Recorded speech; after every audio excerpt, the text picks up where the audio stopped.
is Palacios. Bailey headed for three. Made it. Giants lead 2-0. Baseball.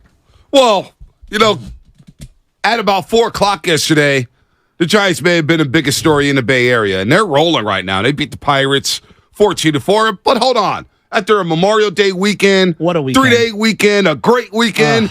Oh, baby, it's good to be back on the roast. Good morning, everybody out there getting off their graveyard shift. If you're at work, what is happening? If you're getting ready for work, what's happening? You know the drill, the pole dancers, ballet dancers, ballroom dancers, strippers, you name it. Come on, janitors, baristas, bakers, everybody out there doing the damn thing. Contractors, construction workers, longshoremen. Who else we got? Electricians, plumbers. Hey, pest control. All you exterminators. Hey, the folks who worked on my car yesterday gave me an oil change. What's happening? Kirby.com. The fire department, the police. Everybody, CHP officers, thank you for not following me this morning. The lawyers. On both sides. Yeah, especially you public defenders. Tough job. Nurses, doctors, pediatricians. There you go. Absolutely. You go. Secretaries. And there it is. Equipment managers in the Giants dugout giving sweet uniform numbers to the two promising rookies. Equipment managers, they get a lot of love. Spadoni, Big John in for love. Build up, Big John. We got Shasky in the building. Look, the Giants are red hot right now. They're red hot. But you got a couple things going on right now in the sports world. So much. Especially here in the Bay Area. First of all, the Boston Celtics absolutely wet the bed in game number 7 at home. Unreal. Miami Heat destroyed them. I just couldn't believe it. It's so much for the old, I was texting with Mark Willard yesterday. I'll just do this right off the rip so he can hear it because I know he's walking his dogs. I said, you really think Jalen Brown is that much better than Andrew Wiggins? Again, we did the Warriors Summit last Monday at Boavino. And JD and Mark Willard were saying the Celtics would say no to a deal that would give them Kuminga, Jordan Poole, Andrew Wiggins for Jalen Brown and Malcolm Brogdon. And I said right then and there, I said the Celtics would say yes. Now, offer that trade again to the Boston Celtics, and they say yes in 3 seconds. Jalen Brown's not a supermax player, folks. $295 million. He's not a supermax player. But the Giants are red hot right now. And they're 7-3 in their last 10. They win 3-4 in Milwaukee. They come out swinging yesterday, beat the Pirates 14-4. But Shasky, I don't know if that's the biggest thing right now because we got a press conference at noon involving Bob Myers, the president of basketball operations and GM of the Golden State Warriors today at high noon at Chase Center. Bob Myers is speaking, and we don't know what he's speaking about. Is he speaking about the draft? Is he speaking about offseason? He hasn't had an exit interview yet with the public, and usually GMs do this, but a lot of speculation surrounding Bob Myers and what he may or may not say today, Shasky.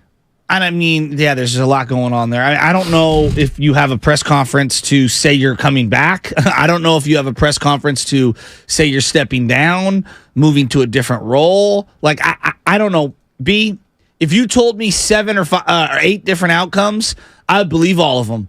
Hey, he's going to stay on. He wants to talk about what this team's going to do to get back to the championship. I could believe that. He's going to get kicked up to a different role and maybe take some time off in terms of like running the team day to day and be more of a final say guy. I believe that. He's going to step away altogether, from sports in general for the time being and just be with his family and kind of let the dust settle. I believe that. He's taking a job in media. I believe that. Like, I can hear anything. He takes another GM job. Like, I would believe just about anything at this point. This is a man with many options. Pipe fitters. Good morning to the pipe fitters. Sorry, pipe fitters. Personal trainers. We got you all. Good morning, everybody out there. Sorry for missing. It's a long list out there. I love it. I do find it ironic, and I would like to stay on this NBA topic for a second here. I do find it ironic that on the day Bob Myers is going to speak today, we are also kind of coming down and going, wow, Pat Riley did it again. Yeah. Now, what's funny is we're talking about that summit, and I referenced Pat Riley multiple times in that summit, and JD kind of shot at me and was like, yeah, if they'd missed the playoffs for 3 years in a row. I'm thinking, if Pat Riley was running the Warriors, right, he would make bold moves, right? And I remember JD's like, yeah, but they'd missed the playoffs. And I'm looking, and I'm like, that's not factually correct. No. And I'm not ripping JD. I'm just saying, like, I don't think people realize. Now, you could say, Joe, the East stinks. Fine. Whatever. Well, actually, a lot of people thought the East was the strongest conference this season. I agree A with lot you. of people I'm thought talking that. about since 95, 96 when Okay. Pat Riley took over. Got it. You want to say the East stinks? Well- Fine. But I think the proof is in the pudding. Bonte, they've missed the playoffs under Pat Riley, whether he's the coach, the GM, Right. or the president of basketball ops, 5 times since 1995. Well, and that's impressive. And to say the East stinks, then that means it invalidates everything LeBron James did in the Eastern Conference. Boston was good Totally for a agree. while. Totally So agree. anyway, Pat Riley's going to make the finals. 7 times. 7 times, but 25% of all NBA finals, really 24.7, 24.8% of all NBA finals in the history of the finals, Pat Riley has been involved in. A player, and this goes back to college too as a player. He was at Kentucky. You know which Kentucky team played? University of Texas El Paso, then Texas Western, the first all-black starting 5 that won an NCAA national championship. Pat Riley was on that Kentucky team. They won the championship with Jerry West in the LA Lakers, the one title Jerry West ever won. Then, of course, he takes over for the Showtime Lakers, wins 4 championships. All right? He almost takes the Knicks to the championship. 1994, John Starks. You know, he had the game of, not the game of his life, he had a terrible One of game the 6. worst games 2 of of all 18, time. Yeah. one of the 2 worst games all time in the NBA Finals history. But he got the Knicks relevant again. And then the Miami Heat, who are an expansion team. People forget they're an expansion team that was birthed in the late 80s, very late 80s. And he flipped that whole program down there in South Miami to now, they've been in what, their 7th NBA final now? Seven 7th NBA NBA finals. 3 championships. And all Pat of them Riley. since 2003, 2004, essentially. Like, it's been absolutely unbelievable if you're looking at Pat Riley. Obviously, the coach, he lost in the conference finals over and over and over and over and over and over again in terms of the first and second round. And then what he's done since basically winning the championship with Dwayne Wade is straight up boldness. Now, he made a big time trade to get rid of Caron Butler and Lamar Yep. Odom to bring in Shaquille O'Neal. Yep. That was extremely bold. Yep. And then after they ended up winning the finals, it went south on them. They had a 15-win season. Yep. All right, he steps down. He had Basically, a fallen out with Shaq. Shaq Yes. wanted out of Miami. They flipped him to Phoenix. He was old, They too. went down. Dwayne Wade was battling injuries. Yes. It was some rough times. so it's a 15-win season. And then he says, I'm going to fire myself, essentially, and I'm going to move into a different role. And since then, he's had Eric Spoelstra as his head coach. And there have been, I mean, like, listen to how different this team is. Let's just look at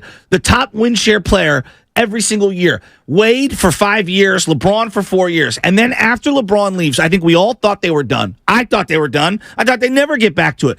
Luol Deng is your top win share player, okay? You don't even make the playoffs. Then it's Hassan Whiteside, Kelly Olynyk, Bam Adebayo, and for the last 4 years, Jimmy Butler. And think about Hassan Whiteside. They were so desperate, they gave him $100 million. Thank you. Him and Dion Waiters. Deion Waiters. Right? And so as I look at Pat Riley and his just body of work, I think you throw his name in the mix in terms of the variety of ways that he's won, the variety of moves that he's made, the way that he's done it as a GM, as the head of that organization.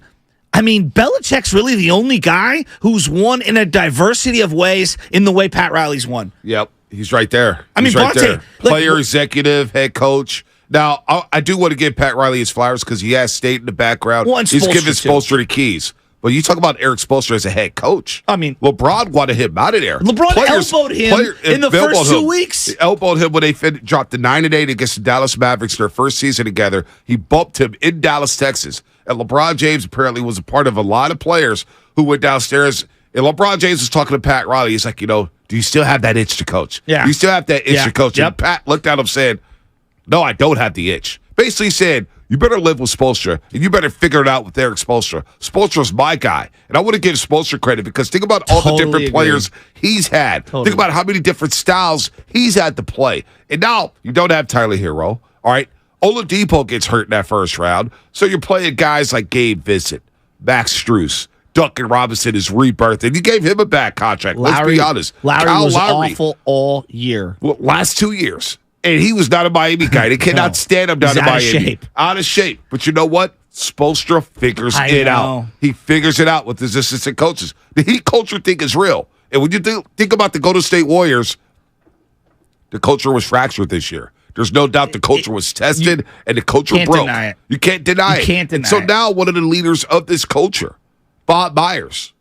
We don't know what the hell's going to happen at Noob. Now, let me tell you about it because a lot of people are saying they're kind of caught off guard here with the presser, right? At Noob, nobody knew about it, except if you're in the media or whatnot. Now, and this is where I like the Warriors partnership.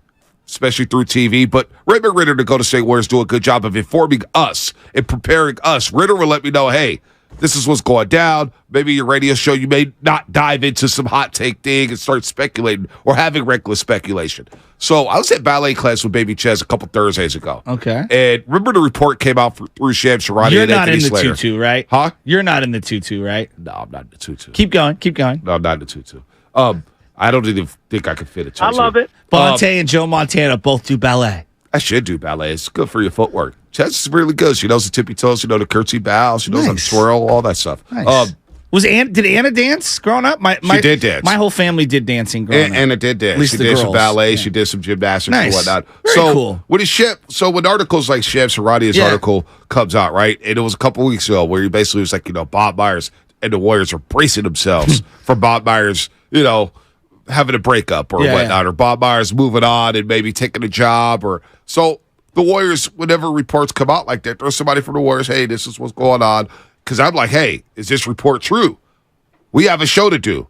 We do a show based off content that is provided by our local teams and some national.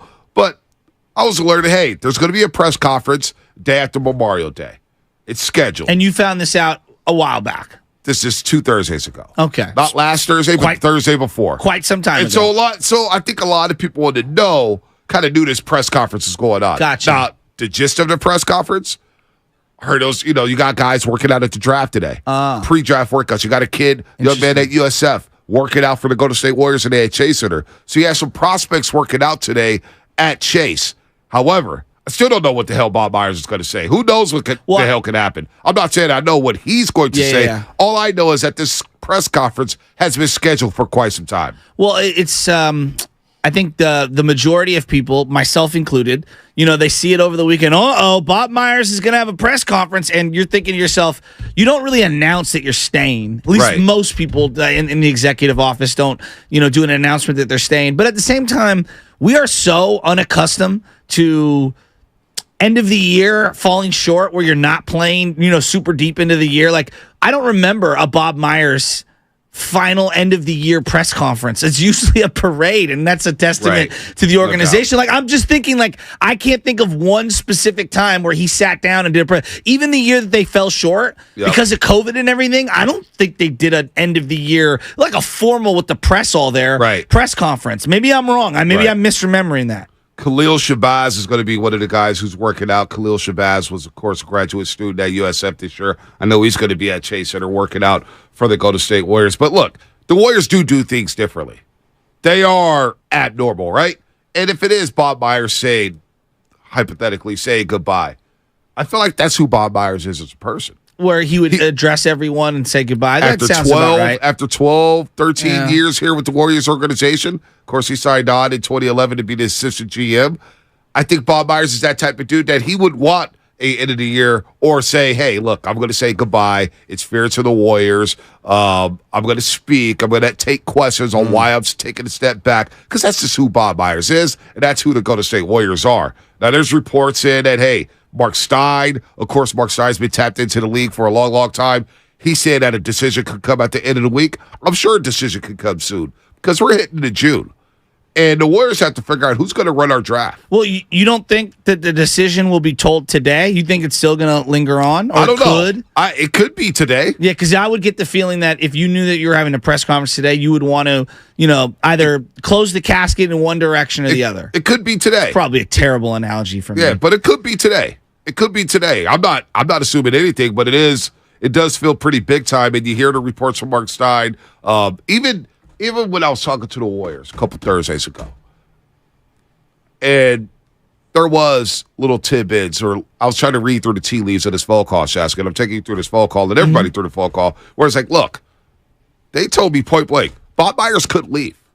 He could leave, but it wouldn't be to take another job. It will be to take time off and be with his family. Look, this era of Golden State Warriors basketball has taken a lot out of everybody. When you're competing for championships and the spotlight is on you over and over and over. I just happened to watch The Last Dance a little bit on Sunday. You think about all the cameras, all the intel, every story leading with you. You're leading ESPN every single day. You're on national TV every single day. You're trying to manage championship egos. Like Steph Curry has an ego. Clay has an ego. Draymond has an ego. You go through the Kevin Durant years. You got David West. You got Andre Iguodala. You got so much happening with this franchise in that time span. Hell, I'd be burnt out too if that's the case. I'd probably want time with the family as well if I'm Bob Myers or anybody out there. That's what happens with dynasties. So he could say anything today. I don't know what he's going to say. I just know there's a pressure at noon. It's been scheduled for a while, and the Warriors are aware. They were alerted, and that's why the Shams Charania piece, I'm not going to rip that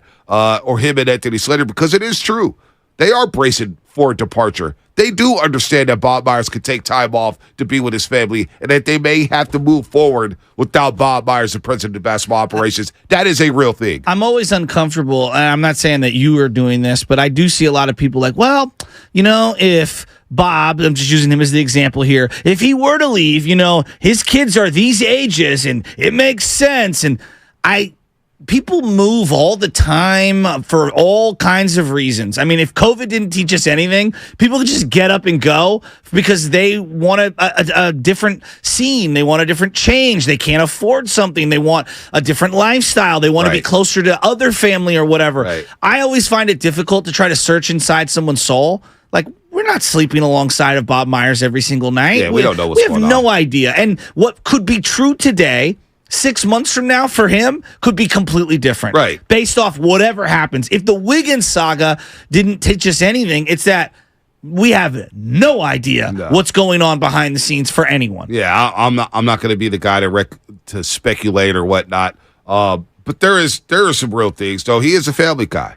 I mean, he gets to the stadium. Reason why he wasn't with us at the Gatehouse so much this year, he likes taking his kids to school. He likes picking his kids up. He likes spending as much time as he can. These days, I'll say this, as a new dad, been around baby Chance, especially without the Golden State Warriors, I try to get as much time in as I can.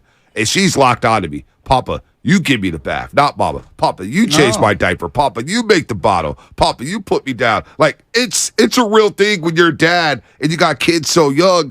These are precious, precious days. So sometimes when I'm like, do I want to hang out with the boys? Do I want to go to the Giants game? Do I want to go do this? No, I got my daughter here. I need to spend as much time as, because I know when she turns 10, 11, 12, she's going to be tired of my ass, right? Well, so, probably that's less what than that, but yes. She's going to be sick of me. But I mean, if I'm sick of you already, I can't imagine what she's going to go through. Trust me, feelings mutual. I wish I would have slept my ass in today. Oh. It's like, damn, after a weekend like that, I got to go see Shasky's face. But so who knows what the hell Bob Myers is going to say today? But it is a new presser. There is speculation out there that he could call it quits today. I don't know. I know there's draft prospects at Chase Center today. I do know he was at the Combine a couple weeks ago in Chicago, but he doesn't have a contract. That's a real thing. Let's say he walks away. All right, we're operating, then he walks away for whatever reason. Do you want someone internally to be elevated? Is the situation so specific that you really can't bring an outsider in? Do you want an outsider to present a new set of eyeballs to look at the situation with zero bias? It's a great question, and I don't know the answer. If I want, because if you need changes, right, to this roster, would an outsider be better to make changes for this team, Shasky? Would an outsider be better to make changes for this team if you want said changes?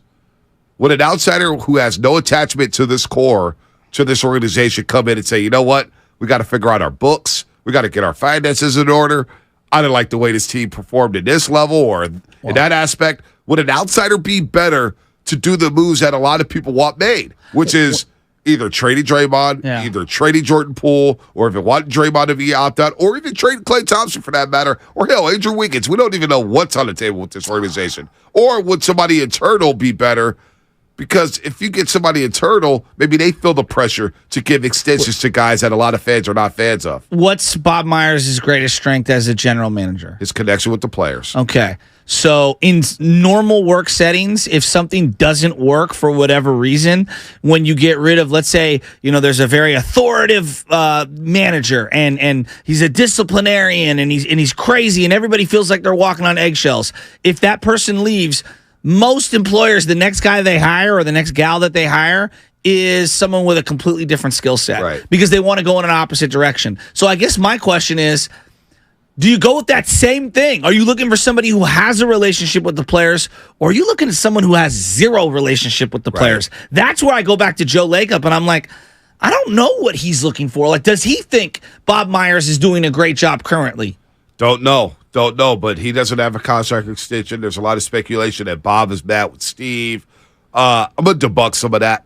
I will debunk some of that. I think it's a lot more due to some guys just wanted their contracts a lot sooner. They didn't get them. We'll discuss that on the other side. Plus, we got Casey Schmidt and the Giants. Patrick Bailey looking like Buster Posey. Giants are red hot right now. Let's not. No, I'm not comparing him to Buster Posey. I know you're not. I'm not comparing him at all to Buster Posey. boy. But boy, the way he's handling that pitching staff, he's reminded me of number 28. That's for damn sure. Let me get my reads here. That segment was brought to you by Go to State Lumber, serving the Bay Area for 3 generations. When you succeed, we succeed. Visit GoToStateLumber.com. We got Dave Fleming joining us at 8 o'clock. Casey Pratt, KGO Channel 7 at 9:20. What's coming up on the game? Sponsored by CalHope.org and the Department of Health Care Services. Your phone calls 888-957-9570. What's going to happen today at Bob Myers' presser? What is going to happen? We'll discuss all that coming up on the Morning Roast. Diana Ross? Heck yeah. Life is uncertain. It's okay.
morning roast is live on YouTube right now.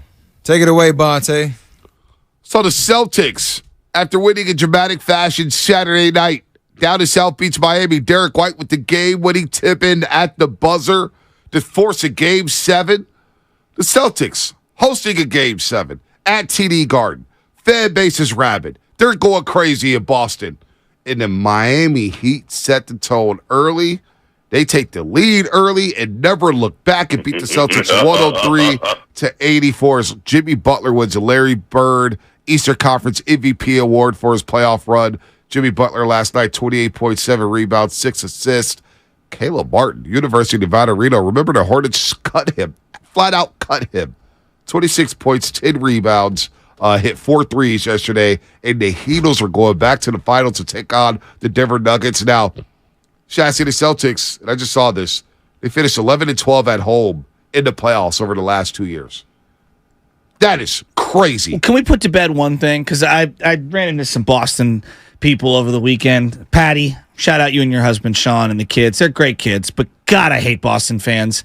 I said to them straight to their face, second worst fan base in sports. Number one, obviously, being Philadelphia. Put to bed one thing. our home crowd got dead silent in the second half. Got tight in the first half after got off to a decent lead. I thought you could have, ran it up. Next thing you know, you look up, you're down 32-19 or whatever it was, and it was dead silent in that Boston arena. Think about Boston this year. Dead silent. Think about Boston. The Boston Bruins were the number one seed in the NHL. By the way, the NHL random, but their two host cities, Miami and Las Vegas, Crazy. they hit the jackpot. Yeah, they hit the jackpot. So you got two teams from Miami going to the finals there with the Florida Panthers and the Miami Heat. But the Boston Bruins lost to the number 8 seed. They lost to those Florida Panthers. I know. Basically an 8 seed. And to get all random, I don't want to get too into hockey, but apparently the Florida Panthers were the best regular season team in X amount of years last year, and they tore the whole thing up because they lost in the first round, and they kind of were lackluster this year. And very lackluster. Their goalie's been red hot, and that's why they are where they're at. And that's your hockey talk for the year. That's your hockey talk. The Florida Panthers in the Stanley Cup again. They were an 8 seed, just like the Miami Heat. They were going to the Stanley Cup final against. How about the Las Vegas Golden Knights? They've been in existence, 6 years? Second Stanley Cup final? The Florida Marlins online, too. Gosh, the San Jose Sharks were kicking themselves, dude.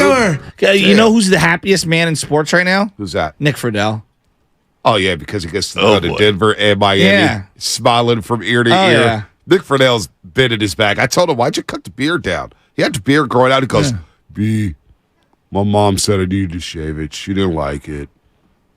So he trimmed it down. Nick, you know you my boy. And he's smiling from ear to ear to ear. Oh, well, Jimmy Butler and his Heat team. Heat culture. When Nick Friedel started talking about Bonte, how you doing, buddy? The buddies get me every time. Buddy, that's such a great question. We know who Jimmy is in the playoffs. We don't know who Andrew Wiggins is. He was wrong. A lot of people wrong about Andrew. Anybody want Jalen Brown for Andrew Wiggins now? No.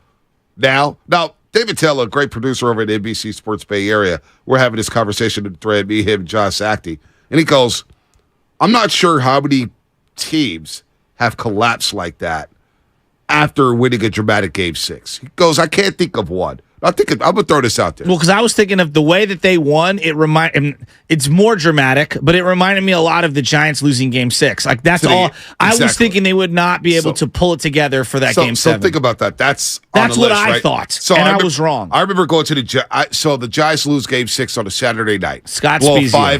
Blow a 5-0 lead. Felix Rodriguez gives a home run up to Scott Spezia. Anyway, so the next day, the Niners played the Arizona Cardinals at Candlestick Park. And I remember being at that game, people were like, we got Game 7. I said, there's no chance we're winning Game 7. Yeah. Well, they had Levon Hernandez on the mound for that Game 7, if memory serves, and he was like 13-1 or whatever his playoff record was. He didn't make it out the third inning. I don't think he made it out the third inning. No, but I'm saying, like, going into that start, he had some incredible playoff record. But I thought there was no chance they were winning Game 7. No. You don't bounce back from that. So Angels, Giants are on the list. Bill Buckner, the New York Mets, winning Game 6 against the People Boston forget Red Sox. there was a Game 7. There was a Game 7 in which the Red Sox were leading 3-0 in that game. The Yastrzemski Boston Red Sox versus the Cincinnati Reds, 1970, whatever. That was Game 6, right? That was Game 6, but they ended up losing Game 7. That's what I'm saying. So this is like that. Yeah. Of course, ironic that it's two Boston teams. Yes. But you get Ray Allen Game 6 against Miami, against San Antonio. Remember, he hits the 3, they win in overtime, they come back and win Duncan Game on the 7. bench. Exactly. Popovich's worst coaching performance. The Golden State Warriors winning Game 6 in Oklahoma City in dramatic fashion, coming back home to win Game 7. That's a good one. You got Cardinals Rangers, the World Series I keep talking about. The Rangers lose Game 6 in dramatic fashion. They lose Game 7. Kirby Puckett Twins. Oh, they that's win a good Game one. 6 in dramatic fashion in 91, the World And then Series. win Game 7. And then they win Game 7. Yeah, that is a good one. You know, you got so many. Bartman. How about Steve Bartman and the Cubs, right? Yeah. Cubs up 3-2. They're up in that 8th inning. Marlins come back win. They steal Game 7. It's not Bartman's fault. It's not Bartman's fault at all, but it's the Alex Steve Gonzalez, Bartman game. make a play. Right. It's the Steve Bartman game. I know. I don't think it's feel Bartman's so fault bad either. for him, but you're right. We name association, we go right to You ever him. watch that 30 for 30? It's one of the most incredible of all Catching time. hell. It is- Catching You know hell. what it is? You know what it is? It's a master class in how not to run a baseball team in a late game. That's what it is. Shout out Dusty Baker. I love Dusty, but love it's one of Dusty. the it's one of the seminal things that I know is like he could have at any moment gone out onto that field and at least calmed things down. They were panicking. And honestly, Moises Alou lost his mind. He did lose his mind. He lost his mind. He completely lost his composure. First he didn't blame Steve Bartman. Then he No, blamed he Steve did. Bartman. It was like, dude, stop blaming You're anybody. whining. You were Stop crying. blaming. Stop. But you know, Dusty, he left Mark Pryor out there because he took out Russ Ortiz Exactly. too early the year before. Exactly. He thought about He that. overcompensated. No doubt about that. But the Marlins go on to win the World Series. So there's a few instances where a team has won a dramatic Game 6 and come back to lose Game 7.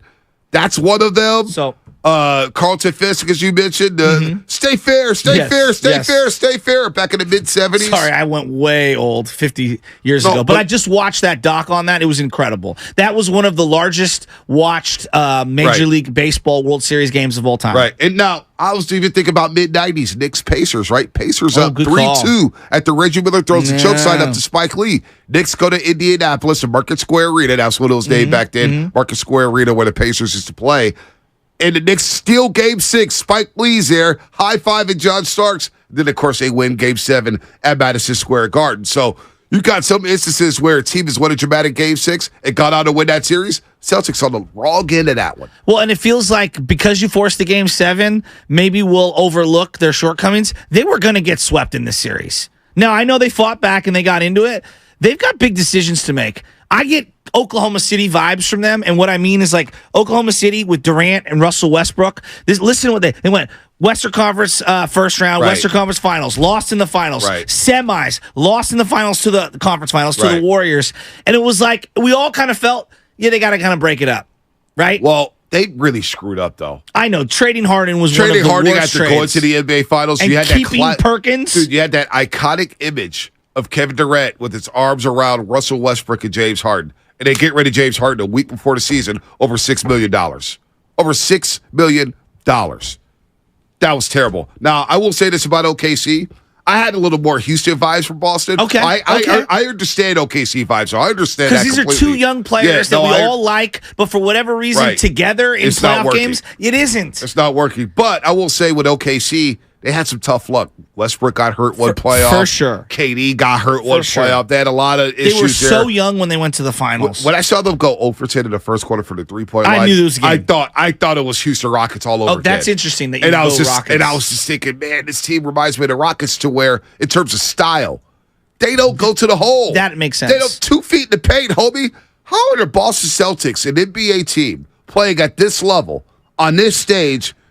Their inability to defeat a zone defense I was bewildered by it. Bonte, we got to hit break here. Time Lord getting hurt last year and him playing through that knee injury.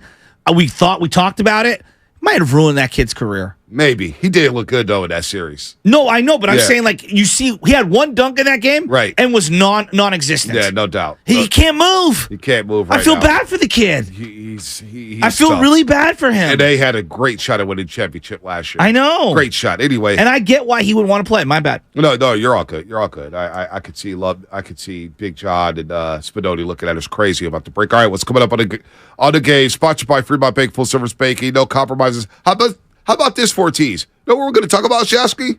Sports. We're talking about sports on the roast. Wow! Now it's time to guess who.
With 2 chances still to close out the series, but with 2 losses by 30 total points, mentally, are you concerned about where this team is? Can you just tell us sort of in the locker room, where is this team?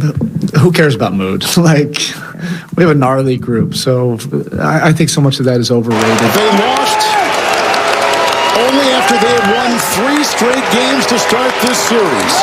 So it was a Game 7. They stand eye to eye with history, and they did not blink. The Heat are going to the NBA Finals. What a win on the road. 3rd win in this series for the Heat in Miami. It'll be the Heat and the Western Conference champion Denver Nuggets in the finals. This is Steve Kerr, and you're listening to the Morning Roast on 95.7 The Game. It's Kevin Harlan on the call for TNT Sports as the Heat are going back to the NBA Finals.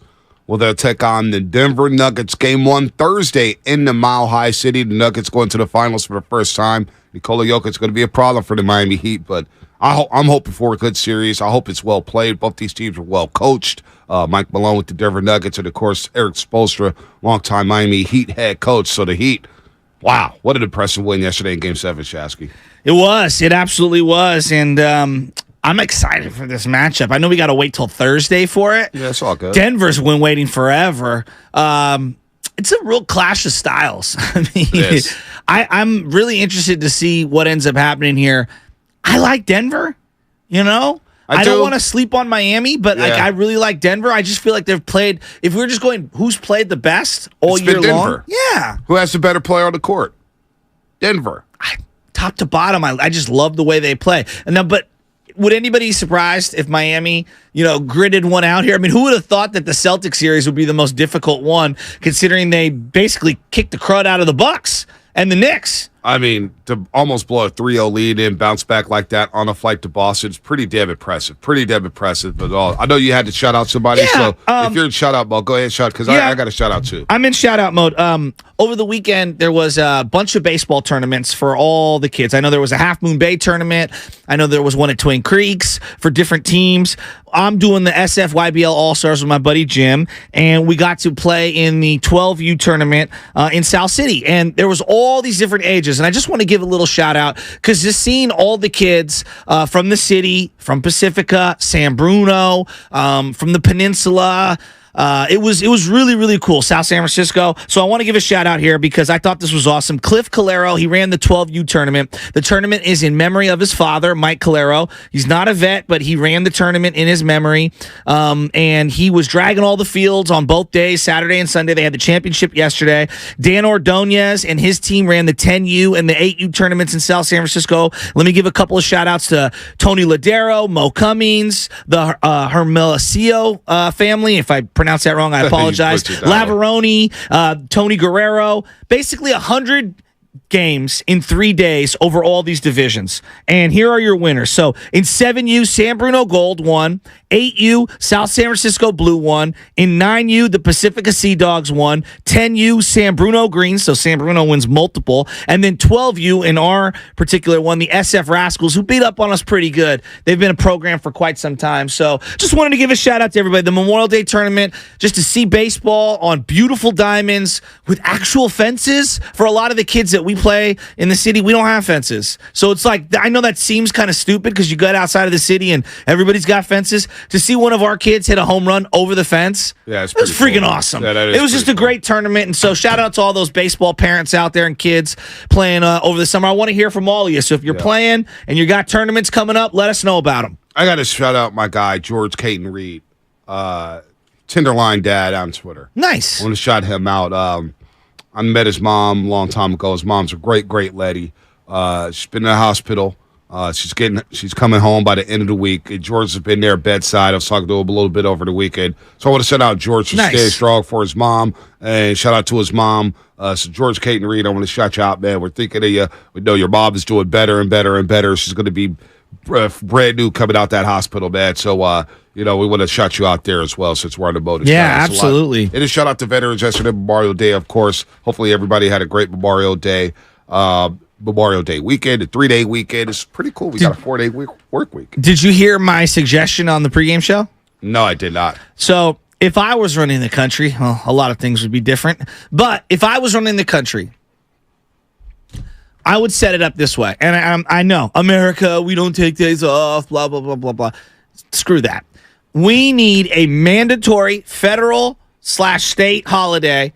It needs to be observed by both every 90 to 120 days. I want one of these Mondays off. We don't have enough of them. Now you get these floating holidays and stuff like that where people can choose and pick. Just use PTO. Bonte, some people need to use that PTO for other things. I'm saying I need the government. I need them to step in. I need every 90 to 120 days. We would be a slightly happier society if we were given those days. I'm telling. How much happier is everybody coming into work this week? I'm just happy to be on the airways again talking sports. I actually missed yesterday. I was itching to get on the airways yesterday. You're the one in America who doesn't want any time off. That's heat culture for you, Bonte. What you just said. Boston, they had the Shasky mindset. You know what? This Monday, we're going to take it off. We've pushed it to Game 7 already. You know what? We're fine where we at. No! Look, I may be in the minority. I love Mondays. You get to set the tone for the week. Yeah, but you just did a soliloquy about how you want to spend time with your kid. Yeah, I could spend time with my reverse. kid. No, yeah, but not time with my everyone kid has. off. How with the kids? Not everybody has the schedule that we have because there are some perks and there are some negatives to our schedule. I'm just saying, like, America needs more mandatory time off. We do. I love Mondays. Don't give me a Monday off. Monday after football season. Monday after big basketball games over the weekend. Mondays after big baseball games over the weekend. Mondays set the tone for the week. You have a great Monday. You just feel good about your Tuesday, your Wednesday, your Thursday, your Friday, your outlook there. I love the grind of just getting ready for work, hustling and bustling, getting up, saying, hey, it's a new week to be great. It's a new week to grind. It's a new week to stay hungry. I love Mondays. I personally do, especially in this business. Oh, my God, Mondays are the best. Yeah, in football season. No, basketball season, too. Baseball season, Mondays are good. You get to recap the weekend. You get to look ahead to the week. I love Mondays. All right? That's not only heat culture, it's the Patriot way. How about that? Who doesn't love a good Monday?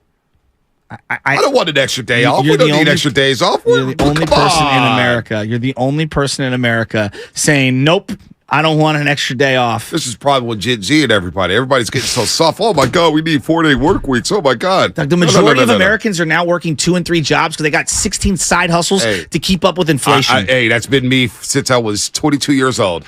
I'm 40 now. I don't think I've, at one time in the last 18 years, I've had strictly one job. I just don't know. I don't know that life. I just don't know about that life. Even the big shots. Stephen A. Smith don't even have one job. He's got multiple jobs.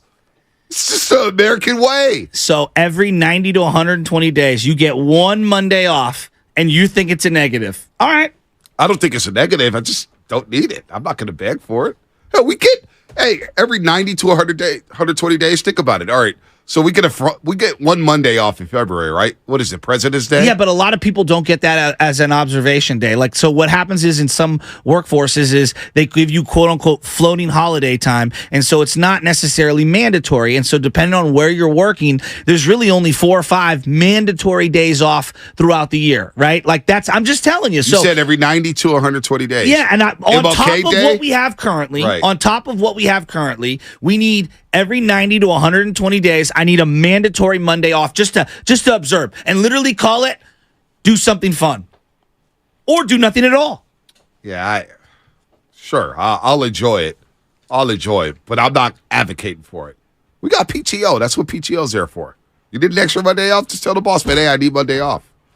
We get unlimited sick days here at 95.7 Game. Bonte, I hear you, but there are certain jobs that have some sort of requirements to where if you're taking the day off, someone else has to fill in for you. Like there's layers to this conversation. I'm just saying every 90 to 120, give everybody a Monday off. Man. Federally approved. Man. How about just one Monday off a month? You want that? That might be a little aggressive for certain businesses. No, I'm serious. Like being realistic, like Mental Health Monday. It might be a little aggressive, but that's why I think being fair. It is something like there's something about Memorial Day weekend when it comes. I enjoy it. I barbecued like crazy. Probably barbecued too much. And shout out Agnello Farms, giving me all kinds of tomahawk steaks. But the other part is that like it just signified a changing of the guard. It's summertime, man. Baseball is out. We got the finals this week. It's just everything is good right now. It is good. It feels like everything is kind of turning, and I love summer. Summer is my favorite time of the year. I am unabashed. Some people are like, I like winter. Nope, I like summer. I'm not gonna lie. Spring and fall are my seasons. Summer's cool. I do love baseball. But then you're itching for football. You're like, man, But summer's family time to me. That's why I like it. Family's like vacation time, meet with your friends, spend a lot of money. Now I'm looking at stuff in June and July, and I'm like, man, gosh, my big account's going to look depressing. And we're football season we're spoiled here, too. We don't really have true seasons, so every day is great here in the Bay. Come on. But we don't, like, our seasons here in the Bay Area, San Francisco. If you grew up in San Francisco, there's no such thing as a true summer. Well, our true summer is our Indian summer, which comes in October. Exactly. You know. So our summer, we got to go somewhere to experience some type of summer. Travel 30 minutes, dog. Like, you go to 30 minutes, San Jose. Boom. Hot as hell. Oh, yeah, sure. Let's go to San Jose. Go to the North Bay. You want to stay Hot in as San hell. Jose for a week? Yeah, sure. That makes a lot of sense. No, I'm just saying, like, if you really want to find the sun, you can drive 30 minutes and find the sun. Give me winter and spring any day of the week. Now, I'll tell you about, this is why winter may be my favorite. Because you get, obviously, football, you get baseball playoffs, you get the NBA. But also there's something about the winter holidays where you could just smell the grind. You could see people just hustling for those Christmas presents, hustling for that extra paycheck. It gets a little colder. It gets a little grimy. And it separates the champs from the chumps, in my opinion, in society. A lot of people wilt with the winter days. They get a little cranky.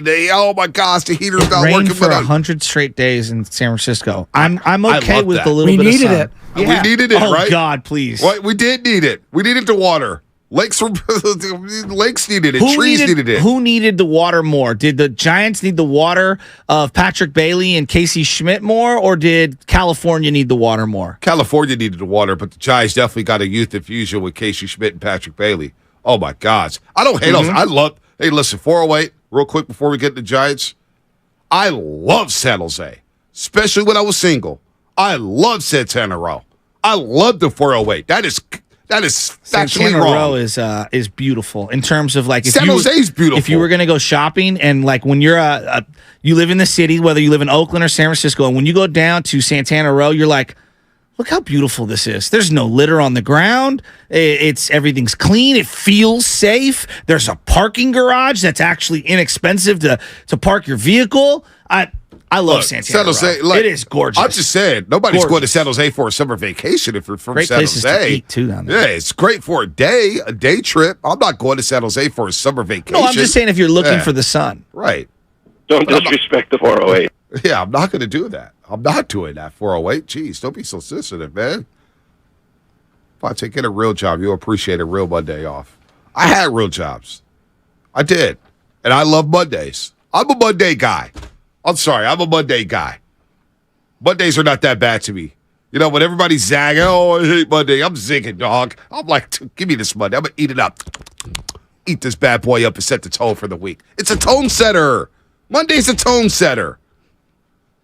Love Mondays. By the way, you're listening to 95.7 The Game, KGMG FM and HG1 San Francisco. Always live on the free Odyssey app. Download the Odyssey app and favorite 95.7 The Game for the best and most up-to-date sports coverage. And don't forget that you can also watch us every single day on our YouTube and Twitch streams. Just log on and search 95.7 The Game. Be sure to like and subscribe to the channel while you are there. Shasuke Bonte in the building here. Bob Myers, press removed till 1 o'clock. 1 o'clock, Bob Myers will speak to the media. What does that mean? I don't know what that means. I don't know. Maybe he just wanted an extra hour of sleep. Who knows?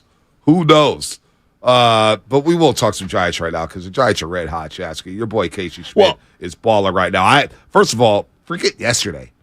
Winning 3-4 in Milwaukee was huge. Saturday's game was my favorite. Yeah. Logan Webb going up to Corbin Burns.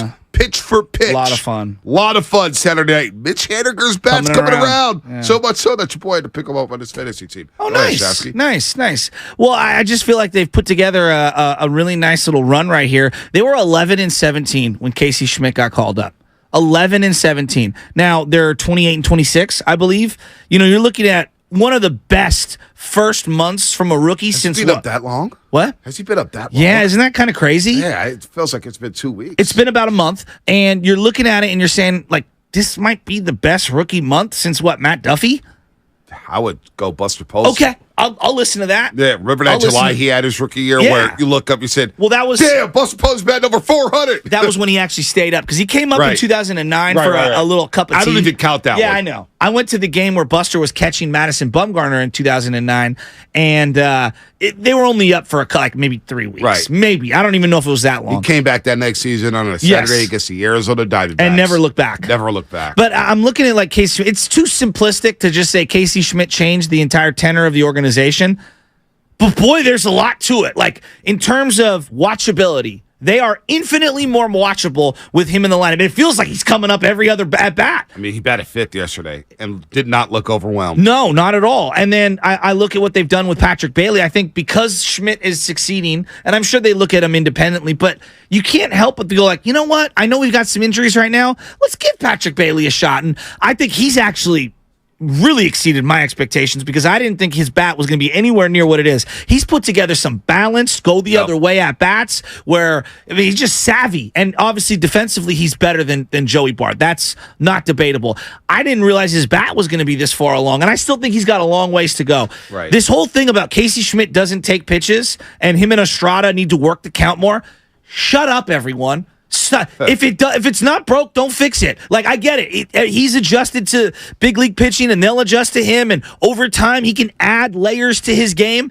Why are we nitpicking this? This guy has been brilliant. Second base, shortstop, third base. I see a lot of the analytical people saying that he's swinging too much. Him and Estrada, their chase rate is a little too high. They're not getting enough walks. And my pushback to that would be, dear God. They're putting the ball up. Dude, these guys are balling. Do you not understand baseball? I want an aggressive hitter. Yeah. Now, not everyone's going to be Barry Bonds with the perfect blend of bat discipline, zone discipline. Young players, come up, hit, let's go. Well, the way I constructed my timeline on Twitter, I don't see much of that because I don't have time for your negativity. The kid is balling. The kid is balling. He is balling. You want to start nitpicking and say he doesn't take enough first pitches. Well, I don't give a damn. All right? Balling. I don't really care. What I care about is that he's batting .342. What I care about is that he's 3 for 5 on a Monday against the Pittsburgh Pirates. And he's hitting the ball for power. And he's quietly pushing Brandon Crawford? Because Crawford had a great game yesterday, and over the weekend he's turned it around. Well, 202 now. He's back over the Mendoza line. 3 hits will do that. Yeah, 3 for 3 yesterday for Brandon Crawford. Schmidt moves over to shortstop at the end of the game. Mitch Haniger. We were having this conversation about Michael Conforto because a lot of buzz, I guess, is at the deadline the Giants could flip him. Look, man, I need all the talent in the world because the Giants are in a position now. Well, the wild card, they're going to be in a wild card. They're in the mix. They're in the mix. Yeah, I wouldn't call them a contender. I just say they're in the mix. They're in the mix. Yeah, which is way more than what I wanted. Look, I'll take it. I didn't think they'd be watchable this year because nobody really thought Casey Schmidt was going to be a factor. All right, Patrick Bailey, I didn't think he was going to be up. No. Kyle Harrison, now all of a sudden you see him dealing. He's going to be up at some point. Yeah. He's going to be a shot in the arm for this baseball team. But look at the next month. You know how I love baseball. So you got 2 more against the Pirates. You get 3 against the Orioles over the weekend. My Orioles. I got to go to one of those games to go see the Orioles. They got a lot of young talent. But then you look at this month, and they're going to have a 7-game stretch where they play, or a 6-game stretch where they play Cardinals, Dodgers. And then follow up by 4 against the Padres. That's a huge 10-game stretch in June. You got the Blue Jays at the end of the month. You get the Mets at the beginning of July. By the time we get around to July, where's this team going to be? I think they're going to be in a good spot to maybe say, you know what? Let's add an arm. Let's add a bullpen arm. Agreed. And what do? How do you get that? We're going to have to flip somebody. I'm hesitant to flip Michael Conforto because he's a 3-4 hitter, and he's a guy who adds thump to your lineup. And I'm saying, you know what? I'd just rather keep a good player than get a comp pick. I'd rather ride it out with Michael Conforto. Now, can I flip to Jock Peterson? That's dumb much. Jock's an afterthought on this team. That's what I'm saying.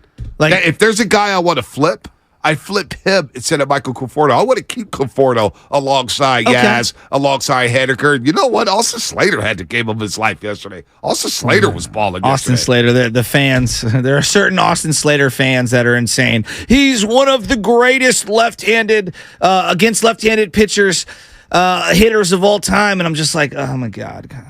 He's really good against lefties, but let me ask you this. It's just we've overrated some of these specific numbers. Before we go to the break. He's good. How are you feeling, Farhan and Kapler now? I'm coming around on it. I'm not fully embracing it. I'm coming around. Like, I'll admit that I've done the full gamut of emotional feelings over the last 18 months. Specifically, the whole way the Correa thing went down, it might end up being a blessing in disguise. I would also tell everybody, like, pump the brakes on, Correa's finished and washed. It's 2 months into a 6-year deal. Let's see where it's at after 2 years. Yeah. You know what I mean? Like, we did this with Garrett Cole. And now Garrett Cole's balling like crazy, and he's been really good for the Yankees overall. Maybe not the same playoff success. Big game pitch. Oof. A 6 to 10 year deal is not made or broken over 1 month or 2 months, but it's over the body of the work. I'm feeling really good about where the Giants are at, and I do believe, Bonte, to your point, like, stay in the mix. Let's see where this thing goes. I don't know if they have enough pitching. It does feel a little diluted, but I'm not, in terms of like how many playoff teams there are, but I'm not going to scoff at that. They've had one winning season since Obama's been president. Right. Think about that. Right. So I'm as optimistic right now this morning as I've been on this team since the 2021 NLDS. Look, and I'm going to tell something in 925 Comcast Business Text Line. It's hard to take you seriously, Bonte, when talking about the Giants. Don't pretend you enjoy this conversation. I love baseball. That's part of the reason why I was so down on the Giants, because I love baseball, and my own team in my own backyard gave me no reason to watch them. Last year was a disaster. The offseason was a disaster. It really was. It was. The way they handled the Correa situation, I was not a fan of. So we said, let's put Farhan and Kapler. You're on the hot seat in our eyes. In our 2 eyes. We got 4 eyes here, 2 plus 2. That equals 4. They were on the hot seat. We needed to see it to buy in. The fans rejected the product that they were putting out. They weren't even coming to the yard. I think they had 35,000 yesterday. Right, Memorial Day weekend, holiday, Monday off. But that's still a good number. No, but you know what? I'm telling you, when they had a crowd against the Phillies, I don't even know what the crowd was, but it was a lot of empty seats. A couple weeks ago when they had that day game against Philadelphia, the guy who got the loudest ovation was Casey Schmidt. So when you bring up homegrown talent, Kapler told us last week when we interviewed him, there's something about homegrown talent, seeing a young kid that you had in the system come up and start balling like him and Patrick Bailey. All of a sudden, you get a little excited. All of a sudden, you start to see what Farhan was devising up here. We're starting to see the plan that he'll build in this farm system. So, again, they're watchable. They're entertaining. Yesterday, they had 6 homegrown players play in the game as a starter. They had Bryce Johnson, they had Schmidt and Bailey, and obviously Crawford, who was from the prior regime. But like six guys basically in that game were homegrown for the Giants yesterday. Yep. It's a big step forward. And I think that's the biggest thing. It's not so much that you're contending, it's that, man, we're getting a little taste of what the youth movement might look like, and it is. It's injected life into this organization. No doubt. And into this fan base. Yes. This fan base is excited. I'm excited about Giants baseball Casey right Schmidt's now. been better than I could have imagined. I can't believe he's playing way this well. better than I could have imagined. Because nobody was talking about him last September. No. Nobody. No. But you know what? You got me excited about him after you brought him up, and I'm like, he could not shut have up. gone better. But you got me excited about him to the point I was pissed off. Yeah. He didn't go to freaking Yankee Stadium. Will you admit, after it's been a month, I don't know if he's a 340 hitter. Okay, that we can argue. He's different. No, he's going to stick around. He picked that ball in the second That's inning what against the I'm saying. Phillies on a Wednesday right in front of my eyes, and I said, oh, my God, this is different. This is different. There's something there. It's a net factor. I agree. And you know what? The Giants get credit. We're not here to look, we can rip them all we want to, and we rip them. Trust me. We're an equal opportunity employer here on the Morning Roast. We are. We like EOPS in school. We're equal opportunity. But when you win, you get credit. And the Giants right now are playing some damn good baseball. They really to go on the road and win 2 or 3 against Minnesota, to win 3 or 4 against Milwaukee, that was big time. And Disco needed that start because he had been floundering the last couple of starts. And so I actually think Disco's coming around and has had a pretty good bounce back year considering he was atrocious last year. Look, let's see where this goes. Let's see where it goes. I'm here for the ride. They're over 400, over 500. You got the Pirates again tonight.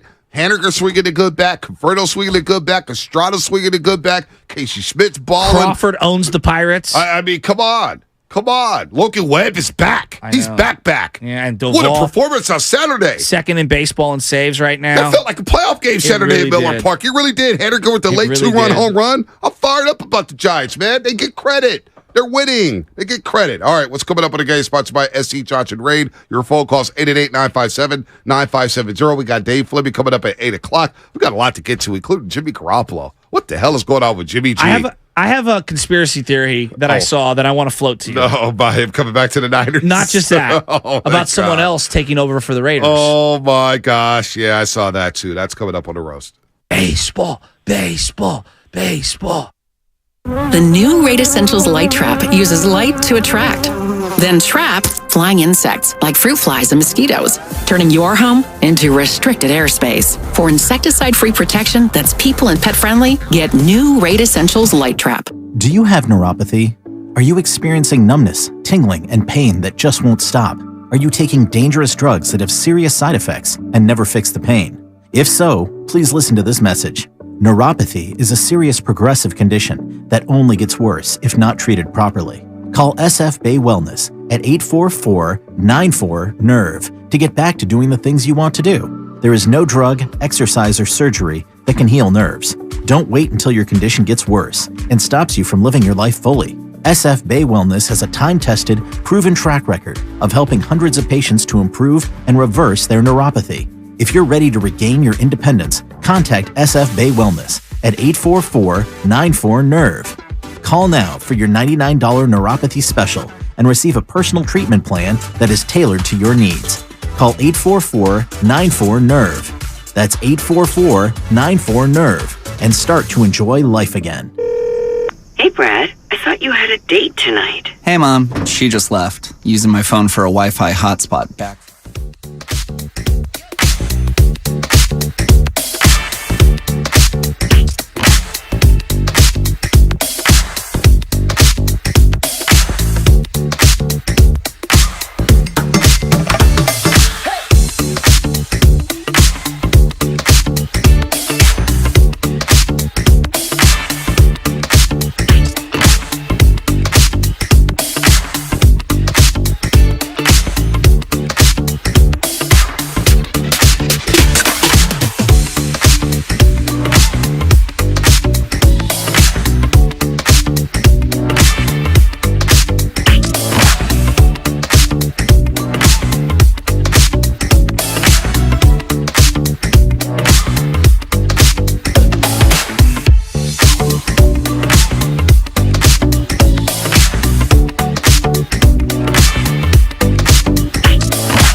Slater drives one.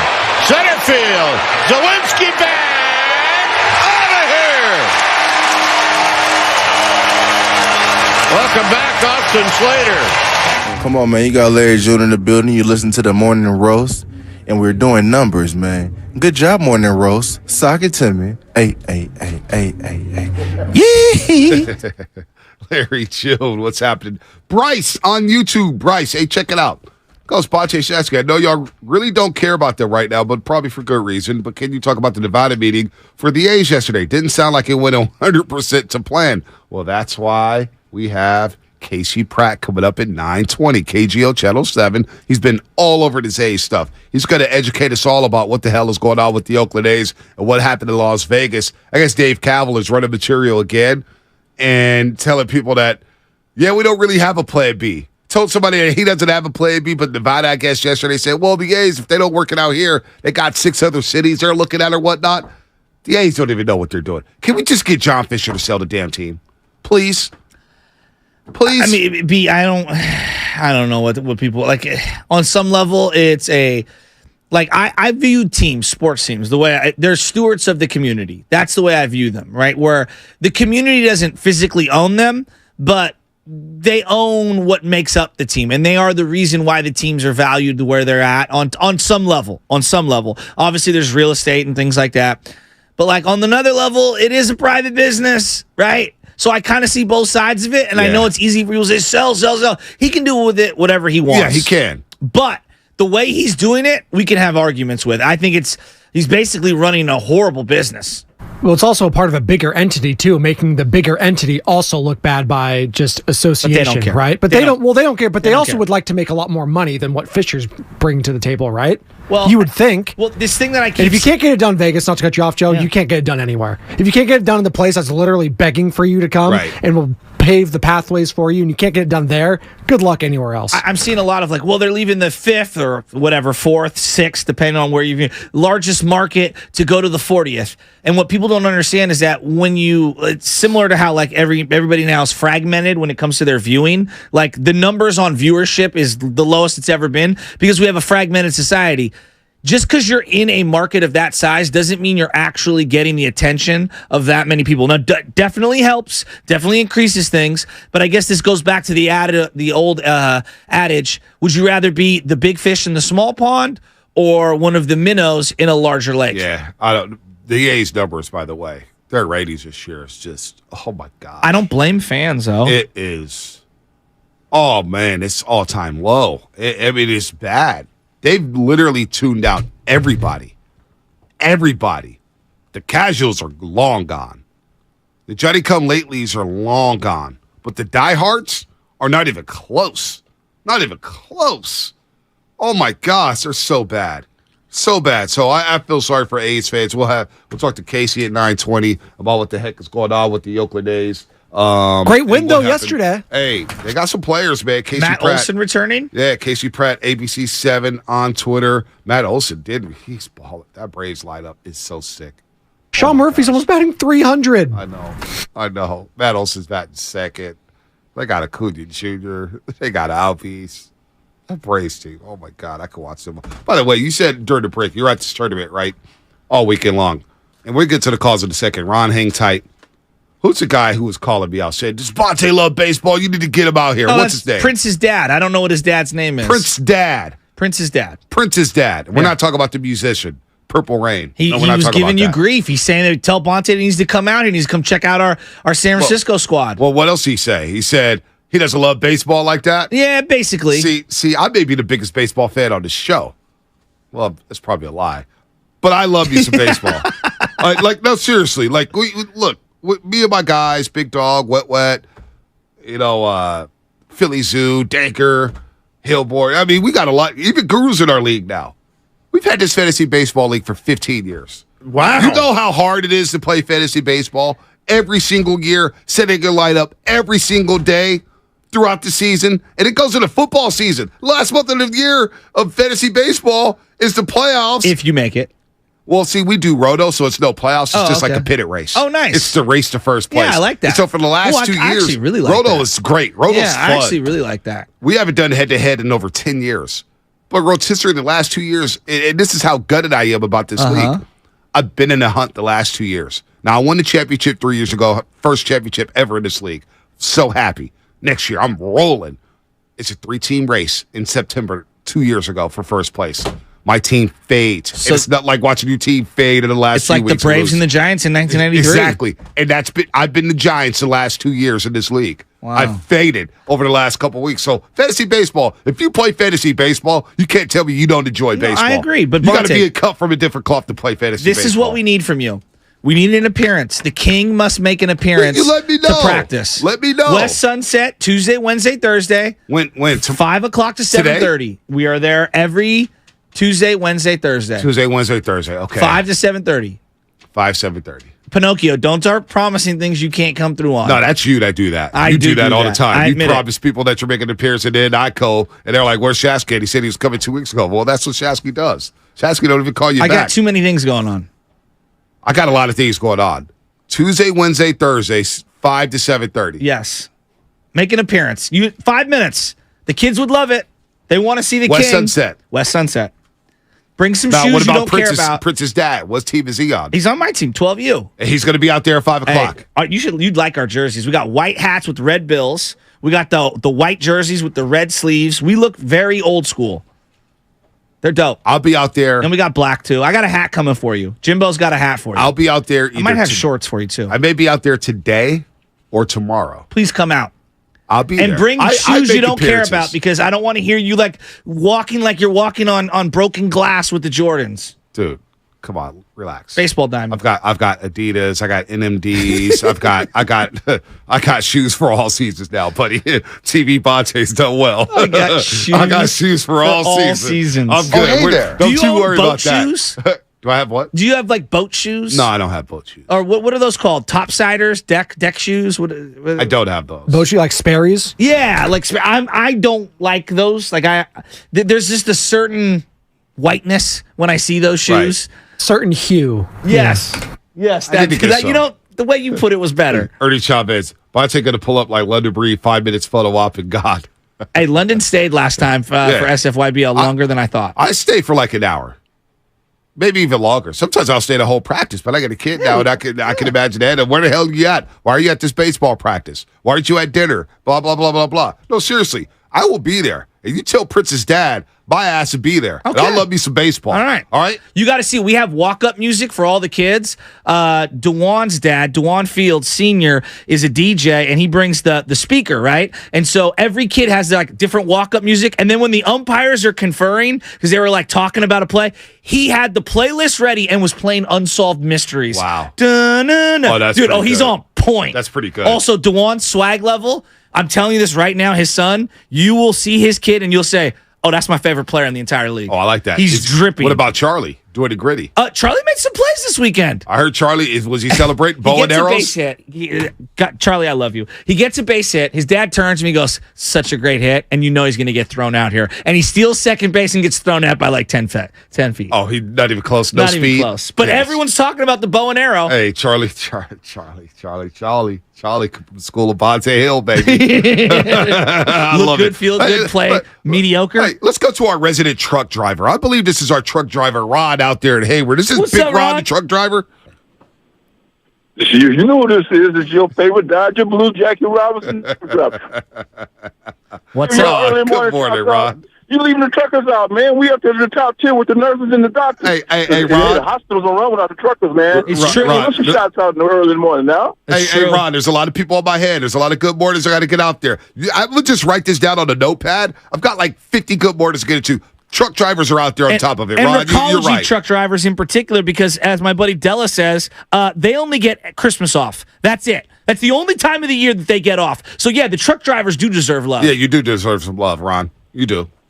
That's right. Hey, man, now I'm getting to the heart of the issue. Hey, I hear a little pre-crown. You and my man haven't done it yet. Your Giants playing good ball. Yep. Check out my Dodgers and Yankees. Come this weekend on Fox. James Outman. They will be the mainstay. We will be the mainstay, so check us out on Fox this weekend. But yeah, you got a big series coming up with us, and you guys playing pretty good ball right now. But don't get too happy, because we still got the Giant killer, Max the Muncie, baby. Hey, look, right now. Hey, Ron, look. Forward back in the loss column. We're not looking at the Dodgers right now. All the Giants are trying to do is play good baseball and trust the process. We're not talking division championships. We're not talking World Series, but we are feeling good right now. I'm feeling 28, really 26, good. 73 in their last 10. All the Giants are doing right now is stacking series wins. And you know what? I'm not sure I feel the Dodgers like I have in years past, Big Ron. Max Muncy, one thing, but Mookie Betts batting, what, 244, 245? What's going on with Mookie? Hey, but we're still winning. We took 2 out of 3 from Atlanta. You was talking about how you did. Squad, we took 2. We're in Atlanta. Yeah, you did. LA in Atlanta. You did. But the Rays went out there. Right. And the Rays, Kershaw throwing he's throwing lights out. Kershaw throwing lights out right now. Hey, what happened to Tampa Bay though? Tampa Bay went out there and kicked that ass. Yeah, babe, but we kicked that ass too. I mean, it goes both ways. Y'all lost 3 or 4 to the Cardinals. You lost 2 or 3 to the Rays. Come on now. Yeah. Come on now, Big Ron. No, we took 2 out of 3 from the Braves. No, I'm saying you lost 3 or 4 to the Cardinals. St. Louis got right against y'all. Oh yeah. They got in our butts. Hey, like I say, I'm not pre-crowning at all. But all I'm saying is we playing good ball because we're at the top of the division. Last time we played San Diego, we took 2 out of 3 from San Diego. Wait, nobody worried about the Padres. You know that. We know they're fakers, Ron. Hey, Ron, we'll see you. Good to hear from you, man. Good to hear from you, Big Ron. Oh, I love Ron, man. I do love Ron. He's a big Dodger fan. He's diehard, man. I give him his props. He calls every single year. And he lets us know, hey, the Dodgers are still here. Bob Myers again. If we didn't announce this earlier today, I think we did in the 6 o'clock hour, but if you're alerted, Bob Myers, 1 o'clock. Bob Myers pushed back to 1 o'clock. He's going to speak to the media today at 1 o'clock down at Chaser. It should be fascinating. It's funny how life kind of works itself out. And we will get into the Jimmy Garoppolo thing in a second here. But, there was a lot made of, Brandon Crawford maybe not being your everyday shortstop. And then Tyro Estrada goes down. And it's now they're going to need to play Casey Schmidt probably at second base. And maybe they'll put Wilmer there. But they'll give David Villar some opportunities. And, now Crawford's kind of righted the ship. And you're feeling a little better about him. But what do you do with David Villar long-term here, B? This is a guy who showed some flashes at one point for the last month of September and the first month of April. He had more home runs than anybody in baseball, but that has now gone away. He's 11 hits in his last 90 at-bats. That's not good. That's 122 batting average. Not great. And his on-base percentage is barely over 200. How many options does he have back to the minors? I don't know, but he's 25. Let him go to the minors or work it out. I'm okay right now. It's not his time. Is he in the same zone as Joey Bart is for you, where it's I'm not moving you, but I'm not playing you every day, but at the same time, I'm not actively moving you off my team. Did you? Because I don't think I'm moving off of Bart either. Not that Bart is some keeper, but to me, I think just keep him around and keep him in the mix and give him opportunities. Give him some minor league at bats. Now, was he one of the guys that we baked off for the future? David Villar? I don't think so. No. His name really didn't come up. Felt like house money. Right. If he comes back, gets his confidence back, great. Right now, his confidence is down. Go to minor leagues, get some at bats in Sacramento. Yeah. I'm okay with that. That's what you do. It's not a hard decision at all. You ride the hot head. Hopefully, he gets right. Yeah. He gets back at summer because the Giants may need him. Who knows if Crawford's going to hold up? We don't know about Casey Schmidt going to the slump. Yeah. Who knows if he hits that rookie wall? What about J.D. Davis? I like J.D. Davis. J.D. Davis is playing out of his mind right now. I might be going off of too much of batting practice, but when you watch batting practice, it's just different. I mean, J.D. Davis hits shots, dude. Right. He is a baller. I really like J.D. Davis. So, look, David Villar, not the end-all, be-all. He wasn't a guy, I don't think, anybody was baking off to be one of your young guns into the future. I'm kind of with you. You know what I'm saying? Hell, I didn't even know Casey Schmidt was. You know what I mean? Right? We were looking at Luciano and Patrick Bailey and Kyle Harrison, but, you get a guy to come out of nowhere. That's no big deal about David Villar. He comes up, but hopefully he puts some good swings together. Estrada gets back off the IL.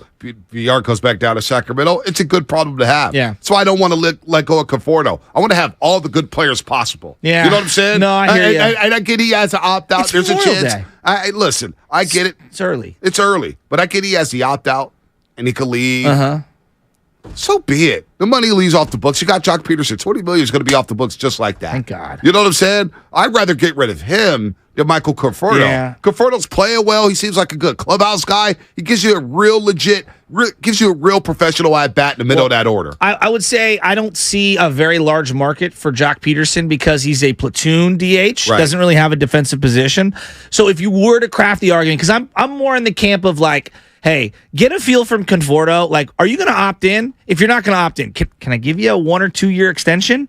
Can we work something out? Because I like him. I think he's the kind of guy I would want my youngsters to be around. Exactly. Like, that's one thing. Exactly. The other part is, okay, let's say you get the sense from him that he is going to opt out and hit free agency. He's kind of tempting fate because he has been injured a lot.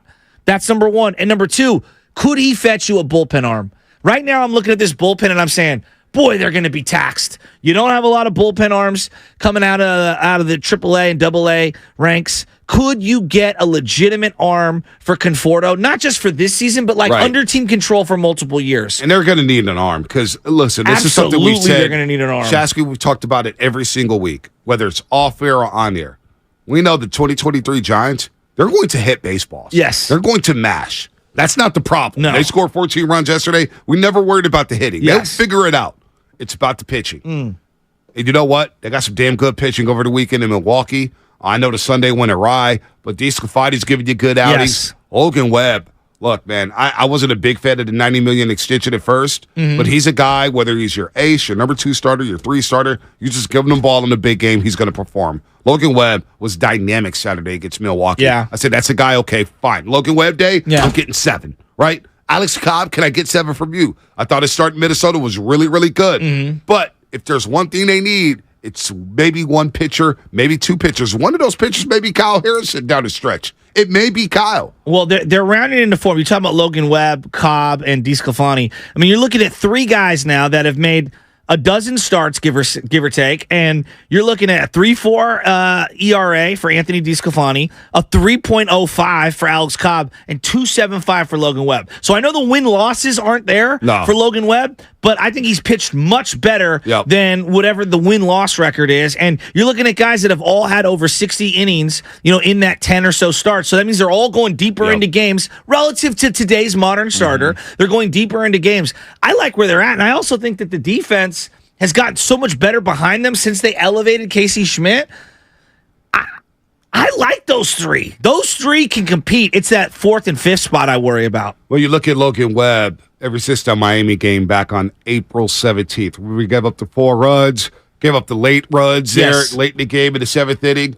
Since then, you get 7 against the Mets, right? You give up 2 runs, they get the win. All right, you go to St. Louis, you get shut out, but he only gives up 2 runs. Yeah, I wasn't mad about that loss. He was good that day. You beat the Astros in that lineup. You go 7 2/3. You get pitched into the 8th inning. You beat the Nats. Then you lose to you lose to Arizona 2-1, but you go 7. You give up 1 run. I'm not mad at that. No. And then the Miami game, you shut him out, and then of course what happened in Milwaukee, where you strike out 11. Logan Webb's right in a good spot. He's in a great spot. Now, with that said, I'm gonna pivot real quick, Shasky, because the Giants are playing well.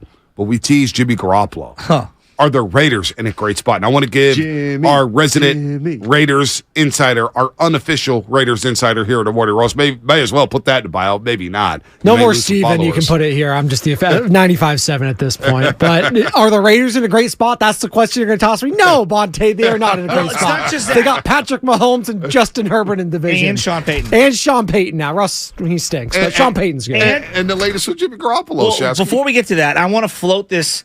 Just going to float Jimmy Garoppolo. For those that aren't paying attention, Jimmy Garoppolo had a foot injury with the 49ers. They were going to sign a contract with the Raiders. The Raiders did a physical, and apparently he failed the physical. Correct. Yeah, so he failed the physical. Yeah, so they failed the physical on there, and they had that day delay in the press conference, right? They're like, oh, weird. Right. They delayed Jimmy's presser to talk to the media and stuff. That's interesting. So they found out that his foot had surgery. They needed surgery on it, and he's not going to be there for OTAs. So they put in his contract that day off, right? Yeah. They examined him, did all that. They put this addendum in there, if you will. If Jimmy Garoppolo, due to injury, does not participate in OTAs and is not ready for week 1, they could just move on without paying him a cent. So there's a possibility if Jimmy Garoppolo is not ready at the start of the season, they can just move on and go with Brian Hoyer, rookie 4th-round pick out of Purdue, Aiden O'Connell. There is so many different layers here. And would it be a bad thing?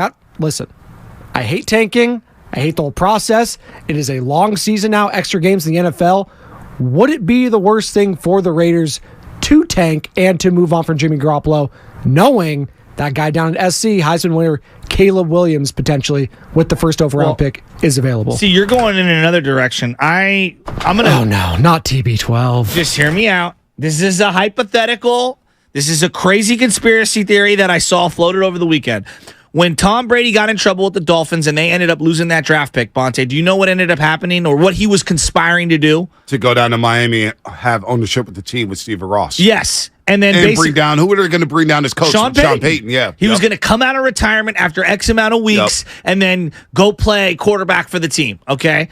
He is now a small percentage owner of the Las Vegas Raiders. Correct. Yes. And his former offensive coordinator is coaching the team. There's a former Patriots executive as a GM of the team. He's got Devontae. Yep, he's got Devontae He's got a running Adams, back. Josh Jacobs. You got who's their tight end now? Michael Mayer, the rookie. Austin Notre Hooper Dame. is a depth piece. Yeah, they got pieces. If you're just looking at Hunter it, Renfro still there?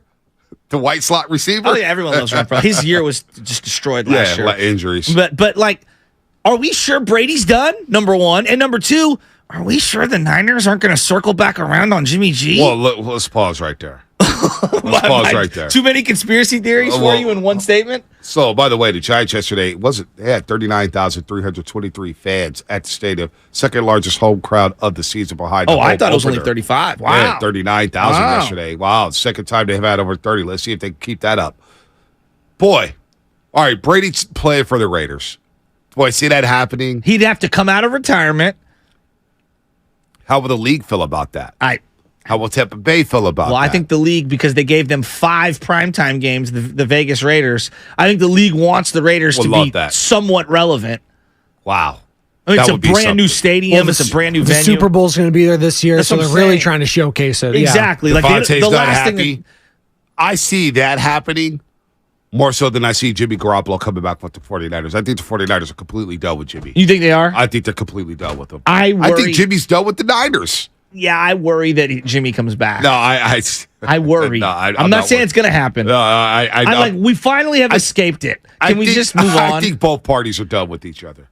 I think Jimmy's done with Kyle Shanahan because he spoke about it in his press conference. Remember he said how rigid the offense was, and he's like, what did he say in his opening presser with the Raiders? With Josh McDaniels, I know the offense is a little more freestyle. I like being a little more freestyle. He mentioned that after week 2 against Seattle last year, saying, I could just go out there and play football without really diving into the play. I could just go out there and play. That's what he wants. So I don't think Jimmy wants to come back to. I don't think he wants to come back to the Bay Area, and I think the Niners are done with him. They're done. They would rather roll with Darnold, Trey Lance, or Brock Purdy. I would too.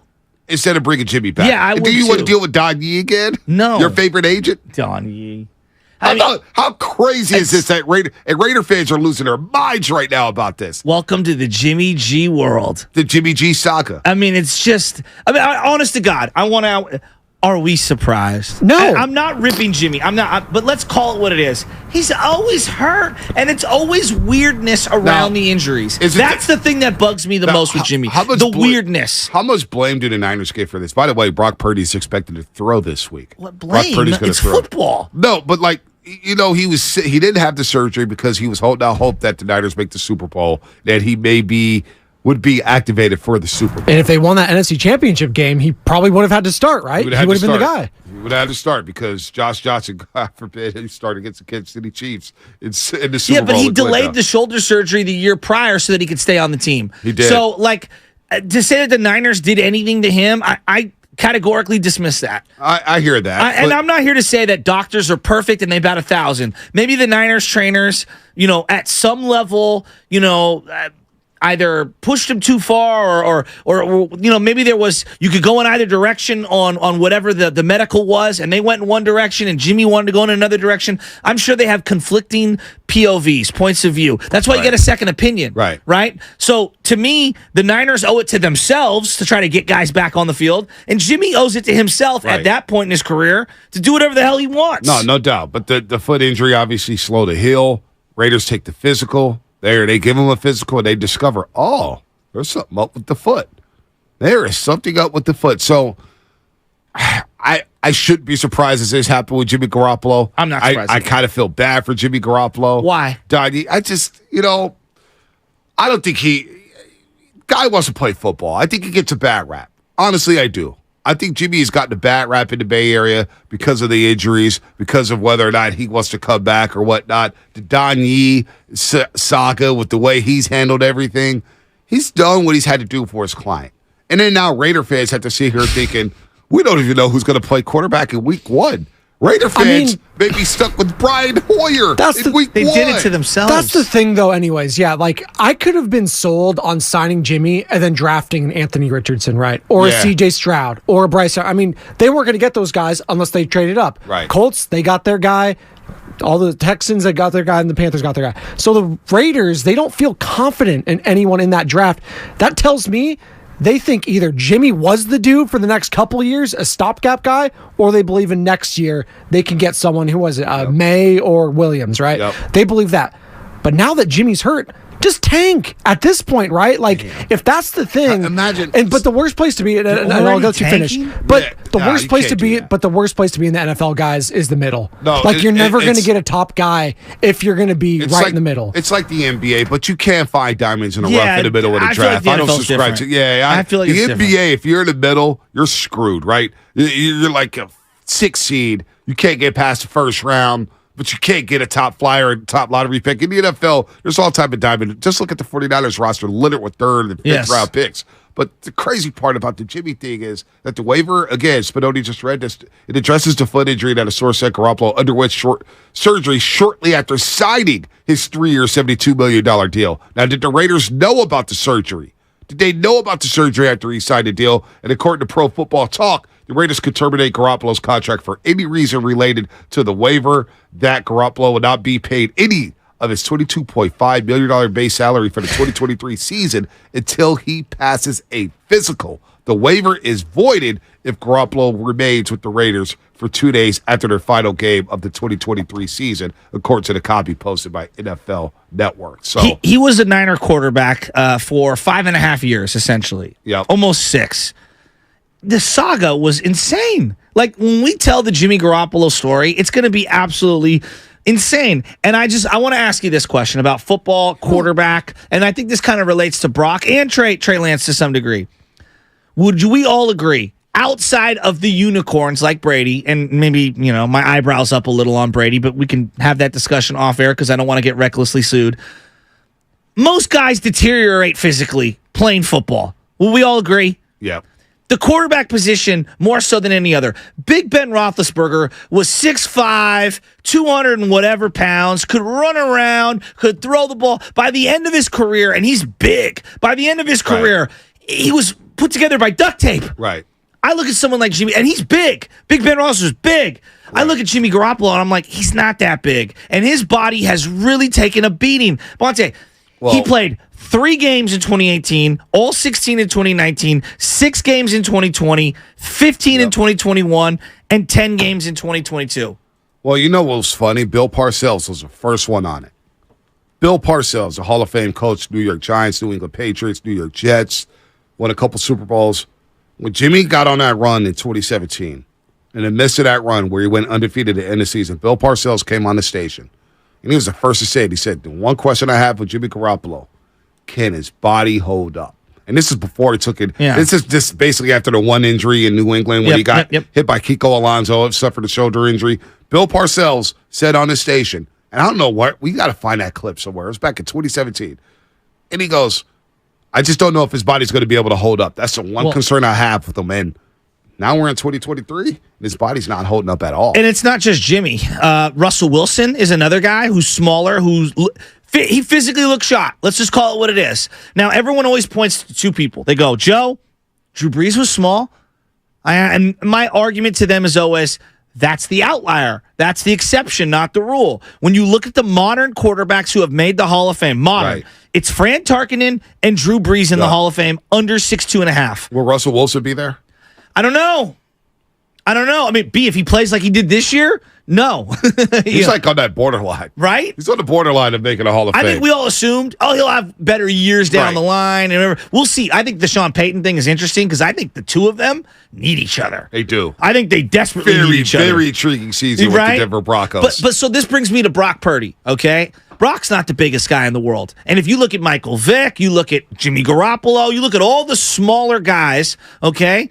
They do have injury issues. Big guys do too. I'm not saying that they don't, but there is some durability questions. Now, Trey Lance is a big guy. He got hurt, right? So I don't know if this is just Niner specific or what, but I worry if you give the keys of the franchise to Brock Purdy, hey, maybe it works for a couple of years, but the days of me saying this guy's a 5 to 10 year quarterback. Yeah. I don't know if we could ever do that anymore. Nah, I don't know if we can either because guys do get hurt a lot. I mean, Culpepper got hurt. He was the biggest dude out there.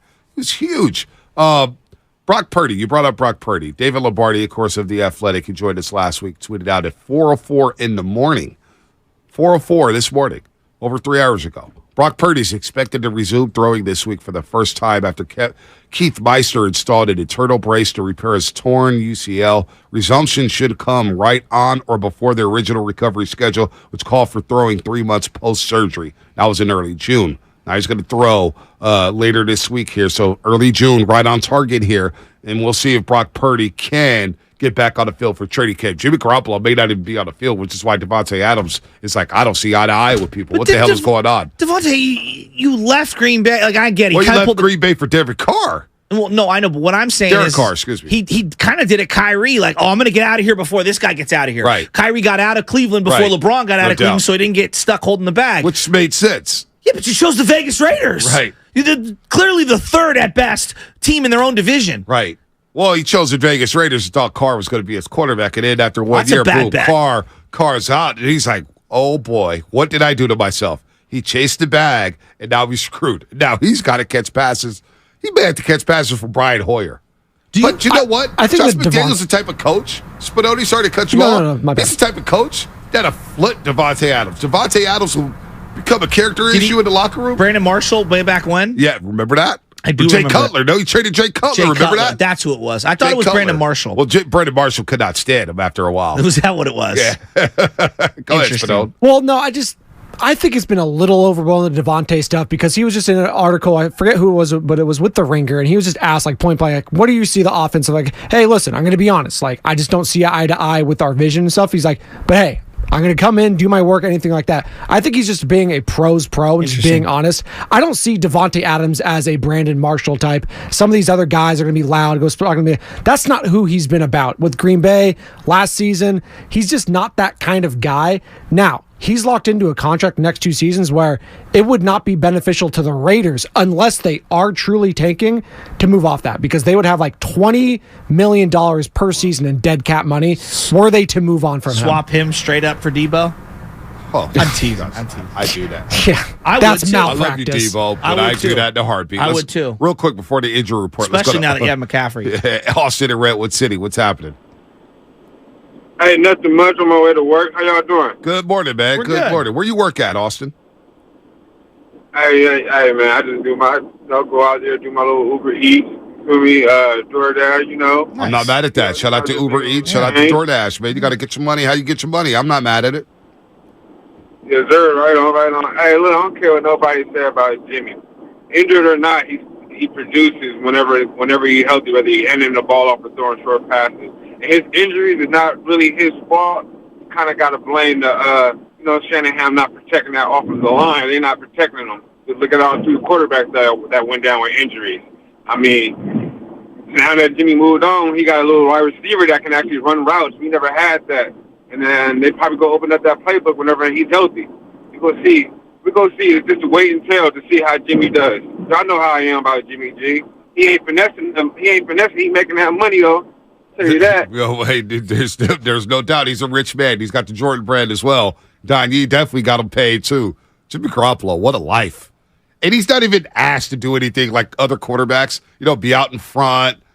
I guess he does community work, but you don't really see it highlighted. He doesn't tweet. What a life for Jimmy Garoppolo, He's man. On Team Jordan and Team Travis Matthew. Yeah, I'm more worried about Team Jordan. I mean, we saw him walk out with Does those he not fresh fit the J's. brand? Dude, he walked out with those fresh J's in Philadelphia. I was like, He could fit damn. any brand. Look at that guy's face. Come on. He wore that all-black suit at the Raiders presser. I was like, damn. He pulls the Jim Brown, and instead of going into acting, he goes right into modeling, male modeling. What is Jimmy going to do We should just start calling him Zoolander. Are we ever going to get past Jimmy Garoppolo? No. Ever? No. We talked about Kaepernick for years, Alex Smith for years. You think we were going to get? We talk about all these guys. I'm still talking about Montana. The Jimmy G era, man. Montana hasn't taken a slap since 95, 96, and we're still talking about him. Jimmy Garoppolo, though. I swear to God, If my he radio played- career has been centered around Jimmy Garoppolo. So I'm expecting. I actually think he signs with another team at some point this year. Wow, you think he doesn't finish a year with the Raiders? Nope. That's incredible. He'll wear another team's uniform before he wears the Raider More one. starts in the NFL next season. Jimmy Garoppolo or Sam Darnold? Ooh, I thought you were going to say Wow. Trey Lance. I thought you were going to say Trey Lance. Wow. Where are we going to go? All right. We're Fight going to on. talk to Flip. We'll get back to football. We're going to talk to Flip coming up here. By the way, I got a tweet. What up, Sacty? Jalen Brown's potential Supermax will look like this, folks. $50 million in 2024-25. Wow. $54 million in next year. $58 million a year after that. $62 million in 2027-28. $66 million in 2028-29. So he'd be making more than Steph. I'd rather keep Andrew Wiggins. Again, that trade. Could have two players for That trade looks dumber and dumber by the day. Yeah. Not saying that it was a dumb idea by Mark Willard, but the trade looks terrible. Wow. Terrible. Especially when his dribbling game is so hurt.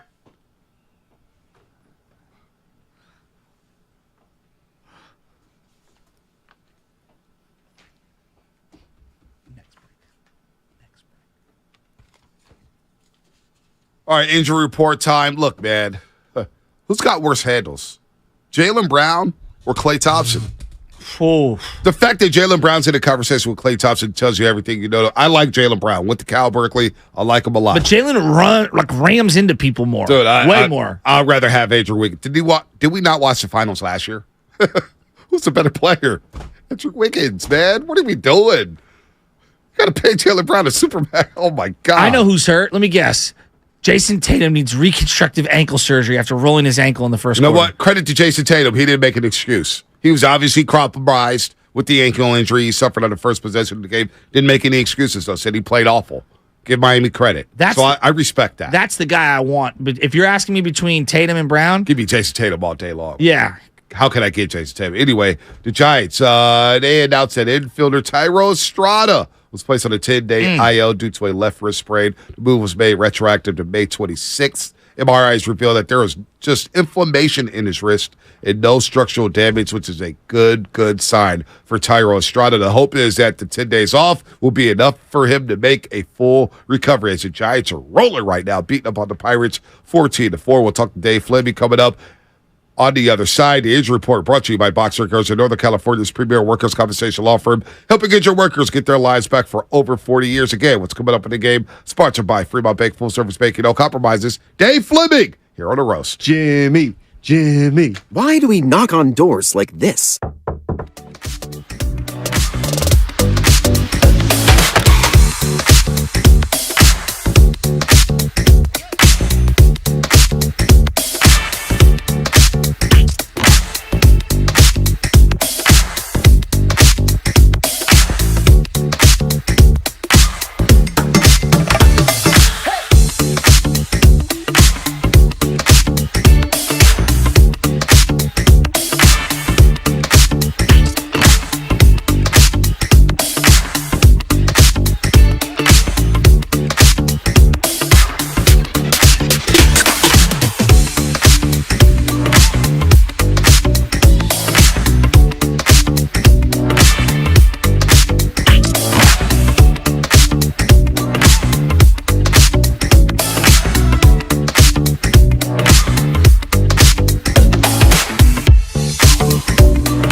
to right field.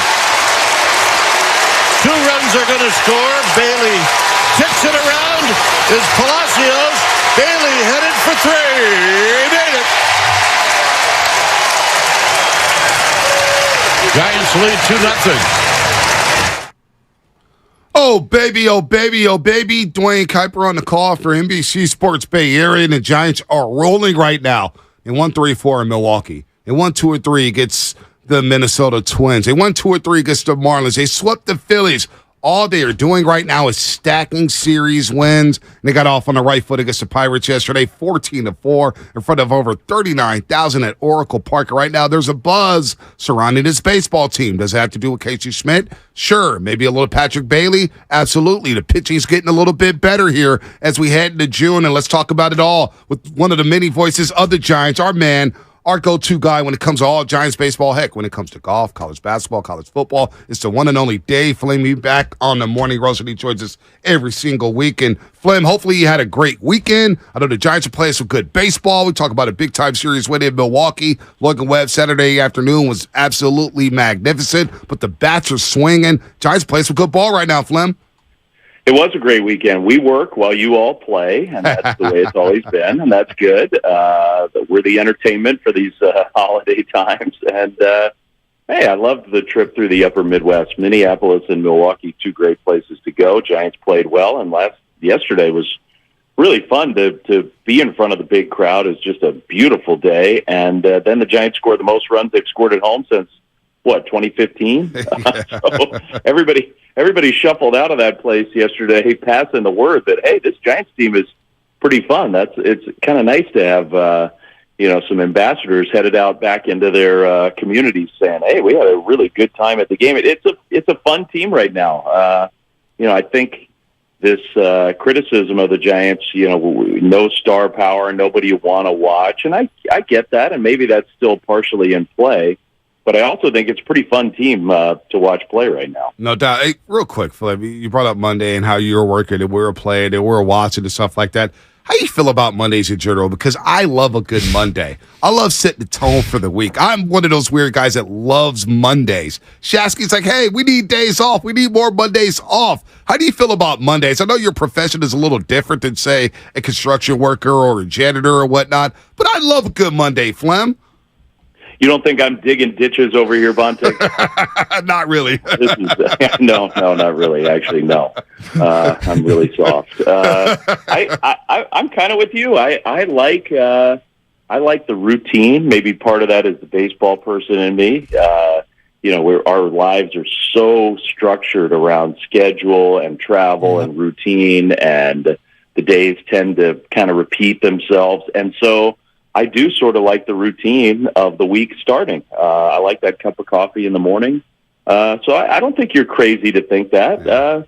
I like being productive. I don't, I like vacation. I like off days, but I also like doing stuff.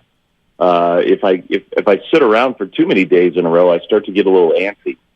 I know nothing about that. You're good with sitting around. No, trust me, I have the worst adult ADD of all time, and so no. You know what? I'm around a lot of baseball kids, right? Kids that are playing baseballs. I'm coaching the 12U All Stars here in the city, and big tournament over the weekend. And just my general consensus from kids that are diehard baseball players, this team feels so much more energetic since the Casey Schmidt call-up. And it's not just the kids. The adults are saying the same thing. Like, I'm really tapped into this team, and it feels like he's jolted the entire roster. They were 11-17 when he got called up, and now they're 28-26. There's more to it. It's not just him, but it really does feel like either the metaphor of him or the symbolism of him or maybe some of the energy that he's infusing in others, it does feel like the tide is completely turned on not just the team, but the organization and how people are viewing them.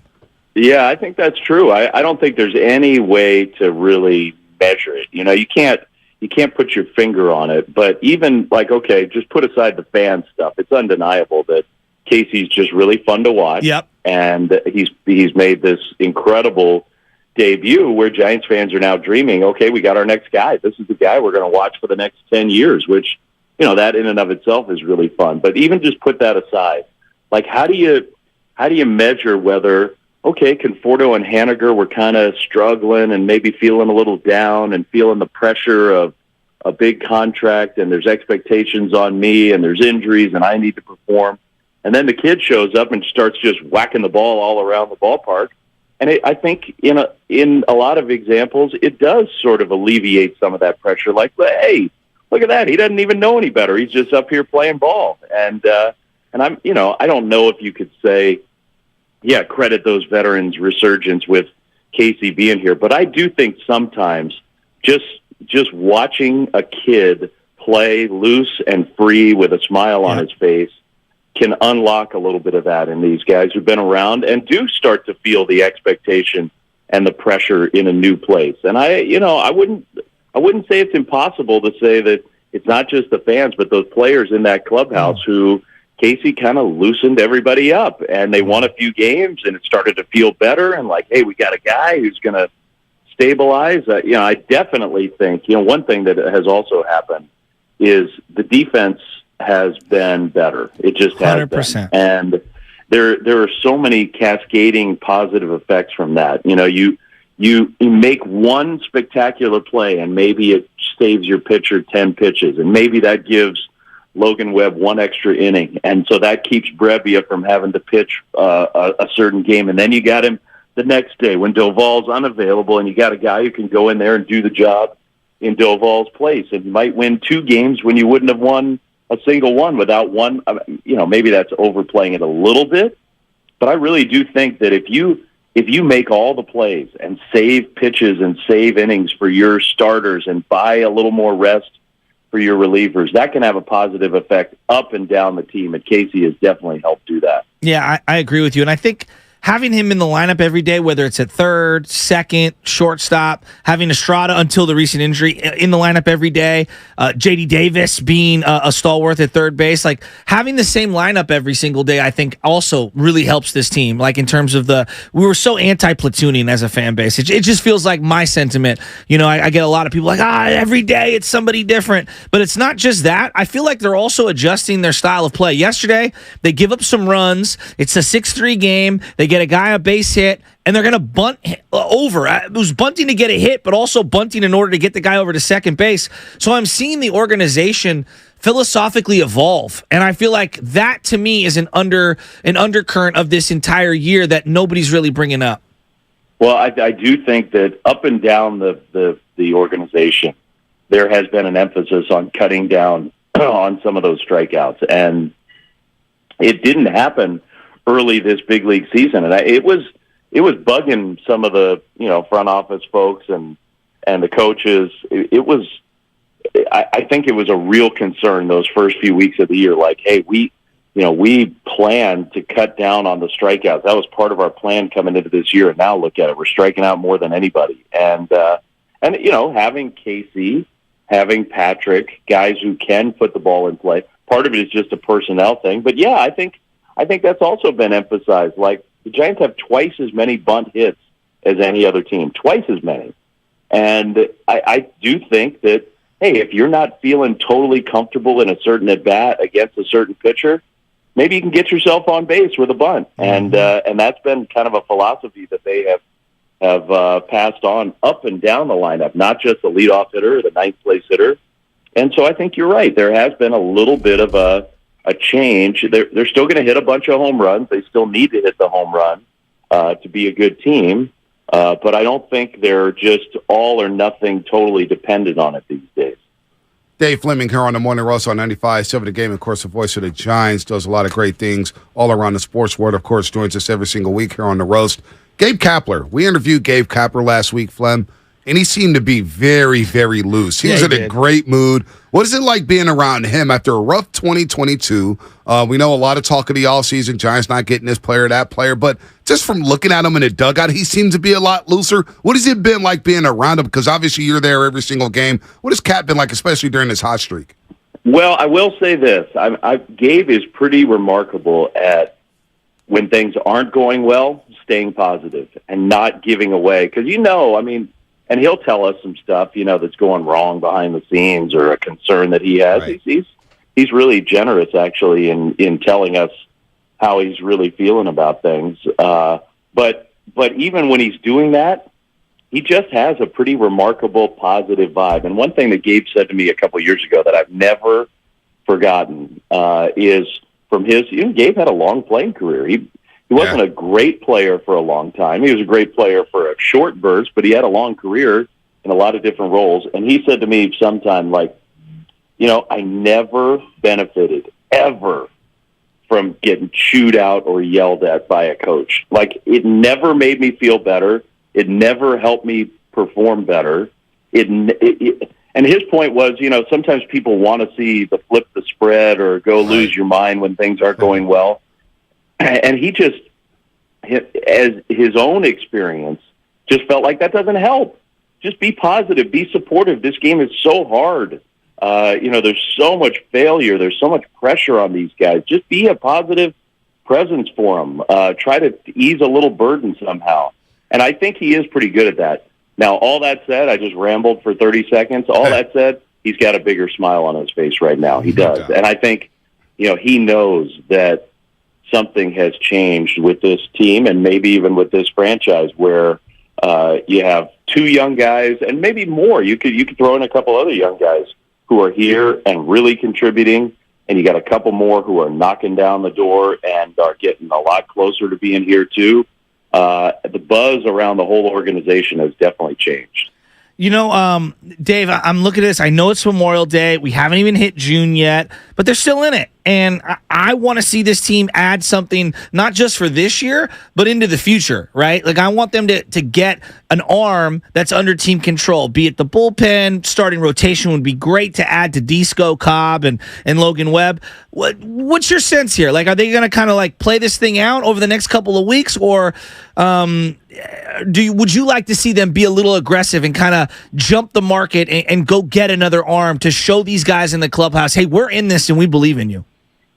Well, there's an arm named Kyle Harrison that I think is going to get the first crack. No doubt. And, I do believe that that's going to happen. It's not imminent because, Farhan was pretty open the other day talking about it. Like, hey, the guy's got to do a little better job being more efficient. And you got to be able to throw strikes at AAA if you expect to throw strikes at the big league level. There's this, this idea sometimes, hey, the automatic system they're using or the weirdness of the ballparks and it's harder travel and whatever, like maybe it's harder in AAA. And I think the Giants sort of dismiss that. I think they want to see high level success sustained there before they give you a shot here.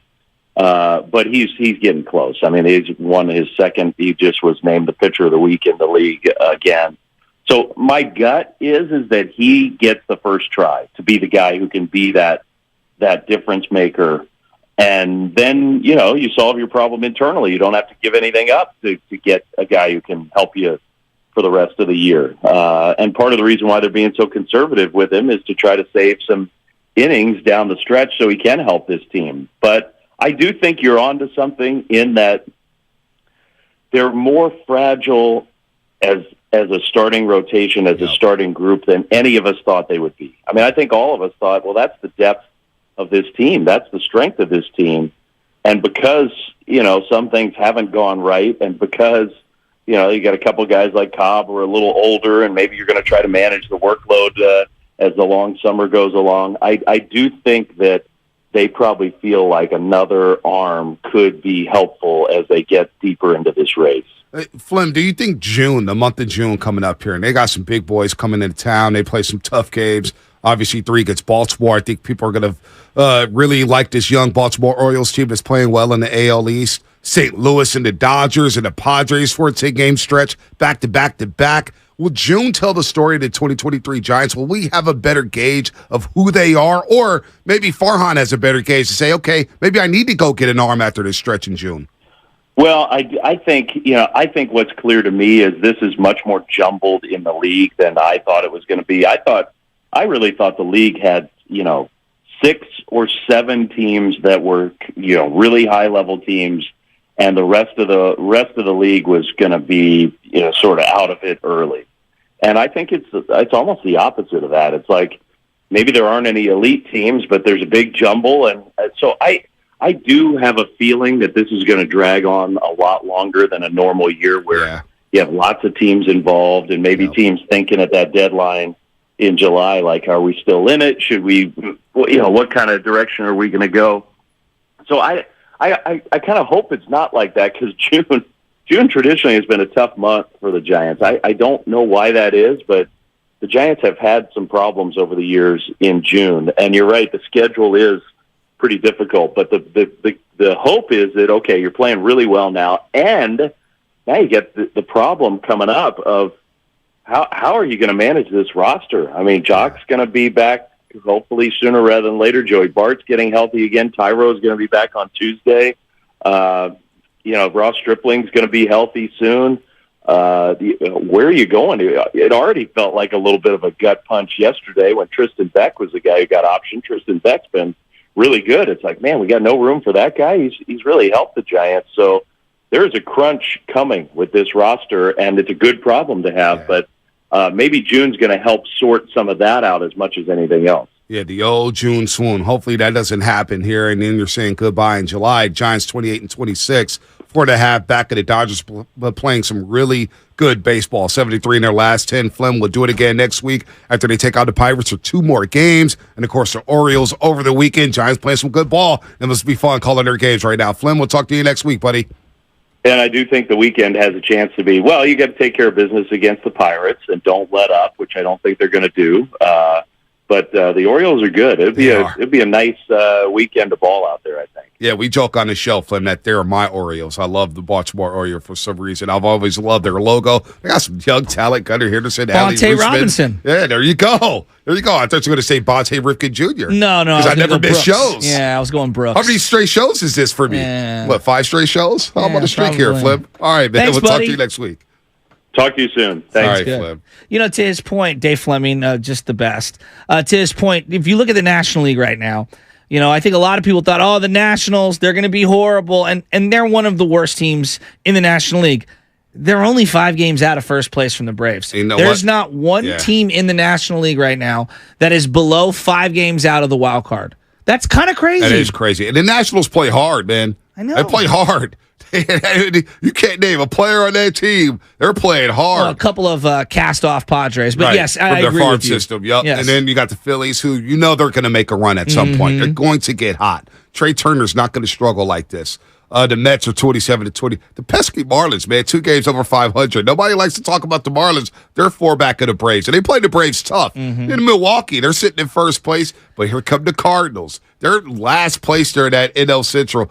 Cubs are playing good baseball. The Reds are scrappy. It's a fun league this year. Right now, Dodgers and Diamondbacks and Giants are all over 500. Yep. That's 3 teams out of the NL West. Look at the Padres. I know. 5 games under 500?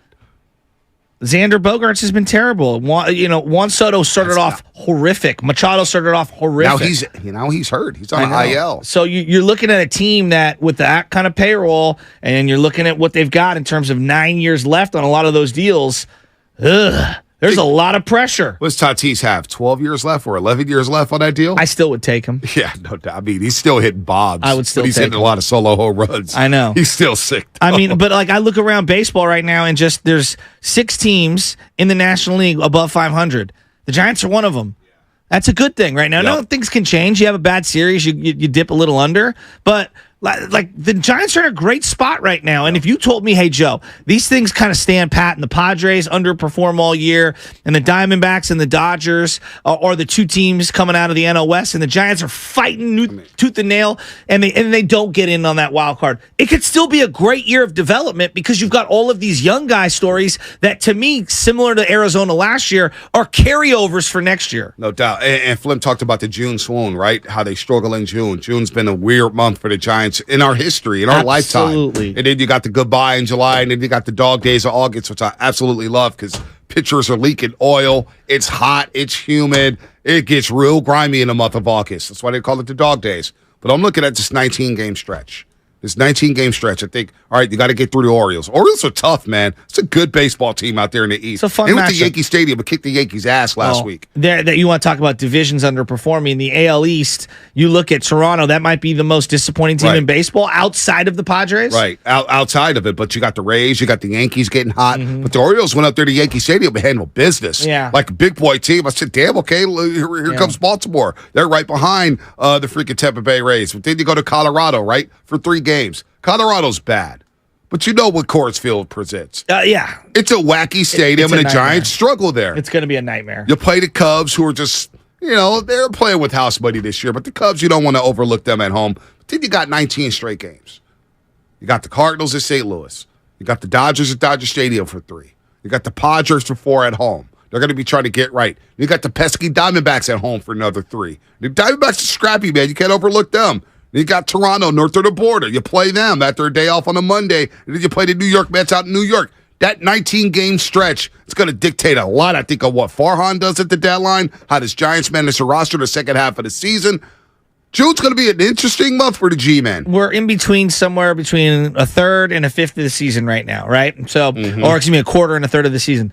Who would you say has been their best player this year? The Giants? Yes. Quarter of the season. Because now it feels real. To me, honestly, I don't like doing this, but I'm going Camilo Duvall. Okay.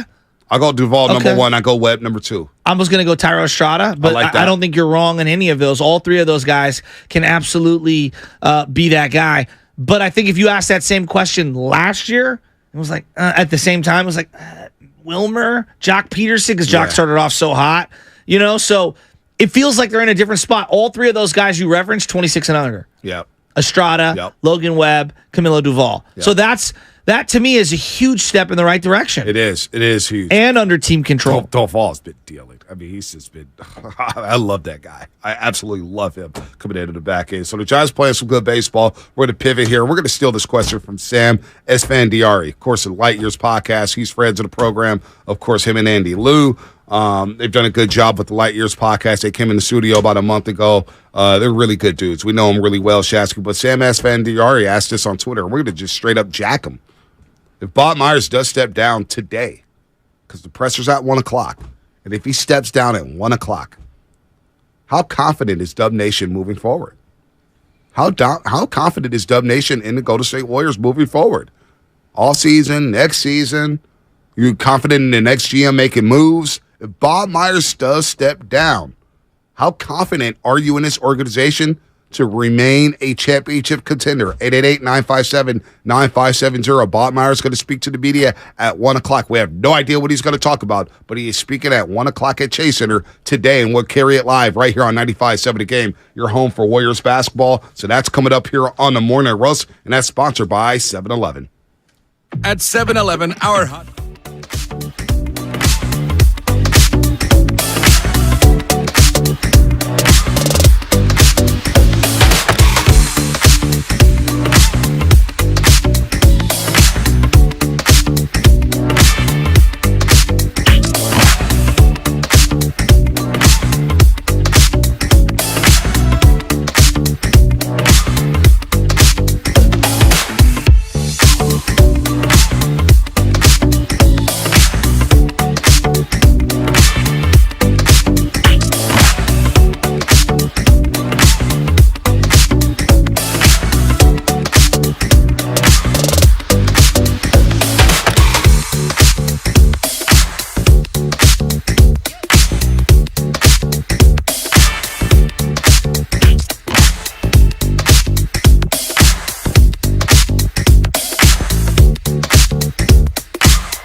Now, again, this has been planned for a couple weeks now. I got a call a couple Thursdays ago when Shams Charania and Anthony Slater tag-teamed an article on The Athletic saying that, hey, the Warriors are bracing themselves for a departure from Bob Myers. Sounds like Bob Myers, if he does step away, to be due to family reasons. That's everything I've heard. But this presser has been planned for some time. So it hasn't come out of nowhere. And he's going to talk to the media at 1 o'clock. We don't know what he's going to talk about. Now, there's some players coming in for pre-draft workouts. I know one of them is Khalil Shabazz out of USF. Young man, 6-foot point guard out of Seattle. He's a baller, absolute baller. He's going to be working out at Chase Center. So there's a little bit of that. But Mark Stein, of course, longtime NBA insider, has reported that maybe the decision could come down this week. Of course, his contract expires June 30th. So Sam Asfandiari asked this on Twitter, and it was a question we were kind of kicking around as well in our thread, but it's perfect. If Bob Myers does step down, how confident are you about the Golden State Warriors moving forward? Are you confident at all without Bob Myers? Are you confident without Bob Myers? Do you want Bob Myers gone? Is he the problem? I mean, 888-957-9570. I'd be very petrified without Bob Myers moving forward because of the relationships he has with Steve Kerr, with the players. Now, I'm seeing a lot of stuff about, hey, Steve Kerr, Bob Myers, they'll see eye to eye. There's a rift there. I don't believe that's the case. I believe what happened, just my own speculation, and it's a speculation sensation. Give me a buck there, Shasky. Bob Myers, Steve Kerr, Draymond Green, obviously, they all wanted extensions before the season. Draymond Green spoke about it. It's like, yeah, I wanted an extension, but I'm going to remember that how they didn't give me one. And Jordan Poole and Andrew Wiggins get their extensions. But Steve Kerr also wanted an extension. Bob Myers obviously wanted an extension before the season. Didn't get it. There was a couple offers in season. Bob Myers decided to wait. And so I don't think there's a big-time rift between Bob Myers and Steve Kerr. I think they go hand-in-hand. They're a partnership there. But, look, he's going to speak at 1 o'clock, and we'll see what he says, Shasky. Yeah, I mean, do I believe only one person can do the job of GM for the Golden State Warriors? No. Is it very difficult to find a competent upgrade? Yeah. That's where I start to struggle. And, you know, gosh, I really like Mike Dunleavy now, but there is something weird where you see Mike Dunleavy, who Warrior fans, for the most part, did not like. Okay, let's just call it what it is. When he played, they didn't like him. And I think he was more the symbolism of draft failures and ownership failures, more so than it was him not being a good person or a good basketball player or any of those things. But there is some weird irony in Mike Dunleavy taking over for Bob Myers, if that's what ends up happening. A part of me wants a fresh set of eyes because I think that you can be more unemotional, and I think you can make the cold, calculated, changes that are necessary if you want to continue to evolve and compete. But on the other end of the spectrum, I also understand not wanting to upset Steph Curry. Yeah. And if Steph Curry feels that you've blindsided him at this stage in his career, given where the NBA landscape is, right, the last thing you want to do is alienate a superstar and have him beg out. Especially in the NBA. That does not work well for organizations. But there's the other part of this, and I get where everyone's coming from. Once Steph leaves, it's all over, and I get that. We all get it. Didn't we all say the same thing about the Miami Heat? Oh, LeBron's gone, they're done. Done. Now, maybe the Heat are such a unique situation that it doesn't correlate to what the Warriors are building here, but like seeing the Heat persevere, and I don't think them to be on the same level as the Warriors in terms of what they've done post-LeBron, because they haven't won a championship. But damn, it's pretty damn good. Well, the post-Duncan years should have gone well for the San Antonio Spurs, right? But then Kawhi Leonard suffers that injury. They have a team meeting. He gets blamed. He's like, the hell with San Antonio. It destroys their plan moving forward to build around Kawhi Leonard. Now, good organizations. They also had DeRozan after, and they weren't bad. They weren't bad, but they weren't at that elite level anymore. I agree. It was ready to bottom out. Right, no doubt. But Kawhi Leonard's a superstar. DeRozan, I guess you could call him a star. Look, after Steph Curry, a lot of things are going to change, right? But how do you put yourself in the best position to build after Steph Curry? How do you not bottom out like the LA Lakers did post-Kobe? That's the plan. But the Lakers, I'll give the Lakers this, and maybe they're a unique situation. They feel like they've kind of reset multiple times in our lifetime when most people thought that they couldn't reset. Well, they did. The Showtime Lakers, they reset after, they have Sadell Threed or whatnot and Cedric Ceballos, but they make a playoff run, and then they get Shaq. Yep. And then they get Kobe. and they reset. And then they move on from Shaq, and they have a couple rough years, but boom, they make the trade for Pau Gasol. Now they're back in business, right? Then post-Kobe, they did draft well. I'll give them credit. Even though they weren't making the playoffs, drafting Brandon Ingram, he's a home run hitter, man. Yeah. And they didn't care. I know they flipped him for Anthony Davis, but he was solid. Lonzo Ball coming back around. Right, D'Angelo coming back around. So they do things, but how do you not bottom out post Steph Curry? Look, you're going to have some lean years, but you want to make sure that recovery time is quick, right? You don't want to be, oh boy, Steph Curry's gone in the next 5 years. You're just at the bottom of the league. I think where I'm like Mickey Arison is the person who runs the Miami Heat, and him and Pat Riley.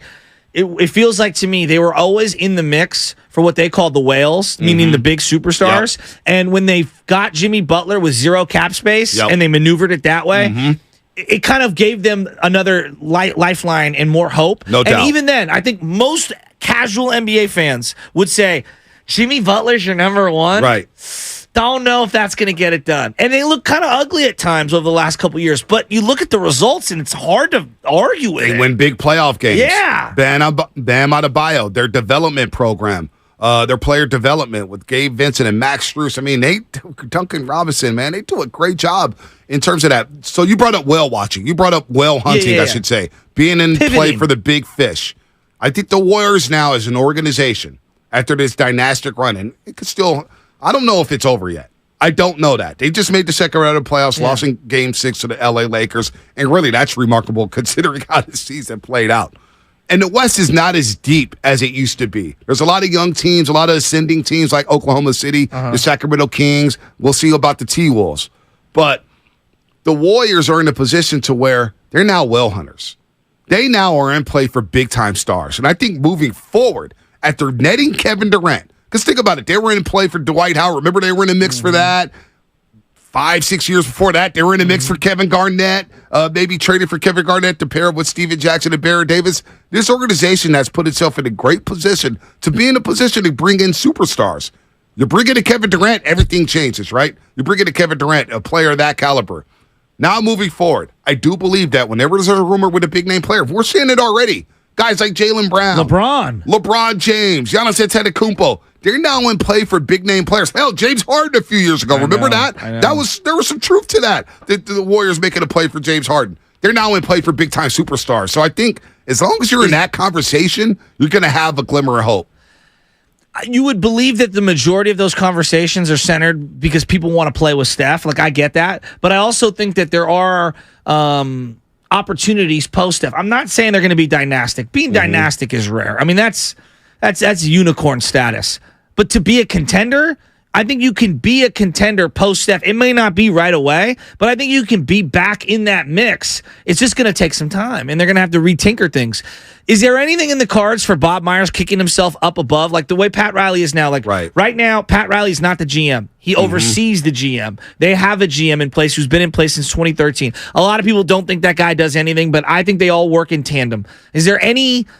Does anybody believe that Bob Myers maybe puts himself above the GM role, and him and Lacob have figured out some sort of president of basketball ops role? Right. Do you think that that's an option for today that we might hear? I don't know. The Warriors have been very tight-lipped about this.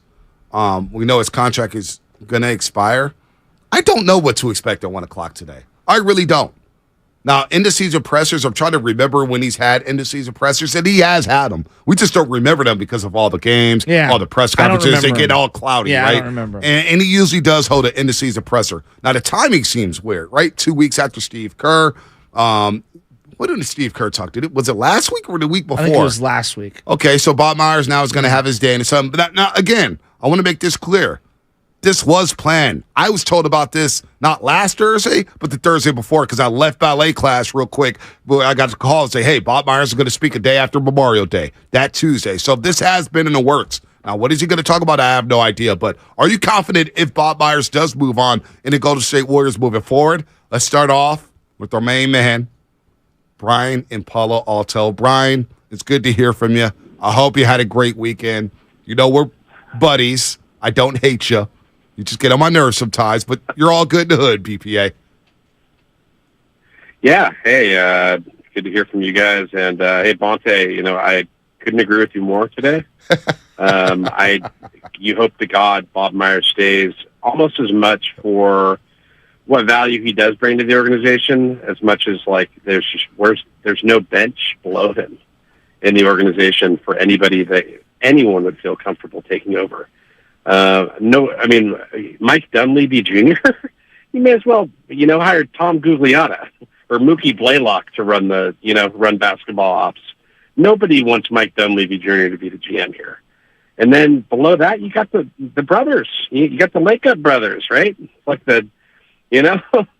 it's like Tom and Greg in Succession. No way does anybody feel comfortable with the Lakeup, the Lakeup sons taking over. So, the question is, are they, if Bob leaves, are they willing to go outside the organization to hire a legit, sort of qualified, sort of out of the box general manager?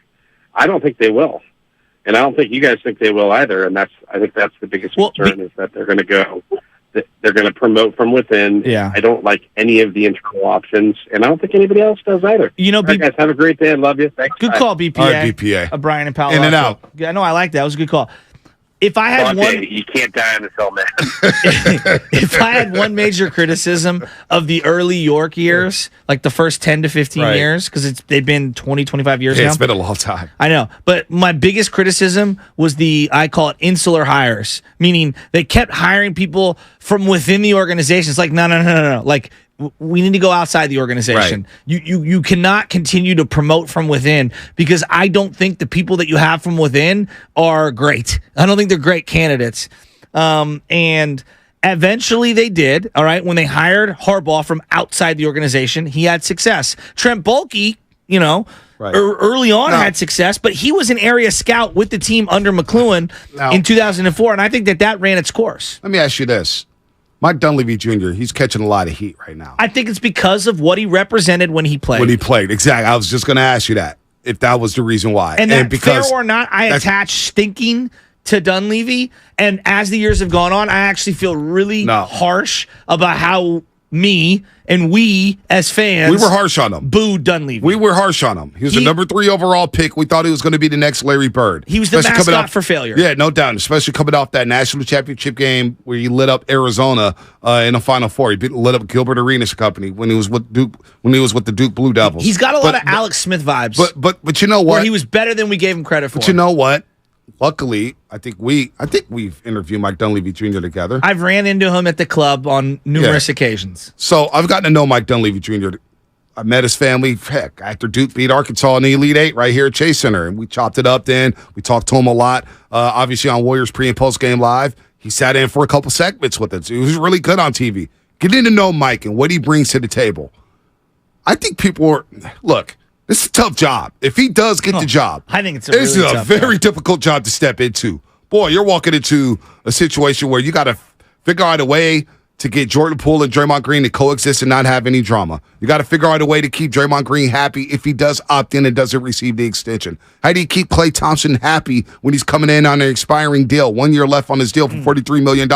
It's a tough job. And I don't think working for Joe Lacob is all that easy. Joe Lacob is an owner who wants to win. We called him the modern-day Eddie DeBartolo. Well, do you think it was easy working for Eddie DeBartolo if you're John McVay, Bill Walsh, or Carver Policy? Hell no. It wasn't easy. He fired Bill Walsh 50 million times. Let me ask you this one.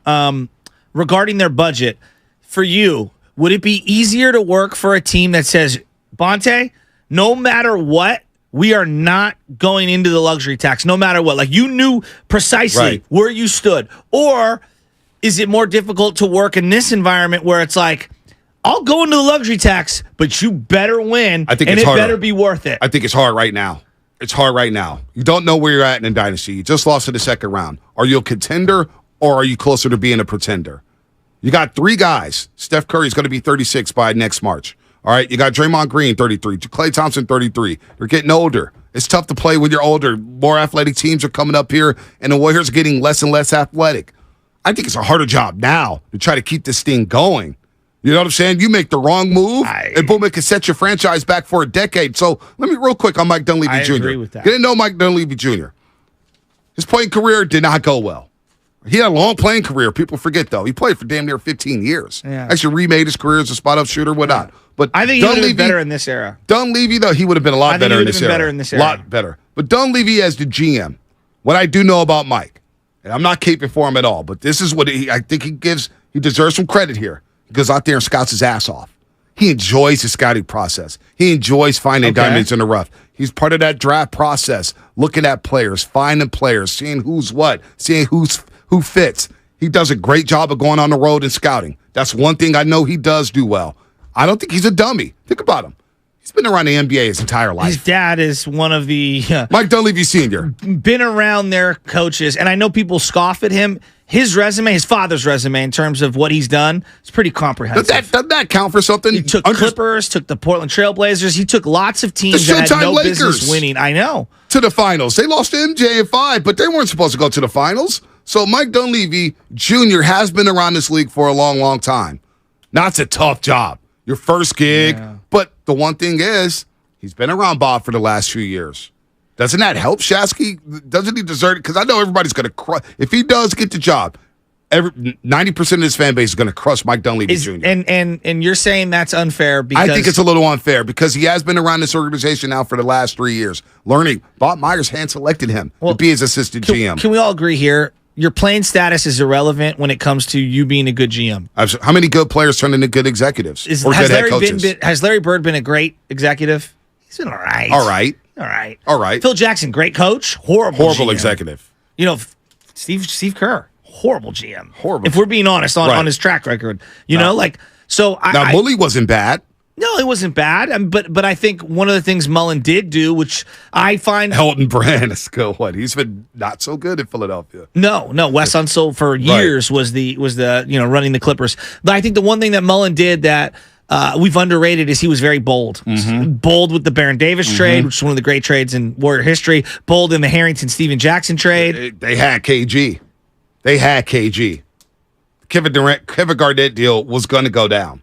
Mully was in on that. They were close to that. So I think that you can make the argument there have been so many different great and mediocre players who have been great and bad at GMing. So his tenure with the Warriors as a player should really be irrelevant to whether he's going to be a successful GM or not. All right, let's go back out to the lines here. A lot of people want to talk. Bob Myers is going to speak at 1 o'clock today. 1 o'clock, Bob Myers presser today at Chase Center. 1 p.m. We'll carry it live right here on 95.7 The Game. Of course, you're home for all Golden State Warriors basketball. Let's go to Dave in Pleasanton. Dave, what's happening? You're on the roast. Good morning, Dave. Good morning, guys. Hey, so I got a question for you and a statement. So for me, it's time to break up the big three. That's for me. The only two off the table are Curry and Wiggs. Now, when it comes to Bob Myers, I don't want to take anything away from him, but this question will. He is a great GM. Probably the best we've ever had. But at the same time, how much of it was Joe Lacob saying, the wallet is open, the floodgates are open, go do what you have to do? That's the question I got. Thanks, guys. No problem. Let's go to breaking up the big three. We've talked about that a little bit. And the big decision, I think. Yeah, but we act like they ran up a bill of $500 million. Like he retained players that he already had. Yeah, I'm not saying that the money doesn't factor. The Warriors have been screwed by the CBA. Yeah. They've getting penalized for developing homegrown talent and paying them. Well, and they've taken advantage of times with shrewd contract negotiations before the salary cap exploded. It goes both ways. They've been the benefit of it. They've been negatively affected by it. Let's go to David in San Jose. David, what's happening? You guys got me? David? Not much longer if you ask. You better go, David. Hey, sorry about that, guys. I couldn't hear you. Cut out for a second. Anyway, so check it out. I don't want to push a narrative, but what about if there is some kind of rift between Bob and Steve? I mean, you're a GM. You bring in these picks in the first round, and none of them are playing. And whose record does that look bad on? It doesn't look bad on Steve Kerr's record. It looks bad on Bob's, right? You translate that to the NFL. Those kind of things are the kind of things that bring down front offices. So I'm just saying it's a possibility maybe where he's like, hey, you know what? Maybe it's time to move on. Well, Steve Kerr and I have run our course. He didn't want to play the guys that I hand selected. I wasn't going to help him out at the trade deadline. It's a possibility that this whole thing has just run its course. Well, I would also say that there's also a possibility that there was tension in every single season, including this one. There's always tension. That's what I'm saying. Like, hey, I brought in Brad Wanamaker. Yeah, that's not working. Hey, I brought in Kelly Oubre. Yeah, that's not working. And Joe Lacob sat here in the studio, looked both of us in the eyes and said, Kelly Oubre Jr. deal, probably on me more so. I wanted that deal to replace Klay Thompson to try to make the playoffs. He goes, I wish I could take something back like that. Yeah, well, that was on, and Lacob took the bullet for that. Well, I'm sure that there's a lot of collective decision making that happens across the board. I think the one thing that I get most frustrated with, and I could see where Bob Myers would get frustrated with, and it is somewhat wrapped around the youngsters. And this is what I would say. It's not just that you didn't play the youngsters. It's that you played all of these two-way guys all year and then refused to play them in the playoff game, even though you had a lot of love for them, which as I look at the Miami Heat, I go, okay, they had a lot of love for Gabe Vincent, and Duncan Robinson eventually got a deal, but Gabe Vincent and Caleb Martin all year they played Caleb Martin. I have a text message going back to November, me texting Nash, I don't get the Caleb Martin thing. Why are they so hell-bent on playing him? Right, and look at him now in Game 7. But he's stuck with that guy come playoff time. So if you're not going to play my rookies and you wanted these two-way guys, well, why didn't you stick with them a little more? Right. I guess that's where my frustration would be. I think there was definitely a little disconnect with not only just Bob Myers, but some of the front office members saying, look, we're 3-7, and we're off to this slow start, and we're not winning road games. But we also acknowledge that the regular season for us as the Golden State Warriors is not as important as it is for, say, the Sacramento Kings. Yes. It's not as important for, say, the Denver Nuggets. This regular season for us is a tune-up for the playoffs. We just want to be healthy. However, can we be healthy going into the playoffs while getting these youngsters up to speed? And you know what? Due to Andrew Wiggins leaving, it felt like they got Kuminga up to speed for the playoffs. He averaged 23 minutes a game from February 1st throughout the end of the regular season, and then you don't play him. And I think there was some frustration there saying, boy, we couldn't see Kuminga against LeBron James one time against the LA Lakers. Not once. We couldn't find some minutes here. So that's a problem. You don't play Moses Moody all year, and then you unlock him in the playoffs, and it's like, oh, boy. Moses Moody looks like he's ready to play and have a heavier role. And I'm not trying to play all sides of the fence here, but on some level, there's 25 to 28 teams in the league that are frustrated with their player development and playing time just across the board. I don't think this is a Warrior exclusive thing. It feels hyper-focused because they're contending. But I look at the Celtics today. You don't think Celtic fans are waking up going, boy, did we get the best out of Robert Williams? Yeah. Peyton Pritchard? Marcus Smart? Well, they stopped playing Peyton Pritchard last year in the playoffs. They stopped playing him in the finals. Who's the other guy? This year. Who's the white guy, the shooter who shoots kind of goofy? Oh, number 30? Yeah. Yeah. Whatever guy is. Yeah. But they don't play him either. No, and so don't. I don't think that this is a Warrior exclusive conversation. And I've heard Steiny kind of allude to this, and I kind of am with him here. There's 25 other teams in the league that are pissed off with the way 5 or 6 guys on their bench have been utilized. Right. No doubt. And that's why they're all at home. That's no doubt. So you don't play these guys. And so there probably is a frustration from not only just the front office, but the owner as well, who's invested into this roster, and he wants to see some of these young guys play. And then you pivot off of James Wiseman, one of the prize picks, number 2 overall picks, which is kind of setting this team back a little bit. That number 2 pick, trading, and I don't know who you draft there, whether you draft LaMelo, I don't know. You missed. You heavily whipped on that, an and you brought back Gary Payton II. He was never healthy coming back. So I think there was, but I think the biggest frustration in it all, I think personally, is that Bob Myers didn't get that contract before the season. Alongside Draymond Green and Steve Kerr. They didn't receive their extensions, and in a way, it's like, wait a minute. All the success we've had over the last decade, and all of a sudden I want an extension now, and I don't get it, and I want to be the highest paid GM in the league, and I don't get that right away. There is a blow to the players just don't have egos. Coaches have egos. GMs have egos. Everyone does. Everybody has an ego there. There's a plumber walking around right now who's like, I'm the greatest plumber who ever lived. So Bob Myers, you don't think there's an ego blow? You don't think there's a thing? Shout out Uncle Matt. I'm glad you think they're the greatest plumber ever. He is the best plumber of all time. But listen, nobody unclogs the toilet like your boy Bonte Hill. Trust me. You know how to clog one. And I know how to unclog it. Did I ever tell you the story about my brother at the airport? One of his first weeks on the job. So he's a plumber at the airport. I think so. I don't know. He pulled out an entire pair of pants out of the toilet.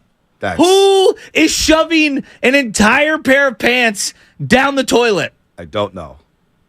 All right, keep going. I don't know. But Bob Myers, I don't even know where I was going. Do you think there's any possibility Steve Kerr gets an extension announced today? I don't know. Do you want him going into a lame duck year? Coaches don't like going into lame duck years. And if the extension didn't happen now, let me ask you, if you Joe Lacob, Do you give Steve Kerr an extension after the way last year played out? Okay, first off, my philosophy, if I'm running the business, no one's getting the premature bag. Well, that's me. Part of the problem, Draymond Green got the premature bag and didn't even play in 2019-20. He admitted that he didn't. But he had play. 1 year left. He had 1 year left, but they gave him an extension. I know. I would let him play it out. And say, me personally, I like making players play in a contract year. That's just me. That's how I roll. Coaches, though, with the way the coaching went down last year, we had a lot of criticism of Steve Kerr. And I'll say on the front end, I didn't think Steve Kerr had his best season as head coach of the Golden State Warriors. That's just me because of the lack of development and the inconsistent playing time for some of the youngsters. And, of course, as you mentioned, Ty Jerome and Anthony Lane getting all the run and Kuminga and Moody not playing. I don't know if I'm Joe Lacob if I pay Steve Kerr an extension right now. You may have to play it out, especially coming off of last season. The optics did not look good, did it? No, it didn't look great. I'm not here to deny that. But there is something to be said for having faith in someone. And when you give them that extension, it gives them a little more confidence, leeway, autonomy to make decisions that they otherwise wouldn't do when they're fighting for a contract extension. Yep. Right? Like I look back at Kyle Shanahan. I don't think he trades up for Trey Lance if he doesn't have the contract extension. And some will say maybe Jed York prematurely gave Shanahan the contract extension. Right? Yes. But here's what I would say. Maybe you feel that way. I think looking back, it's the right thing to do. Probably the right thing to do. Probably the right thing to do. But would he have made that move for Trey Lance? For every Kyle Shanahan, I could point to a Joe Flacco and go, contract year, he balled out. Probably still shouldn't have gave him that money. So if they don't give Shanahan the extension, maybe they go after Brady harder. It's a great question. Yeah. You know what I'm saying? Maybe they don't trade up for Trey Lance. Regardless. Maybe they don't trade up for Trey Lance. Maybe it makes you move a little differently. That's my belief, and that's just me speculating. No, my belief is I always love players and coaches playing out through a contract year. Now, the uncertainty that's going to surround the team if you don't give Kerr an extension, right? The cloud over Klay Thompson if you don't give him the extension. That's a dangerous game to play. Well, especially when I think about Klay Thompson, he's already kind of in his own dome for a variety of reasons. I don't know. I think they're in a tough spot with him. I can make the argument in both directions. Giving it to him prematurely, trying to work out some sort of a smaller deal. I sit that one out. I sit it out. And letting him play it out. I could play both sides of that. It's a dangerous game. You're listening to 95.7 The Game, KGMG, FM, and HD1 San Francisco, always live on the free Odyssey app. Hey, look, at 9:20, we're going to talk to our boy Casey Pratt, ABC 7. Casey Pratt is going to, for a quick 10, 15 minutes, we're going to talk a little A's baseball and see what the hell is going on with the Oakland A's in Las Vegas. I think it's a big story out here in the Bay Area. A lot of people care about it. So we'll talk to Casey Pratt, who's been all over it, ABC7 on Twitter, get the latest on the Oakland Athletics, and then we'll get right back into Bob Myers and the Golden State Warriors. But first, let's get to Rob and San Bruno. Rob, what's happening, Rob? You're on the roast. What's going on, fellas? First off, hey, y'all really thought Dunleavy was going to be something special in the NBA for real, though? No, I wanted Yao Ming. Yeah. I mean, Dunleavy, you know what, though? We had the worst record that year. Hey, Rob, I'm not going to lie, though. He looked sick in that national championship game against Arizona. I was like, okay, he could work something with Dunleavy. So did Tony Delk. Duke had J.J. Redick looking like the next Steph Curry before Steph Curry at Duke. So that's just Duke. But Adrian Wojnarowski. I just believe the Warriors need to work on player development. Look, I don't think it's a player that's going to come to this team and make them that much better. Who's going to come? Tatum? I'll take Tatum in a heartbeat. It's LeBron. Like, there's really nobody out there that's going to make them better, so they need to work on player development. I think they went for that championship this past year where they should have been developing players. Look at Miami. I mean, what if Wise is on Miami? I think he's playing. Kuminga is the most talented player. Take Jimmy Butler off the he's the most talented player on that roster. Minus Jimmy Butler, and they put in cats like Caleb. And I was saying just like, who's this dude? Like, why they keep playing him? This is why. You know what I'm saying? He's not as talented as Kuminga or Wise, and so why wasn't these guys getting sprinkled in? Most definitely, when you have the spacing with Steph and Klay, they still going to get that attention. So why can they just eat off what Steph and Klay was doing? I never understood that. So they need coaching development and player development for next year. Yeah, I'm with you there. Rob, real quick, Bob Myers, you think he comes back? I like that last call. I think it's a risk because you making his name look bad because you ain't playing this young talent that he thought to help your team, and you just traded for like 5 draft picks and a 6'2" point guard. Kind of disrespectful, but I don't think he comes back. I think they need a change, and I think he's probably like the in on scapegoat, to be honest with you. So I think he knows something going up. So I don't think he's coming back. He had his time. He did great things. I think he's going to move on and do something else. 1 o'clock, Bob Myers will speak today. 1 o'clock, Bob Myers, president of basketball operations, the GM of the Golden State Warriors, will speak today. Now, they do have some pre-draft workouts. Today at Chase Center. I know Bob Myers was out in Chicago at the draft combine. He was there. He was visible. You know, some people reported he hasn't been around here and there, but I'm hearing differently. If he is running the draft, like, how weird would it be if he's running the draft board right now and he's like, you know what, I'm out. Well, so in the NFL, it's funny that you bring this up. In the NFL, there's a lot of examples of maybe a new owner or a new head coach coming in, and because the scouting department has done all of the research, they will just stay with that scouting, board and whatnot. Now, the coach or whoever the new person is in charge still has final say, but they'll keep that entire scouting department intact. And then after the draft, after they've done everything, they've done their free agent undrafted signings, boom, then they'll blow everyone out and start fresh so they can have an entire repertoire of database from all of the players coming in, because it's just too much work to bring in. If I get signed in January as a new head coach or in February, it's too much work for me to bring in an entirely new scouting department. You've seen that in the NFL. Right. I don't know how the NBA feels different because it's not as big of a pool of players, but I do think it's very difficult to just say, hey, we're going to hire a whole new staff. And go, that's not what they're going to do. We're a month away from the draft. All right? The NBA draft's coming up here. Free agency is coming up. Decisions have to be made. Draymond has an opt-in clause that he has to exercise on the 1st of July. So if Bob Myers is leaving, then wouldn't you think that he's already tipped his hand to everybody saying, hey, I'm out of here, and got all your staffers in place? I don't think Bob Myers is that individual. We know he's not that individual to just leave you hanging saying, yeah, I'm out of here. Deuces, figure it out on your own. I don't think he's going to just stick his middle finger to the organization. Percentage chance today he announces he signed the extension versus he's stepping down completely. I don't know, Shasky. I don't know what to expect.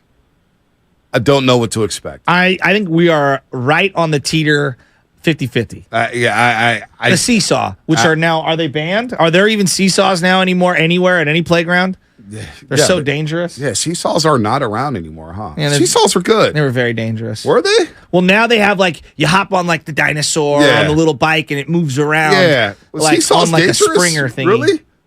Somebody got hurt on the seesaw? You got hurt on the seesaw, Shasky? No, I didn't. No, but I know Guido's young boy James broke his arm in multiple spots on the jungle did you do gym. that? No, but not the seesaw. What do they call it? Did The it? monkey bars? Hey, you're talking about the seesaw, though. Yeah, I know, but I'm saying in general, play equiment can be dangerous for kids. Oh, gosh. I'm not pulling one of those. I'm just saying, in general, it can be. Yeah, yeah. That's why they got rid of sand. Yeah. Did they really? Yeah, they don't want kids, grabbing needles and whatnot. Happens. Kids get hurt. It happens. You're a living testament to that. What is going on here? And if you're outside enough, you're going to get hurt. You're going to get hurt. Unless you're just tough and you just shake them off. Bubble boy Bonte over here never had an injury in his life. No, I had injuries. Sprained wrist. Sprained ligaments in my knee. I've had injuries. Okay. You just play through them. You tough it out. You know what I'm saying? Just like Not Mondays. going to keep me off the field. Just like Mondays. You play through Mondays. You play through Mondays. Beat culture. Come on. Hey, come Morning on, roast man. culture. Not going to keep me off the floor. Not going to do it. Not missing out. Probably play through some concussions in pop water football. Who the hell knows?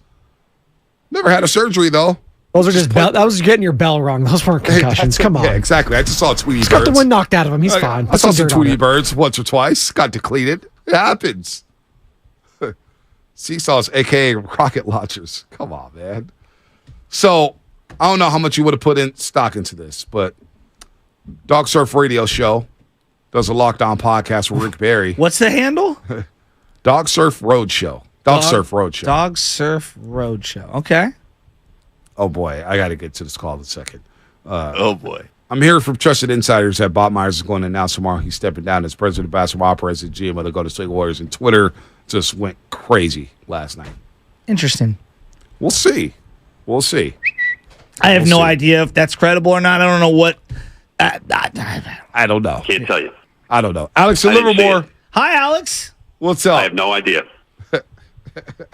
Alex in My Livermore. My 4-year-old son got flea flung from a seesaw, caught under, and then the end of the seesaw banged his head on the ground. It happened. See? Told you it happens. It's very dangerous. Was there sand in this playground? No, it was one of those foam rubber mats underneath. Yep, that's the new move. This is the first time I've ever heard of a seesaw incident in my life. What are you talking loved a good about? seesaw. Seesaw. I've never got hurt on seesaws my whole life. The seesaw injury business is booming. Wow. Baby Chaz was on the seesaw not too long ago. Sounds like these parents are sleeping on duty is what it sounds like. That's what it sounds like to me, too. Because, like, when Baby Chaz is going down the slide, I'm right there. Right there. You better mark your words, bruh. I do. She bumped her head on the seesaw a couple weeks ago. Cried for a minute, got up, went like a champ, said, Papa, more. Okay, let's go. She gets in that seesaw with hands up. I'm scared as hell, but I'm right there. When she's climbing up the ropes, I'm right there. Like an after-school special. Come on, man. One day you're not going to be there. Oh, I'm going to be there. Always. I'm always there for Baby Chaz. We're here, and they're there. I haven't heard from Jonathan in forever. Come on, man. I've never heard of a seesaw incident. I see these kids running around, man. Get hurt on a seesaw, man. Bonte, you can't die on this hill, man. Can you do the monkey bars? I was never the greatest at it, but my little brother was very good at it. I was not good originally, but like I was Through on radio, man, I got better as time went on. Yeah. It was rough early on, got better as time went along. Big Dog let you, hop on his shoulders as you were going across to feel good about yourself? No. I'm good with the monkey When you're as tall as Bonte and producer seriously. John back here, they can just stand and do it. There we go. Somebody's getting hurt in the jungle gym, man. What the hell's going on around here? Coach and Vallejo, real quick, Coach. We got to run, but we got 60 seconds for you. What's up, Coach? Okay, real quick. I'm a retired safety specialist for the government, and there was a backyard swing set incident, and I had to go around to all Navy personnel. They could no longer have backyard swing sets. See? That's how overreactions work. Damn. Yeah. But as far as Steve Kerr is concerned, I think he'll be the first one to admit that he had a bad season. Okay? And I think what separates the Eric Spoelstras of the world, you see this guy, he'll play anyone he thinks, and he'll give anyone a chance to try to make an impact. And who knew you were going to get something like this out of Caleb Martin and Robinson and those, and these guys, and Strauss. So I think that's what kind of separates the great coaches. They try to use everyone on their roster. And so I would like to see Steve Kerr do that a little bit more in the upcoming season. Yeah. Thanks for the call, Coach. By the way, I'm seeing some comments here. Fool's gold-blooded.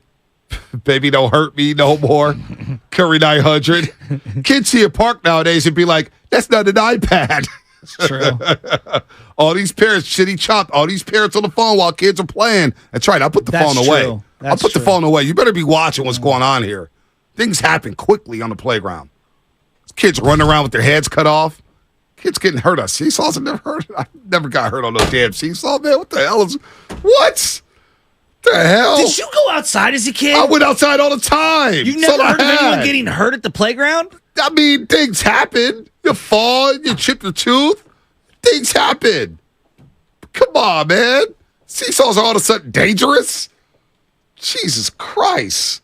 I know I can't say that on air, but Jesus Christ. It's coming up on the game sponsored by CalHope.org and the Department of Healthcare Services. KG Pratt, KG07.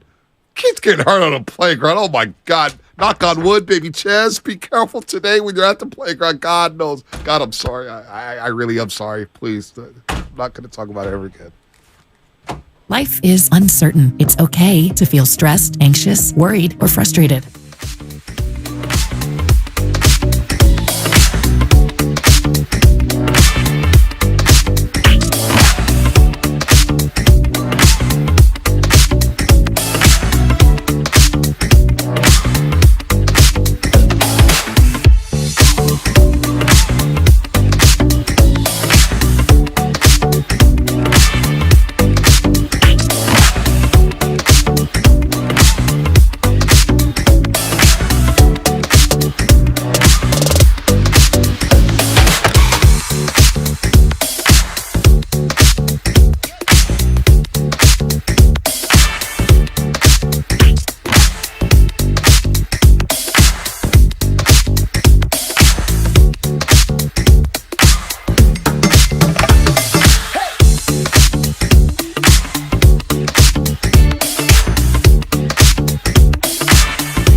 This is going to do it.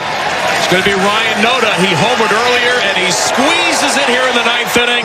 And the A's have ended an 11-game losing streak. Handshakes and smiles finally for the A's for the first time since May 16th. Oakland wins it 7-2. Now, back to the morning roast with Bonte and Shasky. Vince Cotroneo on the call, and how about the Oakland A's? Now, the schedule makers did the Atlanta Braves no favors. Sunday night baseball game in Atlanta, late start, 8:07 p.m. Eastern time. You play that game, you got to fly all the way to the West Coast and play a 5 o'clock game against the Oakland A's. But you know what? No excuses. The A's showed up yesterday and played well, even though I just made a bunch of excuses for the Atlanta Braves. A lot of people think I'm a Braves fan. You are. 510. Bonte needs to speak with an emergency room personnel. The time my kid broke his arm at the playground, the nurse told me it's actually super common, and it was the 4th instance in just the last 2 days. SOFT. I'm not calling everybody soft. You know what? I'm just saying kids get hurt at the playground. Kids do get hurt. They get hurt. I was saying. Baby Chaz was running around, got hit with a football. She cried for a few minutes, and then that was that, and she was back to playing again. God bless Baby Chaz. Please be careful at the playground. God knows. I'm freak out if she ever goes to the emergency room. All right, let's You're going to assault some other kid is what's going to end up happening. No, I shouldn't joke about that, but I'm not teasing. No, don't. Yeah, don't. but I know. Yeah, how would you say that? Why would you even say that about me? It was a I would joke. assault some other kid. Well, why do you think I'm violent? No, it means because you're protective of your daughter. No, I was but meaning that in an endearing I know, way. but you always say, like, when I get mad at you, and you're like, oh, you're going to beat me up. No, I'm not a fighter. I mean I'm a lover. I mean that metaphorically, not actually. Nobody's mad. Yeah, not literally. Nobody is mad. I forget that sometimes things that I say are taken literal when I mean them jokingly. When they're radio, but trust me, they are. Especially on Twitter and the text line and everything. I get called a bully. I can't even joke. You're not. Man, anyway, you know who's a good guy is Casey Pratt. I love me some Casey Pratt. Let's ask if any of his kids have ever gotten hurt at a playground. Casey Pratt, ABC7. You find him on Twitter. He's been all over this Oakland A stadium situation. He's done a great job covering it. I'm not sure if Casey has kids. Casey, do you have any kids? Gentlemen, I have 2 kids, and my daughter Emerson one time, she broke her arm at the playground. We were all in a whole panic, and then we took her to the doctor, and they looked at it, and they're like, and they just, boom, popped it right back in place. Good to go. So at the playground, she breaks her arm. This is I told ridiculous. you, B. What structure was it? The seesaw? Was it the monkey bars? The slide? How did she break her arm? It was by one of the slides. It was like the climby ladder thing. She popped it out of socket, I guess. There was another time, though, where she had a cast, and even before that, when she was a baby, she had heart surgery, and we were in the hospital for like 85 days. So that kid's been run through the ringer. She's tough as nails. Nothing can stop her. All right, you know what? Godspeed to you and your family. By the way, Dwayne Fontana is saying, Dwayne Fontana is saying, tell him both my daughters broke their arms on the playground. Well, you know and what? that's Dwayne's kids. Hey, I love Dwayne Fontana. He's mad at me because we don't shout out you know who on the show anymore. Listen, Casey, Baby Chaz, my daughter is no longer going to the playground. That is done. All right, playground time is over. We are done. You can watch on TV how kids play at the playground. We ain't going to a playground ever again. Now I'm freaked out. I'm gonna be on full tilt mode. No phones, no nothing. Oh, we got breaking news here. Breaking news. Casey Pratt. Hold on 1 second. Breaking news. Hit the sounder, Spinoni. 95.7 The Game. Breaking news. Breaking news from Adrian Wojnarowski. Golden State Warriors Bob Myers, a 2-time Executive of the Year and architect of the 4-time NBA champions, is stepping down as the franchise's president and GM. He told ESPN on Tuesday, it's just time, Myers has told ESPN. Again, Bob Myers stepping down. Hey, Casey, my man, could you give us a solid, can we do this tomorrow, Casey? We got to pivot here. Before you do it, I'm sorry, Casey. What do you think about Bob Myers stepping down? You cover everything. No, I mean, this is crazy, huge news. Bob Myers stepping down. I was wondering how they were going to approach this because his press conference actually got moved back an hour. I'm sure you saw that. Got moved back from noon to 1. This is wild, man. Bob Myers has done a whole lot for the Golden State Warriors. Absolute great guy, by the way. You're never going to find a people person like Bob Myers. They just don't make anybody like Bob. So, yeah, this is tough. I wonder who else is going to eventually jump off the wagon before number 30 retires. No doubt. And Casey, will you be there later today at Chase Center at 1 o'clock? No, I'm sending my guy Chris Alvarez out there. Chris Alvarez. Nice. I have an interview with Chris Mullen at 11, though. So What? Chris Mullen? For you. Man, I think he's still in San Diego. His daughter Kira just graduated from UC San Diego, so I was talking to Mully yesterday. Oh, man, tell Mully I said what's up. Yeah, I was talking to Mully this morning. Casey, seriously, let's do this tomorrow. If you got time tomorrow, let's figure out a time tomorrow because we want to get this. I'm sorry, Casey. Come on, for you guys, I always have time. I love the roast. Let's do it. All right, let's do it tomorrow. Right, Casey Pratt, you're a good sport here. Casey Pratt, ABC 7. Wow. Going to interview Mullen at 11 o'clock. Breaking news. If you just got out of the car, breaking news. If you're just joining us, breaking news. Golden State Warriors President of Basketball Operations and GM, Bob Myers, 2-time Executive of the Year and architect of the 4-time NBA champs, is stepping down today. And he told ESPN, it's just time. So press conference at 1 o'clock today. Bob Myers gone from the Golden State Warriors. We'll be I'm going to the presser today at 1 o'clock. Shaska, I don't know if you want to join let's me. just start here. So Bob Myers you are is the gone. face of the television pre- and post-game show for the Golden State Warriors. You obviously have a friendship with Bob. We both There's do. a business relationship We all do. as well. Steiny, Guru, everybody. What are you feeling? Man, I'm a little sad. I'm not going to lie. I'm really a little sad, sad. and I'm a little unsure about the direction of the franchise moving forward. Who fills in for Bob Myers? But just the person. Like, he's been so good to us here at 95.7 The Game, whether it's Guru, Steiny, whether it's myself, you. We've gotten to know him personally, seen him at games. Over the last 6-7 years since I've been here at the station, it's a sad day in Golden State Warriors basketball. It's a very sad day. He's been that connector from Joe Lacob to Steve Kerr to Draymond Green, Stephen Curry, Klay Thompson. He's been a great person to the media. He's been a great family guy. What does it mean for his future? Is he leaving basketball altogether? This guy's been a basketball lifer. Whether it's been an agent, a player, a GM, what is he doing in the future? I'm sad right now. Bob Myers is gone. Who takes over? Yeah, that's what I mentioned. Who fills in for him? I mean, we don't know. Who is now part of the domino? Like, is there other shoes to drop? Does Draymond say I'm opting out? Does Steve Kerr leave? Does Steve Kerr say I'm done? Wow, I don't know, man. This sucks because whether people think he did a great job or not, he is the head figure when it comes to the constructing the roster. Right. 4 championships. Yep, 4 championships. 4. That's more than Bill Walsh. Bill Walsh had 3. Now I know you could say Joe, they won with his guys. Okay, sure. I subscribe to that. He absolutely built that roster, and Seifert gets credit for taking it to the 4th Super Bowl. That's more than Bochy and Sabian. That's more than like I said, Bill Walsh. Even if you want to credit him with the 4th one, damn. I mean, this is huge. And then how does Steph Curry feel about this? Did they know this? So this happens a month before his contract was going to expire. Bob Myers steps down as president of basketball operations and GM of the Golden State Warriors. Bob Myers is done. And look, we got some jokes here. We like to joke. Oscar Perez. It's a sad day for 95.7 The Game hosts losing to Bob Myers seats. That is pretty funny there. There's bigger news here. Wow, where do the Warriors go from here? Adam on Twitter. First time all year I've heard any talk about the A's from you guys. Naturally, you'll never address the role the Giants have played in the current state of the A's. Oh, and of course, a Woj Bob drops when you finally start to talk about the A's. In case you try to join us again tomorrow, Woj has a story up. I'll try to read some of the details here. 888-957-9570. I want to go to Dub Nation here. Damn. How are we feeling now that the news is official? Bob Myers is stepping down. He told ESPN it is just time. He's led the franchise for 12 years. 12 years, won 4 championships.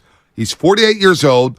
He says he's unsure of his future professional pathway, but should he someday decide to return to the team side, he's expected to become one of the most pursued executives in modern North American professional sports history. So he's scheduled to talk today at 1 o'clock. It got pushed back from 12 o'clock. He'll talk at 1 o'clock, which should be a packed presser today at Chase Center. And we'll carry it live right here on 95.7 The Game. Full details from Adrian Wojnarowski. Here's a quote. With Myers' departure, now this is Adrian Wojnarowski writing, with Myers' departure, Warriors owner Joe Lacob is expected to seek more prominent roles for his son, Kirk, an executive VP of basketball operations, and VP of basketball operations, Mike Dunleavy Jr. Wow. How do fans feel about that? How do fans feel about that? Is Kurt Lacob ready for a role like this? Mike Dunleavy Jr., we've talked about it. He's been in the system now for a couple years now.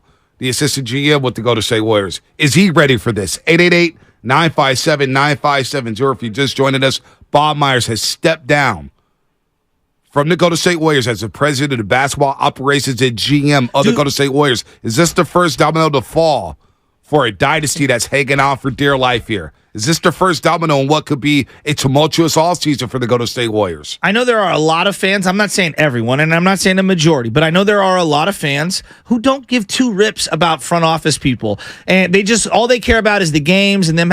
Do you care? Do you care that you're losing somebody so impactful to the community and to the team and to the players that you love so dearly? Do you care that they're obviously it's his time to walk away? Or do you think that this is a good move for the Golden State Warriors? Do you think the Warriors need a new voice on top or at the top? Do you think the Warriors need a new voice in the front office? Do they need a guy who's not as connected to the core, to Steve Kerr, to make tough decisions that the Warriors are going to have to make over the next couple of years when it involves Jordan Poole, Jonathan Kuminga, Andrew Wiggins, Draymond Green, and Klay Thompson? Wow. Wow. Let's go to Priest and Palo Alto. If you wanted movement, I feel like this might actually – I feel like you're going to get some roster movement now. This is just my gut speculation. This could be. Priest, Palo Alto, hey, how you feeling this morning? Wow. What's up, Priest? Wow. What's up, brother? Feeling all right. It doesn't surprise me one bit. Not one bit. This GM, who I think is one of the best, and this is a huge loss. But he's trying to push the organization forward and seeing the need to evolve. And the superstar and the head coach wouldn't allow it. You got 3 lottery picks. This dude had 82 games to get them 82 to get those kids ready to go. And he wouldn't allow it. And the superstar had as much to do with it as anybody.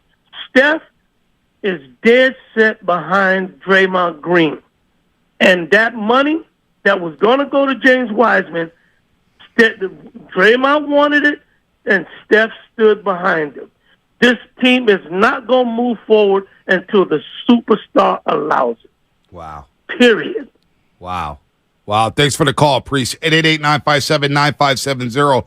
How are we feeling about the news now? 650. This one hurts. Felt like he was one of the foundational pieces we needed to lock down a kick butt off season. Yep. Does it mean that Joe Lacob will have more control over the roster decisions? And is that a good thing to have Joe Lacob involved more in the roster decisions?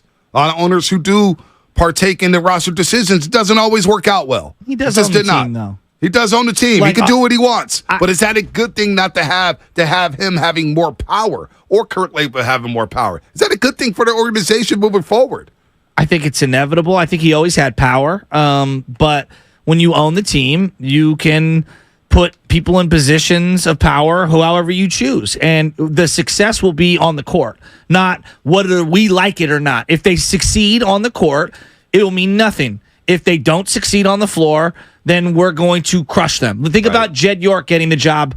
What many felt prematurely, even though he would say that he rose the ranks. When Jed was winning, we liked him. When they weren't winning, we hated him. It's very cut and dry to me when it comes to ownership. Win. Now, we read the tea leaves all season long. Joe Lacob tried to get out in front of it and say, look, I offered him a couple contracts. Bob Myers didn't get the contract before the season. Obviously, maybe want to get paid the highest, wanted to be the highest paid GM, I should say, and president of basketball operations, of course. But we could kind of read the tea leaves. And Shams and Anthony Slater, who do a great job at recovering the league. They said it a couple Thursdays ago. The Warriors and Bob Myers were bracing themselves. And I told you this. I said this in the 6 o'clock. Chansky, we had this conversation in the 6 o'clock hour. We had it again in the 8 o'clock hour. We knew this press conference. I knew this press conference was coming a couple Thursdays ago. Not that he was stepping down. I don't want to say that. I did not know what was going to go down. But I did get the call a couple Thursdays ago, and I explained this to you how it works. Yeah. The Warriors are partners with us here at 95.7 The Game and NBC Sports. They're not going to if there's a report out there, I like to check it and say, hey, is there any validity to this? Because obviously we're going to do what we have to do for our radio show to provide content to our audience. A lot of people ask questions about what's going on with our pro teams here in the Bay Area. So I was tipped off basically saying, hey, there's going to be a presser a day after Memorial Day. Now, in that call, it was said, which in my mind was the first time I thought, boy, there's a real possibility Bob Myers can move on. And it felt like he may move on. When in that call, it was said, there is a chance he steps away and takes a year off. There is a chance he walks away, and that decision will be made in the next couple weeks. Now the decision has been made, and he's stepping down as the president of basketball operations at GM of the Golden State Warriors. Let's go to Steven in San Jose. Steven, what's happening? You're on the roast. Or actually, Big Smooth first. Big Smooth in Oakland. What's happening? Good morning, gentlemen. Good morning. Good morning. Good morning. I guess I'm more surprised at the reaction. We've been hearing about this. Tell me who's shocked at this. This has been out there. He didn't sign the biggest offer to become the highest paid offer. That was the telltale sign.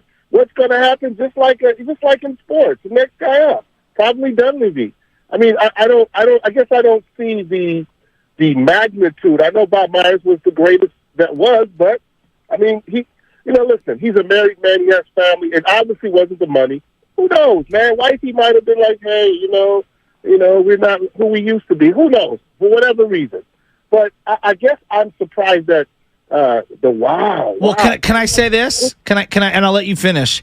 Name me an organization that's hit 2 home runs back-to-back at GM, like across sports. I just think that's really hard. That's really hard. That's all. I think that's really hard. No argument. The greatest there was. My hope, and I knew it wasn't going to happen, my hope is that, hey, we're doing last dance scenario. Come on, Bob. Let's go one more time. Yeah. Let's just overspin. Let's do what we have to do. Let's give it one more crack. That was my hope and my desire. But again, when he didn't sign that sheet, that kind of pretty much told me everything I needed to know. Now, listen, whoever comes in, they're not going to have to reinvent the wheel.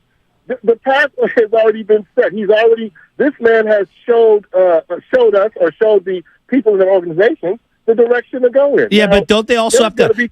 Steve Kerr. The Steve Kerr decision has to be made. Do you extend him, or does he go into a lame duck year? Right. What do you do with Draymond Green if he opts in? What do you do with Klay Thompson, Andrew Wiggins, the Jordan Poole conundrum, the youngsters conundrum? Like you just step right in and everything's good to go. Right. I disagree with that. There's another little nugget here too. Big Smooth, go ahead and finish the call. Finish the call, Big Smooth. We'll let you go. I think that those decisions were already tough. They're not just making those decisions today. That I agree with. Bob probably already, those decisions were, no one said, okay, Bob's gone. What are we going to do with Draymond? Those things already talked about. Yeah. They're not like us. They're not just waking up saying, these guys have been working on this forever. Agreed. That's what we forget as fans. They're not like us. These guys go into this way before we even think about it. I mean, at least I hope they do. If not, sign me up for one of those jobs. If they're just waking up thinking about this today, sign me up for one of those jobs. No doubt. Good call, Big Smooth. Listen, Myers, according to the article,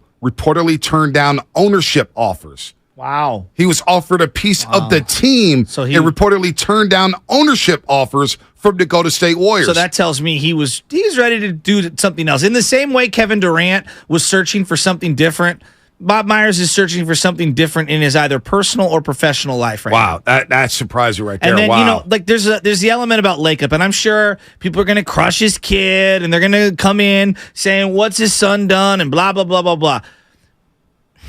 It's a tough spot for Kirk Lakeup. Of course it is. They are behind the 8 ball. Think about it. When the prominent face like Bob Myers steps down, and Bob Myers has done so many good things for this organization, and Kirk Lakeup is unproven, and you have a Stephen Curry who's still playing at a very high level, a top 10 player in this league. This is a tough gig. If it is Kurt, and if it is Mike Dunleavy Jr. to get promoted and run things, this is a very difficult spot for them. And this fan base they've already kind of turned their back on Lakeup, saying he's the reason why. Well, I don't agree with all that. But here's what I would say. don't agree with all that. But the fan base thinks differently, Shasky. I hear you, but I prefer a cutthroat, emotionless grinder who is hell-bent on winning at every single turn. Does that mean that he's going to be successful without Bob Myers? No. Jerry Jones has a long history of not winning the big one, right? But I just personally, I trust this dude. He has been a successful owner from the jump No doubt. with this team, and he's won in a variety of ways. Granted, he's worked in concert with this guy. At what point has he let us down? He's earned. If old people, if Joe Lacob hasn't earned the benefit of the doubt to at least go, let's see what it looks like, then nobody in sports has earned it. But hold on. You brought up Jerry Jones. And you know how I feel about Jerry Jones. He ran out Jimmy Johnson. They got the Super Bowl with Jimmy Johnson's team, Barry Switzer and whatnot, and they haven't even made an NFC title game since then. Now, he's drafted good players. They've made good personnel decisions. Mm-hmm. But the head coaching spot, he's hung on to guys for too long. I agree. He's hired the wrong guys. But I would say that Jerry suffered from a little bit of what Bob Myers, he's too attached to some of his guys. He was too attached to Zeke, and that's why he gave him an extension. I love Bob. He knows. I've told him every time I've had a chance to talk to him. I love the guy. But there is something to be said for if you want to win again, Warrior fans, you almost need to cut that dude at the top. You need to cut the and there's a decision. Dude, what are you doing right now? And it's right now. Right and now. You know what? We talked about this last week. Maybe Bob Myers, who is very close to Draymond Green and Steph Curry and Klay Thompson and his core and growing up with them guys. He always talks about that flight to Boston last year where they all sat together and talked for hours. But Bob Myers is like, you know what? I know there's hard decisions to be made. Now's the perfect time to walk away and let somebody else make those decisions. Maybe he's just burnt out. I have no idea. We're going to find out at 1 o'clock. Bob Myers will carry it live right here on 95.7 The Game. Steiny and Guru will have it. They're going to talk about this all show long. Get rid of all your Giants content, Steiny. Get rid of all your Garoppolo content. It's all about Bob Myers, who just stepped down as president of basketball operations and GM of the Golden State Warriors. What a seesaw of a morning. Steven in San Jose. Steven, what's happening? Hey, what's up, guys? So I was wondering, I just want to know your thoughts. I could be missing huge, but I'm just curious if we were to promote Steve Kerr, not we, the Warriors. I'm not a Warrior. If we got a promotion to Steve Kerr and let him kind of talk to the guys, because if he knows these guys like I want to believe he does, I believe that they would trust him in making these moves, and he has a relationship built with the Big Three. He'd be the guy that's going to know best if the Big Three is not going to work out anymore. And also, I just feel like he'd do a good job bringing in a coach 2-5 with a veteran Steph Curry and the Big Three. Yeah, wow, I don't know where the Warriors go from here. Didn't it feel like, though, Shatsky, that he was gone? Like, it did feel like it felt like he was gone, but to see it in writing. When you get opportunity to be an owner in sports, even if it's 0.5%, right? You 9 times out of 10 take that offer. This guy was looking for something different in his life. Yeah. And we can make this some sort of, people will make this a sweeping condemnation on, he clearly doesn't like Lacob. I view this completely different. This to me is one of those, me and my family are looking for something different, meaning personally, professionally. Maybe I want to live somewhere else. Maybe I want to be closer to someone else. Maybe I want to try a new challenge. Like, to me, this tells me, like, you don't work for somebody for this long and then just stick double middle fingers at him on the way out the door. This is someone who's looking for a different challenge in life. Also, though. To me. Also. This is my uneducated, no doubt. without any influence. Also, though, if Bob Myers does stick, he says, say he sits out a year or two. These offers are going to be there for him down the road. You don't think that a big-time contract, ownership of a team, a percentage of a team, that's all there for Bob Myers in the future. That's not going anywhere. Bill Cowher's still getting head coaching job offers. Exactly. He hasn't coached in like 20 years. He hasn't coached in 20 years. The Panthers have felt like every year, hey, Bill, you want to coach? I know. Hey, I know your family lives in Charlotte. You want to coach? Stan Van Gundy sat out for a little while. This is before the recent one, and then basically was given his choice of jobs. So again, how confident are we now that the Warriors are going to be without Bob Myers for the foreseeable future? How confident are we in this organization to keep things running? I don't know if smoothly is the right word because things were not smooth this past season. But boy, who could come in and keep this thing together to try to compete and win more championships? What happens now? Does Lacob take more of a role? Does Kirk Lacob take more of a role? Is Mike Dunleavy Jr. ready for this opportunity to be the GM of the Golden State Warriors? We have no clue. Fascinating stuff. Let's go to Brian all the way out in Greece. Greece, what's up, Brian? Hey, what's up, guys? How's it going? I'm a huge fan. Thank you. Big fan of the Warriors, and I've been watching all this work out. Now, I'm over here now for 25 years, and I've been watching from a distance, so I see things a little bit different sometimes. And I think this whole problem is the way on Draymond Green. I think it's too much to hassle. and I don't know how they want to cut ties with him. I don't know if anybody wants to sit down at the table with Rich Paul because he's run by LeBron James. I think this is all a big problem. I think they need to get rid of him first, the Warriors, to move on. Well, what's the next domino to fall? Hey, Brian, thanks for the call. Draymond opting in or out feels like the next one. Or an announce so now you're going to do this again? I'm not saying, I know they offered him multiple times, but Steve Kerr, is he going to stay? I go right to Steve Kerr now, and I go, what's going to happen with Steve Kerr? Well, Tim Kawakami has Steve Kerr on his podcast over last couple weeks. And Kerr had this quote. Mike Dunleavy Jr. and Bob are best friends. And I think just through Bob, I've gotten to know Mike well, to the point now where Mike and I talk pretty frequently, just calling each other, touching base on the team. I like to get his thoughts. He had a long playing career. He's been in the NBA his entire life, basically with his dad being a coach and GM and a player. So Mike's got a great feel for the league, great perspective, and he's someone I really trust. That was Steve Kerr a couple weeks ago on the TK podcast about Mike Dunleavy Jr. Well, I mean, you're saying that because you probably have a hint that he might take over at some point, and you want to be flowering. So, again, I'm not saying that he doesn't feel that way. I'm just saying he has all the incentive in the world to say it in that way. It's a tough job to step into. There's no doubt about that. 888-957-9570. Could you imagine being the guy that has to come to a decision on what's going on with the big three? One way or the other. Either you hang on to him too long or you move off him too prematurely, and, God, it's a tough job. 888-957. Timing's everything in life, ain't it? 888-957-9570. Your thoughts on Bob Myers departing the Golden State Warriors. We're to carry his presser at 1 p.m. live, right here on 95.7 The Game, your home for Warriors basketball. Bob Myers, in case you're just tapping in, has stepped down from the Golden State Warriors as president of basketball operations and GM, the architect of 4 championship teams, all the finals appearances, all the good times in the Bay Area. Guy went to Monte Vista High School. He's a Bay Area kid. He grew up a Warriors fan. And he helped build this team to heights that they're not the most valuable franchise in North America. Unbelievable what they were able to do under Bob Myers and company. So Bob Myers stepped down. How confident are you in the Warriors moving forward? And Bob Myers told ESPN, it's just time. It's just time to step away. 888-957-9570. Kirk Lacob, Mike Dunleavy Jr., they're obviously being hinted at taking larger roles. Bob Myers also said no to a piece of the ownership group, to a percentage of the basketball team, which is big time. You get a percentage of these teams, man. That's huge. Huge. He reportedly turned down ownership offers, Bob Myers. And, of course, with Myers' departure, Warriors owner Joe Lacob is expected to seek a more prominent role for his son, Kirk, an executive VP of basketball operations and VP of basketball operations, Mike Dunleavy Jr.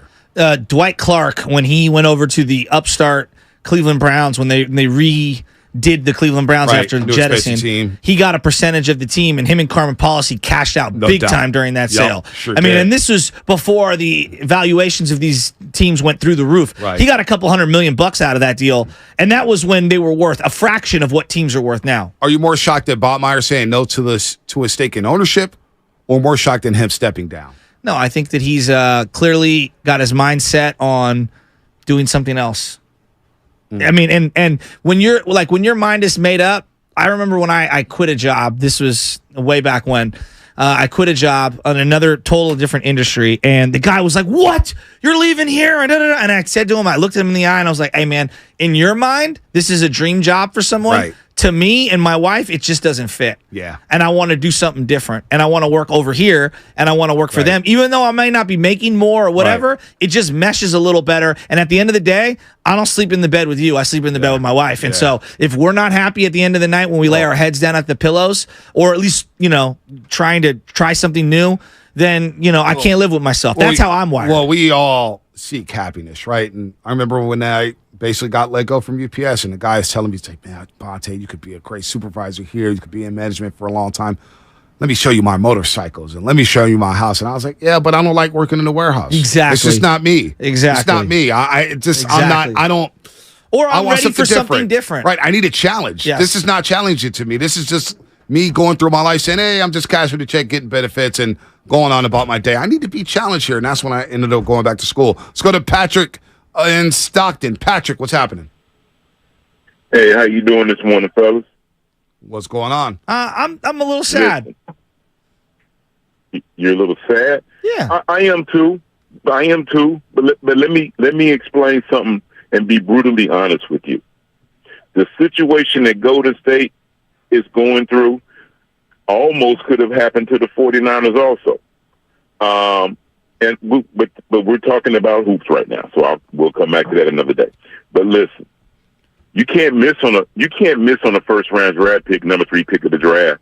You can't miss on first round draft picks back-to-back seasons, man. I understand the success that the Warriors did, bringing in all their guys, Curry and Clay and Draymond. But you know what, man? We haven't drafted a big man that has been a all-star perennial type player since Joe Smith, man. And something's wrong. You can't just stay guard oriented and forget about the bigs. I thought they put Wiseman in a tough spot. They put an 18-year-old kid in a spot where they wanted him to give big minutes. Then he got hurt. They didn't give him an opportunity to be successful. That guy was set up for failure, man. And that's been a problem for me. And I think Wiseman's going to do very well in Detroit because he's going to get a boatload of minutes. If he couldn't give the guy a boatload of minutes, why draft him? Well, that's not on Bob Myers. That's maybe on the coaching staff there. Bob Myers, the company did draft him. But you know what? James Wiseman was not ready to play in this system. I think the world of James Wiseman. I think we're two of the biggest James Wiseman fans at the station, Shasky. We love the big James Wiseman. Just wasn't working out. And we talked about this in November.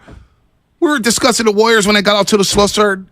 We had the conversation. It was like, hey, man, if they're hovering around 500 a few weeks before the trade deadline, be prepared for some of the youngsters to be moved on from. Yeah. And James Wiseman got traded because they're trying to win now. You're trying to maximize the window of Stephen Curry.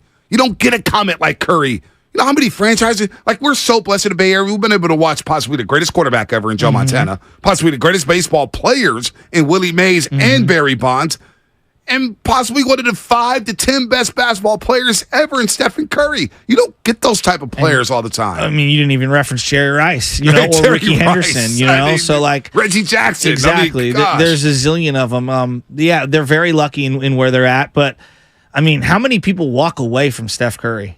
Wow. So clearly there was a pull to do something else or do nothing at all or whatever. Clearly, like, you don't walk away from someone like that.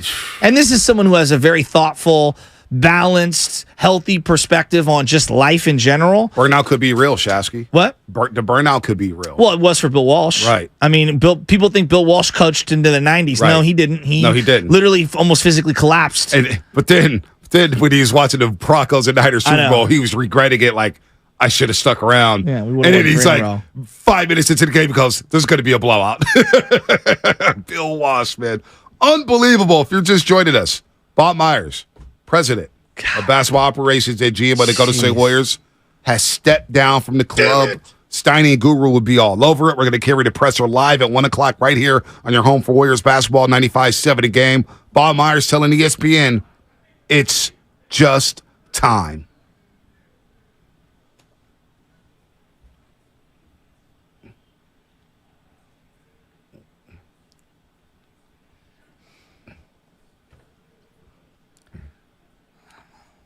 You know, I ran into Nicole Shasky. from Xfinity over the weekend. I did too. You know, she's the nicest. Did you go to Bottle Rock? Yeah, I did. Where'd you go? Friday. Oh, you was up there Friday? Yeah. I went up there Saturday. Nice. Who performed? Why didn't you tell me? I saw Post Malone, and I got to tell you right now, Post Malone, I wasn't aware of your portfolio, young man. I'm sorry. Did Michelle have a good time? Oh, my God. We had a great time. And then I also saw Smashing Pumpkins. But I just wanted to give some love to Xfinity because Xfinity is one of our great partners here at the station. You know what? And when you meet great people that are behind the scenes from Xfinity, it really makes you want to give them the best Xfinity Fast Five you possibly can. Now I'm feeling some type of way because I got the last minute invite Saturday. Hey, would you like to come up to Bottle Rock? Well, let me just let you know. I got that same exact last minute thing. Somebody bailed and we got Somebody it. bailed. I was afraid to bring it up here until I saw a picture of you at Bottle Rock. I was like, well, I was like, I knew something was amiss. I'm a day one guy. Yeah. You're a day two guy. I got the day two guy. I got played there Friday. That's cold-blooded right there. Post Malone was dope. Lizzo was awesome, too. How was Lizzo? Awesome, Lizzo too. was good? Lizzo was good. Lizzo was good. But Nicole actually told me, she goes, Bonte, your music game? I was listening. Diana Ross, really? A lot Diana of people Ross, are saying really? that. Yeah. You should say that to Bob today when you go to the exit interview. Can I tell you? Heck yeah. Can I share something? Bob, last week, he did text me, he goes, Diana Ross, really? That's how close Bob Myers is to us. He sits there, he listens to the show. He's like, Diana Ross, really? Really, dude? My final thoughts on him. Man, be careful what you wish for. Sometimes the grass isn't always greener. I'm talking about us as fans. We want to say this person can't do this and that guy can't do that. No. And look, no one's perfect. But man, the guy was incredible. Can we just appreciate someone's contributions to one of the worst franchises in sports at the time he inherited it, to becoming one of the most valuable properties in all of sports and one of the most decorated? Bob Myers, all-time warrior. You know, Bob, gosh, I just wonder if this is the beginning of the end of the run for the Golden State Warriors. That's what's on my mind. Is this the first domino? You know, we were talking about The Last Dance off air with Matt Nahegan, our program director. And we saw how The Last Dance ended. Is this the beginning of the end for the Golden State Warriors as we know them with Stephen Curry? That's what's on my mind. How do you replace Bob Myers? I don't know. Time will tell. Spadoni, what you got? Shout out Bob Myers for being able to go out on his own terms. Not a lot of people in this industry, specifically in his, get to do that. They usually get axed or what have you, or something happens and then they have to leave in a not great way. But Bob, always class, not with this station, but with people, the media. You know what? In today's day and age, it's really easy to crap all over the media with what our previous presidency kind of did with that. I don't want to get too much into that. But Bob always treated us, this station, the people in this industry with respect. He is now a part of it, and I wish him nothing but the best going forward. Spadoni, I have a saying. You either get it or you don't get it. Bob gets it. Gets it. Big John. Yeah, just to piggyback off what Spadoni said, great GM, better human being. The Warriors are desperately going to miss this man. And also was that Bottle Rock on Saturday. Shout out to Lupe Fiasco. Yeah, Lupe was Guy's good. still doing his thing. Push. Let's go. Leon Bridges was good too Saturday. Leon Bridges was bringing it. Leon Great. Bridges was really Probably good. my favorite performance of Saturday. Yeah, you know, Bob Lizzo Myers, close second. Think about last year during the championship. We're in Boston, Shasky, and Bob Myers calls us. And Raymond Ritter texts me, goes, Bob Myers just called you guys, just to call you. And this was a night after he's on the parquet floor with no shoes on, sipping Moet, and he grabs me, goes, you ain't freaking Shasky, you clowns. And he's laughing, like shaking us up, like, I'm like, this is who he is, man. It's Steiny and Grew can share stories like that. You'd just be another journalist without me. Yeah, probably. I love you. Bob, I'm going to miss you. Dang it. Bob Myers, 1 o'clock. He's going to speak at Chase Center. We're going to get ready for that. What's That's Steph happening. Curry thinking right now? What is it? What's Steiny and Guru thinking? Stay tapped into that on YouTube. Comcast Business Text Line. Steiny and Guru will take your calls. Line it up right now. 888-957-9570. They'll be talking about this as Bob Myers walks away from the Golden State Warriors. Who needs coffee when we have you? Honey, did you see that? No. What? Something just ran across the hall.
is whack. Oh, my God.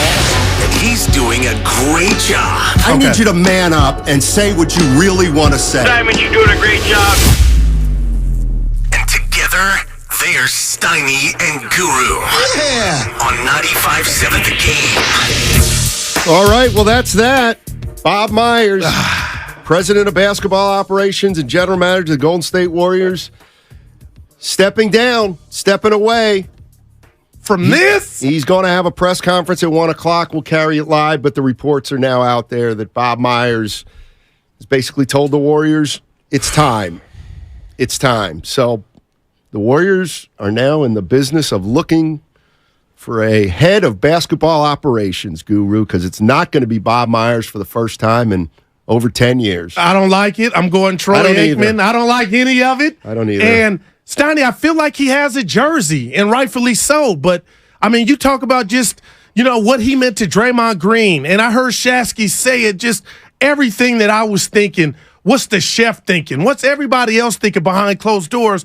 But the number one question, Steiny, is who's going to get, no pun intended, who's going to get dubbed? Who is going to be the next GM? And I got to tell you something because I missed you 3-day weekend. Steiny, I tweeted out last night, no sources, that I felt like he was staying. And that's why I got my Warrior coat on, because I felt like Steph. Hey, who is it? It's Steph. Who is it? It's Dre. It's Clay. It's Looney. And I thought that might impact Bob, and that's what he was telling the missus and his daughters. You know what? I'm coming back.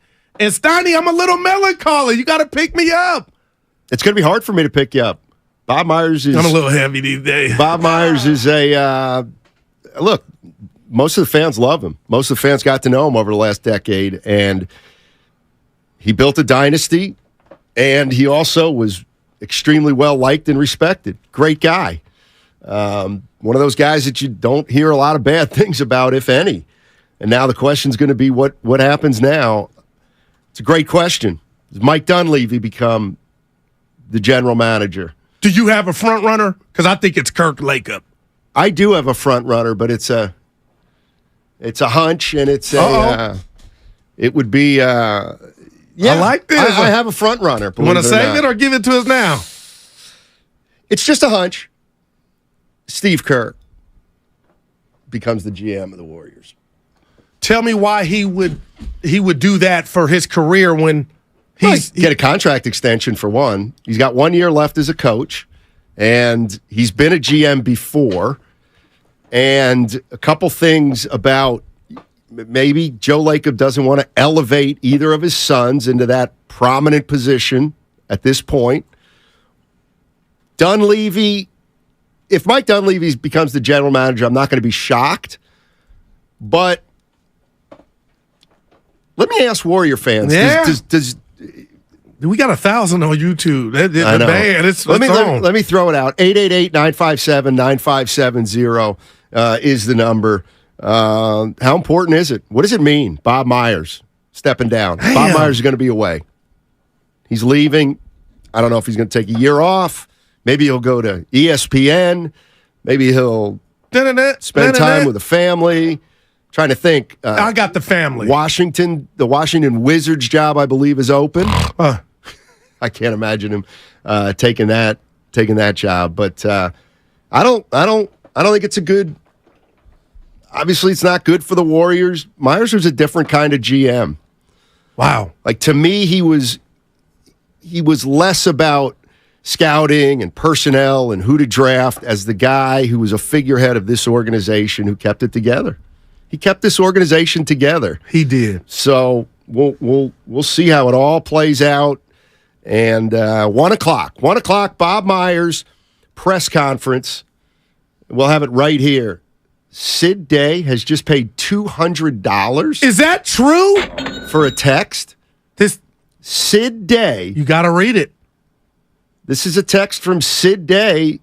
$200. We won't be seeing that. Proceeds go somewhere else. Bob, it was a nice run. I would remember you for all the good things you did. Goo and Steiny keep on bickering at each other. Love you for. It's actually a rupee, which translates 200 rupees into like 250. Oh, it's $2.50. Sorry. I feel like Evan's my kid. That's not this a is how dollar. you do it. That's not a dollar sign in front. That's You're a right. rupee. I'm like he or she is balling. Can I tell you what's in my heart about this? And you tell me if I'm wrong or if today's not the day. Because I'm always honest with you. Shout out to the H's. I believe Kerr, Lakeup, and Bob, there was some friction. And I'm going to another trifecta of guys that caused the friction. James Wiseman, the handling of him, Jonathan Kuminga, and Moses Moody. To that, you say what? Because Bob, if it were his pick, Steiny, and they should be, obviously, listening to the owner, his input, he went grocery shopping, and Steve Kerr was like, it ain't thawed out yet. Nah, them steaks ain't thawed out. I can't do. So to me, I'm wondering how much of that has led us to here. Now, I got 3 kids. You got kids. If it's all about the family, all in the family, shout out Archie Bunkers, Donnie, then I'm wrong. But I just want to share with you, I feel like that's a part of this. And to that, you say what? I think it probably was, but I actually don't think it was any more than just a normal disagreement or something doesn't work out. I think if you look at it, I just think from a timing aspect of it, this is the perfect time for Bob Myers to leave. Even if Wiseman, let's say, were LaMelo Ball, and you knew you were set up for the future a little bit. Okay, I still think this would be a good time for Myers to walk away. I mean, he was hired over 10 years ago. A Don, as you call Pat Riley. Yeah. I hadn't forgot. Take a year off and then take your pick of the litter next year. But if it's about the family, you ain't taking a year off. Yeah. No, if it's about the family, don't you take a year off? Well, I thought it would be, permanent. The kids are the girls are young, so you want to be see them play ball if they choose to do that or plays for the next year. Yeah, maybe. Don't do a Bruce Bochy, Bob. I love you to death. Remember how right. He was done with the sport, but he really wasn't. He was done with you telling them how the lineup should look. Yeah, I mean, the spreadsheet. Exactly. 888-957. Oh, man. 9570 is the number. Bob Myers stepping down as president of basketball operations and general manager of the Golden State Warriors. What's it mean? Man. What's it mean? I think I think you could look at it as it's kind of the start of the end. That's what I don't like, but you're right. It is. Isn't it? Well, he doesn't play. All good things come to an end. Right on the table early, sponsored by Adco Pest Control. I missed you last week.com. All your pest control needs go to Adco Pest Control. I'm at adliving.com. Steiny, I'm going to put right point blank range. how confident are you in the Warriors' future? I'm not confident at all, but I wouldn't be overly confident. I don't like that answer. I wouldn't be overly confident with Bob just because of look there. But you had the number 2 pick. Well, that's He's gone. Yeah, it's gone. You had it. Like, that's gone now.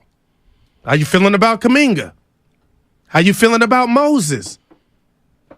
I think all that. Hey, I can't wait for Bob to speak, Donnie, and he's a Don. I just hate that he's gone, and he doesn't have a jersey. But you're right. This could be the start of what we don't want to see here in the Golden State.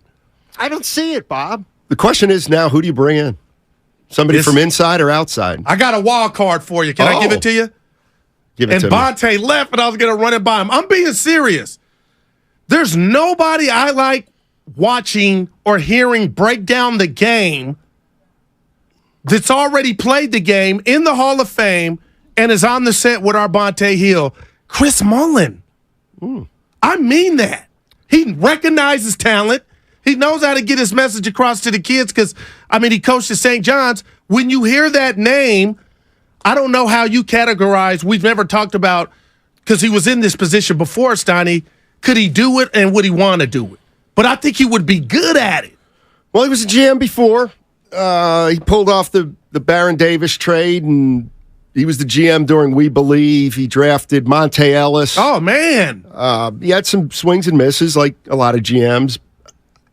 I wonder. It's been 15 years, basically, since he's been a GM. I don't know. I really don't. I don't know. You said Steve Kerr. I don't know. Me thinking now. I think, wow. I don't think anybody knows what's going to happen, but the more I think about it, maybe we do the Boston model. Yes, your boy kick Brad Stevens, kick Steve Kerr up to general manager, hire another coach. Maybe it's Kenny Atkinson. I don't know. But it's not going to be the same without Bob Myers.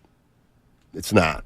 So I feel like, and I said this earlier, and if you want to jump into the conversation, you can at 888-957-9570 is the number. 1,065 on YouTube. Wow. They care about their dubs. Yeah.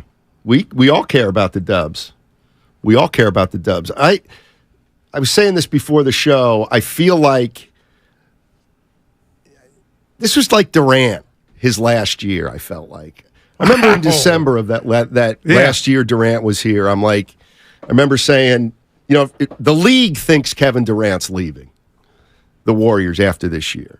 And that never changed. It just always felt like that, his third year with the Warriors, that Kevin Durant was going to leave all season. And I kind of felt that way this year about Bob Myers. When I found out he's working without a contract, that's strange. Woj broke it that Saturday night. That was strange. That's very, very unusual for a guy like Bob Myers, who's had that much success, to come into his last year without a contract extension. Wow, Steiny. That's just not the way it's typically done. So I always had a little bit of a bad feeling about that. If you looked at it from a practical standpoint, let's say you're a Warrior fan, the Warriors win it last year extremely unexpectedly, and Bob's got 1 year left on his deal again, and he just won his 4th title. Wouldn't that have been here you go. Wouldn't that have been the time where you say, all right, let's re-up you for another 2 or 3 years as the highest paid GM in the NBA? But I don't think that initial offer probably was the highest offer of all time, like it may have ended up being. So we'll see. Uncle Looney, losing Bob is big. I keep thinking that's the real Looney. Only in that he's a great guy. The Dubs will hire from within. Same vision. Lacob has always hired great people. No concerns at all by Uncle Looney. Well, everybody's getting older, Uncle Looney. That's all. So there are concerns. I'm not saying they can't win, but, man, every good thing comes to an end. I just hope we're not there now, and I don't believe we are with Steph Curry. But we saw what happened against the Lakers. They're small. There's relationship problems. And I got to read this text to you from the text line, Steiny. I feel like I wrote it, and I promise you this is what I'm thinking. So we're in the green room getting ready for Bob on 95.7 The Game at 1 p.m.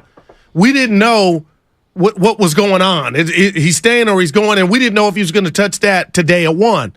You read the tweet from Woj So now it's confirmed. I'm asking you, Matthew Steinmetz, you've been in the business 30 years. I ain't hyping you up. You know who you are. But how soon is too soon for Joe Lacob to comment and give Bob his flowers? Because if I were a reporter, would that be my first bit? I'm thinking I might be in the wrong part of the business. I'm ready now to go ask what other people are scared to ask. So should Joe release a statement if it's all good and he had that lucrative contract offer in front of him? Like this, I'm waiting for that. I'm looking at my Shinola watch. I'm looking at my watch. Waiting for, a comment from Bob. Let me tell you how it's going to come down. Talk to me. Talk to us. What I fully expect is that when the reporters get to the facility at 1 o'clock for the press conference, there will be a press release. There. Okay. There'll be a press release there that says Bob Myers is, whatever the wording is, stepping down, not re-signing. And I'll bet in the press release there'll be a quote from Joe Lacob saying, we're indebted to Bob for the last decade and what he's done for us. Hate to see him go. He'll always be remembered, and it's just time for a change. My hands are in the air like a cop stopped me. What's wrong with that? I need more personal. No. Not writing, Stein. No, seriously, I'm just being real. Shouldn't there be we hear your boy Lacob talk? Yeah, maybe. Yeah, not today. Why today? No, okay. Let Bob have his shine. Next couple days, Eddie Murphy, Nick Nolte, 48 hours. There's what is Shinola? I noticed Shinola, it's a brand. And it's from Detroit. Yeah, how did you know? I'll tell you how I knew, because you got to have some chicken to get it. It's Shinola. Yeah. Okay, because what did I? It's right. It's adjacent to the High Horse. No, and I went in there, but I didn't have it on, so I didn't want them to think, he looting. But when I have it on now, I'll be like, I'm in part of the club. But dude, you got a memory like elephant. What kind of Swiss? Is it just watches? Yeah, watch. No, they do everything. Purses, but they're big for the watches. It's expensive though, right? Yeah. Honey, I'm sad, man. I wore the jacket thinking Bob was gonna stay. I got that one wrong. Yeah. You also got another thing wrong that I haven't brought up, but that's all right. The amount of people that score keep just in life. Well, you said the Heat were gonna win 4 in a row. Okay, they won 3. It doesn't count. Dude, what was it? Admit it. You thought they were going to win. I thought it was over before the ball was tipped. Now, let's keep it real quick here. Tatum's injury early on, do you think that didn't help Boston? Of course not. They just Barkley said it right. They just jacked threes up. I mean, move the ball. It's hard to win a game when your two best players can't put the ball on the floor. And one might get 200 milli. Why? I mean, that's too much for him. How did we not know he couldn't go left? Talking about Jalen Brown, I love you. I don't know. My buddy Jay, who's a Celtics fan, has been telling me that all year. Come on, Steiny. He said Jalen Brown can't dribble. Because who else have you said can't go left that good? And I fought you at the cafeteria. Wiggins can't go left. But nobody knows it. You want to keep him off his right hand. I'm watching that moving forward. Johanna is in Antioch. What's up, Johanna? Hi, how are you guys? Hey. Doing well. Oh, I just wanted to chime in. I might have a different perspective than everybody else, but I've been a Bay Area sports fan, mostly, all Oakland, since the late 80s, and I think that Bob Myers leaving is really sad because hasn't been a lot of loyalty, after the Raiders leaving and Oakland about to dip out the A's and everything like that. I think when they moved to San Francisco, I felt like it signaled like a change. Like it was more for Lacob is more kind of like it was more about money and all that kind of stuff. And I think the culture changed a lot. And I think him moving it's really sad because we really never had like that loyalty to like teams and players and building a dynasty. Everybody used to get traded in and out, and it's just really sad. I don't know. I don't know what the future is going to hold, but it's kind of nervous. I don't know. It's been a fun run for sure. No doubt about it. Well said. Thanks, Johanna. Appreciate it. Can you think of another GM that could leave another NBA team and the fan base be this not conflicted, but this down? Well, obviously You know what I mean? Like the thing that happened with Stevens, he went upstairs and it helped. But I'm just thinking, like, this dude's like a player. She said culture. He was part of it. He had help in creating it. No doubt. No doubt. If you're just joining us, Bob Myers is going to step down as president, basketball operations and general manager. 1 o'clock press conference. We're taking it live at 1 o'clock. The Warriors, they need a general manager and a president of basketball operations. Mike Dunleavy is the number one person under Bob Myers. And we talked about this before, Goo. Mike Dunleavy had a checkered history with Warrior fans. I've been around here for 3 decades, and I'm not sure that I've seen a tougher relationship between fans and a player than Dunleavy and the Golden State Warrior fans. And I can't help but think, does that matter? If the Golden State Warriors elevate Mike Dunleavy Jr. to president of basketball operations or to general manager, does what he did here 20 years ago and the way he was kind of treated 20 years ago, does that matter? Does that matter? It's a great question, and I remember you and Dibbs talking about it, Steiny. He agreed with you because I was in denial. But, Steiny, I know now. I've been around the block to know he's not going to start off on an even keel. It will matter. And if this team now is destined, I don't want to call it down times or not, win 4 and 8, you wonder how much of his history with the team as a player is going to be, people calling shows and going in. And so I'm going to be honest, I know life's not, but it's not fair. Well, no, and look, let's also be practical about this situation. Whoever is running the Warriors after Bob Myers, the job is not easy. That's like he said with Steph. The job's not easy. I mean, it's not an ideal situation anymore. It might be a great franchise, but the situation is not going to be easy. It's going to be very hard, I think. Oh, man. For the Warriors to succeed or to stay, let's say, in the mix as Steph, Clay, and Draymond, get a little bit older. And then you have to ask the question, look, we know Bob Myers was tight with the big three, especially Draymond Green. Well, Draymond Green's got an opt-out clause. Does this matter? Does it not matter? I think it matters. We're gonna find that out. Yeah. The other thing is do you bring somebody in from outside the organization who doesn't have a history with some people who are going to need to be made decisions on, if you know what I mean? Maybe they want an outsider to come in because they maybe want to start getting off Draymond Green or Klay Thompson, and Bob doesn't want to do that, and Dunleavy doesn't want to do that, and Kerr doesn't want to do that. So maybe you got to get, as Joe Shasky in the morning said, just a fresh set of eyes on everything. Doc Rivers is available. 888. I didn't say Mark Jackson. 888-957-9570 is the number. Bob Myers stepping down as president and general manager of the Golden State Warriors. Press conference, 1 o'clock. We will have it. 888-957-9570 is the number. Jump into the conversation. It's all brought to you by Chilton Auto Body. Have you been in a car accident? Chilton Auto Body is...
95.7 The Game. All righty, if you're just joining us, Bob Myers stepping down as president of basketball operations and general manager of the Golden State Warriors. There's a press conference at 1 o'clock. That's in 2.5 hours. We'll have it live right here on 95.7 The Game, the flagship station. We should do Bob drops all Golden day. State Warriors. All day. Evan, Bob drops. I could use the guru. This kind of stinks. No, it does, man. It does. This kind of stinks. You know, he's been here for over 10 years. Here's what I thought, too. You want to talk about unbelievable. Bob Myers been around for a long time. And Curry was here before him, and he'll be here after him. Wow, man. That's amazing. So they still have Steph Curry. What? So you got to back me up on this. I'm reading this from the 415 because I got to be quiet here. I thought Lacob's comments about the GM job earlier in the year were disrespectful to Myers. Relationship deteriorated. I don't want to go that far, but you remember, and I'm bringing this up to you all, is I've been in business, Donnie, not as serious as these guys, but when Joe Lacob, to his credit, talked about the depth in that department, I said if I was Bob Myers on a picnic with my family driving and I heard that, Stoney, I wouldn't have liked that. And I didn't like it, and I wasn't Bob Myers in a way. Okay. I mean, no, you felt like me then. Yeah, and we'll play that in a little bit because that's something that we have talked about over the course of this year. That Joe Lacob talked about having a deep front office. And what you're insinuating, real quick, is if Bob were to ever leave, you're going to be okay. Right. I didn't like that. And now look. Yeah. And remember that comment was made earlier in the year in between among contract offers. So, Bob Myers stepping down. Let's go to that guy. That guy's in San Francisco. How's it going, man? Hey, good morning, fellas. Hey, Steiny, I'm with you on this one. I said it back when you guys, they had him on. Yeah, you guys had him on, and he kind of evaded the question and things like that, where I thought if he was going to leave, that Steve Kerr would become the coach. And then I thought when Nurse got fired, I'm sorry, not the coach, but the GM. My bad. And then and Nurse would become the coach, but then he got hired. But the reason on the Myers thing, you guys just talked about it, it seemed kind of funny when Joe was talking about, like, oh, it's not a big deal and this and that. You kind of got a feeling that, there was some rumblings and that the family was actually Steve Kerr, Myers, and the big three, and the ownership was a little removed from that. And so I had a feeling that this might go down because also Myers, he sees the writing on the wall is that the money's starting to get funny and they're limited here what they can spend. And, how is he going to approach Draymond when they're that close and say, hey, we can't afford to give you a max? Clay, we can't afford to give you a max, this, that, and the third. And then, he saw the writing that he couldn't build this back up for one last run going forward. Appreciate it. You guys have a great day, man. Appreciate it. I love that. Appreciate it. Yep. The Warriors hired Bob Myers as an assistant GM in 2011. Remember, he was under Larry Riley. The man, the myth, the legend who drafted Steph Curry. Myers was promoted to GM after 1 year, and the rest is history. Look at you. Yeah. Austin San Jose on YouTube, Stoney. I'll throw this to you, and I'll tell you how I feel. Guru, everybody's replaceable. Well, that's true. Steph Curry replaceable? Michael Jordan replaceable? No, the greats are not replaceable. We're going to get into semantics, but no, there'll never be another Steph Curry or Michael Jordan. Now, they're right here for this conversation. Everybody will there be another Bob Myers? And right now, the garden does not look like you. Oh, look at that cucumber. Oh, look at that tomato. It don't look like you got a lot, You got your old stuff, but the new stuff. Wiseman was supposed to be the cucumber. You seen a garden where, it needs some work? No doubt. No doubt. Why don't you guys tell us all what moves Bob Myers made that you're so proud of? I'll wait. All right. Kevin Durant, line one. Go ahead, Snotty. Well, he was here when Clay was drafted. right? Ding. 2011. Yep. That's a Jerry good- West gets credit for it. Draymond Green. Developed Draymond Green. Let's not forget That's a ding. He was the architect of the trade that brought Andre Iguodala to the Warriors after the Warriors beat Denver. Remember that? Yep. Andre Iguodala, Finals MVP. What He about acquired Livingston? Reclamation by- Project? Yeah. Who? Okay. Livingston. Sean Livingston. Oh, my gosh. I was seeing some of his on. What about maybe the greatest free agent signing? Well, first of all, certainly the greatest free agent signing in the Warriors history by far. Kevin Durant. Yeah, we've been shacking Kobe early on, but now we're not. Because I just said that, and that means you weren't listening. I said Kevin Durant. Yeah. No, I thought you was my said first. Livingston. No, that was fourth. I said done. KD first. I was trying to go through them in chronological order. Right. I blurted Bob it out. drafted Jordan Poole at 27. I don't know where we go with that one. It's a good pick. It was a good pick.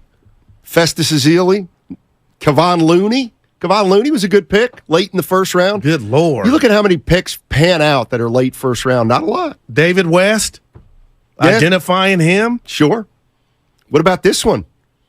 What about not trading for Kevin Love? God. He had to stay firm there. I was pro Love. What if I told you that? Yeah, I figured. And Dwight Howard. Oh, my gosh. Let's go to Lee in the city. Hey, Lee, how's it going, man? How you doing, Steiny? I want to tell you, man, Bob Myers probably got burnt out. For one, we got Dunleavy up there. Hopefully, if they give Dunleavy the job. Lee, call back. Yeah. Lee, call back. Well, Your I wanted to phone's hear him. jacked. I'm not mad at the Dunleavy Snotty. I just feel like this is Jerry and Stephen Jones all over again. I don't know why. I'm asking you, do you have Dunleavy ahead of Kirk Lakeup? Yeah, I do. Because let me tell you something. As somebody as a guy who's got 3 kids, 3 daughters. Look at you. Doesn't matter. Girl dad. And I run the Golden State Warriors. And I see where we are right now with Steph Curry winding down, with our big 3 getting a little bit older, 4 titles in the bag. I know that we may have to reset. I know we may take a little dip. I ain't elevating my son now. Sorry. Why would I do that? This is going to be a hard job. Oh, for no somebody. doubt. But what a way, if he were somehow, they were to navigate it and get back, right back, how good would that look then? Okay, here's that sound goo that you were talking about. And I believe this was at the beginning of the year, E? It's from the Tim Kawakami show, just on the other side of January, earlier this year in 2023. Let's take a listen. He's done a phenomenal job. He's been executive of the year, and deservedly so. If you look back at over his 10-year career, we don't tend not to talk about Bob, but Bob's done an incredible job. Bob, the Andre Iguodala signing, I look back and say that was, actually, you guys will never understand how difficult that was. He had to clear a lot of space to do that. He did a phenomenal job. Kevin Durant was really his idea and execution, and that brought us 2 championships. So look, Bob's great. Bob's done a great job, but we also do have a tremendous organization beneath him, great depth. I'd like to think more depth than almost any organization, with really good people, and he's supported very well. And so, look, I don't want him to go. I don't think he'll go anywhere. I expect him to be here, and it would hurt to lose him, certainly. But like you said, I mean, we have to just go forward. So there are circumstances that do evolve sometimes, and I guess it's conceivable. There's some chance that for some reason he or Steve wouldn't be here. I don't think it's likely, but it is possible. And so, we'd have to figure out a way to go forward.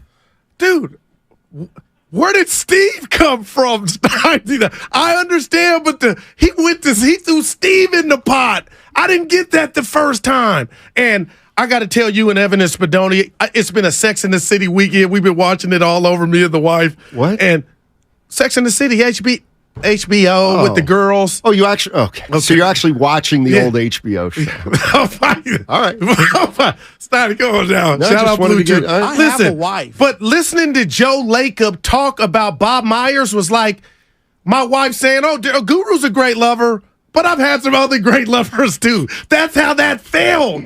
Like, you're taking away from me being great, Steiny. Then he threw Steve in there. Wow. That was heavy. We shouldn't be shocked.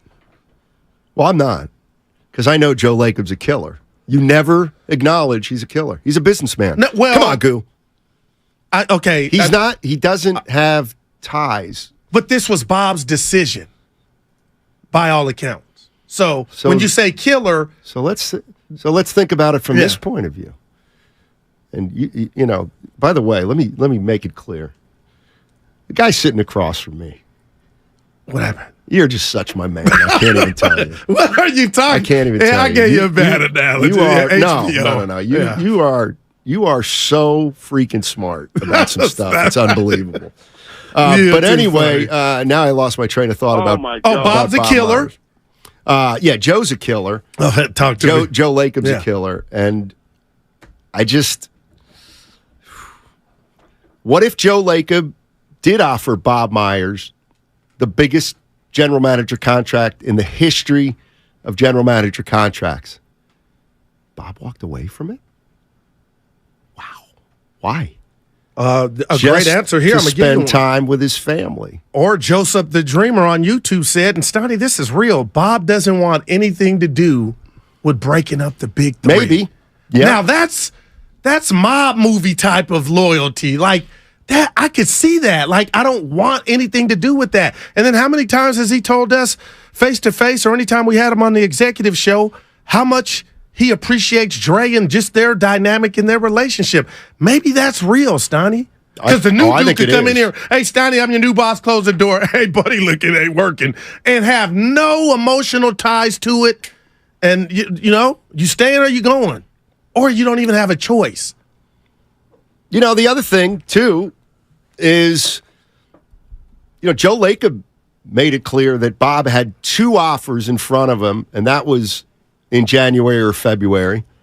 And then maybe there was another offer made in the last month or two. So if I mean, the logic tells you if Joe Lacob made at least two offers, which is what he said, so the first offer maybe wasn't great. And maybe that turned him off. Well, maybe that started to set the table. Yeah. Who knows? Mike in the city, but we'll find out hopefully more information at 1 o'clock. 1 o'clock, Bob Myers press conference live here on 95.7 The Game. Hey, Mike, how you doing, man? Hey, what's up, guys? Happy Memorial Day weekend. Hope y'all doing good. Well, I was calling earlier to try to talk about Bob Myers and how I think it's honestly the beginning of the end for the Warriors. The caller before the last was mentioning Steve Kerr's end of the year press conference and how he was talking about, you know, how him and Bob were really close and how, you know, they talked and all that.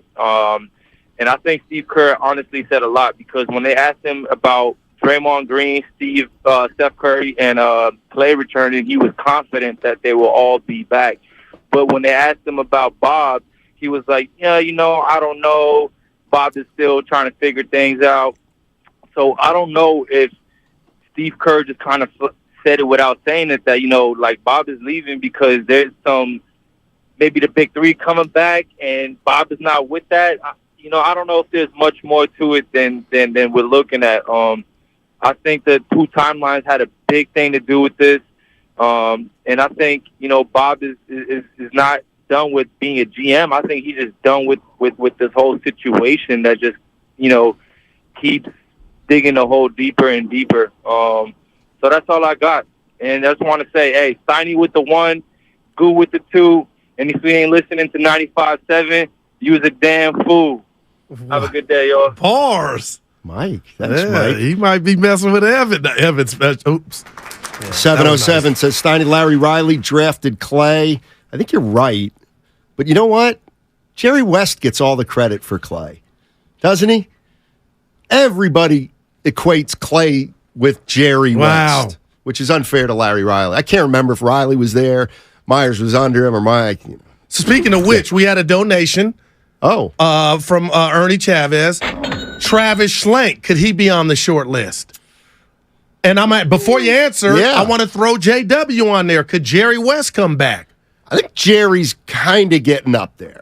Well, Hubie Brown's up there still doing his thing. I think Jerry's going to be more of a consultant. All right. Plus, Chris Mullins, Danny. Plus, let's not forget, Jerry West and Joe Lacob did not part amicably. Yeah. No, you are right. That you are correct, sir.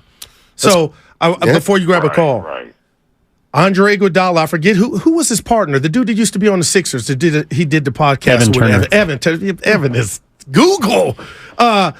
When they had Steph on there and they went back and forth about the two timelines and how the organization, how they were just floored that the organization could think they could win with young guys.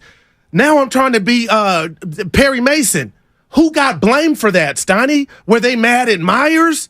And not hate. Were they mad at Kerr? Were they mad at Lacob? I got to believe Bob Myers, that's his job. And who came up with two timelines? It don't matter who the author was. The bottom line is the organization tried to pull it off. I just wondered from a player standpoint, who were they mad at? I believe Steve Kerr was the last one because he didn't want to play the young guys. So I believe he's not even an option as an answer. Who? Steve Kerr. So it had to be Lacob or Myers when you talk about this two timeline thing. Well, I think, and this is what I think happened was, as we've said a lot, Clay suffered his second injury on the day of the NBA draft. And I just think at that point, knowing Clay was going to be gone, that it made the Wiseman choice easier. Because you thought, well, we got a whole year to develop him next year because we're not winning it.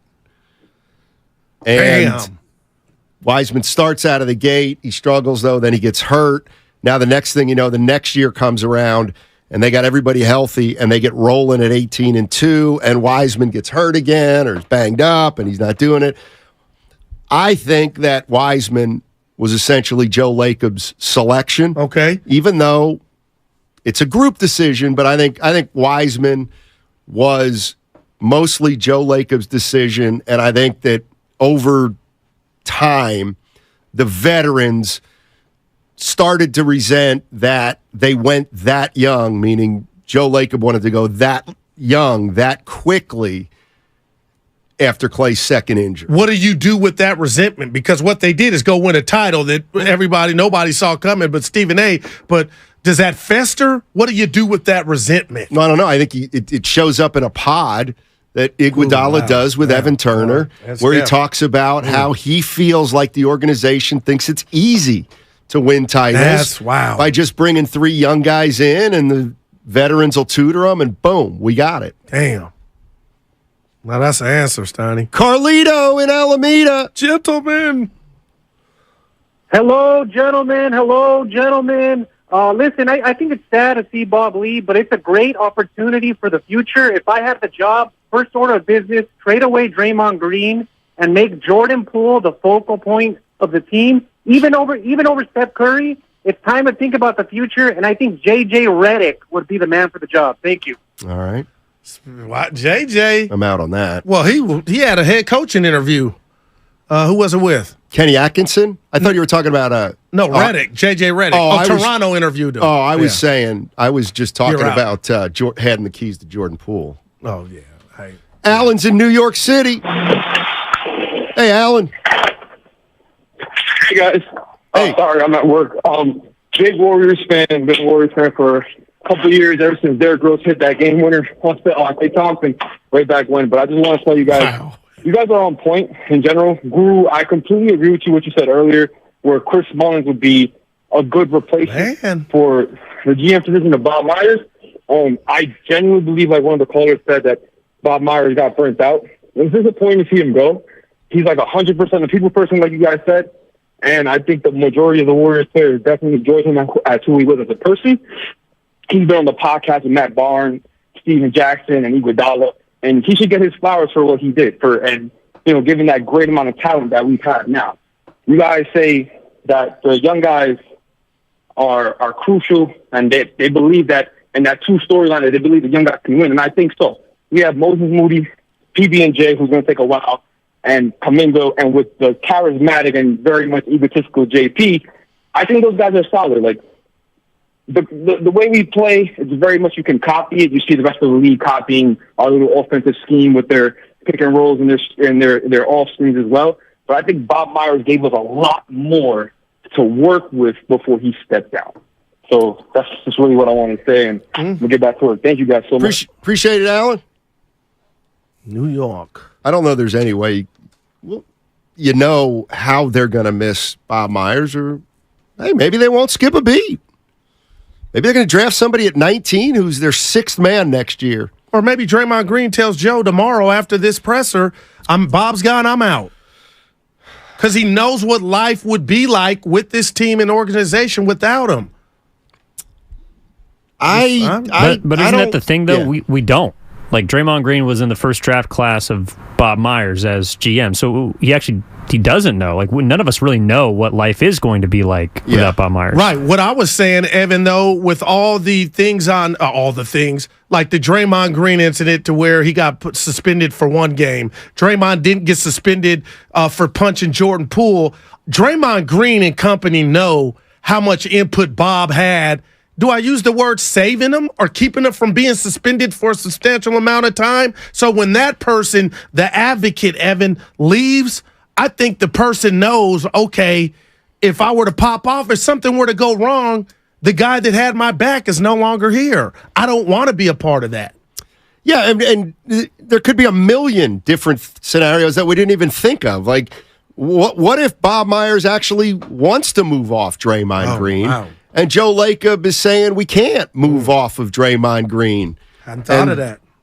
Or vice versa. And that's why I don't think it's anything like that. I don't. And I also don't think if the Warriors are going to offer Draymond Green 3 for $75 or $80, I think he's taking it whether Bob Myers is here or not. All right. So Bob Myers' departure only affects Draymond Green insofar as, well, what kind of contract are you going to give Draymond, if any? Austin San Jose said the same thing. Dre ain't letting Bob affect his chicken. Right. Yeah. And if he does affect Draymond's chicken, he'll leave. Meaning the new, if Bob was set to pay Draymond and Lacob's like, I want to move off Draymond, and Bob maybe said, you know what, I don't want to be here when you start moving off these guys. Maybe that's got something to do with it. Bob Myers will be talking at 1 o'clock. 1 o'clock. We're taking it live here, 95.7 The Game. 888-957-9570 is the number. Bob Myers is stepping down as president of basketball operations and general manager of the Golden State Warriors. 1 o'clock press conference. The number, 888-957-9570. Simple question.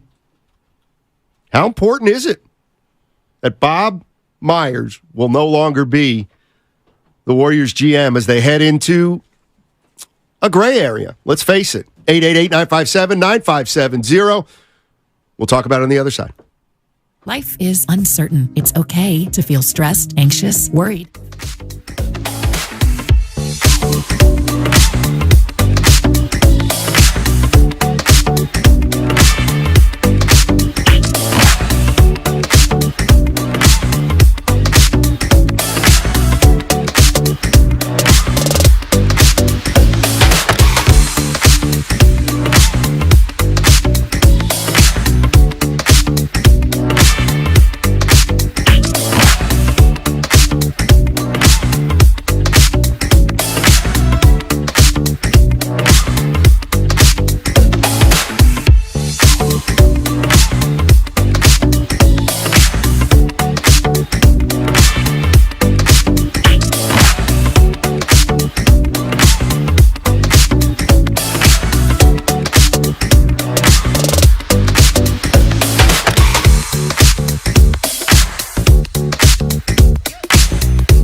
it was an F. No, Guru's fine.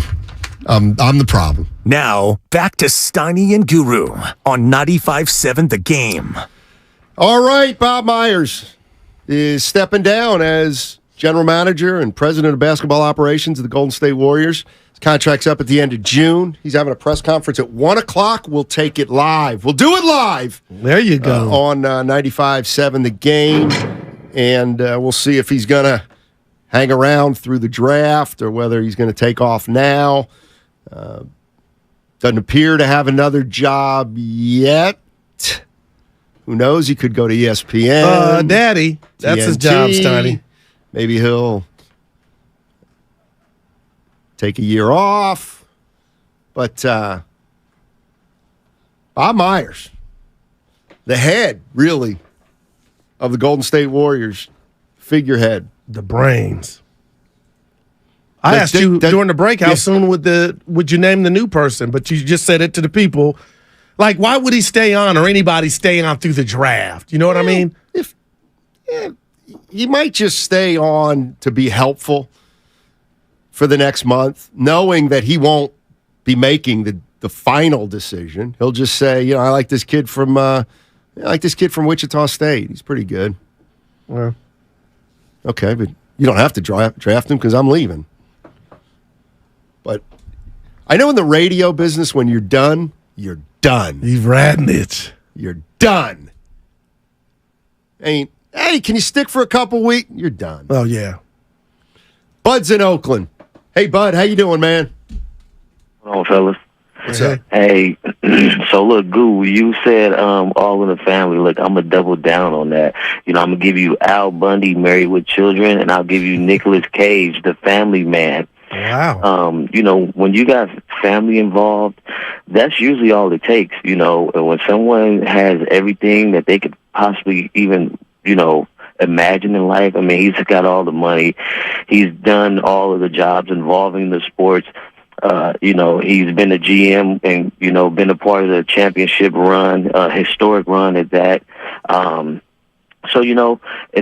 When it comes to this point in time, it's all about the family, man, and just like I said, Nicolas Cage, the family man. So that's what you'll see Bob doing. He knows he's got everything in the bag, and that makes it easy. When you got everything at your comfort, when you know that you can anytime just go in the bag and pull out something that you can toy with, you have all the credentials that'll get you to the next level. So, it makes it much easier. As far as anything after him, if Dunleavy does get the job, for Warrior fans, you have to have some level of concern and some level of, worriness, because, we don't really know what Dunleavy's capable of. I mean, yeah, he's been a part of the organization, but he hasn't done anything in his past to make you feel at ease with the situation, if that is going to be the situation going forward. So, there's some optimism there, but like I said, if any Warrior fans aren't worried after Bob, they're oblivious to the fact that this thing can also go south with someone new. And, the only way to keep it from going south is keeping the core guys there. So, don't touch it. If Bob's going to leave whole. Don't touch the draft. Don't let the new guy put his imprint on it. Hey, leave it alone. Thanks for taking the call. All right, Bud. Appreciate it. Yeah. Here's the other thing. I mean, we're all saying, and fair, I wonder what Draymond thinks. I wonder what Steph think. Oh, I am. But you know what? If Bob went up to Steph, Clay, and Draymond and said, "Hey guys, I'm taking a year off."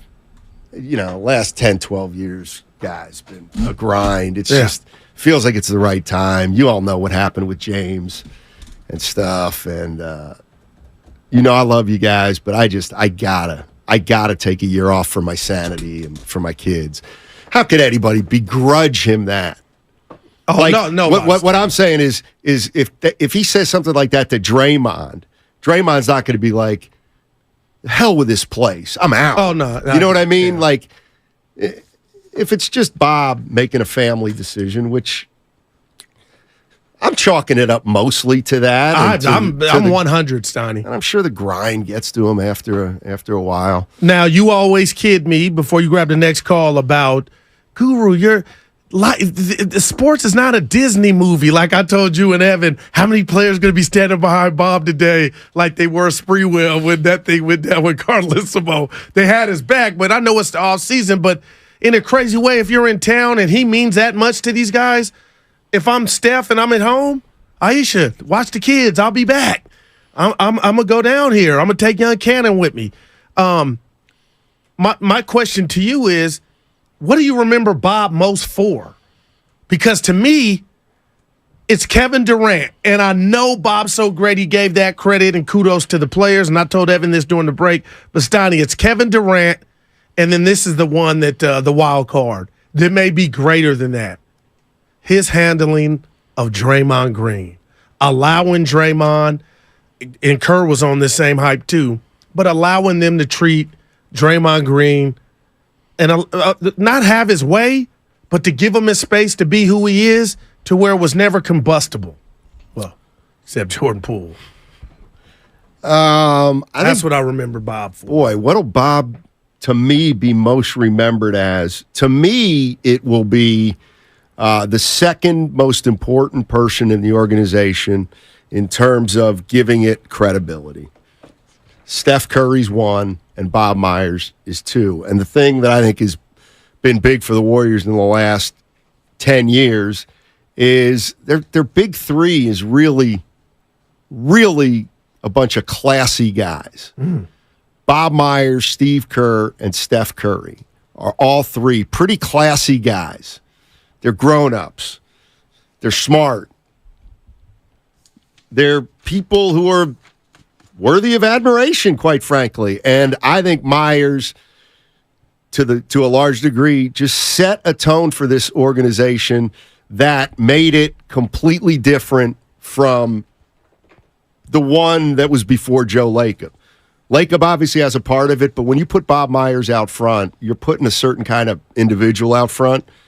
And wow, he just projects professionalism and class. And so I don't know how you measure.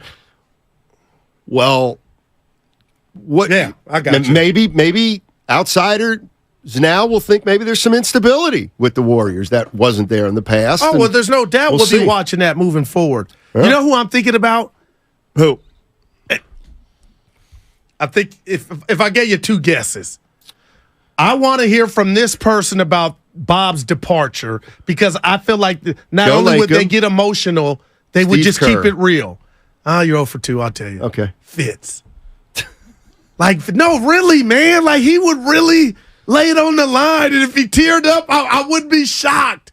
But that, because he's a real one with his Warrior love, Steiny. Size matters.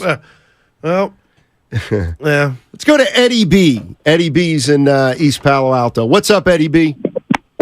Hey, how y'all doing? Doing well. EPA, Steiny, they call it. Yeah. What's up, baby? Yeah. Yeah. Hey, listen, let me tell you something that I know. Not something that I think. I'm telling you something I know. And remember, I told you this. Draymond Green will be a Los Angeles Laker when the season starts. Remember, I told you that. He will be a Laker when the season starts. I'm writing it down right now, Eddie B. What makes you say that, Eddie? Remember, and the day he become a Laker, I'm going to call you back. This is my first time calling y'all. All right. The day he become a Laker, I'm going to call you back. But, Eddie, what led you to this? Real quick. Man, he's got sources. Oh, okay, well, I know folks that know folks that know folks. And there it is. I know. I'm serious. I believe it. And the only reason that LeBron and Steph Curry will never play together, because number one, LeBron will never come to Golden State and be the number 2, and Steph Curry would never go to LA and be number 2. You know, they got their own thing. You know, ain't nobody want to play behind the other one. You know, believe that. That's the reason why. But like I said, Draymond Green will be a Laker. All right, we're going to lock it up again, Evan. Would you please? I like his. I know, Thanks, Eddie know B. somebody that knows somebody. The 3 of them. Sonny, we got somebody running material on Sundaris on YouTube. Every time there's a different text from him or her about who the next GM is going to be. This time it's Elon Musk. but we know that not to be true. Schwarzenegger was earlier, but yeah. He just keeps coming with famous people. You could you didn't want me to. You didn't like that. Well, you could go. I switch back and forth between the Comcast business text line and the YouTube chat. I know everything. Well, you got multiple screens. You shouldn't have to switch back. Well, that's our soundboard, Yeah. and that's our call list. So that's the computer. Oh, my call list is a little box at the bottom. Well, that's because you're not in the power chair. The power chair, you must have access. Hey, by the way, how about this? Uh-oh. How about this? Document, what'd you watch? By the way, 888. You're right. 888-957-9570. You want to jump in? Bob Myers stepping down as president of basketball operations and general manager of the Golden State Warriors. I watched 2 movies in a day. I went to see a movie at the theater. You got to be kidding me. Then I came home and watched another one on TV. But tell me the one you went to see at the theater was the Bonte one, Air. Fast 10? No. The first movie was we went to like the senior citizens special, 4:45. You Hurt My Feelings with Julia Louis-Dreyfus. I hadn't heard of that one. Yeah, it's pretty good. Comedy? Yeah, it kind of hits home though. But it's about a couple, in the Middle Ages, and kind of the lies they tell each other just to kind of keep moving. And PG-13? No, like it's R. sex scenes? I think it's R. Sex scenes. Get your mind out together. So you didn't take the kids? My kids are. They don't live with us anymore. Well, just one of them. Well, and yeah, she doesn't live with us either. Really, she's a junior in high school. Last thing, did you get any refreshments? Because that costs more than the ticket. How about this? Yeah, the person I was with brought a couple ciders into the. Put in the Is that purse. what you do? Yeah, I've never done that. I didn't do it. And then secondly, yes, I saw Air. Give me 1 through a 10. 10 being the highest. It's a good 7.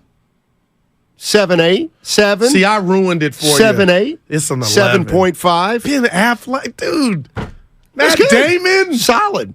Viola Davis? Yeah. That's really Jordan's mom. Well, it's not really Jordan's But in mom, my mind, she just played it. It's very good. I Very want good. Michael to have. She was great, man.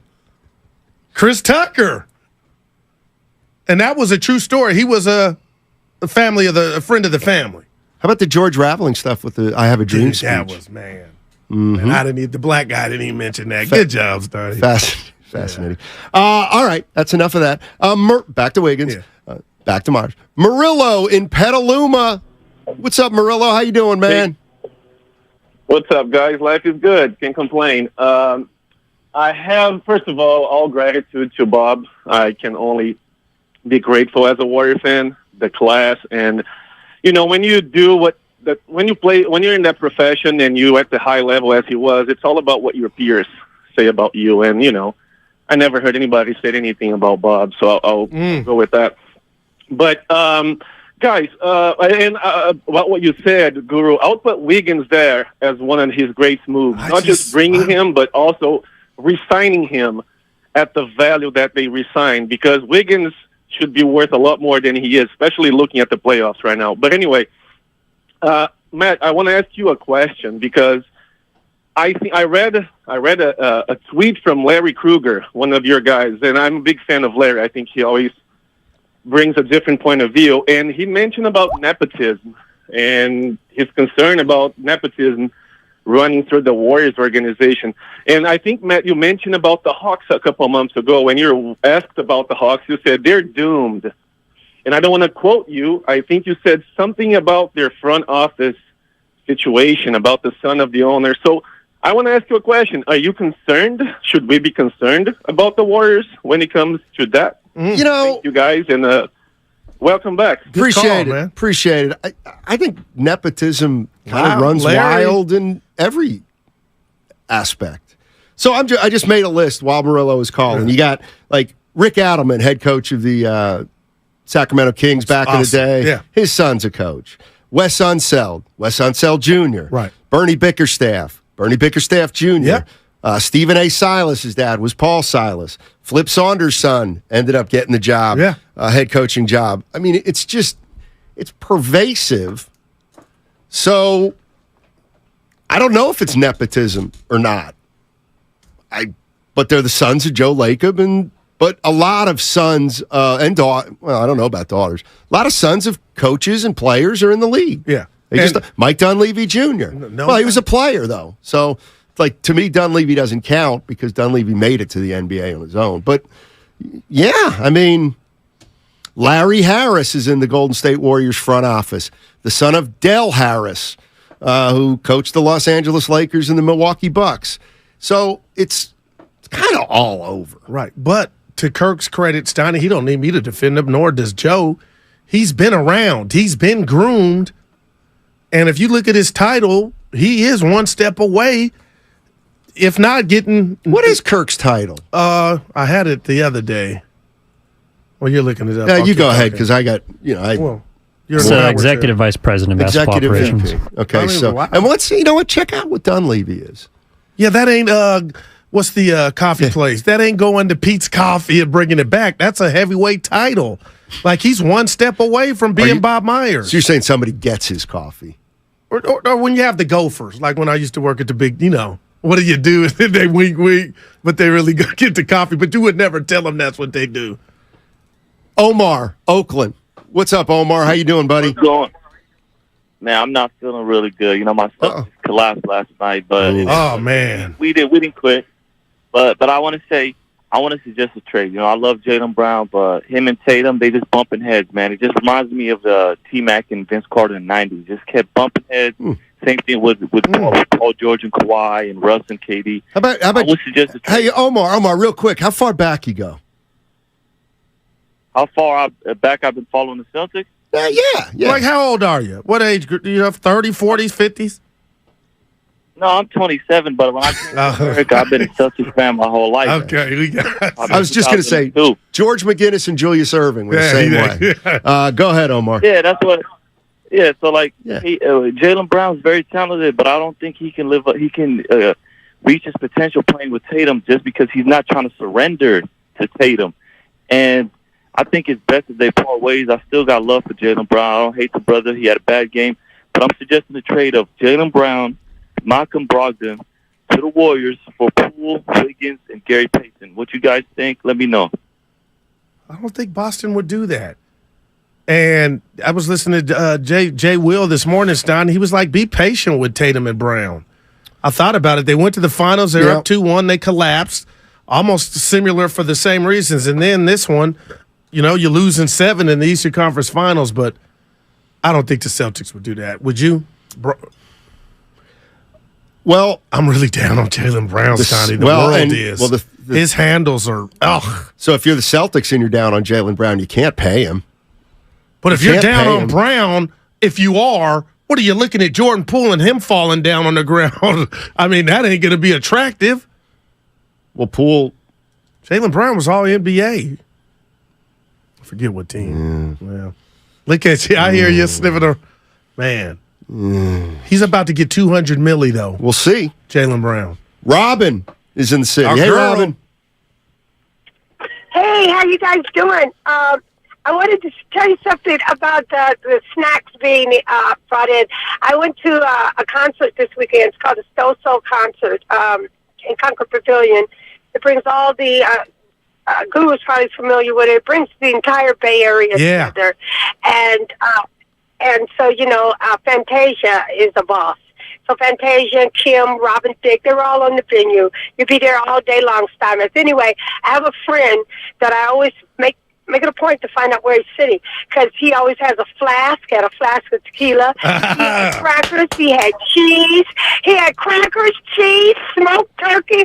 I was like, I know you was raised by your grandmama because you got a whole snack. So anyway, I loved it too. It saved me from spending $22 on every drink.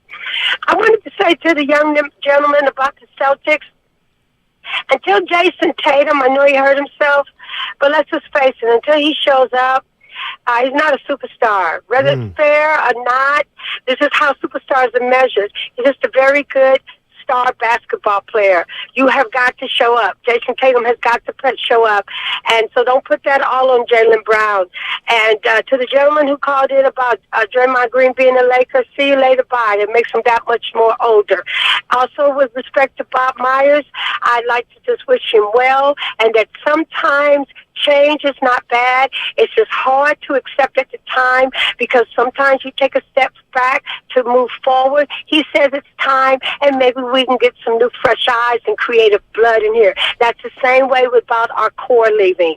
Let's embrace change and let's move forward. Let's believe in a good organization that we have in Lakem. I trust. If we take a few steps back to move forward, so be it. Peace out, you guys. Hey, Robin, before you go, my brother-in-law went to Stone Soul, which used to be Saturday and Sunday, only Sunday this time. But he said if it wasn't for Fantasia and Robin Thicke, he was disappointed. Oh, she hung up. Oh. Yeah, the Stone Soul Concord Pavilion. She was disappointed, too. You could tell. But she got cheese and some tequila, Steiny. I'll tell you what, Lester, we ain't in Boston. If Steve Kerr went there to implement his offense, they would play better than they do now, just jacking threes. Boston's got too much talent to play offensively. They can't play that way. Because of Smart. And I like Smart, but he ain't my PG. Neither of them are really good off the ball. They just don't. You good? Yeah. Oh, my. They just don't compliment each other. Although, you know what? I'm a little early. Oh my. See, here's the other thing. Here's where I do agree. You gotta be careful. You better be careful. No, go ahead.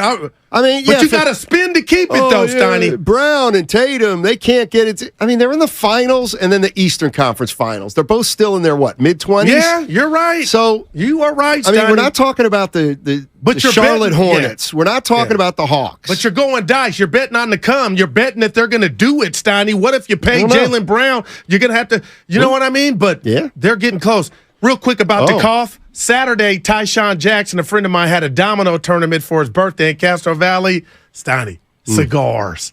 It was a cigar party, and I'm not good at it, but I tried a few. That's why I'm a little congested. Okay. Yeah. Sounds healthy. Let's go. Women like cigars, too. They were blowing, and they cut it, and they just, I can't do it. I was coughing. Yeah. Lost the tournament Tuesday. You like the smell of cigars? They're the worst. They are the worst. Give me a good pipe. Excuse me. You go Mayor Barry on me. No, not that kind of pipe, like a corn cob pipe. Oh, okay, gotcha. You know, you put like the Magnolia Peach, and you go, no. Well, they stopped selling Stop it with that. What's legal? Yeah, but we don't advocate. Did you hear who was the running back? Said he played Le'Veon Bell. He played NFL games high. He ran the ball. I don't know what his career's over, but yeah, he ran the ball high, Steiny. All right. We can get into that on the other side.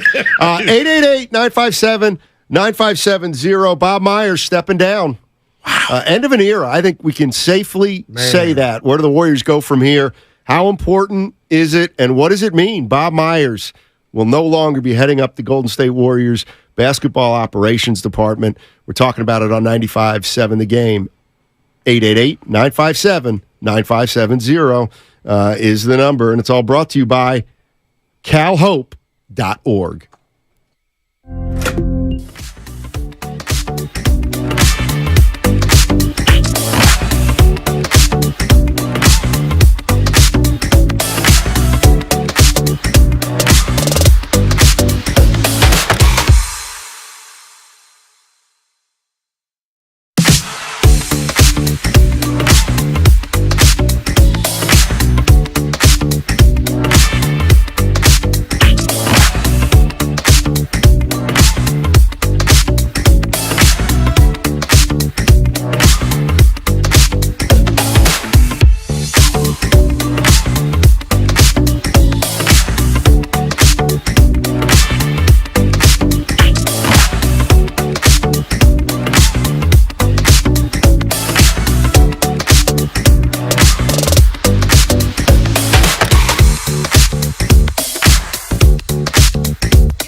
Okay, let's do it. All right, but I'm not healthy. Now, back to Steiny and Guru on 95.7 The Game.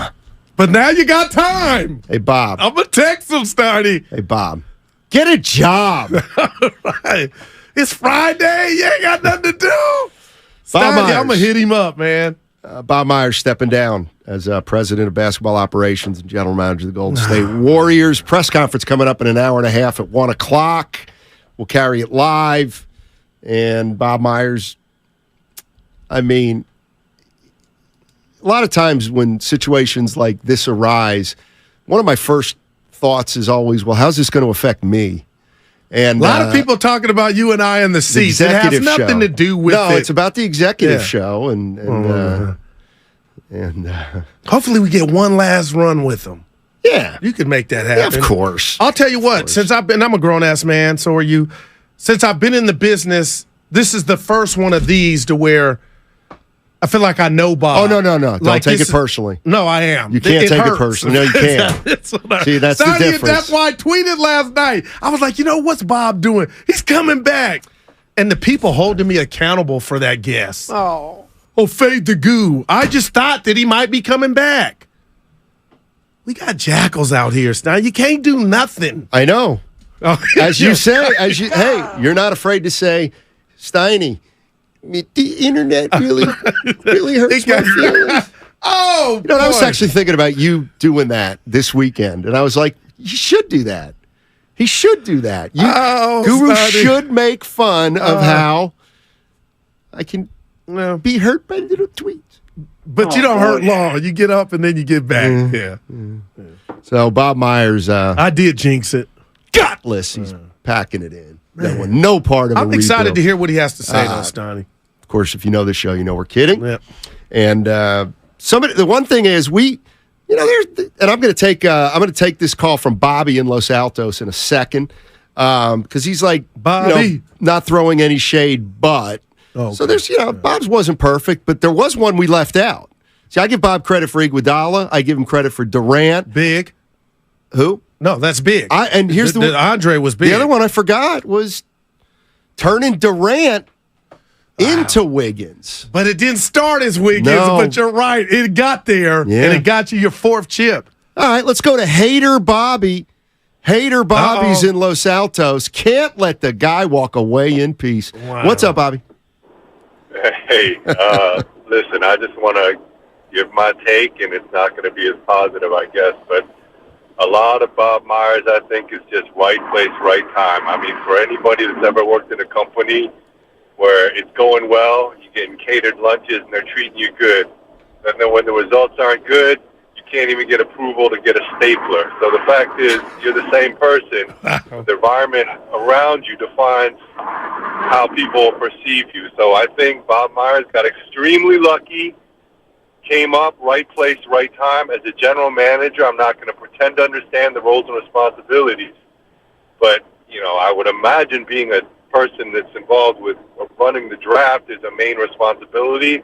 And I honestly can't give him any credit for ever finding a good draft pick. Now, as it relates to this whole giving him credit for Wiggins, I believe the narrative was that Durant was leaving, and Durant demanded that the Nets give something back to the Warriors. And so that's how we got D'Angelo Russell. So I don't think Bob Myers did any finagling there. But his greatest strength, in my opinion, is his ability to have interpersonal relationships with the big three. And that was his greatest asset. So as it relates to GM responsibilities, and again, I know I'm talking out of turn. I just didn't think he was a great GM. But we had great success, and he was at the helm, so he gets credit. But the biggest thing I'm concerned about going forward is who's going to be able to have those interpersonal relationships with the big three for the next, 1, 2, 3 years. Because I feel like Lakeups, boy, it's just not going to be the same, right? Everyone's always going to know you're daddy's son, right? So in terms of keeping that together, I think that is my biggest concern. But I don't think they're going to be hurting in terms of draft or keeping the organization together. So I'm really happy for Bobby. I'm happy for me, but I'm happy for Bob Myers as well. and I'm glad he got to call his shot and leave when he wanted to. Thank you, fellas. Good stuff, Bobby. I got a quick thought on that. All right. Now, you just talked and you told all of us about how the character of the big three. Yeah. They're good guys. Now, I don't think I said that. Well, the big three of Kerr. Oh, okay. I thought Myers. Okay. Well, and Curry. Okay. Well, I That was my going with big Curry three. and Clay being the sons of professional athletes. So this is different because Kirk Lacob would actually be doing the business side of it.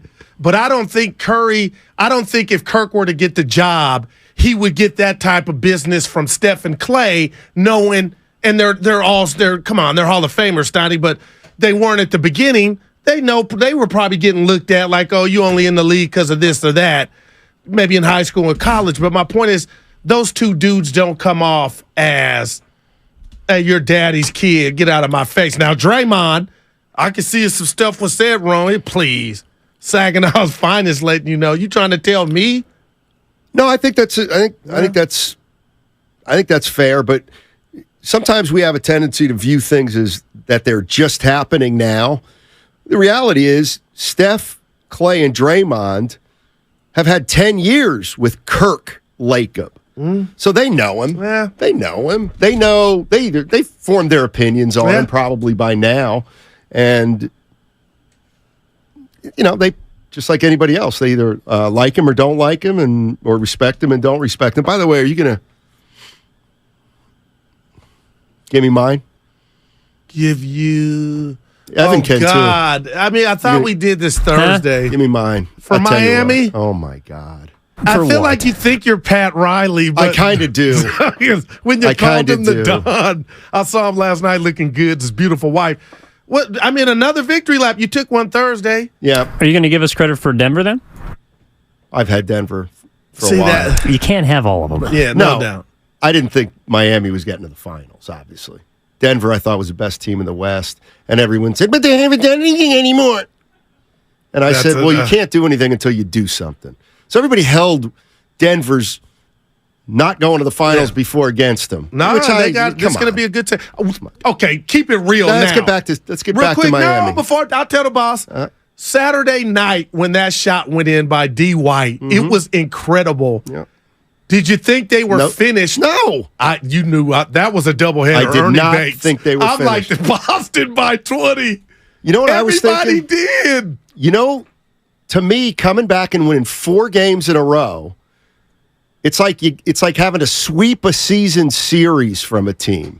It's like, it's not easy. No, I didn't say it was, but to rip their hearts out. They didn't rip them out. That's Spoelstra, and that's culture. Don't you get it? He showed them a video. Don't you get it? Yeah, he didn't say which one. The Miami Heat, they're incapable of having their hearts ripped out. That's why they're the Miami Heat. Caleb Martin should have got MVP. Nah, who cares? Yeah, you know what? Seriously, man. But people do. Eric's in Shasta County. Shasta. Beautiful, beautiful country up there. Hey, Eric, how you doing? Hey, fellas, thanks for taking the call. Before I get into my main question, insider information, I just want to give a shout out to Jimmy Buckets, and I'm a Miami Heat fan from long ago and one now after the Warriors. So, but my insider information is directed kind of at Bonte when you guys talk to him next about Joe Lacob, and when he sat in the pregame, he was just so smug and smarmy that you just kind of knew the writing was on the wall. Where Bob was kind of, I think he was just tired of it and he wanted out. And you guys compared and contrasted the press releases between both of them. And I think, Steiny, you pointed out, like, Bob's out. He ain't coming back. So I appreciate taking the call and looking forward to next year for the Warriors. Yeah, appreciate it. Thanks. Heat fan on Cloud 9. So he was talking about when Lacob joined Mullen and Bonte and Fetts during the season, I believe.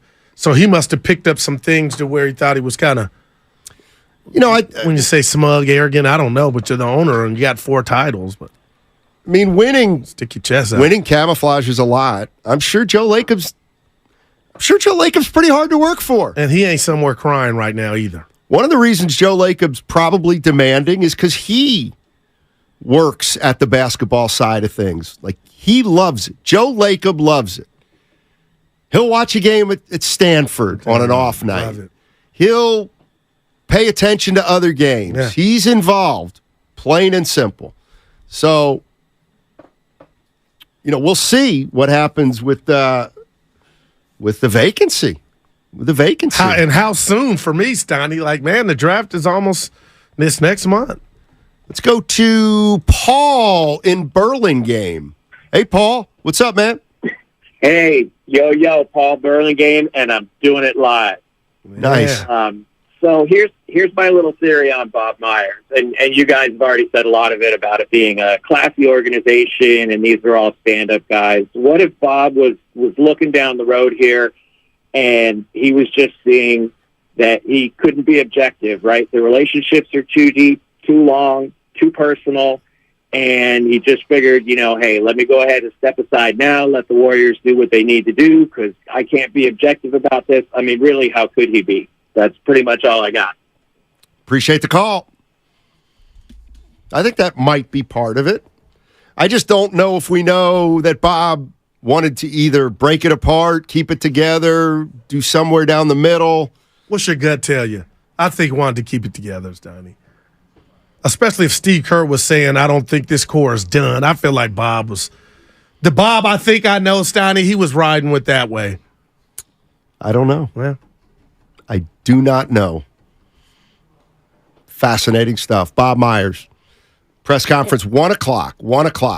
888-957-9570 is the number. It's also the number for the Comcast Business text line. You can always chime in on our YouTube chat. And it's question simple is, what's it mean? Bob Myers is out. And I've seen a lot of commentary, and I think it's all fair. I thought Bob was a terrific GM, obviously. I think, here's the one thing that Bobby in Los Altos said, and he's right. Look, he had some good fortune. What was that? Well, he came on a franchise with Steph Curry. But you know what? Bob Myers never didn't acknowledge in 10, 12 years that it's Curry. Bob Myers never tried to say, he never, ever, he got uncomfortable with that kind of stuff. Like, I know for a fact that when Joe Lacob said we're light years ahead of everybody in the New York Times, Bob was uncomfortable with that. No, he was very uncomfortable with that. He wouldn't even take credit for KD when we were talking about him. He's like, Goo, that was the players. But that's what makes him who he is, man. Because I'd have been like, oh, yeah, keep going. I have some of my best work. Now, I got to ask you a question, Stoney. You being the basketball connoisseur that you are, has there ever been a Jerry Jones in the NBA, owner/GM, that owns the team but does... I kind of feel like that is who Lacob is, in a way. Maybe that's why I don't like when he... I mean, he's involved. No doubt. I mean, there's just no doubt. Joe Lacob is as involved probably as any other owner. But he's got a track record of success. So I thought of Mark Cuban immediately because he cares. Cuban's in there. Yeah. Although I get the sense Cuban has even taken a step or two back from the day-to-day. Jason's in Hayward. Jason Hayward. What's up, buddy? I threw somebody out last night. What's going on? Overrated. I'm in first What's going place. on, man? I'm going to have to agree with Bobby in Los Altos, man. Unpopular opinion. Okay. But I'm just really curious about why so many people are bent out of shape that Bob Myers is stepping down. First of all, I respect Bob Myers as a father, a husband, and an overall person. But right now, I'm only assessing the moves he's made as a president and GM. And I also like to do a little fact-checking here. So we all know he's not responsible for Steph becoming a Warrior. We know Jerry West is responsible for Klay becoming a Dub. Those are two generational players that the NBA has ever seen. Bob is not responsible for signing Andre Iguodala. You can look this up. Oh, really? After the Warriors, after the Warriors beat the Nuggets in the playoffs in 2013, Andre went to Mark Jackson, and he said he wanted to play with Steph and Klay because of the joy they looked like they played with.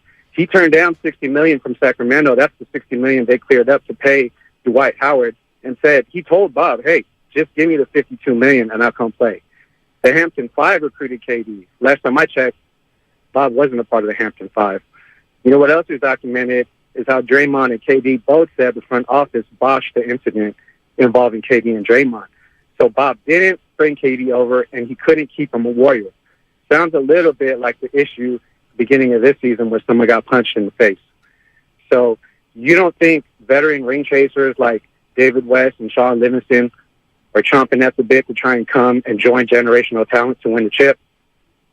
Let me tell you what he is responsible for. Festus Ezeli out of the league. Damian Jones out of the league. Jacob Evans out of the league. James Wiseman. All late first-round picks. Jordan Poole. Everyone wants to trade him right now. I'm not trying to be disrespectful.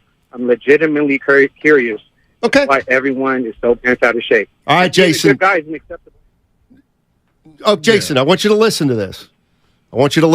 This is from Joe Lacob earlier this year.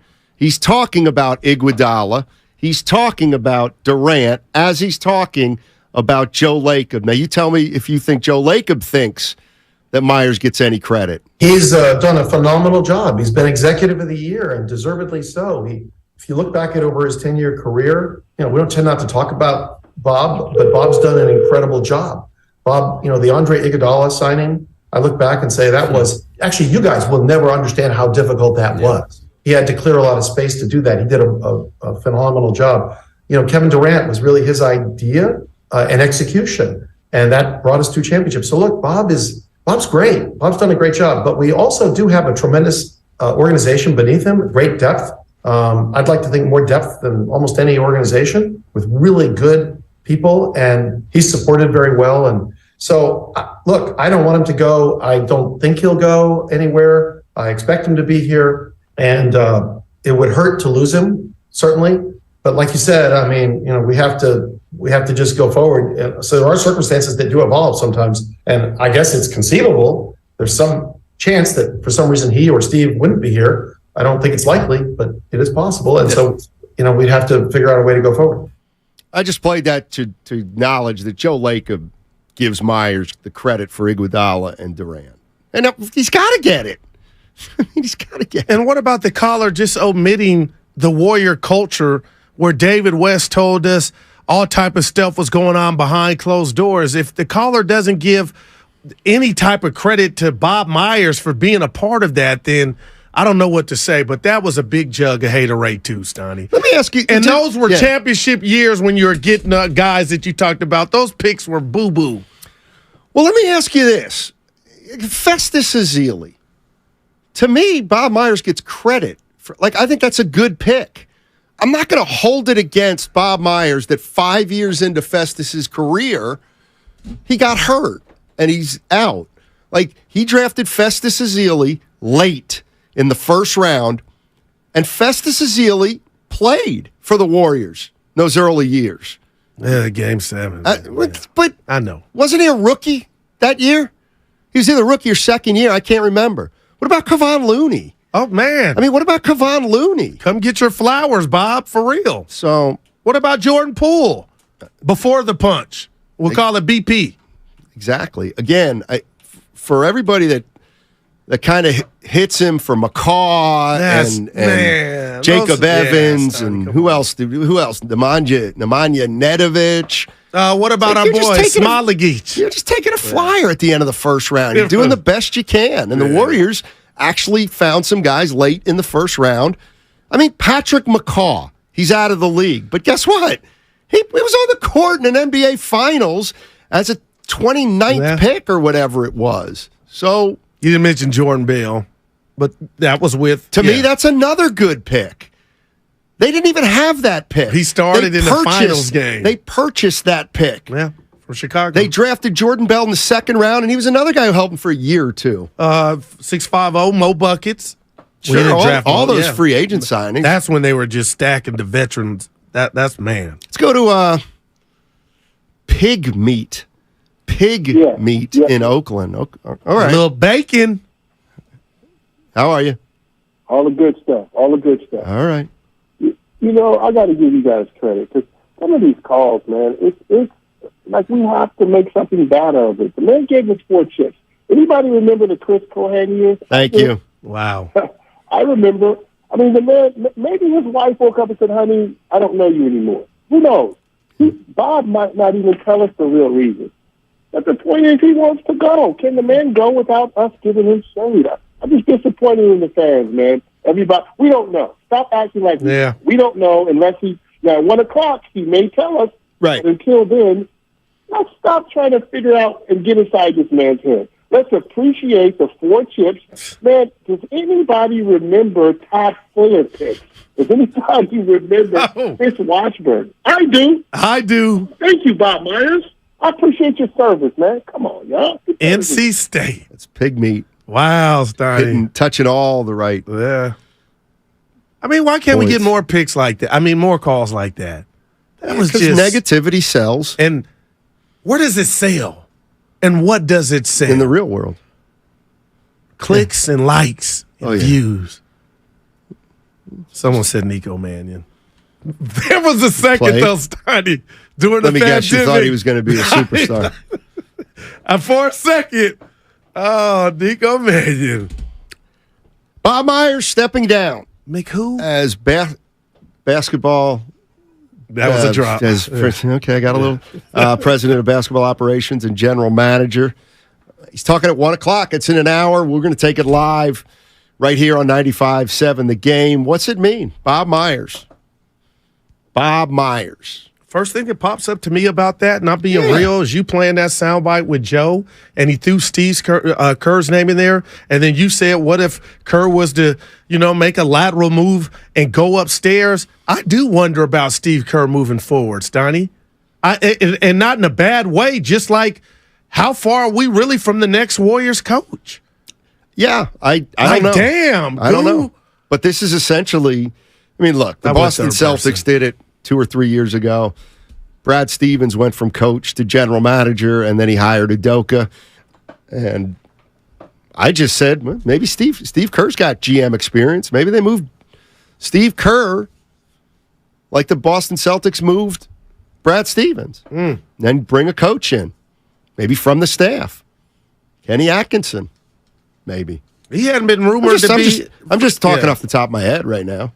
Steiny has, speaking of which, he was just a great guy when we interviewed him. Kenny, he hadn't been rumored with any of these openings, and a few of them have been filled. No, he has. Which I didn't hear. Yeah, he was involved in the Milwaukee. And you familiar who got it? Adrian brother. Griffin. Yeah. Lefty. AG. Out of Seton Hall, I believe. Adrian Griffin played the Pirates. That would be the Pirates. Speaking of the Pirates. What's their record been in the last 25 games? Do you really want to know? Yes. 6-19. Yeah, after starting 20-8. I'm not a big baseball aficionado, but that's not going to get it. Oh, no, they stink. I'm going tonight. Evan and I, Lucas, maybe. You want to come? No. Well, I got to go home because I now have shorts on. I can't be at this. Well, no, it's cold out here. Yeah, you think? What's going on? It's the Bay Area. 888-957-9570 is the number. We got Bob Myers' press conference coming up in 1 hour. Looking for a fulfilling career with opportunities for job growth? Do you want to earn up to $39 per hour within 3 years of starting? Then apply to become a VTA bus driver by texting VTA bus to 333-161. Again, text VTA bus to 333-161 to apply. Ever since we got Xfinity.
I need a guru in my life. What the F do you got to lose? Now, back to Steiny and Guru on 95.7 The Game. You just lost Bob Myers. Bob Myers stepping down, stepping away, stepping aside. He's not going to be the president of basketball operations and general manager of the Golden State Warriors. I'm trying to hold it together. 1 o'clock. I'll help you with that in 1 second. 1 o'clock. Bob Myers is speaking to the media. So a couple weeks ago, I was talking to Bob. Okay, and he was at the he was at the he was in Chicago. Okay, for the players workouts and stuff. And he said, "Yeah, it's weird." He's like, all these people are coming up to me saying, "Are you okay? Is everything okay? Is everything okay?" And he felt again. He was like, "I'm healthy, right? I don't have a disease. The numbers are good. Yeah, everything's fine. So yeah, I'm doing okay. So you don't have to shed any tears over Bob Myers if it makes." Well, it's twofold. But if it makes you feel any better, he's making so much more money than you. There's no need to feel sorry for him. In fact, it's probably time to feel sorry for yourself. Money cannot buy you happiness, though. It can rent you some funds, Donnie. No, I know Bob's got a lot. But Dipperclaws texts me about what we were talking about earlier, and I do got to share this, Donnie. They had him on, and they asked him about life, like if there was anything else in the cards other than coaching, and he said, then it was strictly coaching. But, things change, right? Yeah. But the thing about Bob and the departure, Steiny, is the organization in good hands? And if I go baseball, question. since I'm going to see the Giants tonight, Bob batted 400, 388. That's Rod Carew. What's this next person getting? Is it batting 190? Because I just want to remind people, you keep going, Cohen era. Cohen, that was my adolescence, Steiny. It was horrible. And this is something that we can talk about, the 650 on the Comcast business text line. The issue with Bob is, why did he make so many developmental picks in a row that didn't support with Steph and the core, creating a rift between the old player? I'm not convincct that was all Bob Myers. I'm going group, Steiny. Yeah, I don't think that was all Bob Myers. The one thing we have to acknowledge is Bob Myers doesn't have the final say. Joe Lacob has the final say. He's the owner. Yep. Let's go to Mike in Castro Valley wants to talk to Goo. Hey, Mike. Yeah. Hey. Hey. How you guys doing? Okay. Good. Yeah. So I was going to say, Guru, if you go to the game tonight, I'd like to invite you to join me at the Gotham Club. Tonight? Yeah. Okay. That's private, Goo. Oh, I didn't. Yeah, I'll be there. Private, I believe, right, Mike? Yes. It's a membership club, yeah. Hey, Mike, I'm with my friend, my producer, Evan, so +1, I'd be okay? Yeah, I can use the guest pass, get both of you guys in. Okay, I'll tell you what, this is why I love Mike. Well, I said I was going. No, so is the Gotham Club open all game? Right. Or just can we finish this? Yeah. You know what? It stays open all game, yeah. Mike, I'm going to step back and let you talk to Guru. Mike, you just made my day. We want to hear your Warrior thoughts, too. My producer will get your number. He's going to give you my number, and then when we get to the stadium, we'll hit you up. All right, sounds real good, Guru. I look forward to it. All right, wow. It made my day. Yeah. Well, you ain't going. You got shorts. Mine too. Yeah. Oh, we might have Lucas with us. Well, we'll figure it out. The one thing about Lucas is, I love him. He came in. What did he do when he walked in? It's interesting. While we were on air. Lucas is the kind of guy who, I think he's the best at the station at getting into something like the Gotham Club without really having a ticket. Now, what makes you say that? He's got some weasel. He's got a little bit of weasel. I'm going to give you a 4. A little bit. Weasel's never good. Yeah. I know folks that know folks that know folks. That was great, Snotty. I kind of believe that guy. Me too. What was Eddie? Was that Eddie? Yeah. Josephson Vallejo wants to talk about the Roman Empire. I love it. Hello, Stein and Guru. Hey, Thanks Joseph. for having me. Absolutely. Stein, I just wanted, just before I get to the Roman Empire, remember, Stein, you're a journalist. You talked about a couple things last week. Remember, you ascertain information yourself, you write it yourself, you edit it yourself, and you present it yourself. So when you bring up company subjects, Stein, be careful. You are a journalist. As far as the Warriors goes, Gibbons' book on the decline and fall of the Roman Empire, notice he doesn't write about the history. Well, the first thing you're going to fall when you don't know your history and you pushed away anything in the history that was good. That's the first thing you have when you have an emperor. So the emperor usually is very, very insecure. And you guys were talking earlier about who is Lakem like. Is he like somebody in the NBA? He's like none of them. He is like Donald Trump. He don't believe. He believes his way is the best way. And he know when he say I'm light years above everybody else, past everybody else, that's telling all these people that have been in the NBA historically that he come along and he has surpassed them. So he believes that as an emperor, no one. So his first fall was bringing in Kevin Durant. Rome would always want to bring in the best of whatever you were because they always wanted to have the best. That was the fall because that made Steph have to fight between whose team is it? Those two, I'm convinced, without KD coming, the Warriors would have won it. Maybe not two, but at least another chip without Kevin Durant. You don't need that. That's how the Roman Empire thought. Give me the best of everybody, and that was the beginning of the fall. And last but not least, when you have certain people like Lakem, you don't respect everybody underneath you. You are afraid of, and you want to get rid of them. Anyone you can control, you're afraid of, and you want to get rid of them. That's the decline and the fall by forgetting the history and not paying attention to the good people around you, like a Bob Myers. Thank you. Thanks, Joseph. Well, the flag on Joseph for the comparison. Lots to unpack there. And then, two, we got to take Bob at his word. We'll hear in an hour, 51 minutes, Steiny. He walked away. But to say, I told you to say this at my funeral. The Warriors did not need Kevin Durant, but he came. And they went to 3 NBA finals, Steiny, and they would have won all 3 had he not got hurt. So Steph and Clay were Steph and Clay with Kevin Durant. It was just probably arguably the best basketball team I've ever seen. But he lost me with I felt like I was in college when I was trying to go, starting with the Roman and all that stuff. And then he gave you I have no idea what he's talking about. A sermon on work. On journalism. Well, he was saying you were calling Lucas a weasel, so be careful with you. Oh, is that what he was talking about? That's what I thought that was. So he is saying, I got you. Yeah, he didn't like the Lucas jab. No, Lucas is one of my favorites. He's the best. Ty Jerome, man. That's who he is to me. But I see Ty Jerome score. I'll give you 3 He plays hoop too, Lucas.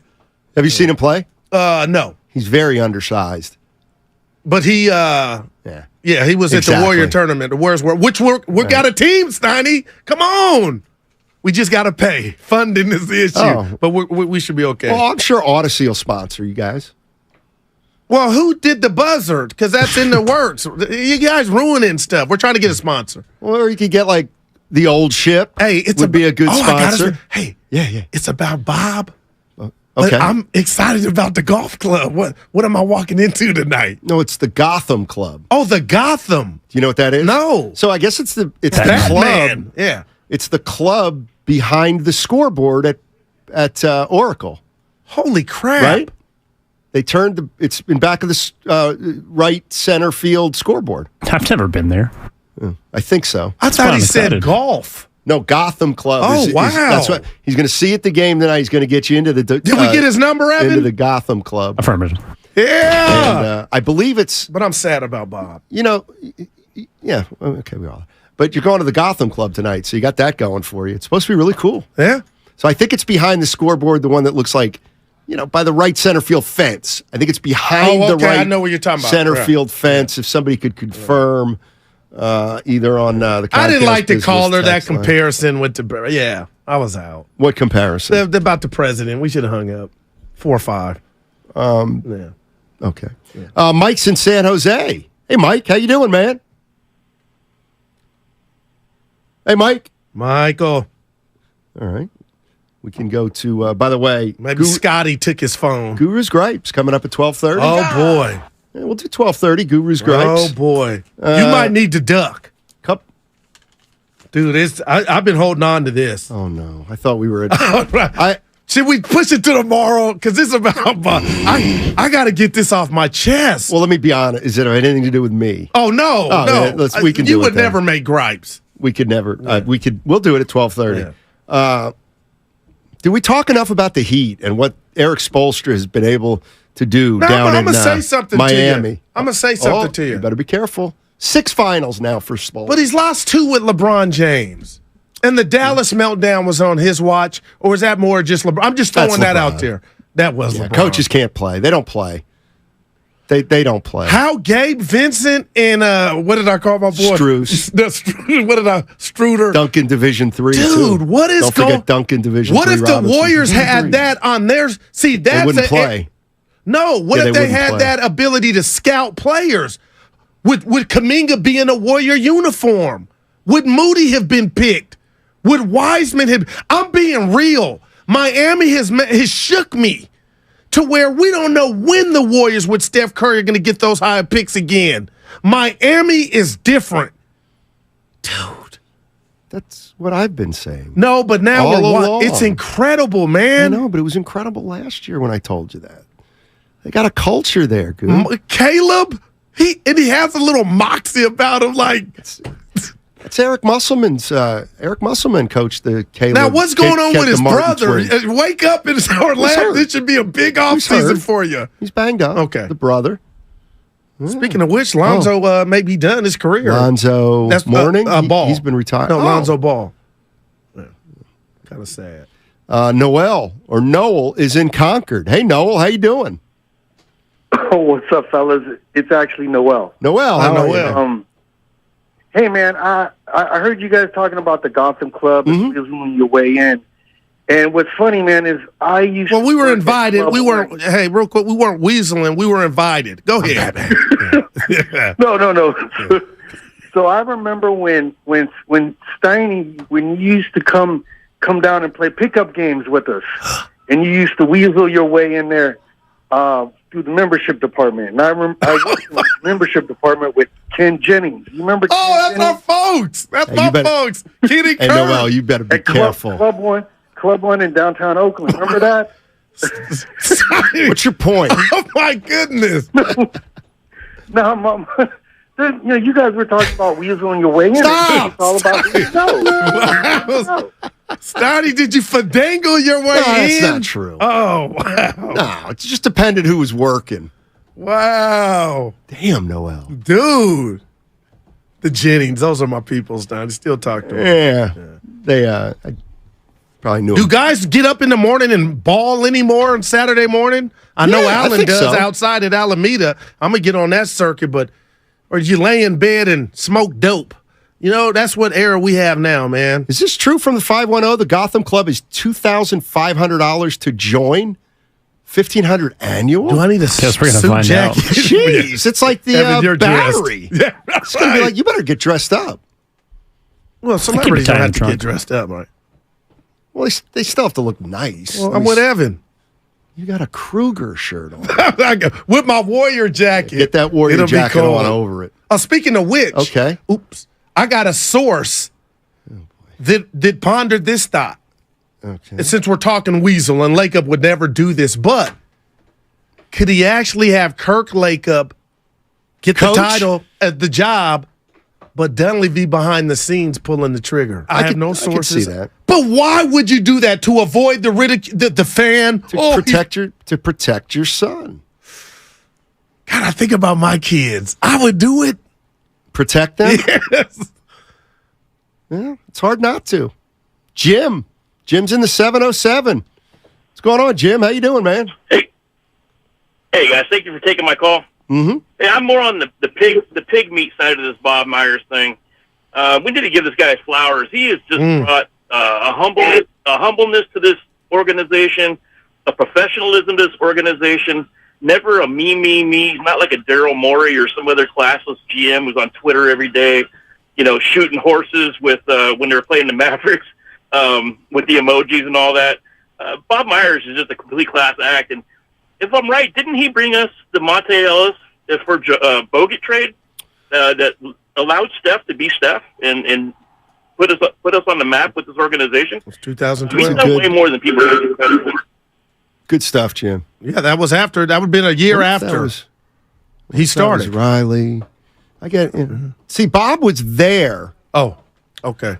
But Larry Riley was still the GM, but Bob was in waiting. But Jerry West was there guiding the whole thing. So, yeah, if you want to take that stuff away from Bob Myers. Speaking of which, fair enough. I got to give some flowers to our boss. Oh. At the break, he came in because I feel like we had covered everything that Bob had done, but we forgot one of the biggest things that he has on his belt, Steiny. What? Kevin Durant agreeing to help the Warriors. Had Bob been George, would Kevin Durant threw up his middle finger, been like, I ain't helping y'all, how dare you?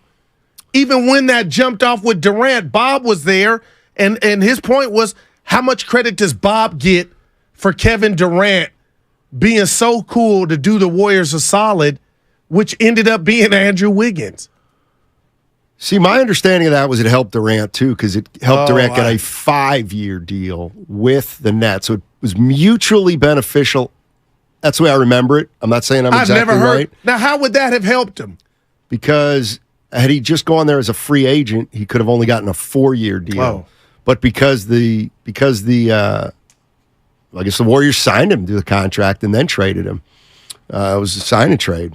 I'd have to double check some of the particulars. But you wouldn't doubt, let's say that wasn't on the table, that he did Bob a solid because he liked him. KD. Like, how can you not like Bob? I don't know if it'd do him a solid, but he was open to a mutually beneficial thing rather than, I'm out of here, man. No doubt. I'm just out of here. No so doubt. That's a relationship thing for sure, Goo. No doubt. 408 says, Goo, you're just sad because you might be... And me. I went to what? So who do we have a better chance of getting continuing the relationship, or do we tell him? Bob Myers was GM. 12 years? Yeah. How many times you sit on the front row? 3. Oh my! Wow. Well, you know what? Well, number 3. I only did it once. I did it twice. Well, the front where you and Susan were at, where I saw you with the yellow jacket, it didn't say a word. I threw a parade.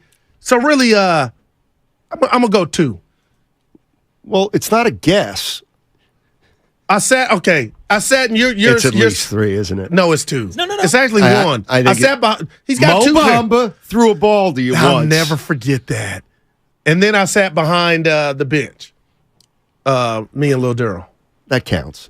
Yeah, I know. I was right there. People were coming up to me like, "Is Bob in?" They didn't say it. Is he in your trunk? Like, where's Bob at? I had to tell her how I got the tickets. You do realize that Bob had multiple seats at the arena on a given night. Oh, no. Like he had 2 courtside and 2 in bed. Hello. Yeah. So I got you. He can either not give them away and move back and forth. He can give 2 away, or he can pretty much do whatever he wants. So you're saying if he gave away the tickets to behind the bench, basically not courtside, then you weren't as valuable to him because then he would have given you the 2 courtside seats, right? Well, sometimes he gives the courtside seats away because he'll be out of town scouting or something, and then he can just give them to. Now I never beg. That's what I'm proud of because you try to make it seem like actually you ain't too proud to beg. Bob, it's good. How you ain't too proud to beg. TLC Clearwater Revival. Now I'll say this. I guarded Kirk Lake up in the Warrior World Tournament, and he guarded me. Now, the question is, does he remember? Who won the game? They did. I bet he doesn't. Bet he doesn't. That was Guru Johnson. He's a good player. He probably doesn't before remember. half. Remember, I can never remember playing with you. Dude, what about the dude I told you from, he played at Santa Clara. He was watching his other buddy who's now in Atlanta, Drew, and who am I talking about? Yeah, Drew. Played at Stanford. Not Drew Rosenhaus. No, Drew Schiller. What about him? He let out a woo when I went left by my man. There's video of this. Evan goes, I sent it to Evan. Evan goes, dude, I didn't hit rim. Evan goes, I didn't know you were that quick. But I went left, should have finished, and laid it off the glass, and Drew let out a woo. It was because I went so fast, Donnie, I should have finished. It's the one regret I got. The video's there. I went to the left by my guy, didn't hit the rim, went off glass. I was nervous. The highlights. Yes, but I got by him.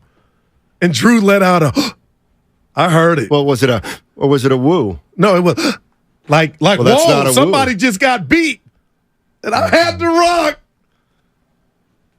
I start my diet tomorrow too, Sonny. Let's go. Yes, Evan. No, it's good. I'm pretty sure he put the video in the chat because that was the one he responded to and said, didn't say beat my man. Yeah. Evan's my guy. He'll tell you when you're wrong, too. I just, you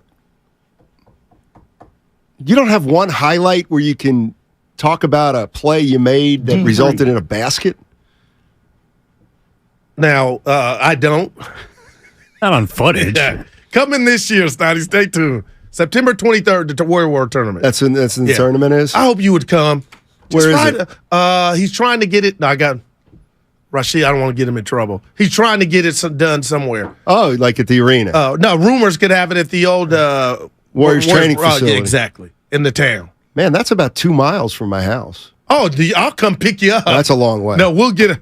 To come watch. Please, stop. What kind of day is it going to be? Saturday. Eesh. No, so we don't miss the Niners. Here you go, 415 Goo. What do you think about Chris Mullin taking Bob's spot?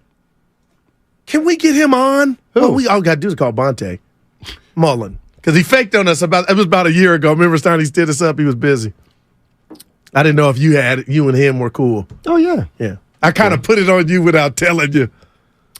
Who's going to be the next GM of the Warriors? Man. Kirk Lacob, Mike Dunleavy, Steve Kerr, or none of the above? Damn. It's one of the above. It's staying in the family. I don't know. Tough decisions. Maybe you bring in, Joe Lacob was a VC, venture capitalist. Aren't those the people that they go into companies and they just freaking mantle? Right? Night. Somebody help me with actually what a VC you does. Would think Goo would know. I don't know. Isn't they go in? Just bring the hammer? The hammer, the mallet, the gavel, the sledgehammer, the pickaxe. All before lunchtime, huh? Everything under the sun. Then again, I don't really know how it works, but... I keep telling Stoddy that real quick from the 510. Technically, the Warriors are still defending champs. It's the truth. This is one of those, why do I want to get a break? Wow. Why do I, you know what? Bet there's let me think about that, because there's got to be, you can't be defending champs until somebody's name is on the nameplate after yours. It's when you get eliminated. And nobody in Warrior World, shout out Sheed, is happy that they're defending champs right now. You can't be defending champions if you're no longer playing basketball. I'm being all serious. They're the old champs. I know we're up against it. Yeah. Again, from the 925. Okay. And you got inside information. Oh, I do? How crazy, and I'm being real. Was the relationship bad at all with Travis Schlenk, or could he be a possibility to come back since he's no longer with Atlanta? No, fine. He left on good terms. Yeah. He left on good terms. So would that shock you? It would. It would. I don't see it, Bob. I take a victory lap for that. We got to keep all Bob drops. Yeah. You could see it coming. I sent him a text. I'm sure he hasn't gotten many of those today. 888-957-9570 is the number. You want to jump in? Who's going to be the next GM of the Golden State Warriors and president of basketball operations? How big of a departure is this? We going to feel it years from now, or it'll be a transition that's much easier than many people think? Also on the other side, Guru's Gripes on 95.7 The Game. I need a drink. Boy, I will have something tonight. It's Ram season, which means it's time to serve with Ram 1500. Ram 3500, and Ram TRX. Hurry in now for great deals on the trucks that are built to serve. Right now during Ram season, get 10% below MSRP on the purchase of a 2023 Ram 1500 Laramie. Not compatible with lease offers or with any other consumer incentive offers. Contact dealer for details. Take retail delivery by 5/31/23. Why do we knock on doors like this? Why do we make pets look like people? Aw, your puppy looks so cute with that sweater. And why do we make people look like pets? Aw, your photo looks so cute with that puppy filter. Why do we like secret handshakes more than regular ones? Up high, down low, fist bump, slow-mo explosion. Why? For the same reason we play scratchers from the California Lottery. Because a little play can make your day. Please play responsibly. Must be 18 years or older to purchase, play, or claim. New crisp and refreshing Heineken Silver has only 3.2 grams of carbs, 95 calories, and a taste that has no bitter endings. It's like enjoying a summer night. Oh no, mosquitoes! Why am I wearing shorts? Without mosquitoes. I love summer. Like if Dracula decided blood's not really his thing anymore. I'm vegan. Get all the taste, no bitter endings. Crisp and refreshing Heineken Silver. 3.2 grams of carbs, 95 calories. Order now at Heineken.com/silver. Must be 21 and older to purchase. Enjoy Heineken responsibly. Mom, Dad, Sis? Here we go again. Why are you in a suit? Picture, if you will, a world with the best network imaginable. I'm talking about the Xfinity 10G network. Go on. Mom, remember how your reality shows wouldn't load with all of us online? Now you can binge. And Susie, we'll have fast internet in the basement. Nice. If you have any questions, here's my card. This is just your name on a gum wrapper. Introducing the 10G network only from Xfinity. The future starts now. Now through June 21st, new customers can get 200 megabit per second internet on the next generation Xfinity 10G network for just $25 a month for 2 years. Plus, there's no annual contract required, and you get Wi-Fi equipment included. Go to Xfinity.com/10G, call 1-800-XFINITY, or visit a store today. Requires paperless billing and autopay with stored bank account. Restrictions apply. Taxes and fees extra. After promo, regular rates apply. Actual speeds vary.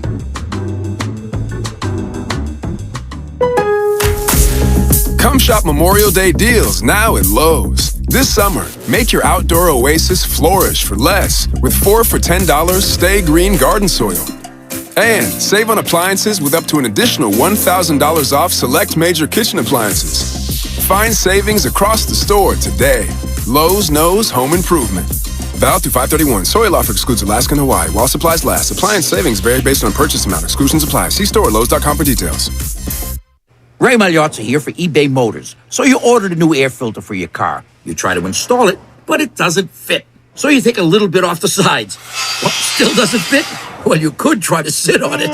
Or get it right the first time with eBay Guaranteed Fit. When you see the check, you know that part's going to fit. Air filters, brakes, headlights, over 122 million parts. Get the right parts at the right prices. eBay Motors, let's ride. Eligible items only. Exclusions apply. Is it possible to protect a small business from big cyber threats? It is, with advanced security from Comcast Business, helping keep your connected devices protected. Comcast Business, powering possibilities. Get started with fast speeds and advanced security for $49.99 a month for 12 months with a 2-year agreement. Plus, ask how to get up to a $750 prepaid card with qualifying internet. In 6/21/2023, restrictions apply. Equal bill and auto pay required. New 50 megabits per second internet and Security Edge customers only. Equipment, taxes, and fees extra. When back to the office means back in traffic. We unfortunately have a really bad situation going on in Hayward. You can rely on your Northern California Honda Dealers Traffic Center. Traffic is still jammed from Whipple, but I can see it starting to improve now that you have... From your traffic leader, KCBS. At Fisher Investments, our clients know we have their backs. How do your clients know that? Because Fisher Investments is a fiduciary, the highest standard for a financial advisor. It means we're there for our clients and always put their interests first. So wait. You do it because you have to? No, we do it because it's the right thing to do. Our clients trust us with their retirement savings, and we know how important that responsibility is. So we take the time to really get to know them. Get to know them how? We make sure we understand their unique goals, finances, health, family, and lifestyle so we can tailor their portfolio to their specific needs. Our goal is to help them achieve a comfortable retirement. Sounds like a big responsibility. You must make big commissions then, right? No, we don't sell commission-based products. We have one single transparent fee that's structured so we do better when our clients do better. Visit FisherInvestments.com to find out why investors like you are switching to us. Fisher Investments. Clearly different money management. Investing in securities involves the risk of loss. Gentle with the nail trimmers. You mustn't nip the quick. Short-staffed, Marco needs to fetch some help now. The poodle has to look like a bear. Scruffy to fluffy. He needs a groomer that will be the bark of the town. Please hold. Has anyone groomed a chinchilla before? Indeed can help him hire great people fast. I need Indeed. Indeed you do. We instantly connect you with quality candidates whose resumes on Indeed match your job description. Visit Indeed.com/credit and get $75 towards your first sponsored job. Terms and conditions apply.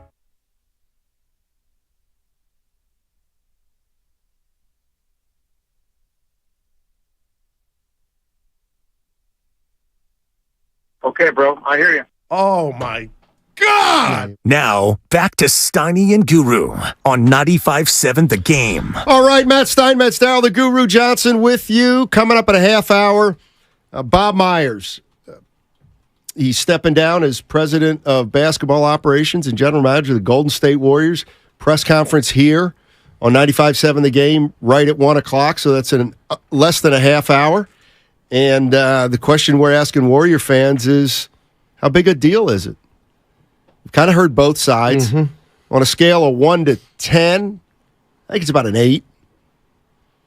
I get it. Curry would be a 10. Clay might be an 8 now. But Myers is and has been important to this franchise. And we have no idea who's going to lead it into the post-Steph Curry era. We also have Guru's Gripes coming up in 5 minutes. No. 5 minutes. Go ahead, Gil. No, I give it a 10. I love your grading system, but I don't know. There was just something about my person, my being last night that made me think about the Warriors and now, what made you tweet that? I'm going to tell you. Oh. Watching the basketball game or getting far. I was nervous before tip Heat. because if I didn't have a dog in the fight, but I felt like I had to. So I say that to say is I thought about the Warriors. I always do. You try to bring it home. And I was like, what news can the station look forward to coming into the new week? Because I do that for the show, for us.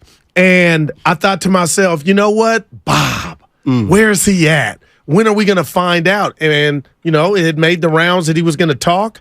And I did feel like, Steiny, not a slap in the face to all of us, but for him to just do kind of a State of the Union and leave everybody still on edge about what he's going to do because he's that great, I thought that wouldn't be the right way to go. And bam, Woj drops the bomb early this morning. So I got it wrong, but I just felt like the longer it went, the more time the chef, maybe even Joe Lacob himself, Iggy, hey, I ain't go, you know, just like they could make of that last pitch to him. So I think one of the reasons they probably didn't do that was because Steph and Draymond and Iguodala, Clay probably knew it was 90% family. All right. And no doubt. If somebody says, you know what, I gotta take care of some stuff at home. I've been gone. How do you then? It almost feels like if Steph were to say, Bob, I know, but we still need, like, that's almost selfish. Yeah, no doubt. Bit. So, I mean, again, that's all just speculation. But and they all have Clay don't have kids. How about the little nugget the boss dropped on us about Myers? There was like, I need some. Last year, 2 years ago, Myers did the executive show in the morning. Oh, okay. And you are so right. This year he switched to our show because he wanted to take his kids to school without having to talk to nitwits like us. Yeah. There you go. Well, should I take this call and then we'll do Guru's Gripes? It's not even take your time, do it right. Phil's in San Francisco. Hey, Phil. Hey, how you guys doing? I just wanted to chime in a little on, who I, think might make a good GM for the team. I think Mike Dunleavy deserves a shot at that. I mean, he would seem to be the next guy in line. So we'll see. I think he'd make a really good GM because coming from the pedigree that he's come from with his father being involved, and assembling some great teams in Portland and Milwaukee. I'm trying to remember, but anyway, I think he comes from good pedigree, and he's not one of those all-star. He was never like an all-star caliber player, and I think that's probably a good thing. With the exception of somebody like Jerry West, I really can't find a good example of a really great player that made a good general manager. You know what? And thanks for the call, Phil. I'll add something to that, which I think is which Phil's on to. Maybe the one thing that drove fans crazy about Mike Dunleavy will work well for him as a GM, and that is he was a pretty unemotional player. Wasn't a yeller, wasn't a screamer, wasn't animated, and that frustrated some fans because a lot of fans took that as him not caring, but really he just had the Tim Duncan demeanor. No doubt. He wasn't Steven Jackson. And so maybe that detachment will work well for him as a GM. I'll tell you what, before we get to this gripe, Stoney, tell me if I'm doing too much, because when we got the opportunity to look Mike Dunleavy in the eyes last time we were at Chase, and I asked him the question, point blank range, and his answer to me was conflicting. That's not a bad thing. He took it to coaching. So I felt like, because I asked him about, his future endeavors, does he see himself getting into the business per se more than he is now, Steiny? And not only did he say he thought about it, he's the one that brought up coaching before you said, I can't see you doing it. But to me, I took that as, and you helped me, him not being 100% invested in, I'm going down the GM role and that's it. So that's what has me believing they could ask him, but Steiny, he ain't losing sleep at night or telling his spouse that this is what I want to do, the GM side of it. Because he split it up. Where Kirk Lacob is probably like, Dad, tell me when, I'm ready. You know what I mean? I just, when he brought up the coaching to us, that kind of had me believing, well, maybe he ain't as close as I thought he was to being the next. And you were right there. Maybe Kerr goes to GM and Dunleavy takes over the head coaching But what about Kerr telling Dibbs and Willard that he wouldn't do it? Is he strictly a coach? Maybe. People change. Yeah. That's just like your spouse saying, hey, how's the relationship? Oh, good. And then 2 days later, it's a wrap. Mike Dunleavy made $84 million over the course of his career. Good God. Yeah. 84. It's tiny. That ain't what the... Where's Clay at now? Clay these dudes now are... God, Clay's at like 180. Let's do this, Goose. Oh, yeah. Don't be too enthusiastic over it. But yeah. It's time for Guru. Fire away, Guru. All right, I'm going to get it in. I'm as mad as hell, and I'm not going to take this anymore. You're starting to piss me off. It makes me so mad. Oh, please don't make me angry, pal. You wouldn't like me when I'm angry. King Kong ain't got on me. It's time for Guru's Crops. Mother sucker. So I didn't text you or Evan or the thread because I needed a one-on-one about this subject matter. I texted our boss yesterday. Don't text him on the weekend because it's hard to get a text back. But he didn't respond back, Sonny, and I got some stuff going on about me, my person, and who I am at heart, and I think you know who I am. I'm not a perfect guy, but the one thing I appreciate and I value more than anything in the world is family and friendship and loyalty, the big three in my life. And never, ever have I done anything on a team or worked at a location or locale and you could go find somebody that I was fronting with and said this person means something to me and I was stabbing them in the back. And that's what Scottie Pippen did to Michael Jordan, is he stabbed him in the damn back. And he stabbed him in the back saying how awful of a basketball player he was before he came to Chicago, Scottie, and played with them. And hey, I'm telling everybody, kids, feel the way you want to feel, but when I feel like you're lying or something's not going right in your life, and then you're trying to put that on somebody else, that you tricked the world into thinking that was your friend, I got a problem with it. So I'm going to read this to you real quick. In 2010, Scottie Pippen was getting inducted into the Basketball Hall of Fame. And to his left was Michael Jeffrey Jordan. And these words came out of Pippen's mouth. MJ, you have touched so many people's lives, but none like mine. Thank you for being the best teammate. I will cherish our relationship forever. Right. That meant something to me. For nobody, they don't know me. Sure. But I was like, okay, Scotty and Mike and Scotty. Now, I'm going to say what's the public knowledge. Scottie Pippen's ex-wife, Larsa Pippen, cheated on him twice with the rapper Future. That's public knowledge, okay? And then Future put the verse in a song for all to know. Future is old as Scotty's kids. He's got 3-4 boys. So I thought to myself, not my business. Man, that's not cool of Larsa doing that. And then dating a younger guy as old as her kids. So that passed. And I was like, man, if I were Scotty, how would I feel? Then now she didn't quit. She's dating Jordan's youngest son. So don't tell me the fact that now the XX is now dating Michael's youngest son. That's why you're feeling some type of way. But you're feeling some type of way, Scotty, to stab Mike in the back and say he was a bum. And we all watched the way he played when he was in Chicago before you came. I don't know what you're dealing with, but you're dealing with a lot. But to stab your friend in the back like that because of the misses that's now with the Mike's youngest son, I got a problem with it. And Steiner, you can say, "Goo, get your own life," and I got it. But it hurt me because this is what you don't do as a man or a friend or a confidant. You don't stab it in the back like Pippen did. And now he made himself look bad saying that stuff about Mike. And I just had to get it off my chest. I'm damn near in tears. Now, you can say, "Goo, get a life." I got 3 kids and a wife, Stoney, but that hurt me. And the hurt part is the woman hurt him, and you taking it out on Mike. Well, come on, Scotty. You always can tip your cap to an old radio man, Ralph Barbieri. Two things can be equally true. It can hurt you. There can be tears in your eyes.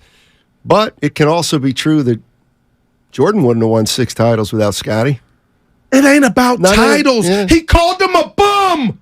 He said he was horrible. This is the man that you had right next to your side in 2010. Let me get real quick. Not a good person. What's happened since then off the court? Oh, I know what this is about. My son and your ex. That's what this is about. And I'll leave it at that. Could also I'm going to sleep better at night, Steiner. Could also have been about the fact that Jordan wasn't this perfect player that. But in 2010, he was okay to Pippen. Well, sometimes legacies change. Legacies change. But I think you get my bigger point. My bigger point is, like, Michael Jordan's not a great guy. Who is? But come on, Scotty. That's your dog. He made you. Scottie Pippen's ex-wife is has dating a history. Michael Jordan's son. Oh my gosh! Are you sure? Positive. They got video going out of it. I'm not saying. I'm just like. Yeah. Just think about if you were Scotty, would you be bitter, Bob? Well, I don't want to put myself in Scotty's shoes. Where do you find out that information? Because I don't see it on like ESPN. This ain't it's his Twitter, Scotty, and IG. And she's got kids his age. Think about the kids. What about the old adage, all money ain't good money? Leave them young boys alone. And you think Scotty Scotty, I'm here for you. But I just hate that that's what I believe is why he's going in on Mike. Come on, Scotty. The rapper Future sold millions of records, and he put Pippen's name in the song. It's not how you handle business. But to say Michael was horrible pre-Pippen, I watched the games with Granville Waiters and Quentin Daly and Orlando Woolridge. Come on, Dave Corzine. Jordan was a beast. Horrible. Okay. What about... thank you for listening, Stoney.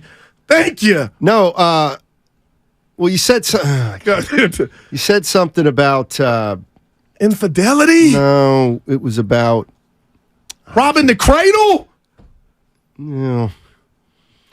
I don't want to. Josh is in Oakland. Hey, Josh.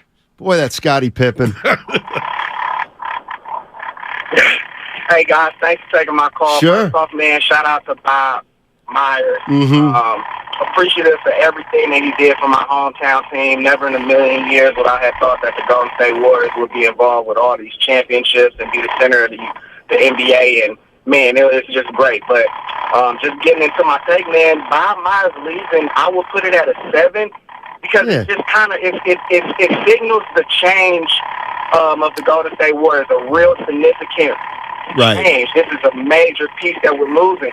But I also believe that change is not always bad, and he wasn't going to be the GM forever. And I also believe that he might not have been the man for the job to lead the Warriors into the new stage of where they're going. And let me explain. I think Bob Myers' forte has always been being able to go out and make a big splash, flip Harrison Barnes for Kevin Durant and Kevin Durant for D'Lo and D'Lo for Wiggins, and also being able to relate and deliver messages to the older guys to get them to maybe take a pay cut or, to talk them into certain things. Yeah. What's that noise in the background? Hello? Yeah, what's that noise in the background? It's an interesting one. We're trying to figure it out. Tell Woody hello. I think it's this truck next to me. Oh, okay. Sounded like Woody Woodpecker going to work. Yeah, it's not a truck. Oh, yeah, sorry about that, but that's all right. I think that his being able to draft. I get people always talk about him not being able to draft and draft. I like the old caddy. Kind of hit or miss, but it's like the Gong Show. Who's going to hit the gong first? Yeah. Hey, thanks, Josh. Appreciate it. Evan. Josh. That sounded like Josh, the old caddy with the alternator going outside. That noise in back of you was starting to get distracting. It was not a truck. 12 minutes from Bob. Yeah. A lot of people saying I'm being nosy about video. It's public knowledge. That video, I know you saw it when he said he was horrible. I didn't. I can't quite remember. It was yesterday.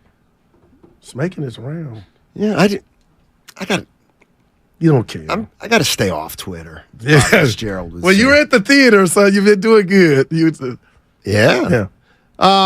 You know what? Let's get Rich in Fremont. He wants to talk about the Heat. What's up, Rich? How you doing, man? Hello. Hey. Hey, nice time here from Steiny. Hey, what's up, Guru? Hey. I just want to talk about last night's game and how embarrassing it must be for the Celtics organization. But then they have nothing to be embarrassed of. They got 17 championships. They've been winning for many years, but these last couple of seasons must have been rough, man. You let opposing teams come in and beat you on your floor 2 years in a row for the Eastern Conference title. And I'm going to ask you guys, we talked about this possible trade of Jalen Brown and Malcolm Brogdon. I can't even remember his last name right now. Brogdon, excuse me. To the Warriors for Andrew Wiggins, Kuminga, and Jordan Poole. Now, I know it sounds like a little extreme because you're giving him a third one, but you look at Brogdon, who's a great defender when he's healthy, and then you look at Jalen Brown being another scorer to replace Poole. And he's a little bit more consistent than Poole. He does have a little bit more experience. What do you think of that trade? Thanks, guys. Now's not the time for me to answer, but you do it for our guy, our VIP caller. Rich, Steiny, I'm just not like Jordan Poole and his future or Jalen Brown where he's at now. Like, I'll take Jordan Poole. Like, that's where I'm at. The problem is that Joe Lacob has been talking for the last year about how the payroll has got to be gotten. I know that's not under control. Look at you going slang. Well, do you think that Joe Lacob's ready to pay a guy like Jalen Brown an exorbitant amount of money? And how would he be able to incorporate that? He's trying to get 200 M's. This is the Supermax, right? Exactly. Dude, he lost some money. Jalen Brown, you got to believe, right? Or is Boston going to bring him back? I'm sure they needed him. He was awful. Big. So, what do you think? 10 minutes till the Bob Myers press conference. I'm happy for him. You almost caught yourself saying you're excited, but you're not. No, I'm because at the end it'll be something that it'll be changed. But I'm happy that. What's your prediction? Well, we already know the score.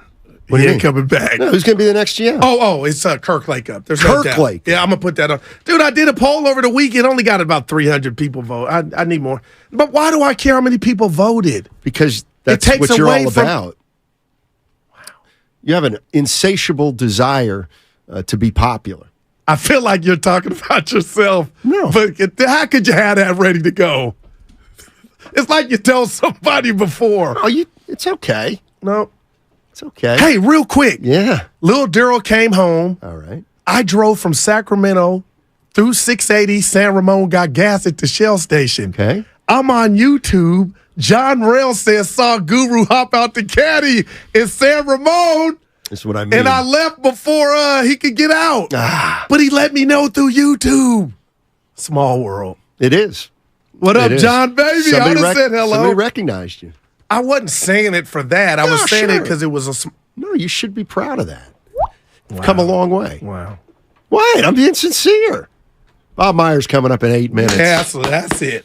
Guru's saying Kirk Lakeup is the next GM. I don't necessarily think we'll know today, but I'm holding out. Not holding out. I'm sticking with Steve Kerr to GM. Who would coach? Atkinson? Somebody like that.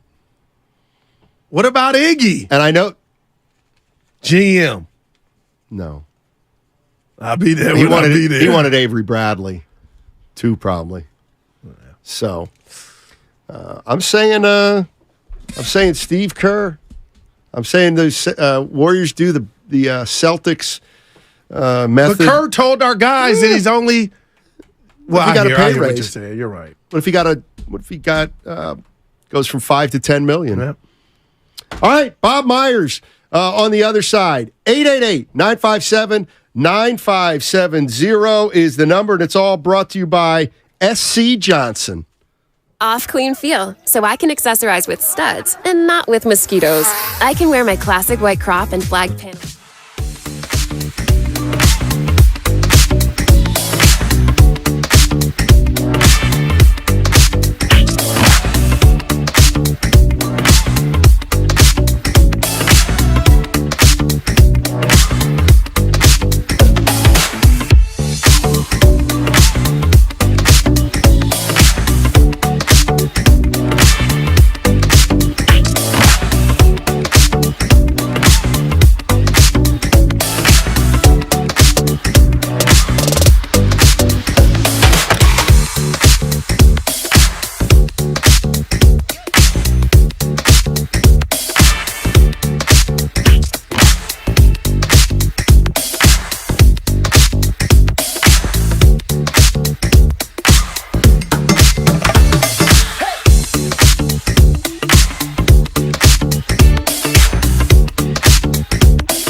F do you got to lose? Now, back to Steiny and Guru on 95.7 The Game. All righty, Bob Myers stepping down as president of basketball operations and general manager of the Golden State Warriors. He's having a press conference with reporters, and it's going to start momentarily. When it does, we're going to throw right to it. In other words, we're taking it live from Chase Center momentarily. Again, it was supposed to start at 1 o'clock. It's being reported that there are 2 microphones at the dais. Yep. The dais. And the assumption is that, Joe Lacob will be there with him, but who knows? Maybe it's Kerr. I don't know. Yeah. I don't know. So we'll find out. But certainly the end of, I don't want to say an era, but it's the end of Bob Myers' run here at Golden State. And, I mean, quite frankly, when you think about his legacy, he's going to be Brian Sabian. He's going to be Eddie DeBartolo Jr., right? Yeah. Carmen Policy-ish. He has to be in that class with 4 titles in his tenure. Mount Rushmore, Stoney. Whoever else you want to put the other 3. Yeah, exactly. So, Bob Myers, we don't know what he's going to do. Maybe he'll address that. I'm sure he could work for ESPN for the next year if he wants to. I'm sure he could take the year off if he wants to and kind of have his pick of the jobs next year. I don't know what's going on in Washington or L.A., meaning the Clippers. Didn't the Washington just get a big boy, right? Clippers got a guy winger from L.A., so I guess he would be the number 1. Washington, you mean? What did I say, L.A.? Clippers still got Frank. Correct. He went from the Clippers to Washington, and then Lawrence Frank's still in L.A. with the Clippers. For now. Yeah. So we'll see what happens. How Who's about those? Be the successor. How about those Heat? Like, dude, come on. I mean, you're gonna wear a jersey. I think you said you wear a jersey. Spoelstra. Did I say that? Yeah, I believe you did Thursday. I might. Did you say you take Poole over Brown? You did. You said you take Poole over Brown before the break. A lot of people on the text line. It was the package that we talked. It was 2 and the max for. I mean, these people, man, they're driving me crazy. You asked me a question, I'll get back to Jalen Brown. It's $295 if he were to get the Supermax. Oh. I said about $300, and then the guy goes, "Go get it at $295." Well, the guy's saying you actually said $200. So I didn't speak means somewhere in the 200s. Good God! Come on, Bob, hurry up now. Come on, boy. But Stein, this is a sad moment for me, man. I know, grow up. I ain't no groupie, but Bob's a real one, man. Yeah, no, you're right. It's And Shasky had the question of the day, and I know we'll probably never get the answer, but maybe. What's Curry and the rest of the guys feeling? And I know, they're going to come and play, but Stein, this ain't just a regular person leaving. You think they'll be there? I don't. But I don't know. I think, listen, if Bob Myers is leaving because the last few years have been a grind and he wants to spend more time with his family. Oh, beautiful. If I'm Steph, Clay, or Draymond, I just have to respect that. No doubt. I'm not going to be spending a lot of time trying to talk him out of something like that. Right. So I tell you what. I don't know. I think so much of Bob, had somebody else been having this presser, how about this? Bob would be there. If someone else were having this presser, to announce that they're leaving, okay. I believe Bob, his presence he would just be there. Not to speak, but just be there for him. Be there when I be there. You know, I don't want to use the word having encouragement, but that's just like when Wiggins came back. Bob was there. Gotcha. Yeah. Well, Bob, yeah. No, you're right. Bob's been there for 12 years. He's always been the guy out front. He's always been the man that you listen to after good, bad, or indifferent. I'll tell you what. Yeah. This is the worst press conference they've had since Bob's been there. Really? What about the one with him and what about the Draymond stuff? It equated to one game suspension, and the Poole didn't get any suspension. Yeah. You think we'll see some tears? I believe so. That's a great question. Bob can get emotional. Right, are you going to make fun of him if he cries? Oh, no, because you're one of those guys. This is when you let it out. You still laugh at Adam Morrison. Derek White was crying when he made the game winner. That was perfect. Let it out. Yeah. Don't make me that guy. Men can cry. Yeah, but sometimes you know. It's fine. Have you cried? Honestly. I told you I got emotional when I was watching Mike Block 2 weekends ago. I don't know why. The thug tear came down. Yeah. Water came out. Yeah, it wasn't a full-on I just hate the ball. crocodile tears now. You know. I see. Are those fake? Yeah. Crocodile's fake. And then you do your face like something's coming out. Just come on. I got you. Steiny, how can Bob Myers be in a class with Eddie DeBartolo and Sabian? He didn't draft Steph or Clay. That's comedy. Let's go out. Bob Myers press conference immediately.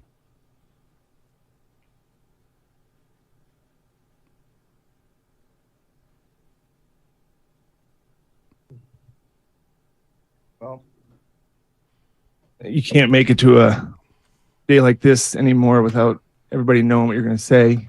But this is tough. This is hard. I have, so many different things, emotions, that I'm still processing. But the bottom line is this job, the one I'm in, and I would say this for any professional general manager or coach, requires complete engagement, complete effort, 1,000%. And if you can't do it, then you shouldn't do it. And so that's the answer to the question of why. I can't do that to our players. I can't do that to Joe and Peter. Really, I can't do it to myself. And that's a question I've been wrestling with. Appreciate your patience, letting me make that decision, everybody in this room. I've only known how to do things one way my whole life, is kind of all the way. And it doesn't feel right to do something when I can't give it everything. And that's what it takes to do what we've done over the last, for me, 12 years. I have a tremendous amount of respect for everyone within the Warriors, especially Joe and Peter. Joe, you gave me an opportunity to work for this organization. Nobody else did. I was just an agent, a young agent that hadn't done a ton, and got hired by what at the time was, I think, the most expensive purchase of an NBA team. Pretty gutsy call on Joe and Peter's part. I think about those memories of the brand new, trying to figure it out days. Joe was a new owner. I was a new GM. Kirk was there, and people like Raymond and Brandon and Larry Riley teaching me in my first year patience. I kind of wanted to come in and thought, like a lot of people, you can figure it out, and learn quickly the humbling part of the job. But he accepted me. Guys like Travis Schlink, Larry Harris, people that were there before me. Larry was a GM. I knew Larry when I was an agent. He's a great friend today and always will be. Travis. It's really the people that you do it with. But those people, the original people that were there, there's a special place back in Oakland for all of us when it began, and it's hard to go back that far because so much has happened. When Joe hired Jerry, I knew Jerry, and getting to work with him was a joy. One of the best things I've ever gotten to do. Learning from him, but mostly just getting to know him. What an amazing guy. Forget about the basketball side of him, just as a person. And Joe and I getting to know him and sharing his energy and passion. It's hard to watch a game with Jerry because he's competitive. But I passed that on to Kirk and some other people a few years in. I said, he's too much to watch a game with. Rick Welts also was one of the originals. What a decent man. What a great leader. Helped shepherd the business side into what it is today. All great people. Joe and Peter have done a tremendous job And I would like to think I'm evidence of how good they are at hiring great people and letting them do their job. Mark Jackson was my first coach, and Mark was so right for the time. He was what we needed. We needed confidence. Our players needed it. Our organization needed it, and he brought it in only the way that he could, and got us to start believing in ourselves. And that's an important thing, and he brought that confidence and leadership. And as I think about making the playoffs, it was such a huge thing for the Warriors. And I think that was 2012, my first year as GM. And then beating Denver. I remember going to that Denver series just thinking, I hope we don't get swept. Just hope we don't get swept. And obviously winning the series and playing the Spurs was the beginning of all of it. It was the beginning of this. And the players were showing us the way and leading us and guiding us. And then Steve came along, and oh boy, what a guy. What a once in a lifetime friendship, once in a lifetime person who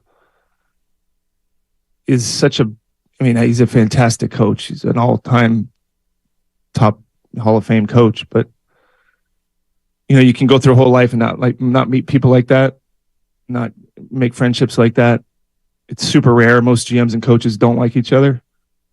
And I can see why. It's pretty set up to fail. Your fault. No, it's your fault. No, you're doing it wrong. You should play these guys. No, you got me the wrong players. It's so set up to fail. But he, winning a championship in 15 with him, when Steve's in the room, it just makes you feel better about the room. He has the way of doing that. You've all been in here with him so many times, and he has a calming presence. He's got, like I said, decency, a humanity that is rare, and also is a fantastic coach and has led this organization for, I think, 9 years and will continue to lead this organization. The players, what can you say? They're the reason that I've loved it so much. They're the reason for the success. I got a chance to talk to most of them, most of the key guys. Some people say the GM shouldn't be, don't get close to the players. You might have to cut them, or you might get emotional, not pay them or whatever it is.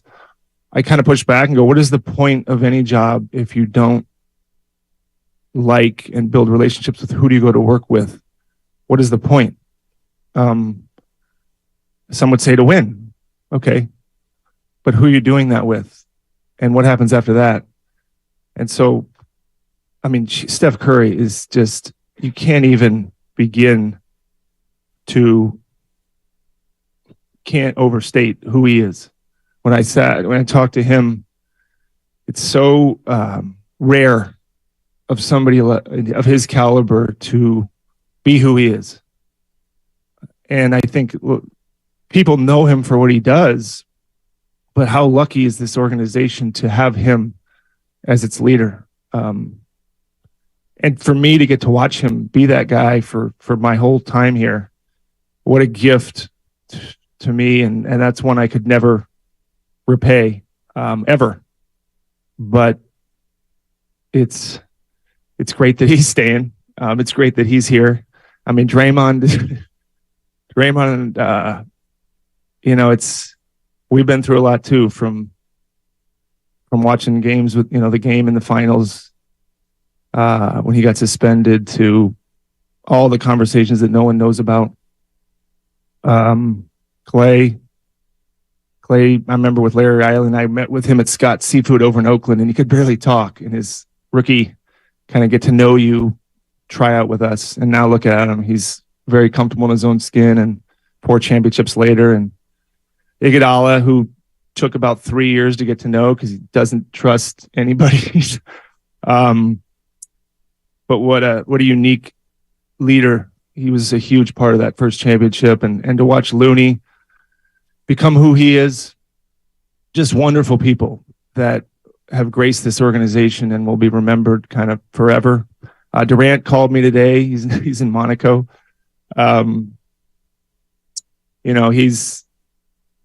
he did for us, showing up here, knowing what he would hear about when he made that decision, for him to have that courage. I remember Joe and I were on the phone with him right before he decided, and you could tell he knew what might be coming down his road if he came to us, and for him to do it and to completely deliver on everything that you would want. 2 finals MVPs, 3 in a row championships, taking us to the finals, 3 finals appearances, but 2 championships.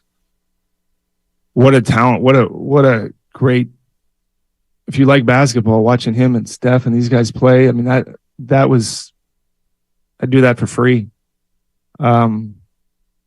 Sean came to work with us. I don't know if you know Sean, but another, just, these people are so hard to find in sports. They're so rare. Getting to know Andrew, watching him show up, watching him become him. All these guys. I mean, Jordan, some of the main guys, and even some of the young guys. It's just, it's what makes it great. Makes it hard to leave. Guys that have been here before: Bogut, David Lee, David West, Zaza LB, JaVale. I mean, it's the journey with all these players, with all the coaches going through it, with Alvin and Mike and Luke and all the people that went on to be head coaches here. And it's what makes it great. I want to thank Rick Celebrini and his staff for getting all our guys healthy, trying to get me healthy, although that hasn't quite happened yet. I've stolen some of Rick's time. But Rick and Drew and their whole staff, what they do is underappreciated, but hugely important. My group, that's who I really get to do it with. Kirk and Mike, Larry, Kent, Nick, Sean, Pabel, Ansi, David, Ryan, Hannah, Nea, Chloe. I get all the people in my position. It looks like I'm doing these things. I know full well that it's us, and it'll always have been us. And we win together, and we lose together, and we succeed, and we fail. Thank you for helping me, doing it with me, challenging me, supporting me, befriending me. That's my team of people. To the fans, oh boy. I grew up a fan of the Warriors. I was like the 10-year-old kid up in the upper Oracle. I was telling the business side who I just met with that I get Warriors tickets for my birthday. And it was, months in advance. This is when you actually got the hard tickets. There's no digital tickets. So my brother, my dad, and I would go. And I was born in 75, and that was the last championship. And to feel like I had helped give this fan base and this community, did my part, not perfectly, but as best I could, to get some more of those things. And Joe said it when he got hired, or not hired. Joe didn't get hired when he bought the team. They were going to have more of those. And I remember looking at that thinking, how the Warriors aren't very, how are you going to do that? And boy, did he do it. And it's crazy to see those 4 new ones up there and where the organization has come. But I'm so thankful. I wish, part of me wishes I could have been a fan during it all. I might have enjoyed it more, and I hate saying that, but I might have, sitting up there in the upper deck or wherever I was sitting. But wow, the people that I see on the streets, the people I see in the airports, very kind fan base. And we haven't gotten everything right. I did get yelled at a few times about we didn't sign a big man at the buyout. It's not as easy as everyone thinks. We do like big guys, contrary to popular belief. Joe especially likes size. He will tell you himself. But thank you for your support. Thank you for your passion, understanding that we're human. We try harder than you can even imagine to give you what you deserve. I wake up at 3 a.m. I've woken up at 3 a.m. way too many times for a job, but as you all may know, it's more than a job. And that's why I love it. And that's why it's hard to leave it. Lastly, before I take questions, I want to thank my wife and my daughters for getting on this train with me. It's a fast one. And once you're on it, you're on it. And being there with me in a crazy kind of awesome way. I tell my daughters, I would have done anything to be in a Warriors parade, and they've gotten to be in 4. Well, one of them has, and one of them I forget, but they've done enough. They've gotten enough success. But thank you for you, and always reminding me that you're when I work, you take care of the kids, and that is I couldn't do my job if you didn't do yours, and that means a lot to me, and it's a lot of sacrifice. I was at dinner last night talking to my family, and I said to my daughters, I said, thank you guys too for being there. And I missed a lot of stuff, but we had some great times, but thank you guys for kind of allowing me to do it and being there. And one of my daughters says, Dad, and I said, I'm thinking, okay, we'll get some feet. She said, Dad, you pass the ketchup? So kids are fine. Family's good. They're worried about their own situations. But I'm sure they'll miss it as they all will as we move through it. So lastly, to everybody here, when I started, I think it was this guy over here in the red and white hat, Marcus and Rusty. I don't know if Steinmetz was in the mix at that time. He might have been moved on, but it wasn't this.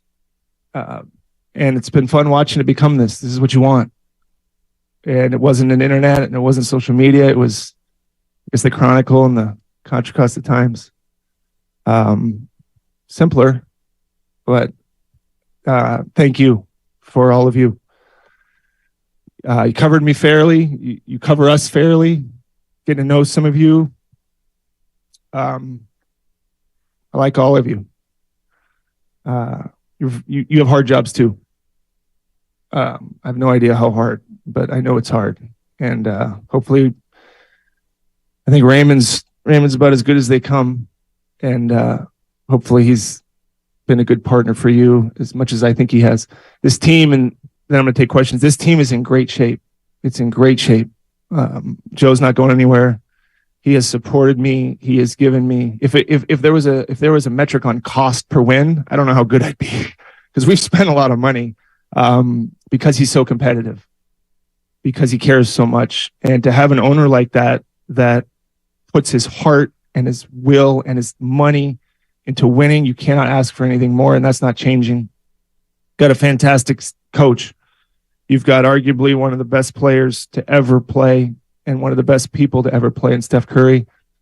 So the future's unbelievably bright. I know that some people have said I'm leaving because there's a lot of big decisions. Well, it's been a lot worse than this. There's been a lot harder summers than this when we started and in the past. So I have great confidence in what's to come and have no doubt that much success will still be forthcoming. So sorry I went all over the place, but that's it. I'll answer any questions you have. You're listening to Bob Myers on 95.7 The Game, stepping down as president and general manager of the Golden State Warriors. And when you describe the job that requires complete engagement, Could you share a little bit of the timeline about when you first started considering a departure? When did those feelings get really real? And would you describe this as a family decision? Well, every decision is a family decision, but I know it's been my wife's. If I stayed, she support me. My family would support me. 2019, we've been in the finals 5 years in a row. That's a lot. It's exactly what you want. It's exactly what you do it for. And I had to figure out then what was left. Finals take a lot out of you. Some of you that covered us for the finals. So for 4 years ago, I thought, can I keep doing this? And how can I keep doing it? Talked to Joe. He said, what do you need? We brought Mike in. I've got a tremendous amount. It's only because of the help I've had over the last 4 years. But you think about it, I've thought about it, Kareth, but really, I wanted to go through this season, just focus on the season. And then when the season ended, I started thinking, do I have what it's required to do it the way I know it needs to be done? And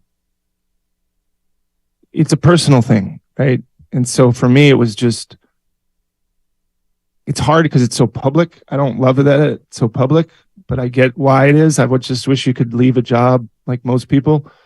And your reasons are your reasons. But I started thinking about it when the season ended, and had thoughts prior, but really when the season ended, and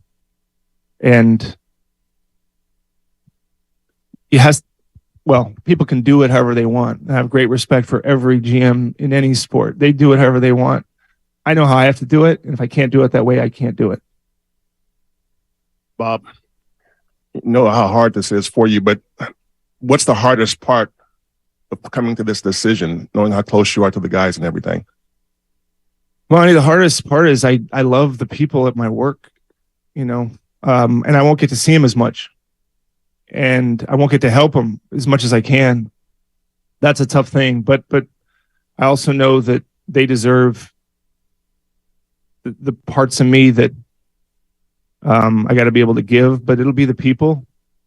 I guess I'm probably semi-addicted to the competitiveness, maybe more than I think. This is an intoxicating thing.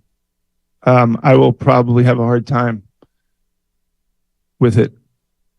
Games become part of your life. Coming to games, road games are on TV. You feel it. You wake up in the morning. The competitiveness, there's nothing like it. It's just high stakes. So I'll miss that. Because you can't really find that. It's a hard thing to find. It's a tough thing to live in, but there's an awesomeness to the competition at the highest level, and to compete in the finals and do all those things. I'll miss watching games. I'll miss going to games. I love basketball. I love it. It's my first love. Being this close, watching Curry warm up, being with Steve, being with my group, battling it out with Joe on the wrong thing. Those are just, it's a constant thing, and I don't know how I'm going to do. But there's a lot of things I'm going to miss, and I'm sure I'll find those things out as time passes. You mentioned, the organization's in great shape. You mentioned Joe, Steve, and Steph. You do leave a void, obviously. How do you expect that to be filled? Obviously, you have a stable of people under you. Just what type of shape do you think the front office generally is in? I think it's in fantastic shape. I get more credit than I deserve. There's people that work with me that deserve more credit and are going to get a chance to do more. They've already done more than people probably know. That's the great thing about this, in that it's a team. It's not me that does all these things by myself. It's my group, and they're tremendous, and they deserve more attention and credit than they've ever gotten. Joe will probably answer the next thing, and also whatever that is will be with my full support. I end on June 30th. I'll help out whenever way makes sense for everybody. But like I said, Joe, he's sitting right here.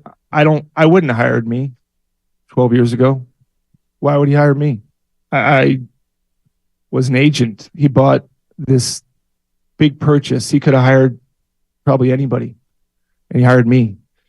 So he's good at this. He got Rick Welts, brought in Jerry, Steve.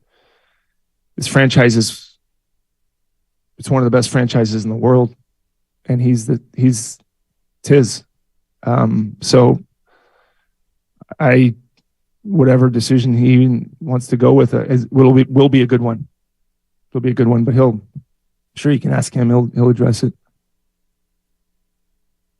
Hey Bob, you talked about Steph, Draymond, Klay Thompson, guys that you've been attached to as much as anyone in this organization. What was it like telling them that you were going to leave, and what was that conversation like, and how did that feel for you?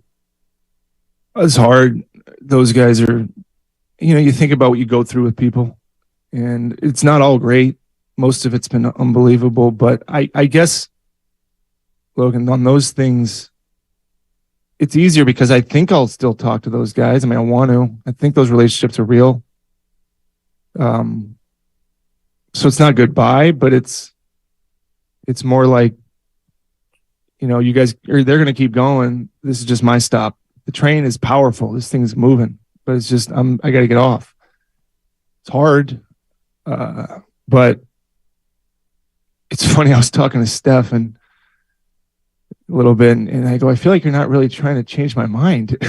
He started laughing. He goes, no, it hurts. He says, but he understands. The people that know me understand.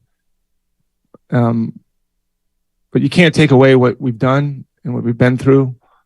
And my hope is that those relationships last a long, long time. If they don't, it's too bad. I screwed something up, because what's the point of 12 years if you walk away and you don't have those? I don't understand that. So I think they're good.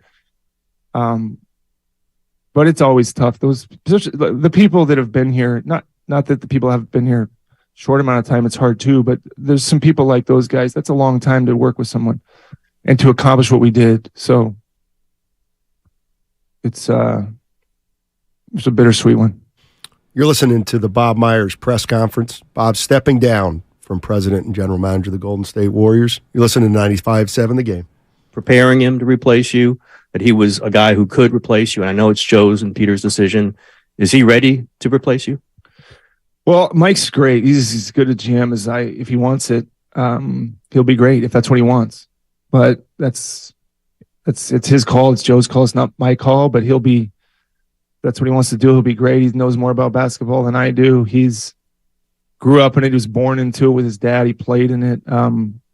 That's his calling. And that wasn't my thought at the time, honestly. I just thought we're always looking for people that'll make us better. Joe's always about bringing in talent. I didn't have an idea at the time that I was grooming him. I mean, he's more my friend than coworker, but he's really good.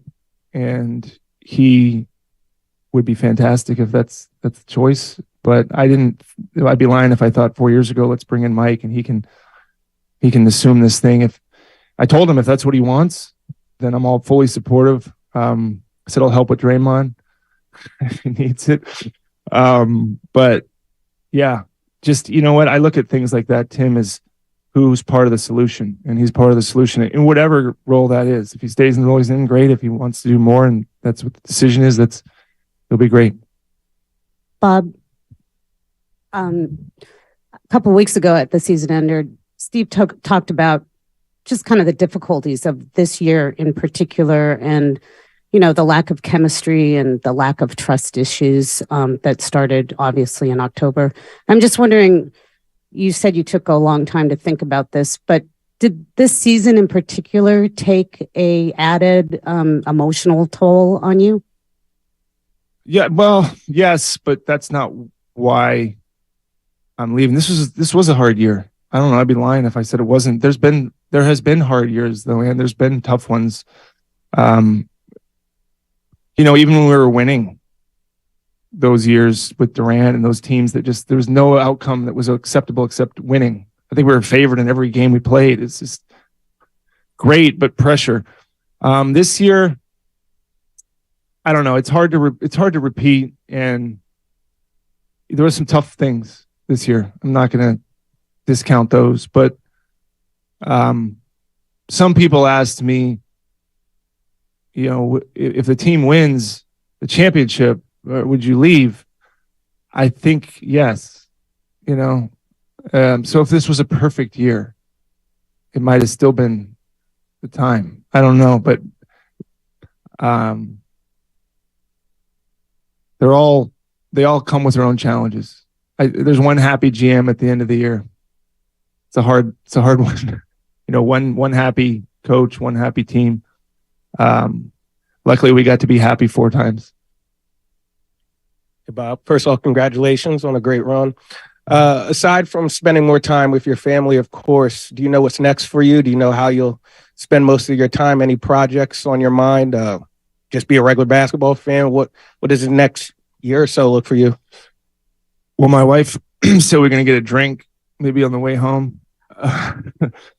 Nenea, who's awesome, who helped me over the last, I think Nenea became famous when she got a ring. She brought in gave me a little glass of champagne an hour or so ago. I don't need to know that. I don't know that answer, and I guess I don't need to know that answer. I'm in a narrow lane. Because I love basketball so much. But I don't know. I've never really stopped going. I went right from an agent to this. I went to law school at night after college. I've just my whole life it's been like, maybe it'll be good for me to sit still. I don't know how good I'll be at it, but I've actually never done it, and maybe figure some things out. And I don't know what's coming. Bob. Hey, Bob. Jason kind of touched on what I was going to ask you, but some of the activities you mentioned that you've missed with your girls. What are some of those? And might you become a youth coach or anything? Are they having, I don't know, piano recitals or things that you're going to do to maybe fill some of that void? Yeah, look, I make a lot of things, Janie. I try. I think what'll be different is sometimes it's not about showing up. It's about being present. So I can physically be there. I'm physically there as much as I can be. As much as any GM can be. But there's a mental part. Like when our games are going on, you're thinking about that. I tried to be my oldest daughter's kindergarten basketball coach. It did not work well. You know, it's going to be tough for me because I love my family. But it's very hard to move out of this kind of hyper competitive world. But I don't know. I mean, I think I'll sit with that and see. And I love my kids. I love my wife. That's never going to change. But I don't think I'm done working. You know, I'm going to do something. But they're great. I'm lucky. With the 3 daughters keep me sane. I got enough men and boys in my life around here, so it balances itself out. Bob, my apologies for more of a straight basketball question, but beyond the 4 championships, obviously one thing you'll be remembered for, one big thing you guys embarked on was the 2 timelines and trying to sort of develop the next core. How do you sort of reflect on that? I mean, it's a difficult thing to do or to try. And as you leave, where do you think how did that work? Where do you think that stands? Yeah, I mean, I don't think we said that, but I see the narrative. We, myself, Joe, us, all of us, we're just trying to put together the best team we can every year. And we got it right last year. I guess if you don't win, you don't get it right. So then you go back to the drawing board and see what you did right, what you did wrong. The effort of this organization is first class. The desire to win is pure, but the beauty of and what makes this job so fun, Ron, is you get to try again. You know, you lose in the second round, and you say, well, that wasn't good enough. So what are we going to do? I don't know that we put a timeline on. When we talk, when we have talked, it's not about, let's focus on the second timeline here, or this is a first timeline thing. It's trying to win championships. An owner doesn't spend $360 million if he's worried about the next thing. An owner spends that, he wants to win a championship. And trust me, that's all Joe wants to do. And I know it's been, what last thing before he comes up, this wasn't about money. Just want to make that clear. It's not about money. I make plenty of money. I got offered plenty of money. So thank you for that. I know you're going to come up here now. You're listening to the Bob Myers press conference. Bob Myers stepping down as president of basketball operations and general manager. Joe Lacob also expected to speak on 95.7 The Game. Hey, everyone. Well, I have to admit that when first considered buying a team, I thought about a lot of things, but I never thought about a day when I'd have to say goodbye to a partner and a friend and someone who's so close to our organization and me. So this is a first, and there's no script for this. So Raymond, no, in all seriousness, first of all, I want to thank Bob for 12 years of your life and your family's life. It's been an incredible run. As we all know, we've had historic success, not only as a business, but obviously on the basketball court, and you're a tremendous part of it, a huge part of it. And 4 championships, 6 finals in 12 years. I don't know if you ever never do this again. I think you will in some capacity, but thank you're too competitive. But if you ever do this again, it'd be hard to keep that record going.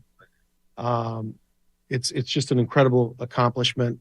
And I just want to say on a personal level, I have 4 kids, and I've said this before, I actually consider Bob my 5th. It's really hard to see your son, because that's what I kind of feel like this is. Leave and go off to do something else. And I'm not going to sit here and tell you I understand it, because I don't. It's not inside. It's not in me to do that. I'm so competitive, and I know he is too. It's a really hard thing for me to understand why, but it's really not for me to understand why. I just want him to be happy. And I will say there's some similarity, and Bob and I have talked about this. I was a little older than you, but I'd been at the venture capital firm, a firm, very good firm, for 25 years. And some people would say one of the greatest jobs in the world. Why would you ever leave to do anything else? We had amazing success. And I couldn't really explain that to people other than to say that it's just there was something else I wanted to do. In my case, I knew what it was. Maybe Bob does, maybe he doesn't. I don't know.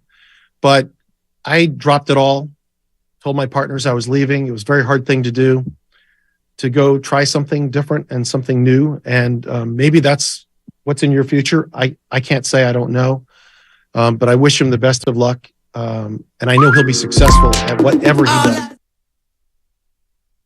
He will not sit for long. I don't think it's in his nature. He has been an incredible partner over the period. This, not only the success we've had, but what you guys don't see, what you don't know, is the amount of stress, the amount of pain, the amount of tension, there's just so many things that happen if you're all together, and as we have been, and trying to build something which, from where we were to where we are now, I think we can take great pride, and you can take great pride in. And I can think back just when I think about Bob, I think about a couple of things. One, I think about the first day I met him. He was suggested to me by Danny Ainge, who gets a call out here today. I was looking for a GM and interviewed a bunch of people that the league recommended. And just nobody was clicking exactly right. And Danny called me one day, who I knew from my Boston days, and said, there's this guy, Bob Myers. He's young. He hasn't ever done any of this before. He's described who he was. I said, well, he doesn't sound like he's qualified. And that's the truth. And I said, well, you ought to just meet him. So I said, okay, well, I'm going to interview a bunch of other people, but I'll meet him. And it was back in January of 2000, maybe 11. We had just taken over the team, and thinking January we met. Came out, we met. I said, I really, really liked him. I said, this guy, characteristically, capability wise, I think he could be really good at this, but wasn't necessarily the resume. Interviewed a bunch of people for a few more months, and ultimately I said to myself and Peter, and said, I don't really like any of these other candidates. I really like this guy, Bob Myers. And, we called him back, and the rest is history.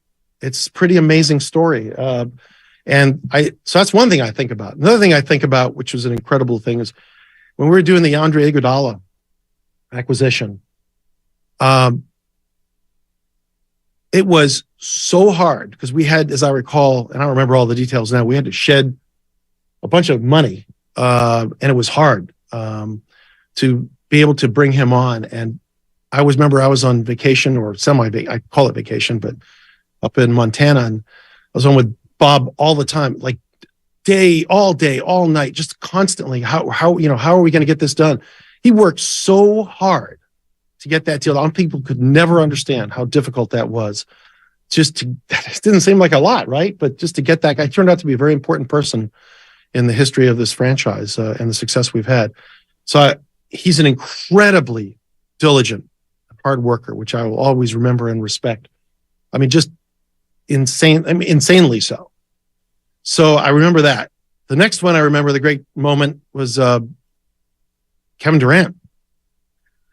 We lost that horrible series in 2016, up 3-1. It's hard to even think about it or talk about it, to be honest with you. And I won't say a lot other than Bob Myers was on the job pretty fast. And, it all worked out. It would not have happened. We would not have had those next two championships if Bob hadn't done what he did and working incredibly difficult. He was the key guy. It was his idea and his execution. And yes, a lot of other people had a lot to do with it in the organization. It's always a we thing, but it wouldn't have happened without Bob. And so we owe him that. That was something I think about as well. And I guess I also think about, the 2019 more heartbreak. How difficult that was to see two of our greatest players in consecutive games go down, and how Bob dealt with that and the humanity with which he approached it. It's just incredible. I can't even describe to you or try to put it into words, but it's just so vivid for me, in terms of remembering it. So, and I could go on and on and on, the things that weren't done, the trades that weren't done, which were incredible amount of time and diligence and effort and so on. I just think we have a great organization, and it was Bob was a central part of it over the last 12 years. We're going to miss him incredibly, and I wish him all the success in the world, and whatever he decides to do. And who knows, maybe he'll be back with us at some point in the future. I'm not going to give up that easily. He may think so, but I'm not. I've always said that success is, you have to have talent, but you have to have the management involved in these organizations on the business side, on the basketball side. Management makes a huge difference. And none of you can understand that as much as when you're doing this and involved in it. And Bob has just been as good as it gets or ever will be. So thank you for all those efforts. I'll just quickly address more compliments than I ever got in my time. Yeah, well, got to keep you working on the next thing, Bob.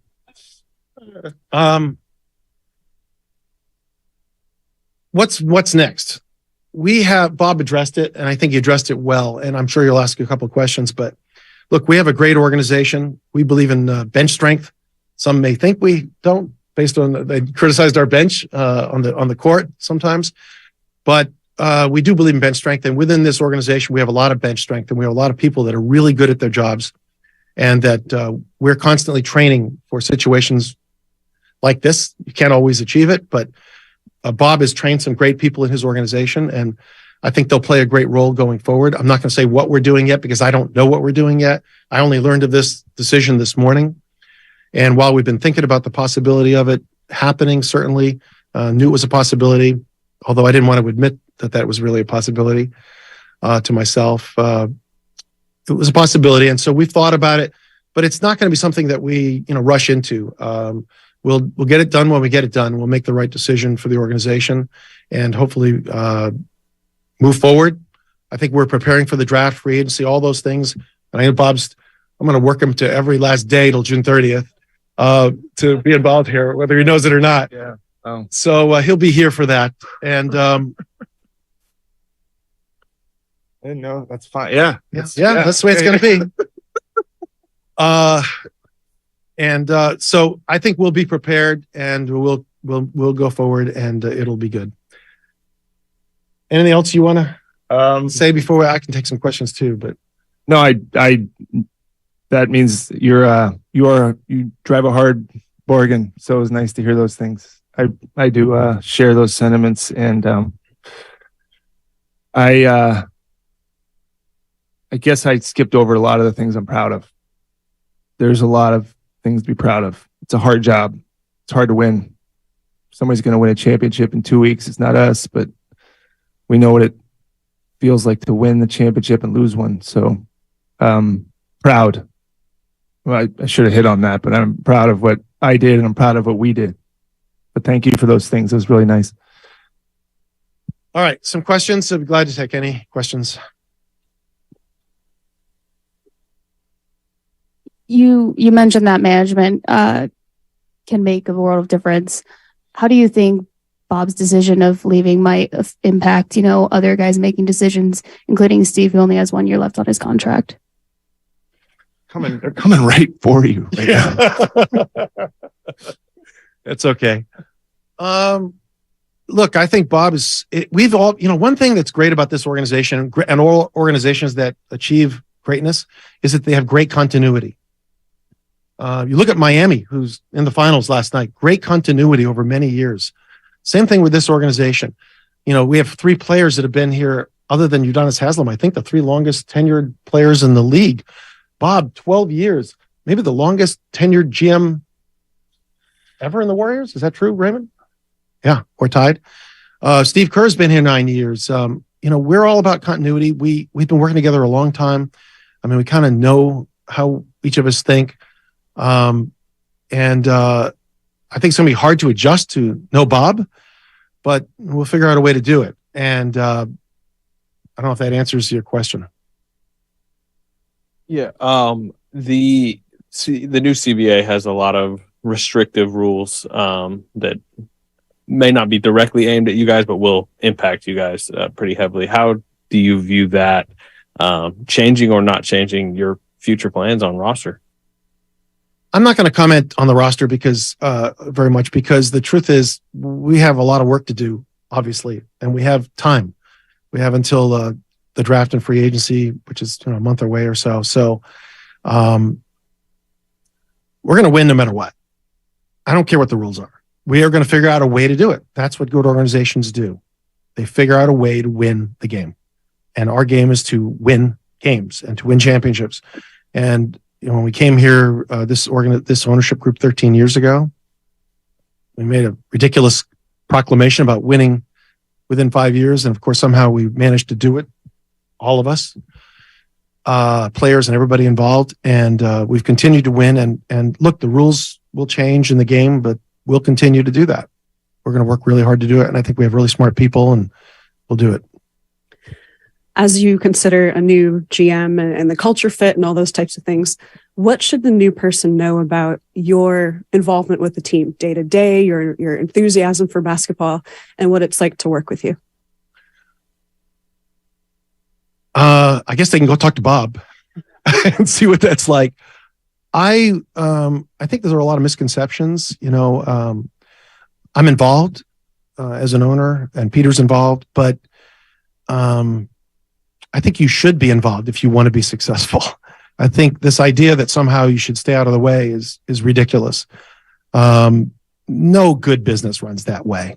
Whoever's in charge is involved, and they know what's going on. Now, you hire great people like this guy, and you let them make the calls, and you don't get in their way. You let them do their job.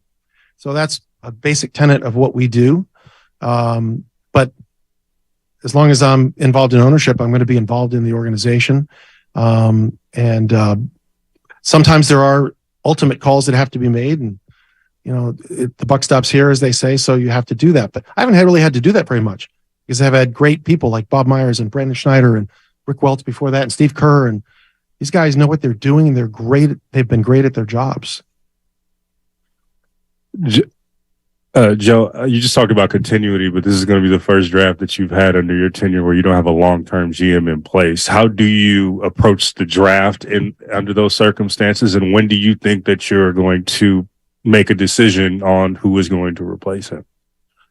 I'm not gonna box myself in here, to be honest and open about this.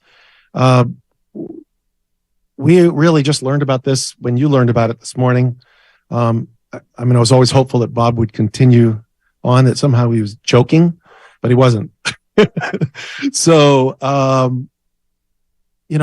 obviously I've thought about it. We've got some ideas. We'll make a decision as soon as we can, but I want to make sure that we make the right decision. And, if it happens in a week, great. If it happens in a month, great. We'll make that decision through a natural course, have the right process. I think we're preparing for the draft and free agency and all those things regardless, and we'll be ready. All right, you've been listening to the Bob Myers and Joe Lacob press conference. Bob Myers stepping down as president and general manager of the Golden State Warriors. No crossover today, brought to you by the California Academy of Science. Every visit supports the Academy's mission to regenerate the natural world. Learn more and reserve your ticket at calacademy.org. Willard and Dibbs on the other side on 95.7 The Game. It's Ram season, which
Now these two homegrown Bay Area boys finally come together to take over sports talk. Get the hell off of my doorstep. Major League Baseball, you stink. It's Willard and Dibs on 95.7 The Game. Okay, my dude, and what's up to our people? Willard and Dibs, 95.7 The Game. Hope it was a great Memorial Day weekend. How'd that all grab you? Bob Myers, sayonara. Yeah, not surprised at the top line of it. Bob Myers saying goodbye. And before Woj had his Woj bomb earlier today, I was pretty certain that that's going to be the way it was going to go based on your reportage from last week or the week before, where you had a sourced report saying that he had the biggest offer in GM history and he didn't sign it. If you give me right now the biggest contract in radio slappy history, I'm signing it, Mark, and I'm signing it immediately. So that told me all I need to know about Bob Myers and where he was in terms of wanting to keep the gig. I think back to when we talked to him before the year started, and all of a sudden I thought of Buster Posey all over again. And here's what I mean by that. I think sometimes people make a decision well before we realize, like, forget that Joe Lacob will have us believe he found out 4 hours ago. Okay, that's nice. No, you didn't. Bob Myers, I feel, like Buster did when he left the Giants, probably made this decision at the beginning of the year and then waited to do the whole year to see if anything changed his mind. It's the exact same way that Posey did it.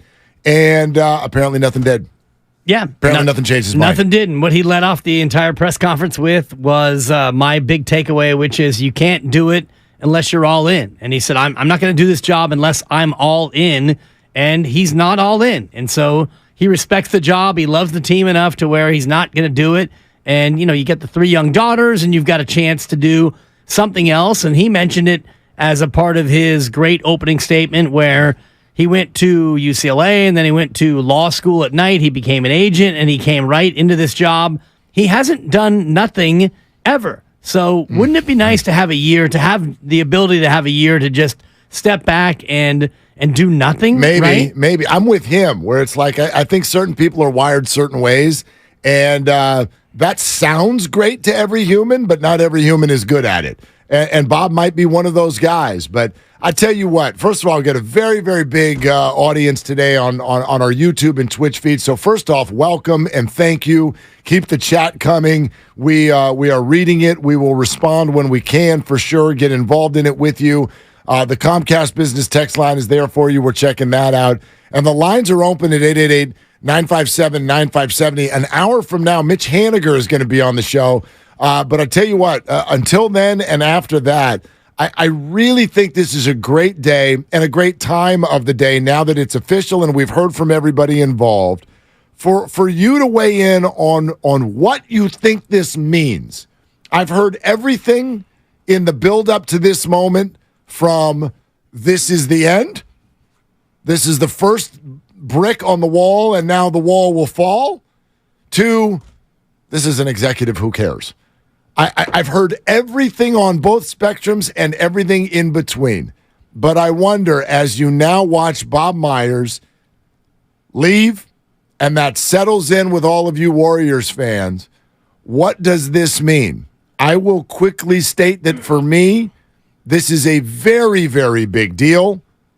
This is a very big deal. I'm not saying they can't win. I'm not saying it means Draymond's not going to be on the team anymore. But this is the glue. The glue left. And to think that everything will hold together in the ways that it has in the past, I think is a foolish errand. And so what it looks like, obviously, we don't know yet. I don't know what moves are coming over the next 6 weeks. But Bob Myers, in obvious and non-obvious ways, kept this all together. And I will say that for me, this feels way different than the departure of any sports executive that I can think of, certainly in recent memory. To a degree, the emotion that I felt as a fan today, I'm not going to say it was the same as, for instance, when Bill Walsh started crying because he was going to retire. Right. But it's something on that level to where I go, it's not going to be the same anymore. No. I hope y'all get that. It's not going to be the same anymore. And it might be a short-term change. It certainly will be a long-term change. And the next one up is Draymond Green. So Draymond Green probably knew before even recent days, and Bob said in his press conference that he talked to as many players as he could, which tells me Steph, Clay, and Dre for sure, and Andre, and maybe Kevon, and I don't know how deep down the roster, if he called Ty Jerome and, Guy Santos, if he had a face-to-face with every single player. Thank you. I doubt that, but he certainly let them know. So if you're Draymond Green and you're still deciding, most likely, what you want to do, and you find out definitively that Bob is going to leave, what does that do about your desire to be here? And then you look at Steve Kerr, who's got one more year left, and Steve and Bob have been so close, and Steve has been through everything that Bob's been through in terms of the last 8 or 9 years. And so if Bob is gone, does Steve want to re-up and be here? Because you know that the future beyond the big three, Steph, Clay, and Draymond, is probably a little bit more bleak than it is over the course of the next year or 2 or 3. So at what point do you as a coach want to sign on for whatever comes next? Yeah. I will say, and somehow in the buildup to all of this, I missed this on Draymond's podcast. It was about a week ago, and I just found it yesterday. And in watching it, knowing that Bob was going to speak today, not fully knowing what he would say, but thinking again that it was, the writing was on the wall that he was probably going to go. Having the opportunity to go back and listen to what Draymond said a week ago, I was like, oh, I can't believe I missed that a week ago, because if I had seen that, I think a couple of things would have been clearer. One, that Bob was probably going. Draymond, and just to sort of summarize what he said, he addressed the rumors and he goes, look, I don't know if he's leaving or not, but if he does, it really sucks. It really sucks. And then here's all the reasons why. And just in watching his face as he's saying it, you could sort of see that he was resigned to the likelihood that he was going to have to experience Golden State Warriors basketball without Bob Myers. And he wasn't necessarily that thrilled about it. Now, it doesn't mean that he wants to leave, but he ended the whole commentary by saying, I hope he stays, and I hope I do too. That's how he ended it. Right. And so you're right that I think one of the basketball thoughts that immediately goes through our heads is, if Bob goes, how does this affect whatever decision Draymond is about to make? And even if Draymond does want to stay, which he says he does, who's there to now conduct however that's going to look and work out? Yeah, well, Bob is there. And Joe mentioned it. That's true. Bob's going to be there until the end of June, which is another, 31 days from today. You got one more day of May, and then you got 30 days of June. So 31 days. You got 4 weeks and 3 days. So come 4 weeks from Friday, it'll be Bob's official final day. And I guess he doesn't have to give 2 weeks because he already gave 4 weeks. And so Joe wants him to stick around between now and then, and the draft is going to happen between now and then. And Draymond will either opt in, get an extension, or both, or opt out between now and then. So there is work left to be done, and I wonder if does Bob sit down with Draymond now and talk about that extension? And I got the feeling, listening to Joe Lacob, the owner, talk about the Joe-Bob relationship, not specifically, but the sense I got, Mark, was that Joe is involved in everything other than what color coffee cup Bob chooses to use. Did you see what Bob did when Joe said, I'm going to work him right up to the end, June 30th? He doesn't know that. If he doesn't know that, now he knows that. Did you see what Bob did? Now, I don't look. He said, Joe, how many sick days do I have left? That man's face went straight to his hands. Now, there was a smile underneath those hands, but we've heard before that Joe Lacob is hard to work for. Most type A billionaires, I feel like they are. But it speaks to the exhaustion that Bob is talking about. Maybe it's not just the job. Maybe it's also the boss. Maybe it's this particular company, as Joe would put it. He kept calling it a company, an organization. Yes, it is all those things. However, I never love hearing that because I feel like there's a discord between ownership and fans when you do that. When you start calling it a business, you start calling it a company. This is how we run our company. Right. It's not wrong. You're absolutely okay to say that. It is your company, and you do run it that way. But one thing, I think sports gets in trouble when fans get let behind the curtain too much. We are, by definition, fish hook in mouth. We're buying into the whole show. We're buying into this, right? It's not just men in jerseys playing basketball. Professionals making a paycheck. It's our team. These are our guys. It's our team. They're our guys. We care if they win. We care if they lose. We might care more than they do. We take it personally. Yeah. It ruins days and weeks and months and years for some people. So when you do that, and it's like, well, we're going to run the organization. We will continue to win. And whatever happens, we're going to bring in someone else. Like, I don't know. If there was one thing I would have said to Joe today, and I bet he'd blow it off because that's what type A billionaires would do. Yeah. I don't know, maybe a little bit more of a personal touch with what you want to say to Bob. Like, all his list of Bob's things were like... It was like LinkedIn. Transactions. Yeah, completely. They were transactions. It was his, like, reading his LinkedIn. What do you think about Bob, Joe? What do you think about Bob? Well, I know how hard it was for Bob to get Andre Iguodala in here, and I know that he was the one who spearheaded Kevin Durant. Like, what about Bob, to borrow a movie title? What about the guy sitting next to you and all of the things that he does that aren't in the job description? Because that's what you have to replace. That's what you're going to miss the most. You're going to miss the fact that he's a Draymond whisperer. You're going to miss the fact that he and the head coach, Steve Kerr, have a unique kinship. And he actually said that in one of his opening remarks about the GM and the head coach are not supposed to get along. But Steve Kerr is one of his best friends, and he's going to miss, and that might have been one of the times where he started to get a little bit lower lip quivery and pay the over. Not a full-on cry fest, but I put the over on tears at 1.5 instances, and I believe we had 2 different instances. And one of them was when he was talking about Steve Kerr, his good friend, and the relationship that they have, because they're not supposed to get along. The GM and the head coach are supposed to be at odds because the head coach wants this, and the GM says no, and the GM says, you're getting this player, and the head coach says no. But these two have worked in lockstep, and so that's going to be one of the things, and you want to list all the things you're going to miss about Bob. Number 1 to me is Draymond whisperer, unless Draymond's gone. Number 2 is he and Steve Kerr are in lockstep. Yep. But don't forget, I think we focus so much on Draymond Green because that relationship is so well traveled, and we have so many stories. I think about who's sitting next to the player every time the player is going through anything.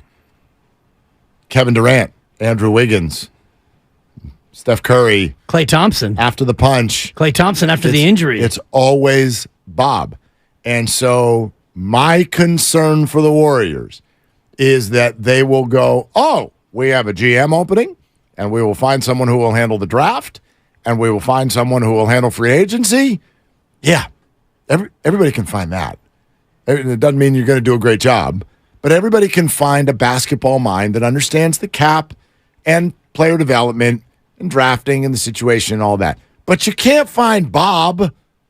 Who's going to go handle the people? Who's handling the people?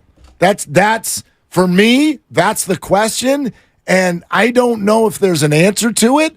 And even if there is an answer to it, whoever would do that well, it would take an incredible amount of time in order to build those relationships. So quite frankly, like, I wonder if y'all feel the way I do. Irreplaceable. It's totally irreplaceable. And that's why this is a day. It's a day. This is tough.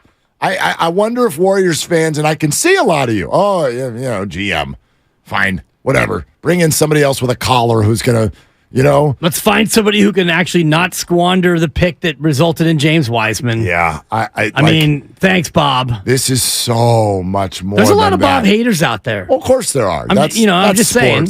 It is sports. But I don't think a lot of people understand what you said. You use the P word, Mark, because everything is about the people. And I've worked at this station now for almost 12 years, and I've worked for 4 or 5 different program directors, and every program director has been better or worse about working with the people. And our guy here is having to work with the people because it's the board ops, it's the engineers, it's the on-air talent, it's everybody. And as a leader of any organization, if you aren't good at working with the people, then the people are not going to perform as well as they possibly could or should. And that's where the Steve Kerr, Bob Myers tandem for me has been so good, because Steve is great at the basketball X's and O's, but also working with the people, and to have a GM who also is able to work with the people. Klay Thompson gets hurt in the Toronto series, and he rushes in there, and he only cares about the person there. He's not thinking about, oh, can we patch him up, and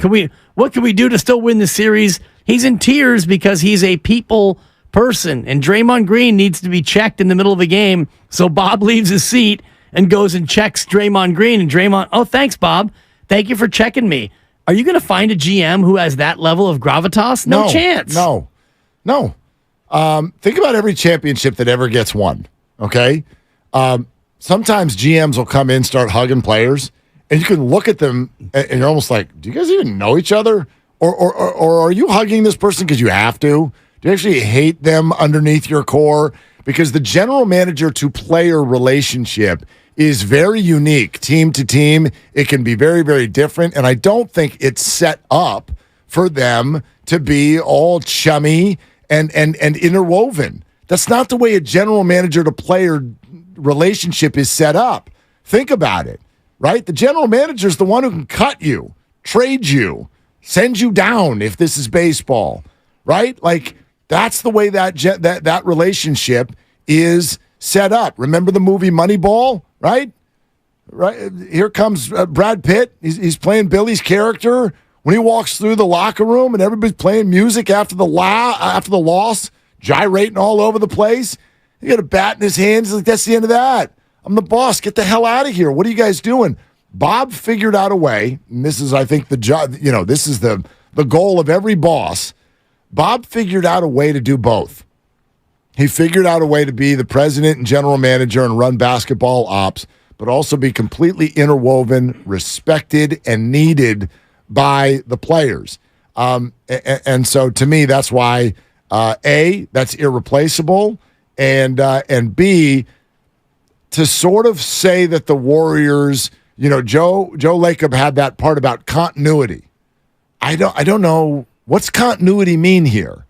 Your son or Mike Dunleavy? That's continuity. It's not. No, but it's continuity in terms of they've already been there. And Bob talked about his team a lot.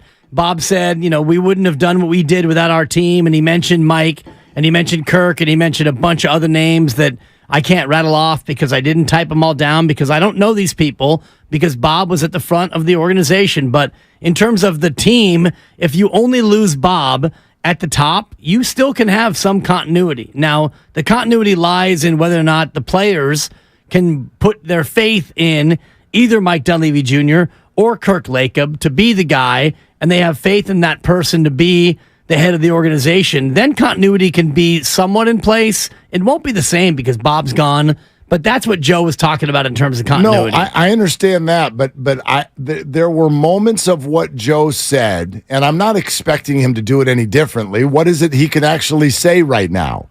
Bob left. What are you going to do? I understand all that. I really do. But there were, when he said, look, the rules change, the people change, we're going to win. Forget about Bob for a second. How do you think Steph feels when he hears that? And maybe that's not even the point, but does Joe Lacob actually feel that all of these people who have been a part of a dynasty, do you think that you can just be good at your job and replace them and keep going? I don't think it works that way in the NBA. Do you think that Joe thinks it works that way? It felt that way. Yeah, of course it does. Yeah. Because Joe Lacob doesn't work that way, though. Well, it does for Joe Lacob. Because if you know the Joe Lacob story, he did not get born into money. He was a self-made man. He's a guy who didn't have a lot. He worked for his first 1,000, then his first 10,000, his first 100,000, his first million, his first 10 million, all the way up. He's a self-made man. So in his life, if you want to run down his life in terms of wins and losses, his winning percentage is probably close to 100. So in his mind, he doesn't see this as, oh my God, Bob's leaving. I should sell the team. He thinks that they're going to win regardless. Well, that's obviously that's not what I'm saying. Yeah. And I understand. It's an amazing story. It's an amazing story. Right. This is nothing against what Joe can say in this moment. However, this is a new endeavor, if you will. This is the NBA. You don't have greatness walk out the door and go, we're going to work hard and we'll find new greatness. You can try, but go to all the great organizations. Okay, how'd the Spurs get Wembanyama? Because they stunk out loud. So the idea that if Bob is the first domino, and whether it takes 1, 3, 4 years for the rest of the dominoes to fall. Oh, they're falling. Yeah. And they will fall. And so to think that in some way you can replace that and snap your fingers and just win every year, you don't do that in the NBA. You're right, but I don't think that he's thinking it in terms of snap your fingers. I bet you he's thinking already about when Steph Curry leaves, how they can still be a winning organization. And a winning organization doesn't mean you're a champion every year, because we know that's an impossibility. But the Warriors this year were one of 8 teams remaining. I'm sure from an organizational standpoint, that felt like a win. Now, it's not a championship win, but it's not a lost year. So if Joe Lacob is thinking about 5 years from now, 10 years from now, if you could be one of the last 8 teams each and every year, that would probably feel like a success. That'd be amazing. Even though you wouldn't be a champion, and I know that's where the bar is set if you're Joe Lacob, you still want to make money, you want to be relevant, you want to be competitive, and all the rest of it. Yeah, no, listen, I get that. I wouldn't want an owner of a team for which I rooted to ever approach it any other way. All I can do is tell you how I feel today. And I feel like Bob Myers leaving is a really, really big deal. And I feel like the players that you all feel are the greatest players in the history of this organization agree with me. That's what I feel. I think Steph, Clay, and Dre think this is a really crappy day. That's what I think. Well, I think they knew that this was coming. That's fine. Probably a lot longer than we did. Yeah. And to me, the really telling one is Draymond, because Draymond Green has a decision to make, and maybe he's already made it and we don't know about it. And then Klay Thompson is entering a contract year, and he's got a decision to make. And I wonder if the new GM, or if it's Bob who tries to shoehorn in a deal for Klay before he leaves. But Draymond and Klay are the ones I really am wondering about. Yeah, the Draymond thing's so interesting because it sort of feels like both sides have already made up their minds, and it's just a matter of figuring out numbers, figuring out the math. I actually very much still think Draymond is going to stay. I think Draymond wants to stay. I think the organization wants him to stay. The other side of using the word continuity, I immediately started thinking of all the parts of the organization that are not Bob. And to me, that was Joe Lacob saying the exact same thing that Steve Kerr has said. You want continuity? Sure. Then that means Steph, Clay, and Draymond are going to continue to be central figures with regard to the roster going forward. And Kevon, Andrew, and Jordan. Absolutely. And Jonathan. Well, and Dante. Not everybody. And Yee. Well, it's funny where you want to draw the line on continuity. Absolutely. I want to draw the line on continuity, meaning the people who've been here for a decade, not necessarily the people who have been a piece of this for 2 years. I mean, there's always change. So Kevon's gone, is what you're saying. He's been here a lot longer than 2 years. Not a decade. Not a decade. Not a decade. Okay. You're looking for a fulfilling career with opportunities for job growth? Do you want to earn up to $39 per hour within 3 years of starting? Then apply to become a VTA bus driver by texting VTA bus to 333-161. Again, VTA bus to 333-161 to apply. Let's get to some of your phone calls coming up next. 888-957-9570. What's your reaction? How big of a deal is it? How'd you feel after listening to Bob Myers and Joe Lacob talk as a new era, to a degree, of Warrior basketball is now officially about to begin? That's coming up next on Willard and Dibs. Hey, Brad. I thought you had a date tonight.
but the bottom line is this job, the one I'm in, and I would say this for any professional general manager or coach, requires complete engagement, complete effort, 1,000%. And if you can't do it, then you shouldn't do it. That's the answer to the question of why I can't do that to our players. I can't do that to Joe and Peter. Really, I can't do it to myself. And that's a question I've been wrestling with. Appreciate your patience, letting me make that decision. Everybody in this room, I've only known how to do things one way my whole life, is kind of all the way, and it doesn't feel right to do something when I can't give it everything. And that's what it takes to do what we've done over the last, for me, 12 years. Now, back to Willard and Dibs on 95.7 The Game. I'm driving in listening to Steiny and Goo as that comment was being made.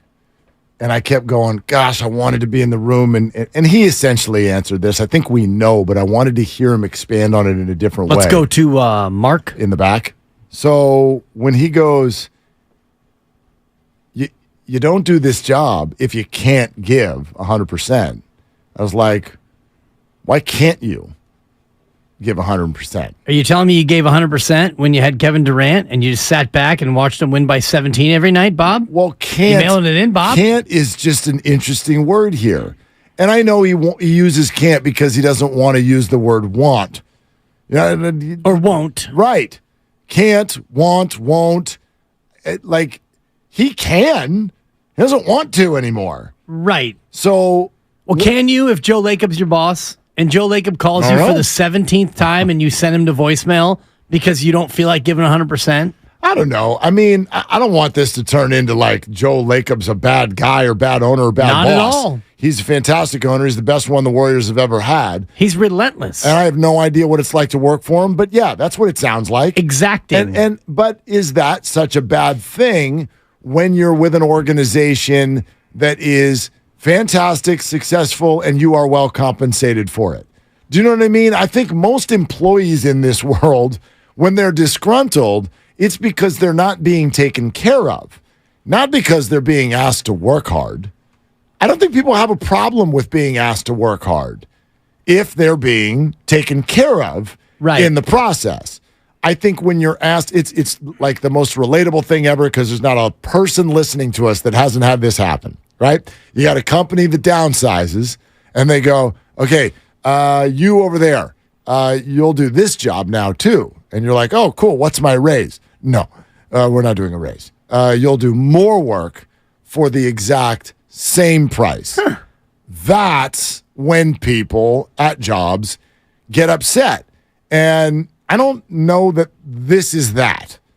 A, because Bob gets paid an unbelievable amount of money. Right, handsomely. And B, I don't know if it was ever in the job description. It's like, okay, not only do you need to draft the people, and you need to evaluate the people, and you need to work with Steve on how we're going to play the people, but you also need to work with the people's emotions and be amazing at it. Right. And you need to do it with all of them, especially that one right over there, Sure. who's half a cup of crazy. His nickname is Chernobyl. Right. And when we have a meltdown at that power plant, guess what, Bob? Put your hazmat suit on and your mask and get in there because you're the only one who knows how to calm the reactor. And so that's the gig. And I was struck by this, Mark, and you saw me feverishly taking notes when you came in. You were pounding away, man. I was trying because his opening statement, the questions are all great, and Kareth led off, and I should have had my first question odds up because she would have been the favorite, pay the chalk. But Bob said 2019, finals 5 years in a row, that was a lot. Finals take a lot out of you. 4 years ago, he asked himself, can I keep doing this? You want to go through the season and see if he had enough to go through a season like this, and you start thinking about it when the season ends. If I can't do it the way that I want to do it, then I can't do it. But think about that in terms of last year. Last year, they win the title. We have a parade. It was fun. Bob is walking among the people, and there's pictures out there now of him holding the trophy, and people are offering him Hennessy, and he's having a great time. The parade's over. The draft is 2 days later. 2 or 3 days later was the draft. Right. So you go to the finals 5 years in a row, which means you're playing until mid-June, and then the draft is also in June. So it's not like, hey, we won a championship, and then this year we got knocked out in April, and I got an actual offseason. The man had no offseason for years. Right. And that obviously wears on a human being, right? We all know this. Everybody goes through this on a certain level, whatever's going on in your life. I relate mine sometimes. Single dad, 3 kids. I know what it's like to have to be in 4 places at one time. You got no off season. I know what that's like. I know. I love it when people are like, "Well, school's almost over. It'll be summer."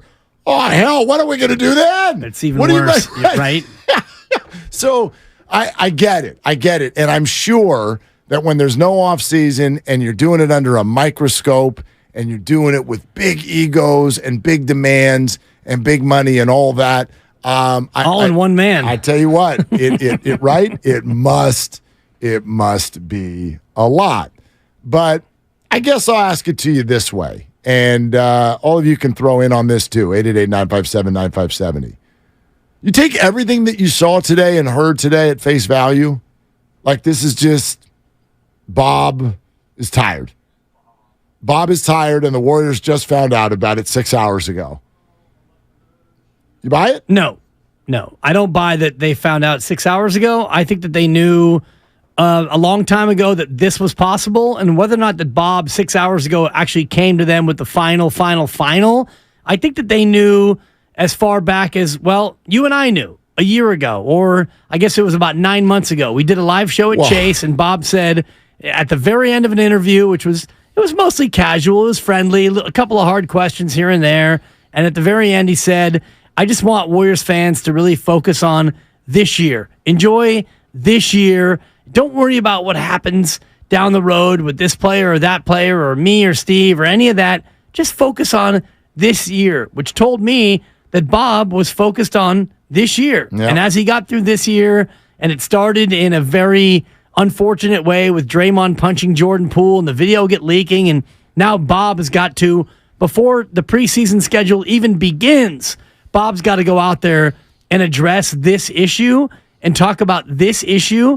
They hadn't even played a regular season game yet, and that's how his year started. Yeah, that's probably that probably didn't help. No, it probably didn't help. I do wish, for one, like, just message to everybody in sports. It's now 2023. We all know that you didn't just decide this morning. We know this now. Go back to Kevin Durant. Yeah, I didn't know until I woke up. I woke up, and then I went, I want to be a Warriors. And a couple hours later, I was. This press conference was scheduled a week ago. You think the Warriors scheduled a press conference without having any idea what the hell they were going to say? That's a no. You don't do that in this business, okay? So that's fine. I'm not trying to call anybody out. You guys can all answer the questions the way you want to answer them. But this idea that everybody just got caught off guard by this a few hours ago, I think is silly. And I also think, while there are certain things I take at face value, I think Bob is tired. I think Bob would like to be with his family a whole lot more. I think the Warriors did offer him everything they could to stay. I think the Warriors want him to stay. I don't have a conspiracy theory here. I just think the Warriors do a wonderful job of, when they get to the public, when the cameras come on, they do an unbelievable job of making it look like everybody is around the campfire getting along. Kumbaya? All the time. And there's no way in hell that's true. Not in this business. No way. Not in our business. Right. Not in any business. Right. So I wonder. Frankly. Yeah, I wonder what it all looked like. I wonder what factor that played in all of this. Joe Lacob clearly wanted Bob Myers to stay. Right. Bob Myers does not want to stay. And Joe looked directly at him and said, I don't even understand at this moment why you won't stay. But you won't stay. Right. And so on we go. And it's There's fascinating. tension there. There's tension there. Well, and the tension lies in this, Mark. The tension lies in a billionaire owner who is used to getting his way, and he's used to winning. He's won in business. He's won at almost everything he's ever done. And he even mentioned, when we bought this team, it was a bit of a stretch, and we had to rework some money and this and that. And, it was a kind of a stretch for him financially. I know that some people reported at the time that Larry Ellison was in a better financial state to buy the team, and it was an upset that Joe Lacob and Peter Guber. Remember that? I do. When the news came out that it was so Joe, great. is it Lacob or Lacob? Whoever it was, It was a complete stunner that he beat Larry Ellison to buy this team. Totally. And it was a stretch at $450 million. And now you look at what it's worth, and it's worth between 4 and 7 or 10 billion. Who even knows how much it's worth? But Joe Lacob has won. He's won at every single turn. And this one is one where he thought that he would win, and the way that he would think about winning would be, all right, I know Bob's maybe on the fence, and Bob's not sure. I'm going to offer Bob the biggest contract in GM history. I'm going to give him, and I'm going to make this up just for the bit, I'm going to give him $5 and $75. I'm going to give him a 5-year deal worth $75 million, $15 million a year. No GM has ever made that. And Bob, you're worth every penny. And Bob looks at it and goes, Joe, thank you for the kind offer. No, thank you. Yeah. And Joe says, I'll make it 80. Right. And he says, Joe, it's not about the money. Okay, it's not about the money. 85. And, Bob says, I want to spend time with my family. All right, 90. Not a penny more. And Bob says, Joe, I really I want to take a year off. Okay, $100 million. $1 billion. Do you know what I mean? Yes. And then Bob says, Joe, finally, it's not about the money. You could offer me $1 billion. And Joe says, well, I'm not going to do that. Yeah. And Bob says, well, even if you did, I still would say no. Yeah. And Joe says, you want to make a bet? And that's to me the way it kind of played out, because Joe's not used to losing. Right. It's super frustrating when you put it all out on the table and you still get a no. Right? That's true in dating. Oh, Ask the San Francisco Giants about the Aaron Judge situation. Who needs him? Who needs him? We're hot. I'm a Giants fan. Coming in hot, Mitch Haniger, 20 minutes. I love it. There's a tease. Yeah, point being, wait till you find out what the key is to the hot streak. It's something that Haniger's eating before every game. Who knew? Anyway, but it's hard. Think about that, right? Where'd you drive for that girl back in the day? Where'd you go? Soon. It's not too soon. It's been about 30 years. It's actually perfect timing. I drove from Baltimore to South Burlington, Vermont. And? 500 miles one way. And? I pulled up. It was snowy, and I didn't have her phone number because this was in the 90s, and you didn't have cell phones, nor was there such a thing as email. So I wandered through this snowy town only to find her kissing her boyfriend. There you go. Who's now her husband. They got a couple of nice kids, and I'm happy for her. Yeah, no, you're really not. But no, I've gotten over it, Mark. Okay, so it's not too soon. And then you turn around and you drove home, and it's 500 miles back to Baltimore, Mark. It's really hard when you put it all out there and get a no. Now, I slept on the couch, Mark. More than a no. Bob is not sleeping on the couch tonight. Bob is in the bed. He made the bed. But yeah, that's it. It's not easy, and you're exactly right that when it is someone like Joe Lacob, when you're talking about someone who does not take no for an answer, somebody who has been successful at everything, sometimes the hardest thing, right? You can conquer business, you can conquer basketball, you can conquer real estate. Can you conquer another human being? No, that's what takes people to their knees. That's why marriage is so hard. It's why parenting, whatever. It's so hard because you can't just make other people do what you want them to do. And then you got to act like you're happy for them, which is what let's be honest, it's what a lot of the Warriors are doing today. Yes, their friendships are to the core. I think Steve Kerr is incredibly happy for Bob Myers. I think Draymond Green is incredibly happy for Bob Myers. I think Joe is kind of happy for Bob Myers. He's kind of ticked also.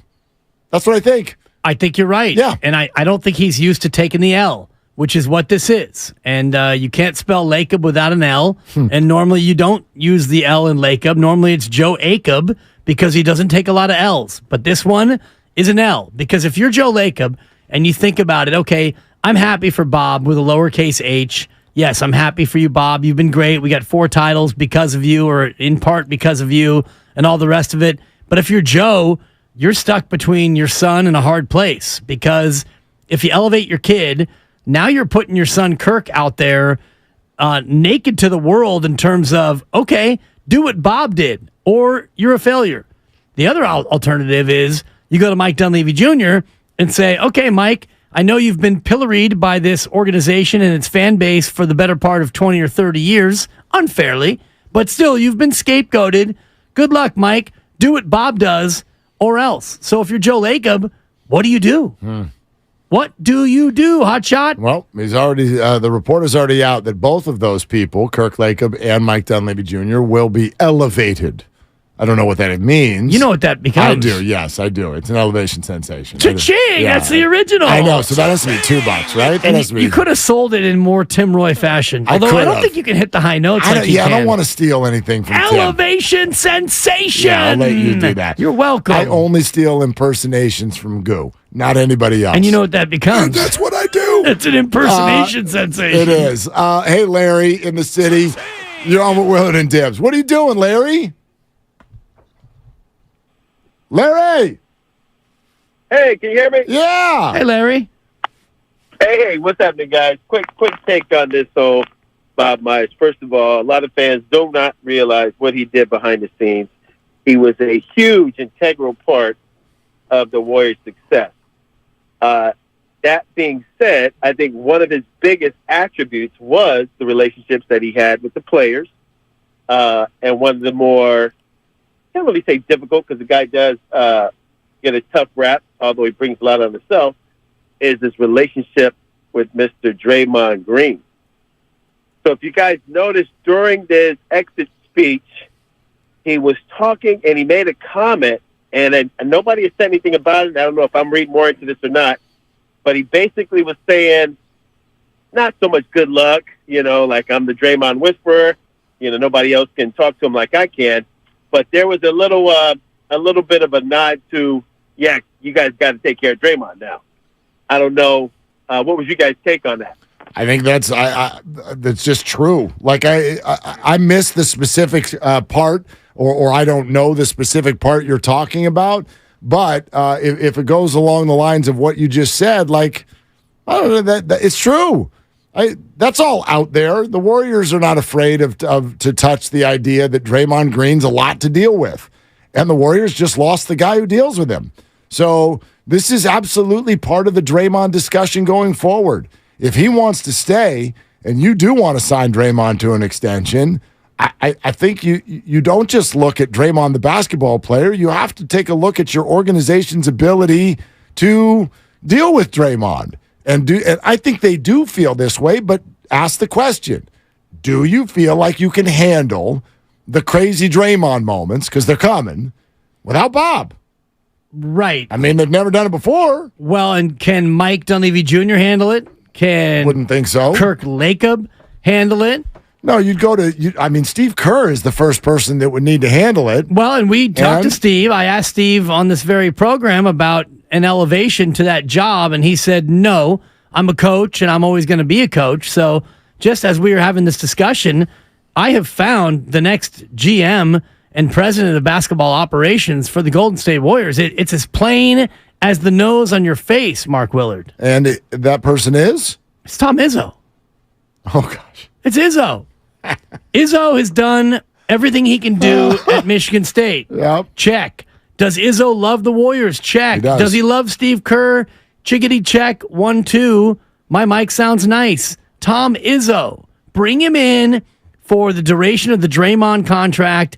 That way you can continue to nurture your own son. Mike Dunleavy Jr. can go on and take the Clipper job or go wherever he needs to go, because he will be passed over and he'll be pigeonholed. Dunleavy goes elsewhere. Myers becomes a carpool dad. Tom Izzo is your new GM. You're welcome. Yeah. It's a fun idea.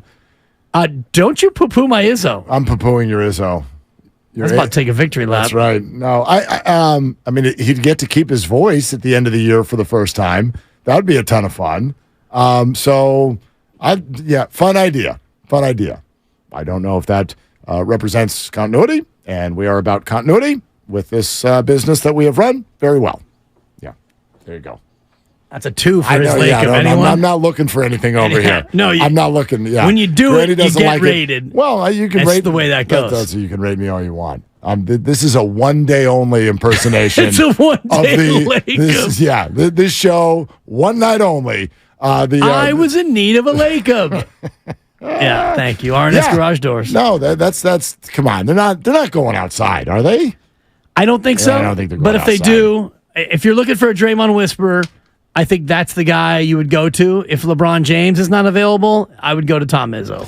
We're presented by Fremont Bank, full service banking, no compromises. If you missed any portion of the Bob Myers conversation, we have got all kinds of the key comments to pass along to you, which we will do coming up within the next 30 minutes or so. We'll get to your phone calls as well at 888-957-9570. But coming up next and coming in hot, guy's got like 9 hits in the last 3 days. His name is Mitch Haniger. Find out what he's eating before every game that has the Giants firing up into the playoff standings. Mitch Haniger joins us next on Willard and Dibs. It's Ram season.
J.D. Davis.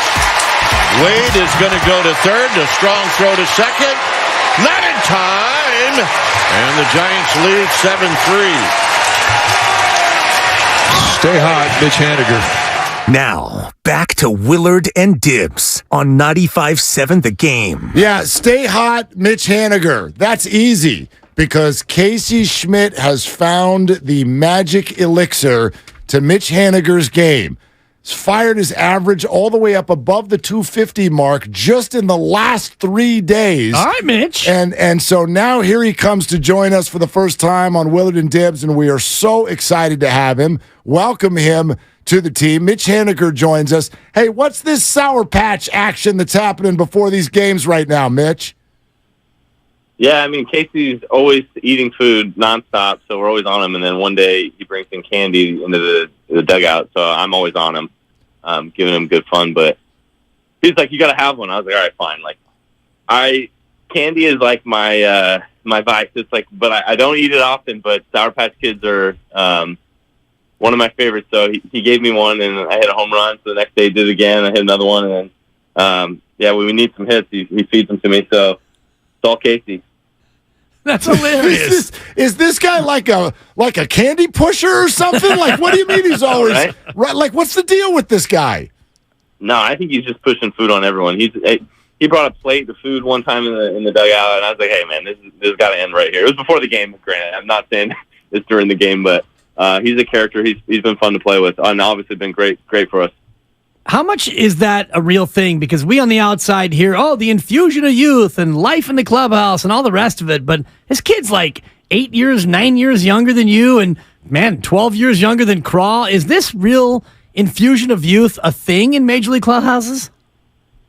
Yeah, it definitely helps. And especially when they come up and they're productive right away. I think what you've seen over the last 5-6 years across Major League Baseball is certain teams going extremely young, and I think maybe kind of rushing guys a little too much. And you see guys struggle a lot. But luckily, these guys that we've called up in our clubhouse are ready, and they're itching to be productive, and they have been. And it's been really fun for us. And we're on a roll right now, and we wouldn't be that way if it wasn't for these guys. Yeah, Mitch, I'm fascinated by that, particularly with the way you're talking about Casey, which sounds like something that someone would do after they've been there for longer than he's been there. Specific to what you've seen since he's come up, how is the clubhouse different now as opposed to the way it was before he got there? It's always been good. It hasn't been anything drastic. I think it's just, and we joke with the rookies all the time that we always say, you're lucky there's multiple of you, because if there's only one of you, you'd have it really tough. A lot of us, when we got called up early on, I was one of 2 rookies on my first team. But I think there's 5 or 6 of these guys, so the razzing gets spread out amongst 5-6 guys instead of all on 1 or 2. So we joke around with them a lot, and I think that's been probably the funnest time, is just giving the young guys crap, but they take it really well, and they know that we're just messing with them, and it's for all in good fun. How has the, quote, razzing changed since your rookie year in 2016 to now with social media and everything being so PC? Is it tough now as a vet to truly, quote, razz the youngsters? We still have our alone time on the bus, and there's still some times where you can have some good fun, but I would say for me as a rookie in 16 and 17, they were pretty easy on me. So, I've heard horror stories, and I've seen other guys have it a lot worse than I did, so I'm thankful for that. It's been good. I think all of these guys are having fun, and that's the most important thing. And I think back in the day, it would go a little too far, and young players would feel really, really uncomfortable. And I think, especially in our clubhouse, we're kind of past that point where, we want these guys to produce and play well for us, but at the same time, you got to knock them down off their high horse every once in a while. They're still young, so but they've been awesome. All right, so what'd you guys specifically do to Casey and Patrick when they showed up in recent days? Nothing specifically off the top of my head, but we do beer showers for their first homers and hits and stuff like that, and just try to keep them on their toes.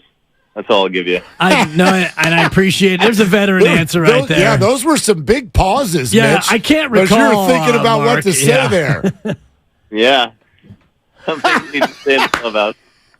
What happens yesterday when Brett Wisely gives up a 470-foot tank into the water in right field? Does he get a special reception in a garbage time home run allowed for a position guy? No, I mean, hey, at the end of the day, when you have a position player on the mound, all you can ask for is a quick inning, and unfortunately they scored a run, but it was a really quick inning, so I thought he did a great job. Mitch Haniger is with us here on Willard and Dibs. The Giants are hot, and so is he. Just to throw some stats out to our audience, your OPS on Thursday was 521. Now it's 704. Your average was 193. Now it's 255. 10 hits in your last 18 at-bats, 2 home runs, 8 driven in. Mitch, what happened 4 days ago? What changed here? Just constant work. Like, sometimes it doesn't show up. I felt like I was on the right track for a while, and it wasn't really translating to the game. And just working on the swing, constantly trying to improve, and started to feel better last week. And been taking a lot better swings and seeing the ball much better, so it's been good. It seems like it's permeated through the whole club over the past couple of weeks. I think 10 of 14. The team has been absolutely red hot. How much of this can you attribute to Gabe Kapler and the staff with their constant, almost unrelenting positivity? It's been good. It's been awesome for me coming over, here to San Francisco, new organization, new coaching staff, new teammates, and man, I feel like I fit in really well, and the staff here is super positive, and I love that. I think this game is so negative, and it can really wear you down. And they do a really good job of preparing us and staying positive, and just bringing energy every day. And I've really enjoyed my time here. It's been a really classy organization, and from top to bottom. Mitch, it's interesting because I think that it's not that new of a regime to Giants fans, but it's been an interesting ride through the 5 years. Bochy leaves, you get a pandemic. You've got a very different personality in a guy like Gabe Kapler. So I'd love to hear more about what you were just talking about. Like, this is your third organization. How is this one different than your previous? I mean, the biggest thing that stands out for me here compared to other organizations I've been with is just the amount of effort the staff and the training staff, and what they have available to you. If you need something, they'll go out and get it. They want you to be able to focus on performing well, and everyone here, from the travel secretary, from Abe, from the guys in the training staff, and the coaches on the field, like, they'll do anything for you if you think it will help you play better. And that's truly, like, it's a fact. It's really refreshing for me, and it's been awesome putting on the Giants uniform. And things have been really rolling the last couple of weeks, as I mentioned. Is it one of those things as a major league player where, as success starts to happen, not only for yourself but for those around you, does it breed more success for you and your teammates? Well, I think it's a lot of fun when you're winning, and when you get on a little roll, I think guys start to loosen up, and you get to know guys more, and everything's better when you're winning. It's miserable being on a losing team. It's miserable being in a losing stretch. Nobody's really having fun. For me, it's tough to have fun when you're losing, man. Winning's so much fun. So the goal is to, obviously to win games every single day you play. But with how much failure there is in this game, that's not always the case. And you have to make adjustments and learn quickly and get back out there and keep fighting. But it's been a blast these last 2 weeks. And yeah, I think everybody's clicking on all cylinders. Mitch, are you feeling good about the new Tuesday night rules? So you guys have to wear creamsicle orange, and you're not allowed to lose. You understand that now, right? I'm down with that. That's fine. Yeah. What do you think? I know that this is your first year in creamsicle orange, and every player has a little bit of a different take sometimes on those uniforms. What's yours? I think it's fun. It's something new. I think there's a lot of what is it called? The City Connect unis out there that aren't my cup of tea. But I like ours. They're fun. Yeah, and by fun, you mean they win in them. So it's been fun for us. And Mark, my partner, I think he could cite the stats over the last couple of years. The winning percentage is, I think, north of 800, Mitch. No pressure, but when you wear the creamsicles, there is an expectation. Let's go. I'm ready. Love it. I love it. Mitch Haniger with us here, Willard and Dibs. Hey, what portion of the season do you start looking at standings? I mean, I check them every once in a while just to see where everyone's at in the league and stuff like that. But I think it's important not to get too caught up in it.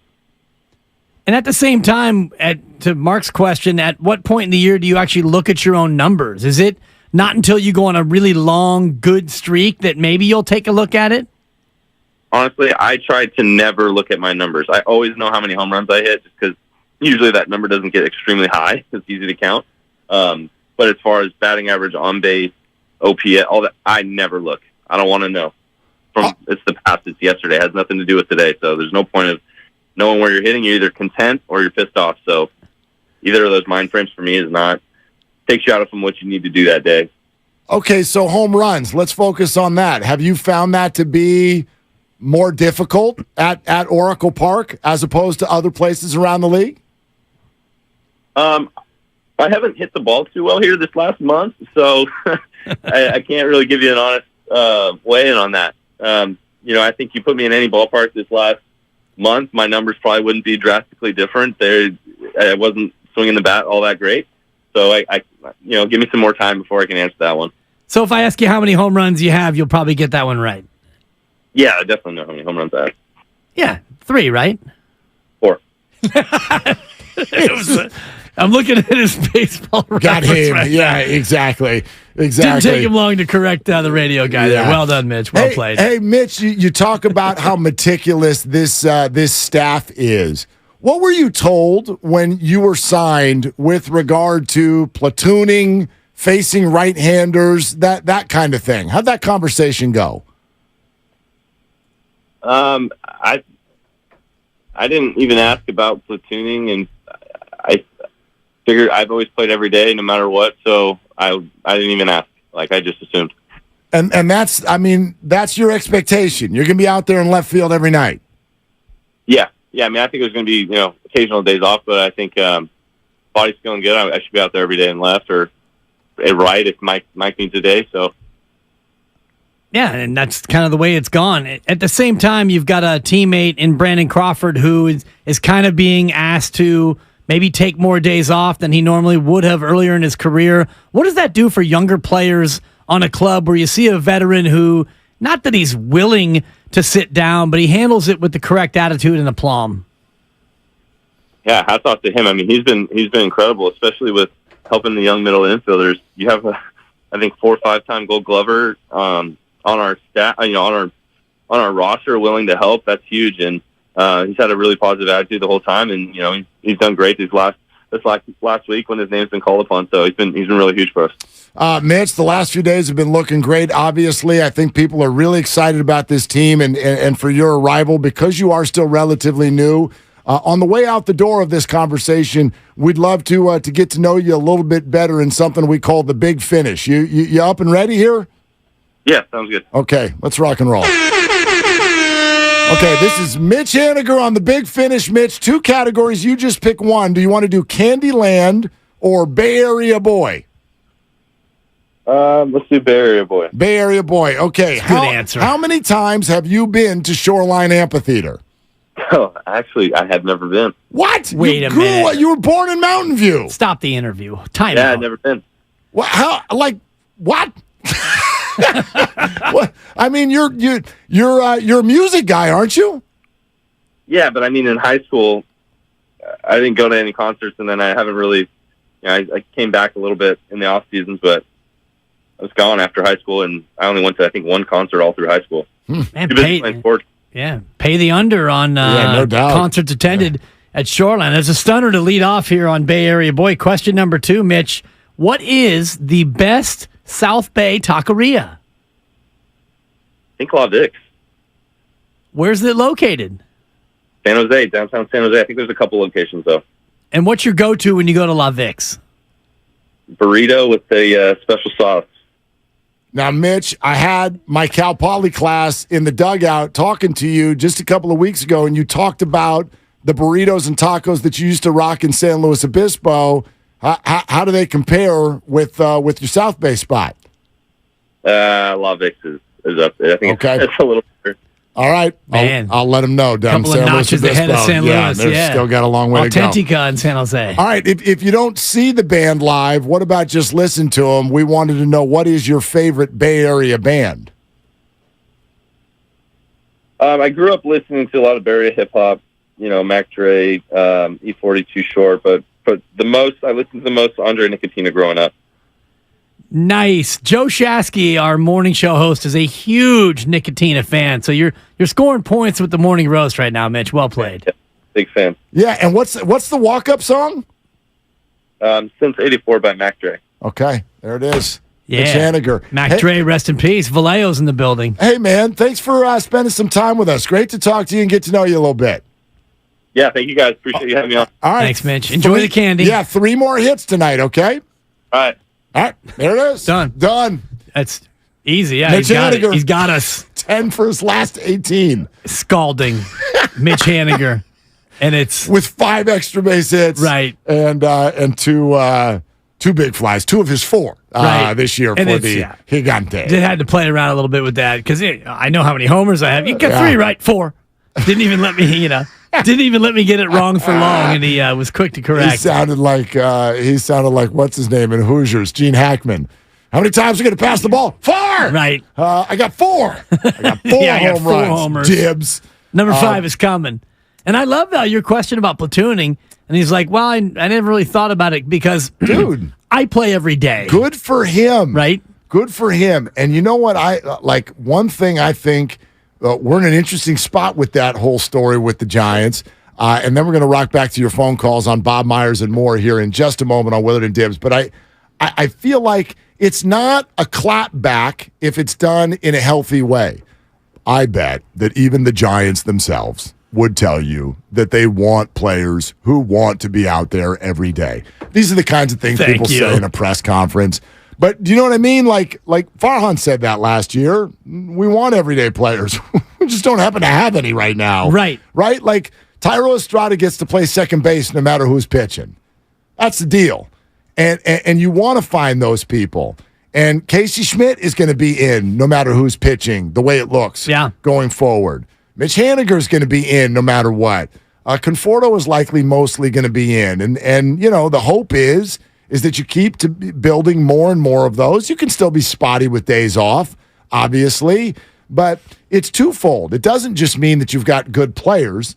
That's how you're going to build a relationship with the audience. And that's where the Giants have obviously had a hard time the last 2 years. Right. But over the course of the last 2 weeks, it feels more and more like they're getting guys who are going to be around, whether it's Schmidt or Davis or Wisely or Sable. And there's more coming. Harrison's right around the corner. And you got Matos coming. Yep. It feels like over the course of the next 2 to 8 to 12 weeks, it's going to be more of an infusion of youth, more players who are going to be around for a long time. And Farhan is sitting back right now 2 or 3 months after the Correa disaster and the Judge swing and a miss. And he probably is sitting somewhere with his arms folded and a big smile on his face. I mean, not yet counting his chickens. Sure, but it's a bit of a vindication. Here's sensation. Thank you. Here's the deal in one sentence. They're starting to look like a team. And I don't mean that because of their record. They're starting to look like a team. Like, those guys, Webb and Doval and Estrada and Schmidt and Haniger and Conforto. That's the Giants. Like, for the last 2 years, you're like, well, I got to check my email to see who's on the Giants. Exactly. Because I don't know who got called up from Sacramento today or what backup catcher they acquired from the Mariners farm system. You had a fun bit during our commercial breaks where you would say, Dibs, I've gotten the Giants move du jour. Yep. And you would tell me, and I would say, who for whom? Yeah, that's right. Because every time it would be somebody you've never heard of for a guy you didn't realize was on the team or in the system. Quick swapperoo, usually with Seattle. And then it'd be like, okay, Farhan, do your thing. You get paid by the move.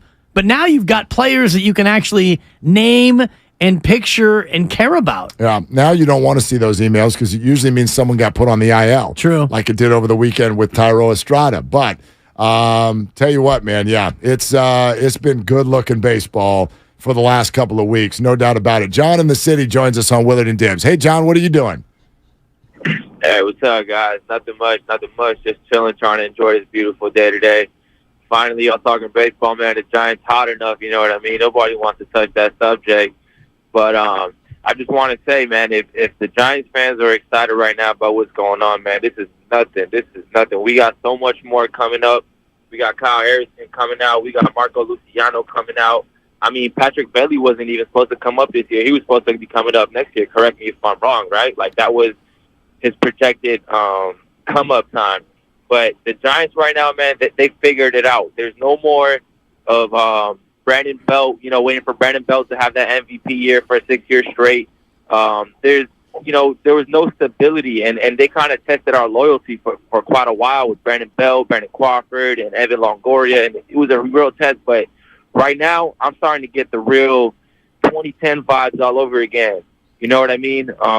I just feel a flame. They're playing with a certain swag. They're playing with energy, and I can see it through the TV, and I'm just so excited, man. I can see the ballpark starting to fill up again. Yep. And it just, when the Giants are hot, the entire city's hot. Correct me if I'm wrong, man. But I remember when they won a World Series, the entire city celebrated. It wasn't like nothing like when the Warriors won.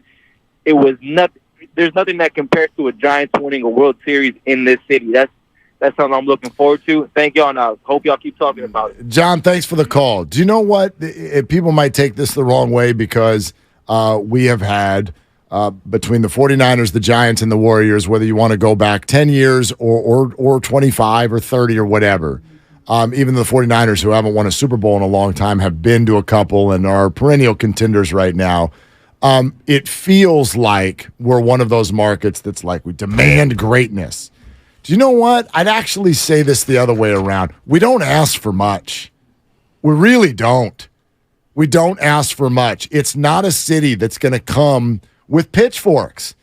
It's a city that it doesn't demand greatness. It demands intelligence. And Farhan is as intelligent as they come, but even intelligent people can have, whether you want to call it a bad sort of whether it's bad luck, Kyle Shanahan's injuries, whatever, you can have a bad stretch. But all people have wanted was kind of a clue. They've wanted to see the vision. And for whatever reason last year, everybody on the farm stunk. And for whatever reason, they came back and they're all fantastic. And so the plan, which has been there all along, just wasn't working last year. Now suddenly it looks like it is. I don't know which one is sustainable, but that's the bottom line, is it looks like people who we can start to recognize on a day in and day out basis. And if you add in some wins like they are now, that's really all anybody's going to ask for. Yeah, and I think it's beyond intelligence. It's also integrity, and that's where the Farhan plan needed a certain amount of cementing, and they've gotten it through the farm this year, starting to bear fruit, and it feels like there's more coming. And you see the Kyle Harrison videos where he strikes out 10 guys over the course of 3 1/3. All 10 outs are by the punchy, and you realize that the farm is starting to bear fruit. Not that Farhan was not honest with what he said he was going to do, but when it doesn't happen, there's a certain lack of belief in a regime when what you say doesn't actually happen and the fans start to lose faith. Well, it's important, too, I think, to point out, it's not just the farm, it's which members of the farm. His guys. Yeah. His guys. Casey Schmidt and Patrick Bailey, for those of you who don't keep track of this, those are Farhan picks. Yes. Joey Bart, not a Farhan pick. Boop, boop, boop. Okay? Casey Schmidt. We got Bart delays. And Patrick Bailey. In fact, Bailey was picked at the same position and was Farhan's first-round draft pick right after they had picked Bart. And it made people think right away, like, oh, he showed up and he don't like Bart. And guess what? He might have been right. Boop, boop. So it's not even just, did you pick Bailey and he's good? Farhan might have walked in and correctly assessed that Bart was not the kind of guy who was going to fit what they're doing. And now Schmidt has overachieved. Careful. He has. Look, this is a very small sample Language. still. Okay? Yep. Listen. No, I'm with you. Farhan knows his Schmidt. That's what I'm trying to say. It's a damn 4. Okay? I feel like I inspired that, but been trying to say this for 3 years. He knows his Schmidt. And you finally are starting to get credit for that after your pom-pom radio for a year and a half. No, because F-F-F-A-R-H-H-H-A-S. I did. I say far, you say hun. I got credit for it 2 years ago. Barely. And then I got ripped for it. Fluke. Then I got ripped some more for it. Yeah, you did. Now it's starting to feel good again. Yeah, it is. Feel good to be a Farhanian. Thank God for Pittsburgh. Farhanian. Pittsburgh and Milwaukee have been in first place all year. Oh. These are great teams that the Giants are pounding. Reeling. The Pirates are reeling. Yeah. They are. Sponsored by calhope.org. And also a reminder, we stream on YouTube every single day, and it's a whole lot of fun because you get to be involved in the chat, and you get to see the show. Dibs turns his hat around. He puts on a rally cap, for instance, as he did this segment. And if somebody cusses, you get that too. That's our bonus from us to you. Like and subscribe for all of the 95.7 The Game content on YouTube. All right, if you're just joining us, the most important things that came from Bob Myers at his press conference earlier today as he announced he is stepping away from the Golden State Warriors, quote, "It's time." So we'll get you some of the most important things he said, plus circle back to your phone calls on how this hits you. How big of a deal is it? Where do the Warriors go from here? I think they've lost their glue. 888-957-9570. We take your phone calls next on Willard and Dibs. Life is uncertain.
Now, back to Willard and Dibs on 95.7 The Game. You didn't give me a lot of time, okay? You didn't have to try it. No, I didn't. I could have stayed silent, but that's two. I don't know if you know this. That's not my strong suit. Staying quiet. That's a three. Thank you. Yeah. See, now it's getting better. For those of you on the YouTube who can lip read, we were talking about somebody's bio, and Mark said that's a buy no. Well, you asked what the lovely Christy would say about it. About that bio. It was not a great bio. Correct. So buy no. And I gave you a 2. Anyhow. We had 5 seconds till That's we all right. started the show, and here we You're are. a volume shooter. You're damn right. Jalen Brown. You're just like Clay. I'm gonna. Oh, can I say something about that real quick? Can I say something about that after you say something? About that real quick? Man. We'll get back to Bob Myers. I'll just say something real quick before you say something real quick. Go ahead. Watch this. You go first. Boston, you got served. Go ahead, Mark. Well, they did. I love to see Pouty wonderful? Celtics fan right. all downtrodden in the fourth. Or we're going to lose this one at home. Oh, so I thought we were going to make history. Well, it's a classic. Listen. Eat it, Boston. This is true in life. Go ahead, Mark. When I'm you're sorry. down by a lot and you come all the way back, human nature, you relax. Boston got all the way even. RELAX. Relax. You relax. Okay. Thank you. Ayahuasca. Thank you. So, no, this is what I wanted to say, especially since I was like fighting off DMs all night last night. I'm like, okay, first of all, I never pitched Jalen Brown for Andrew Wiggins. Straight up. Never did it. Never will. And even the trade concept that I threw out there, go ahead and find the tweet or the audio where I stated, this is what I would do if I were the Warriors. They should do this. A, it was a discussion starter. Yeah, that's what you do. B, it involved 5 players. C, it involved the Warriors saving money, which they're going to want to do. And then there's this. Throw out your cockamamie scenario to catch people up. It was Poole, Kuminga, and Wiggins for Brogdon and Brown. For Brogdon and Brown, yes. Now, it saves the Warriors some money. I don't really personally want Andrew Wiggins to play for another team. I super dig having him on the Warriors. However, if you're going into a spot where you feel like you need to make big changes, sometimes trades have to hurt. That's all I'll say. So that's not me saying I even want to do that deal. I don't think that deal's happening. However, swinging it back in the other direction, I also want to say this. If you went to Twitter last night to decide that Jalen Brown's not a good player, my gosh, are you the biggest Johnny-come-lately in the history of the NBA? You've all decided because he had one bad game that now a guy who was on the second team All-NBA right alongside someone named Steph, you've decided now that Jalen Brown can't play basketball. Really? You've decided about the future of their organization, maybe yours, the future of a 26-year-old basketball player who's second team All-NBA. You've decided he stinks because he didn't look good last night. 3 of the 7 games he didn't look good. I'm just saying, Mark. And like, this is where you're going to get a little mad at me. I love that. You trade him for Wiggins because Wiggins had a great year? Is that what you're all telling me? Andrew Wiggins had a great year. I would do that trade that you proposed, and I would even go so far to sweeten the pot, a.k.a. the Num Num Juice, shout out Guru. I would throw in the first-round pick, too, if Boston needed it. I would give away that first-round pick because the Warriors don't want to draft a player and pay a player, because if you draft somebody at 19 and you pay him $5 million, you're paying him really $25 million on top of the $5 million. You're paying $30 million for a guy you're not going to play because you don't play young players here with the Golden State Warriors. So if that would sweeten the deal for Boston, who I don't think Jalen Brown wants to play there anymore, and Malcolm Brogdon, I don't know if you saw his comments after last night. Yep. He basically said, because we don't defend well enough, that's why we lost. And I think that he's right.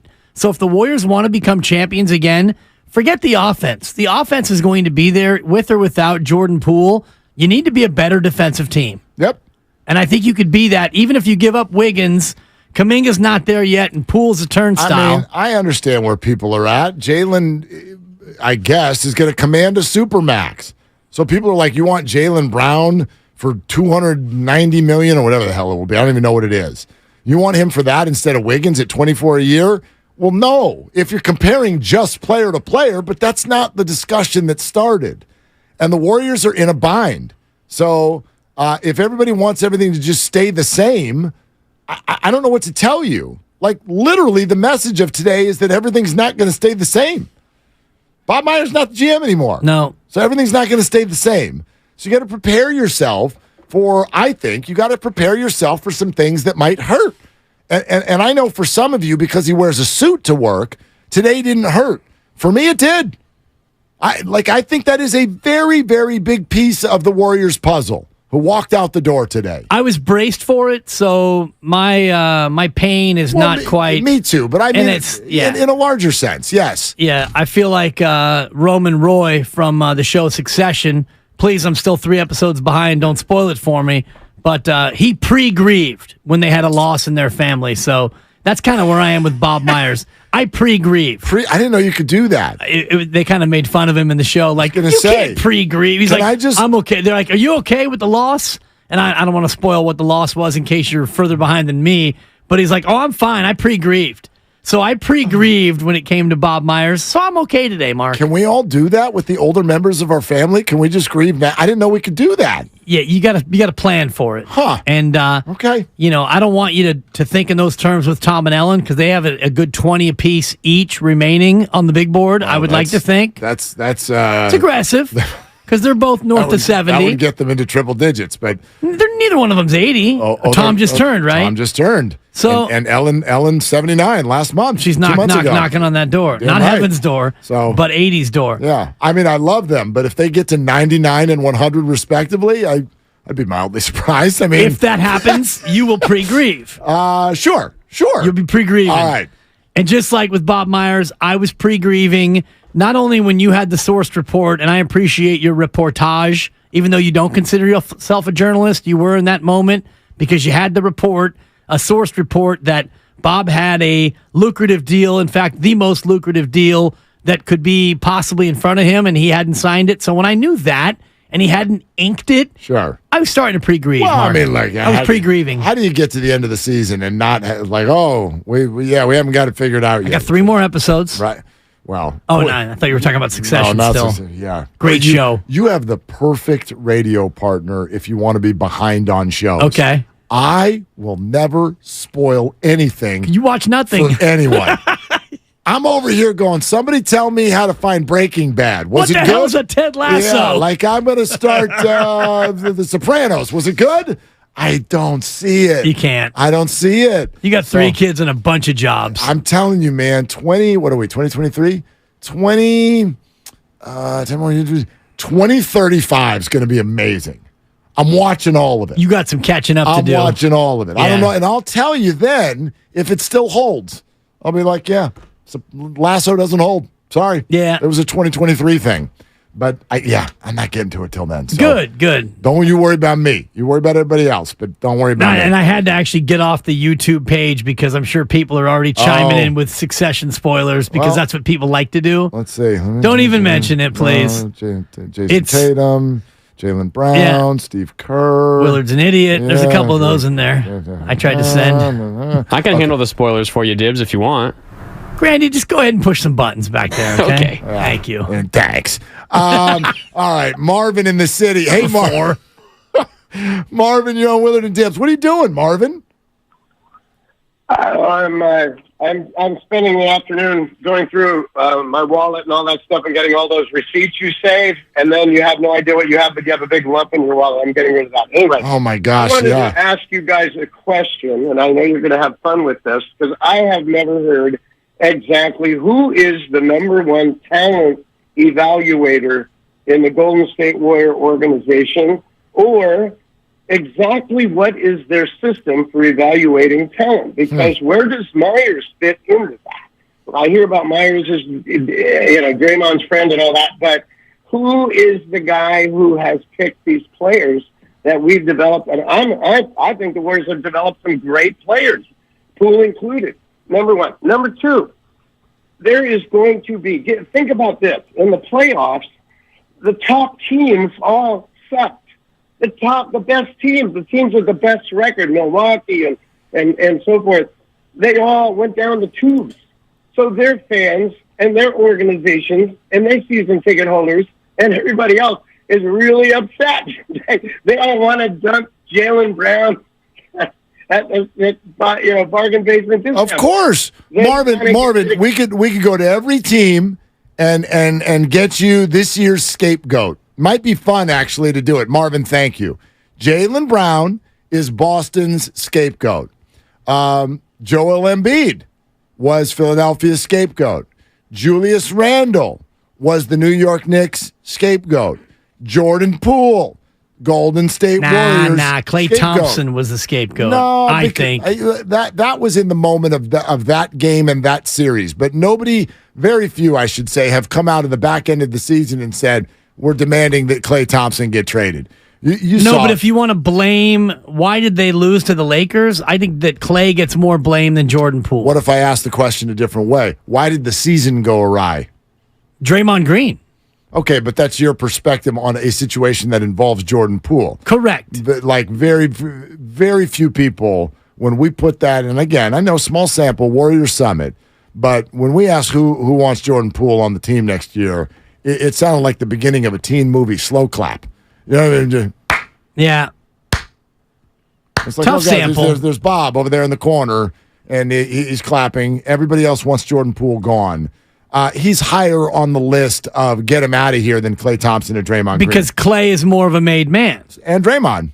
Of course. Yeah. So in terms of, that who do you want to be on the team is different than on whom do you blame the season. And really the end of the season, I think Klay Thompson was more of a scapegoat, but it speaks to the reality of the way the year went that there's more than one correct answer. Yeah. Because you went 44 and 38, and Jordan Poole was erratic. Klay was wildly inconsistent. 2 bad months, 2 amazing months, 1 awful series.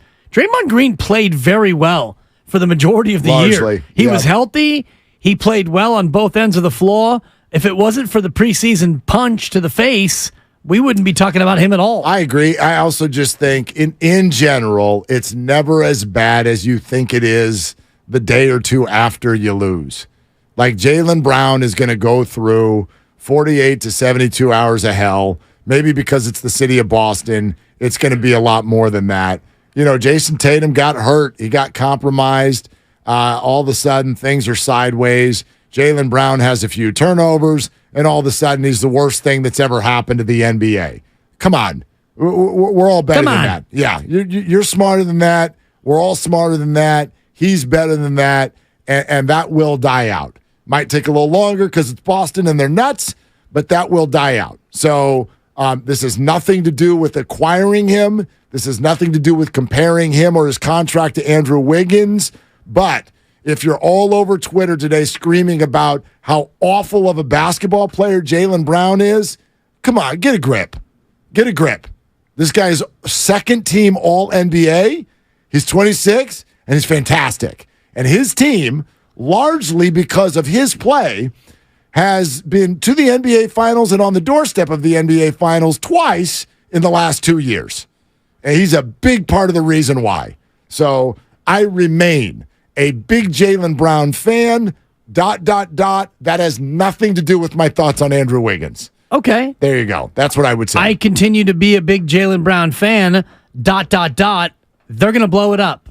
And they're going to get a new head coach. Maybe. And I don't believe that Tatum and Brown will both be back with the Boston Celtics. I don't know if Malcolm Brogdon will be back. Boston is going to undergo some more dramatic changes than what the Golden State Warriors will undergo. And Boston was closer to the NBA Finals than the Golden State Warriors were. I look at Boston's situation, and I don't think that Tatum and Brown can be a Steph and Klay, a brotherly tandem, quote unquote, for a winning team. And I think they know that. So probably if not. Jalen Brown's going to go elsewhere, why not come here? There will be shooters. Yeah. I promise you that. Marshy in San Pablo.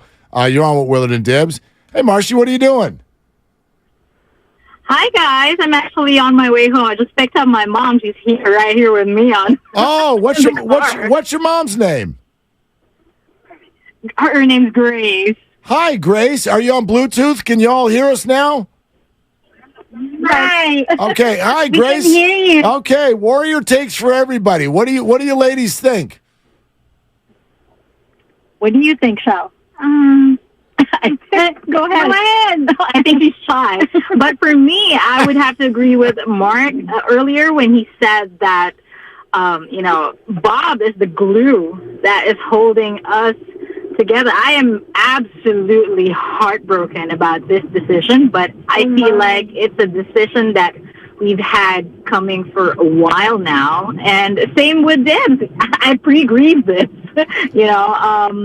ever since the contract was offered and there was no decision. You were right about that. I think we already knew no answer is an answer, But my fear is that some of the players would follow suit.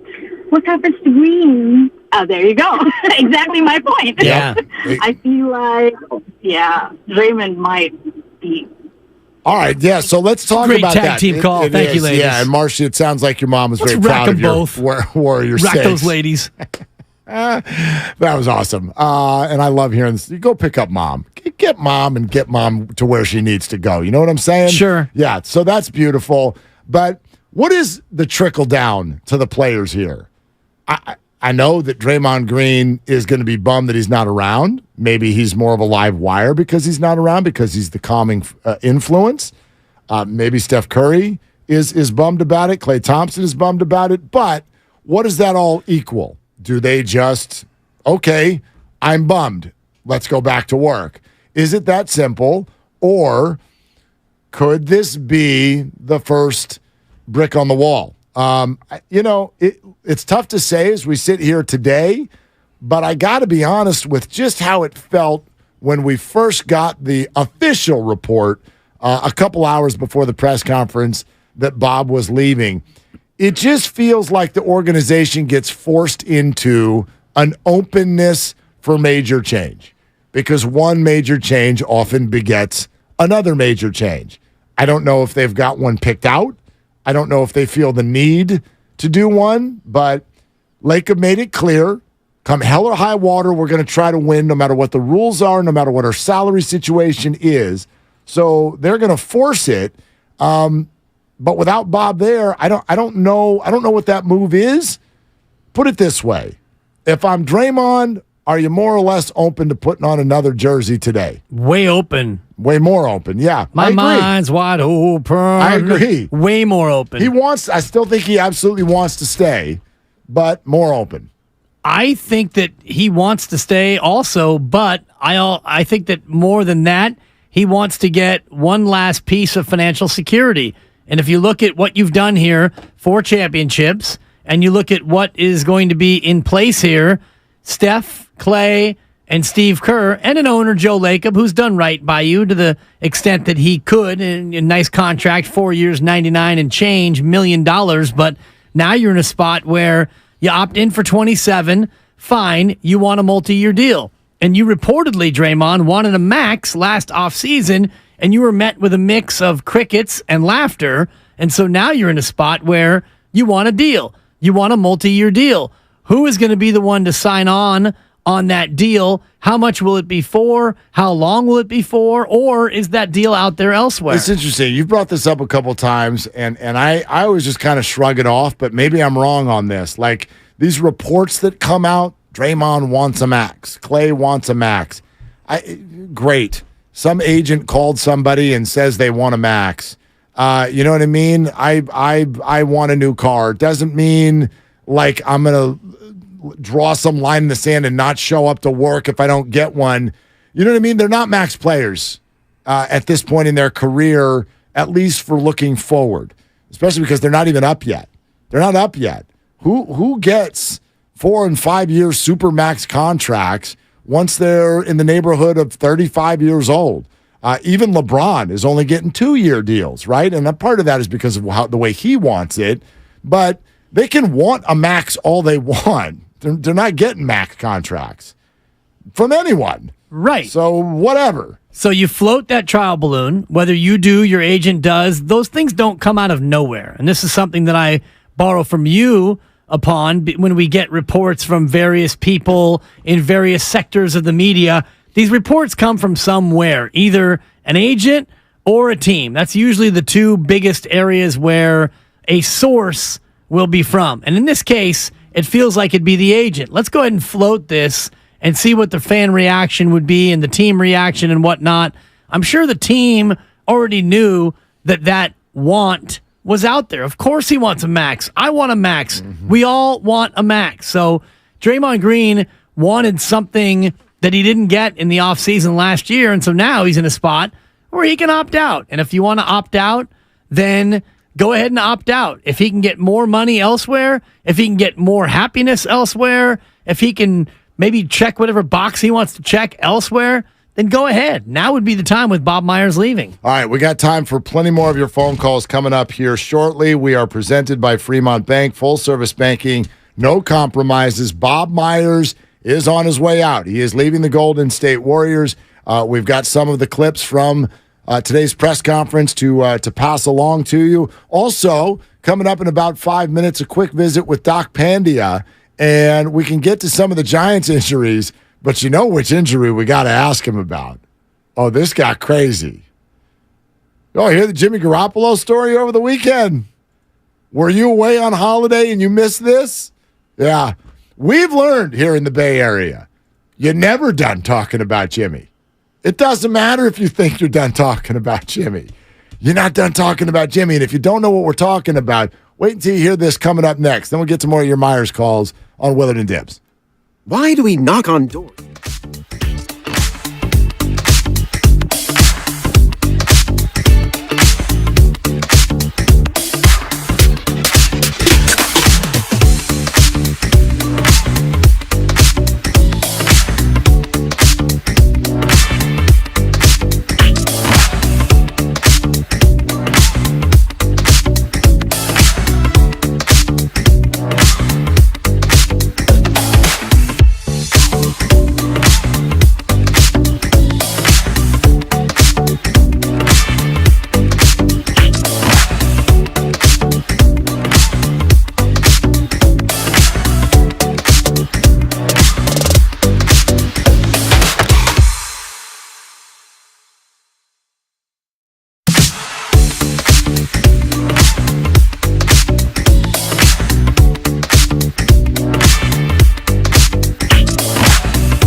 Now, back to Willard and Dibbs on 95.7 The Game.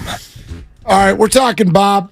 Bob Myers is stepping down with the Golden State Warriors. If you're just joining us, if you missed earlier, we'll have a little bit more for you here coming up in a few. But we've also got Doc Pandia with some fascinating injuries that need to be discussed. That's right, it's Cleared to Play. We'll take you inside the tent and get you updated on the latest injuries in the Bay. Proud to partner with UCSF Health on this segment and bring in Associate Professor of Orthopedic Surgery, Dr. Nirav Pandya. Good, Doc. Great to have you. Bob Myers does not GM tonight. Sorry, Doc. That's the end of that. And I don't have a Bob Myers jersey either, so I can't. I don't know what to say. Oh man, unbelievable. Although very expected in some ways as well. Hey, what'd you think of this Jimmy Garoppolo situation where the contract is basically now all non-guaranteed and Jimmy had to sign his life away in order to even... What's going on with his foot, Doc? What's happening here? Yeah, I think it definitely is a little bizarre, given the fact that, Jimmy was, in a cast, started, walking and basically was potentially available if the 49ers made the Super Bowl. And next thing you know, the Raiders examine him and say you need surgery. Now, if you look at it from a 10,000-foot view, those bones that were reported to be broken in Jimmy, those are the ones that involve kind of the area where you worry about a Lisfranc injury. So potentially his bones may have healed, but then he gets to the point where he's doing more football activity and his foot is kind of having some soreness. It's not feeling well. They get an MRI and they're like, look, your bones are healed, but this ligament is still an issue. So now we need to go ahead and potentially get this ligament repaired if that's what the injury is. The other possibility is maybe his bones did not completely heal and he got surgery for that. So it's kind of a bizarre in the sense that he kind of progressed and there wasn't any signs of that happening when he was with the 49ers, but not unheard of for this to happen.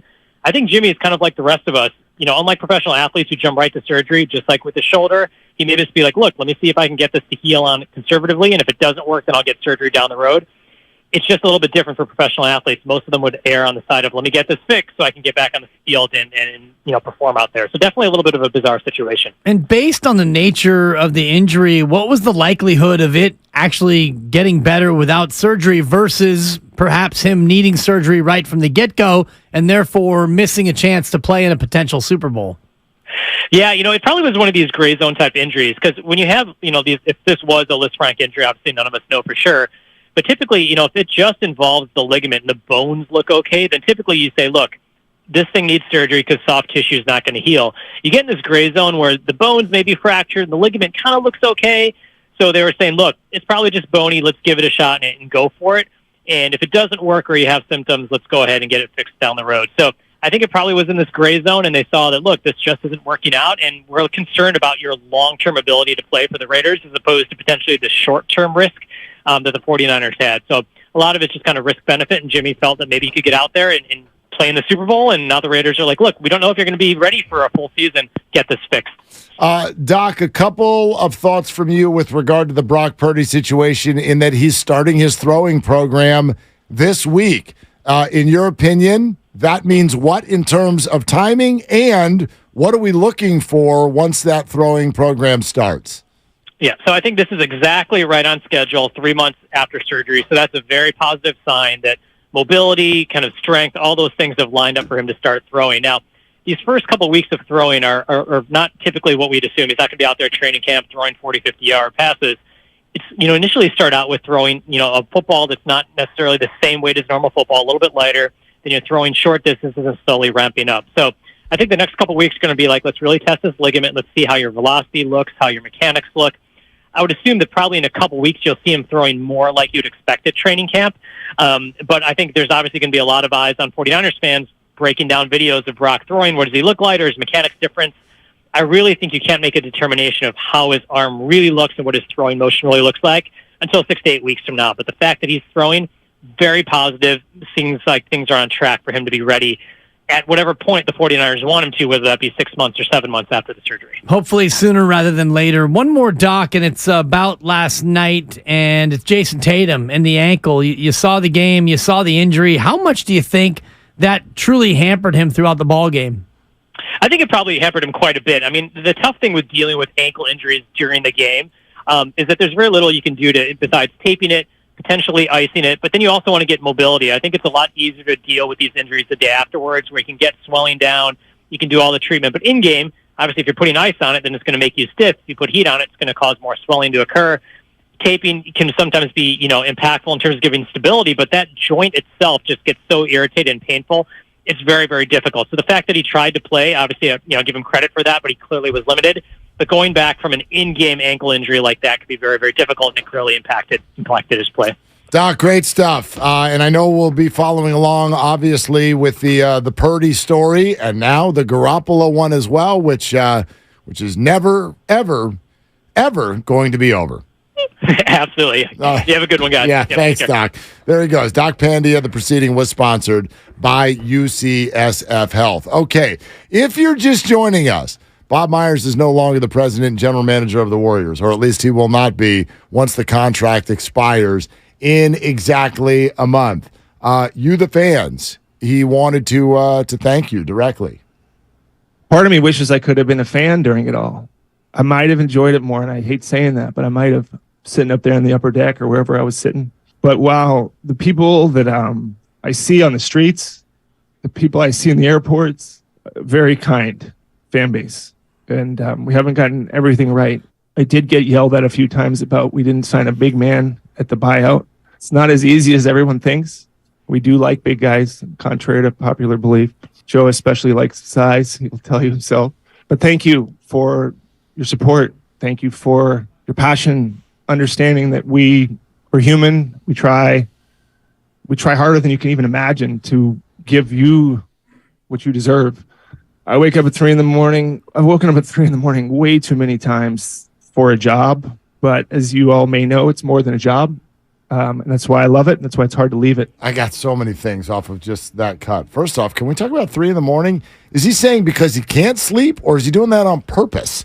Why do you need to be up at 3 a.m. if you're a basketball GM? Well, multiple reasons. One, you can't sleep. Okay. Another one, Victor Wembanyama is doing stuff overseas. Okay, maybe you're watching, basketball in Australia, or you're watching the African NBA. You're watching everything. There's not enough hours in the day to do everything he needs to do his job correctly. And remember, 3 o'clock here is 6 o'clock on the East Coast. So if work is getting underway at 7 or 8 back east, that means you're up at 4 or 5. Maybe you're taking phone calls. You're looking at video. You're doing everything that it takes to be at the top of your craft.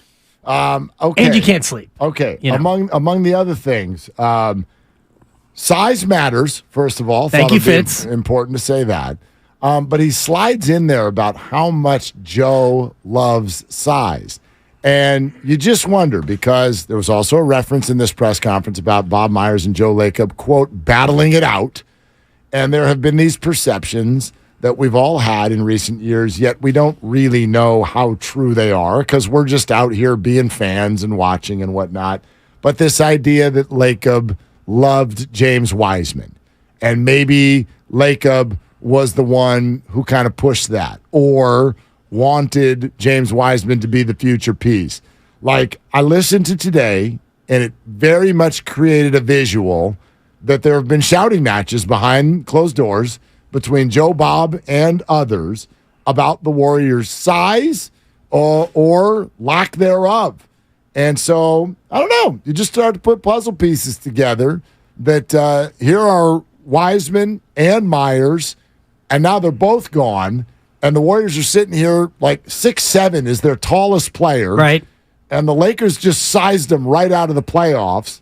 And so you start to think about the changes that will come. Like, momentarily, doesn't it feel like Lacob is going to have an even bigger voice than he's had? Yes, and I think that he's had the biggest voice that he's needed to have because he's the owner. And because he has such a big voice and he's such an influence on everything, as he should be, he's the owner of the team, for crying out loud. You should have the loudest voice because it's your team. And so if you believe the narrative, and I do, that James Wiseman was a Joe Lacob pick, if you believe that that was the case, and then you go through year one and James plays a little bit, then he gets hurt. Year two, he doesn't play at all, and you win the championship.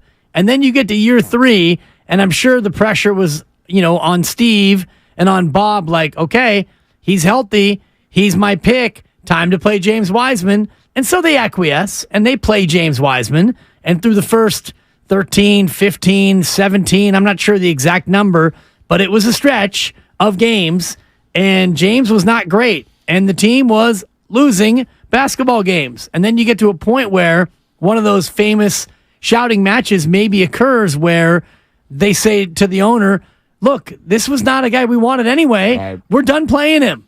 And I don't know if it's Draymond Green who's leading the charge, or and I'm way out of my bounds right now in terms of hypotheticals. Well, we're all but the evidence is there now, Mark. And I agree. You get to a point at the trade deadline where you're no longer really playing James Wiseman, and the word around the organization is, if we could have GP2 back, if we could just get an on-ball defender, we might be able to still make a run. We're not playing James anyway, so why don't we trade him? And so then you convince the powers that be, or maybe Joe Lacob at that point has given up on the James Wiseman experience. Whatever happens, I can't help but think that that was a part of Bob's decision to not be there anymore. Well, what you just said, for me, kind of creates what the biggest concern is going forward, which I'll share with y'all coming up next. Plus, we'd love to get your phone calls on how much this matters, how it hits you, where do the Warriors go from here? How big of a deal is it that Bob Myers is no longer with the team? We'll take your calls at 888-957-9570. We're sponsored by Caltrans Storm Water Program. This is Willard and Dibbs. Let's change this to that by picking up after our pets, reducing pesticide use, and regular vehicle.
Now, back to Willard and Dibs on 95.7 The Game. You know, the other thing I was going to ask you about that clip we played from Myers, did that count as one of the cries? Was that one of the cries? Yes. There were 2 cries, right? He got locked up. Yeah. Shout out Akon. That was one of them. Yeah. And when he talked a little like this. Yeah. Was this the other one? And then we'll get to your phone calls here. To the fans, oh boy, I grew up a fan of the Warriors. I was like the 10-year-old kid up in the upper Oracle. I was telling the business side who I just met with that I get Warriors tickets for my birthday, and it was months in advance. This is when you actually got the hard tickets. There's no digital tickets, so my brother, my dad, and I would go. And I was born in '75, and that was the last championship. And to feel like I had helped give this fan base and this community, did my part, not perfectly, but as best I could to get some more of those things. And Joe said it when he bought the team, that we're going to have more of those. And I remember looking at that thinking, how the Warriors aren't very, how are you going to do that? And boy, did he do it. And it's crazy to see. Yeah, shout out to those born in 1975. It was a good year. Yeah. Yes, it was a good year. Young pups. Just babies. Just little babies. I was already skipping rocks in Corte Madera Creek by then. You were already in juvie by then, I would imagine. On the way. Pre-juvie. Was that the other cry? I think so. Pretty close. Yeah, I'd have to go to the video, but you talked about being a fan. And I was like, yeah, Bob, and you both, buddy. You can't go to a press conference, start talking about your dad and the games that he used to take you to and not cry. Right. If you do, you're a soulless monster. I used to scalp tickets on the BART ramp when I was a kid. And my older brother had me smuggling booze because they were all underage. Yeah. Your story's a little less touching, but, yeah, exactly. I got thrown out of there when I was 16 for theft. So I said right before we paused there with regard to the idea of Joe Lacob having more say. I don't know. I think that's unnerving, and it's not because I don't think Joe's an incredibly good owner or smart guy. I think he is those things. I just think that in every business, in every family, whatever, you need those sort of yins with yangs. You need the blend. And if Joe is going to be type A and tough and forceful, damn it, we're going to win. We're going to win. Doesn't matter what the rules are. We're going to win. And then Bob is over here going, okay, now we're going to do this with a soft touch. Do you have the soft touch anymore? That's my question. Who's going to bring the soft touch that's necessary? You look at any great locker room. It's funny now to watch the Scottie Pippens of the world fall apart and totally implode with new content about how Michael Jordan apparently was a terrible basketball player. But that's what happens way after the fact because they didn't get along. But the truth of the matter is their locker room probably doesn't work if either of them are not there because you needed people. Steve Kerr was probably one of them at times. You needed people to counterbalance Michael Jordan's too much power, right? Too much type A. Well, Phil Jackson was the Zen master. So if it wasn't for Phil Jackson, I don't think that thing holds together. The ability to bring in Dennis Rodman late in that run to mix with Michael Jordan and have that work. And he had Horace Grant and then Charles Oakley, strong personalities. Scottie Pippen was never a strong personality, but you made it work with he and Michael Jordan. You made it so that Michael Jordan could kind of run roughshod over everyone, but he Zen mastered it so that everybody felt like the team could still be cohesive. And that's what this was with Draymond Green in many ways, with Bob Myers, I think. 888-957-9570. How is this hitting you in terms of how big of a loss was this for the Warriors today? I just think it was a big one. I said early in the show, I think they lost their glue. I find him irreplaceable. It doesn't mean they can't play basketball without him. He scored 0 points during this whole thing. So they can play basketball without him. But whatever role he played and however you want to describe it, there isn't anybody else who can do it. And that makes him important, and it makes him irreplaceable. And I think that what you're talking about, for me anyway, is the Draymond Green aspect of it. Because I don't know if Bob needs to do anything for Steph Curry to have Steph Curry play and be the player that he was going to be and the player that he's been. When I hear what you're saying about Bob, what I am hearing you say is Draymond Green. Because Klay Thompson, yes, the compassion Bob showed for Klay was important. The love he showed for Klay when he got hurt was important. And he might have been at the forefront of the decision to give Klay millions and millions of dollars, even though he wasn't going to play. And that was a beautiful gesture. Ultimately, Joe Lacob had to sign off on that. But when I hear you talking about Bob Myers as the glue guy, I think primarily about Draymond Green. Because Mostly, yeah. Steph Curry, at this point in his career, is as established as he's going to be. I don't know if the new GM needs to come in and handhold it all for Steph Curry. Let me give you an example, though. I don't disagree with you, but let me give you an example that actually happened this year. If there's no Bob Myers, how does the organization conduct the Andrew Wiggins situation? I don't know. Maybe the same way. Maybe. But again, in order to pull something like that off, where we still sit here today with at minimum questions about what happened, there needs to be a give and take. There needs to be a respect. There needs to be a soft hand. That's a soft hand situation, not a hard one. Right? Yeah. I mean, Lacob feels like the kind of guy, and I'm sure he's got a soft side, but Lacob feels like the kind of guy that will walk in and be like, come on, what is it? Let's do it. Get to work. What's going on here? There needs to be a soft hand in those situations. And there needs to be someone who has the give and take with the media to be like, look, this is where we need this to go, and I need you to be along the ride with me.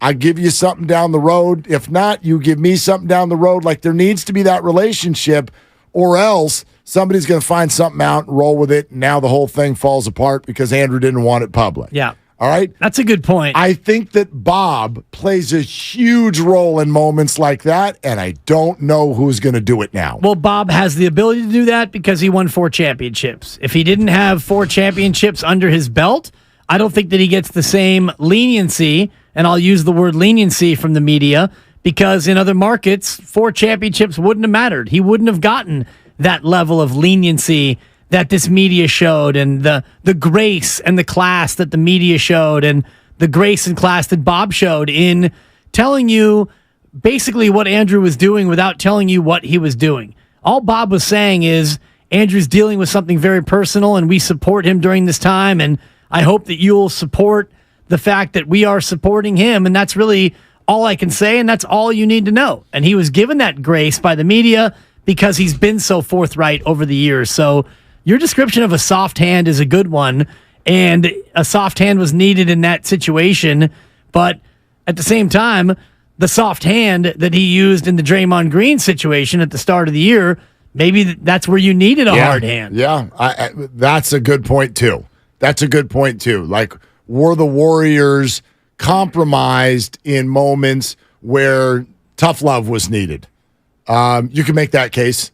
I bet Jordan Poole would make that case. Right. Yeah, and Draymond fair. Green, I don't know if Draymond Green would actually come out and say it, but he said on the TNT broadcast that he messed it up until February. He didn't have his voice back. So I wonder if Draymond Green would ever have the ability to come out and say, yeah, they should have suspended me. I should have sat for 5 or 10 games. That would have showed me, that would have taught me a lesson. I mean, or maybe that would have cleared the air in the team, because whatever the team did, it didn't work because Draymond didn't have his voice until February. It depends on, I guess, what their goal was. If their goal was to make sure that Draymond was there for ring night, then it worked. Right. Right. But yeah, if the goal was to save Jordan Poole from himself and within the team, maybe it didn't work. However, we don't know what would have happened if they had done it the other way. What if they had done it the other way and Draymond had been sideways or gone the whole year? Yeah. I don't know, but I think a fun question, maybe not fun, that's the wrong word, but an interesting question might be, let's say that had happened and Bob Myers was not the general manager. What do the Warriors do? Doesn't it feel likelier that Draymond gets suspended? I think so. Yeah. I think so. I don't even know whose voice was what behind the scenes, But Bob and Draymond have such history, and he navigates his way through when Draymond needs to get set straight. He kind of talks him away from emotional situations, whatever it may be. And so whenever there's a Draymond issue, it feels like Bob is at the center of it.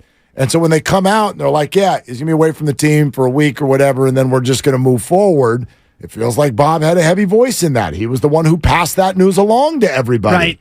So I wonder. Bob and Steve and Steph all out there on the dais that day. And Looney. Right. Not happy about having to be out there in that circumstance, but it's a decision they made, and we'll never know if going the other way would have helped or hurt. You make your decision, you stick with it, and you ride it out. And that's where, we talked to Bob in the preseason. I think we talked to him after that incident.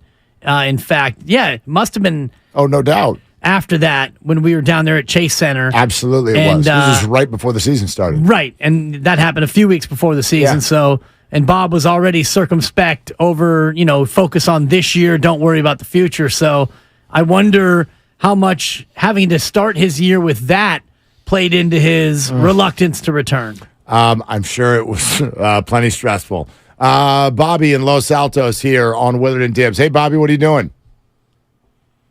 Just on 101, but I wanted to share a couple thoughts on Bob Myers, or actually on the new GM. So I think you said it perfectly. Glue, or I'll call it interpersonal relationships that he had with the big three, I think were Bob's greatest asset. So when the team was in crisis, he was sort of the consigliere, if you will, to the big three. So from a continuity standpoint, I feel like it has to be Dunleavy that's going to be the new GM. I just cannot see Kurt Lakeup being the new GM, and the main reason is if this thing falls apart, generally you're going to blame the owner or the GM. Mm-hmm. But I don't think Lake wants to have a Lakeup double doink.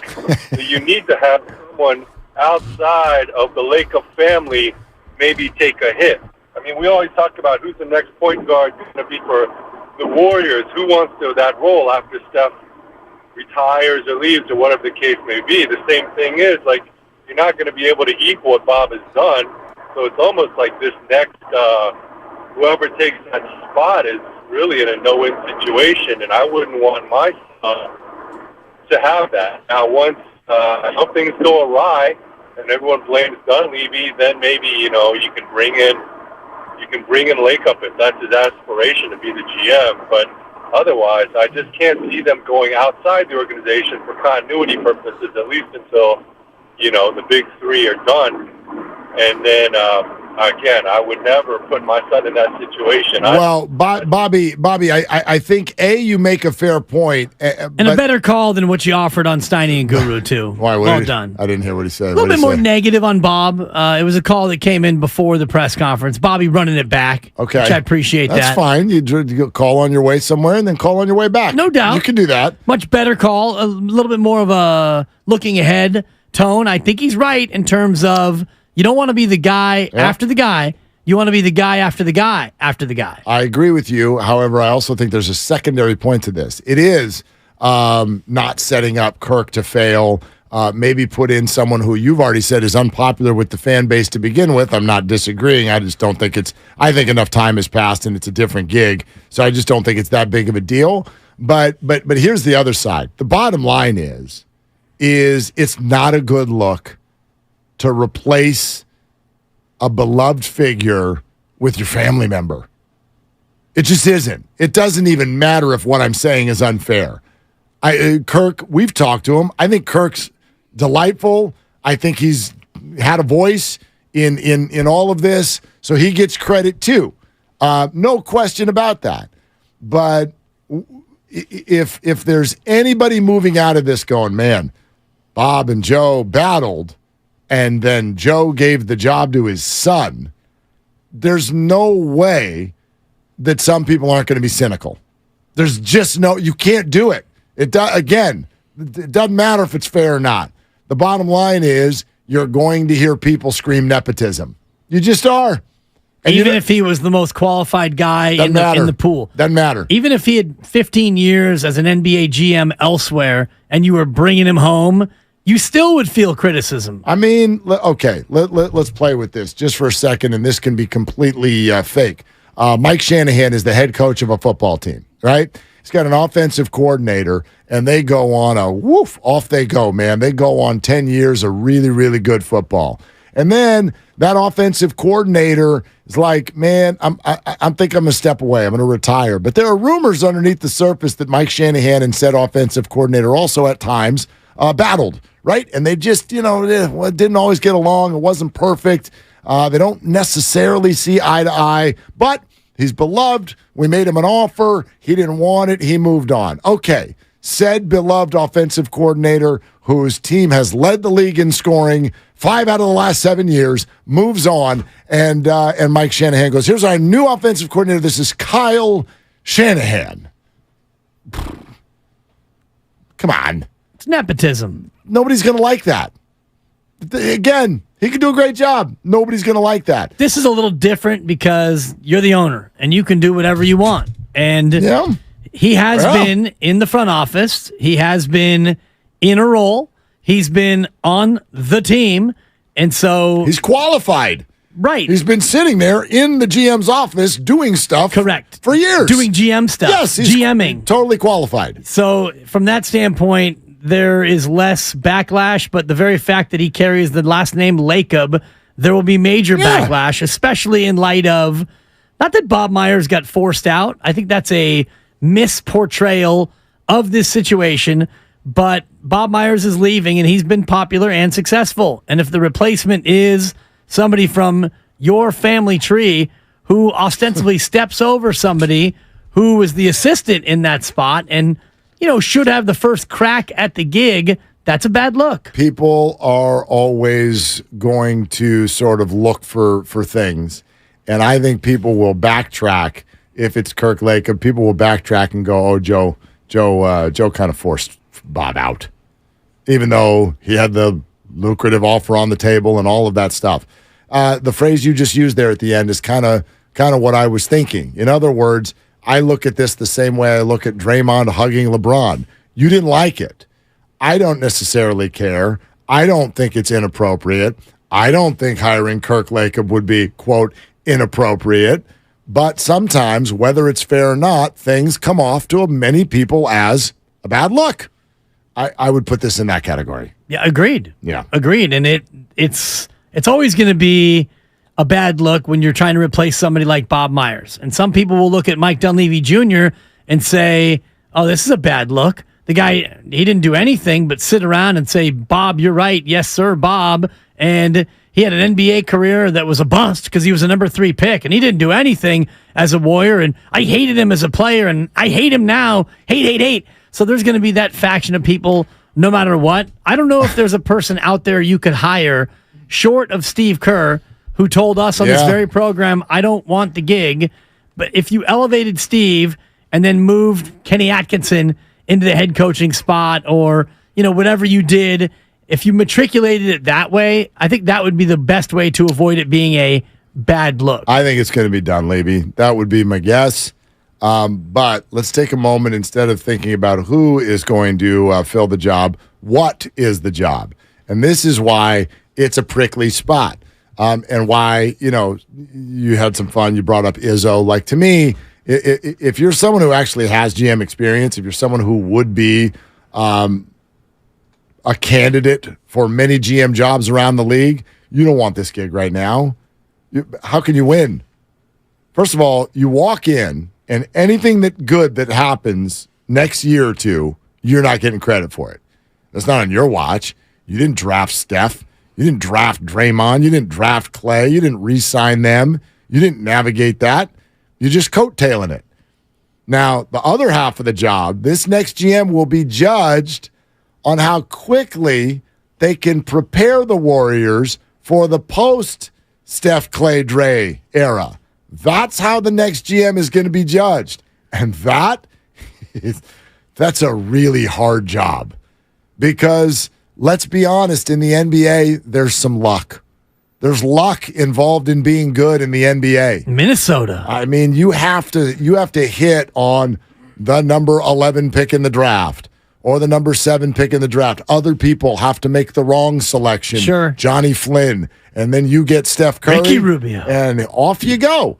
And then yes, you do a lot of things to augment and figure it all out. I'm not stealing credit from anyone. The Warriors over the last 10 years have made unbelievable move after unbelievable move, way outweighing the moves that they've made that have gone wrong. But it's hard and you need luck. What's the evidence of that? Well, let's take a look at the last few first-round draft picks. How we doing? It's not that easy to have a lottery pick and just make a transformational pick. It is way more often that you miss. Bob joked today when they're like, "Are you doing the draft?" He's like, I wasn't very good at it anyway. Nice. Right? Yeah. So that's how this next GM is going to be judged, which means they're starting at the back of the pack. No, you're screwed, is what it means. So you get a 5-year deal. Either it's Kirk Lacob, Mike Dunleavy Jr., or fill in the blank outside candidate or third-party candidate, Ross Perot, who knows who it's going to be. And you get a 5-year deal. In the next 5 years, you're going to say goodbye to Steph, Clay, and Draymond almost with a certainty.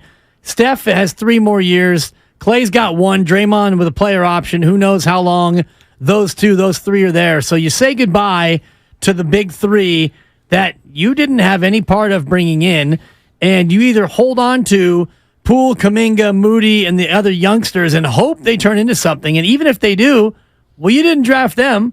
All you did was not trade them.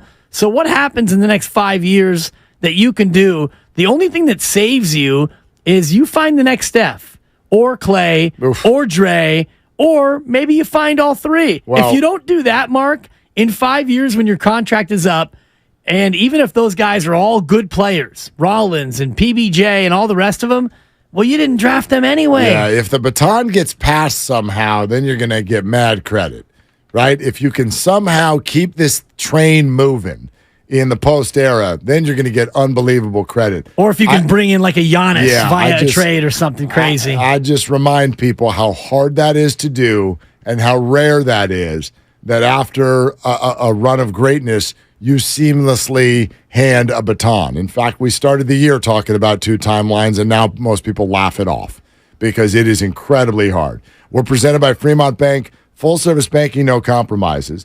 Get on over to YouTube. I know I'll hop in the chat here during the break, so hop on over to YouTube, 95.7 The Game, all of our content. Like and subscribe, 95.7 The Game content on YouTube. Plus, coming up next, we'll reboot some of the Myers comments from earlier today and find out from you at 888-957-9570. How big of a hit do you think the Warriors took today? We'll take your calls on that on Willard and Dibs. It's Ram season, which means it's time to serve with Ram 1500, Ram 3500, and Ram.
hey.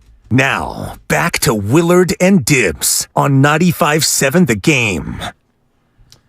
All right, we're just sitting here talking Bob Myers, and I got a hypothetical for you. And I was actually in the process of writing a response to Austin and San Jose on YouTube. So, Austin, I'll try to finish my thought there, but we have to do the radio now. So I don't like to type and talk at the same time.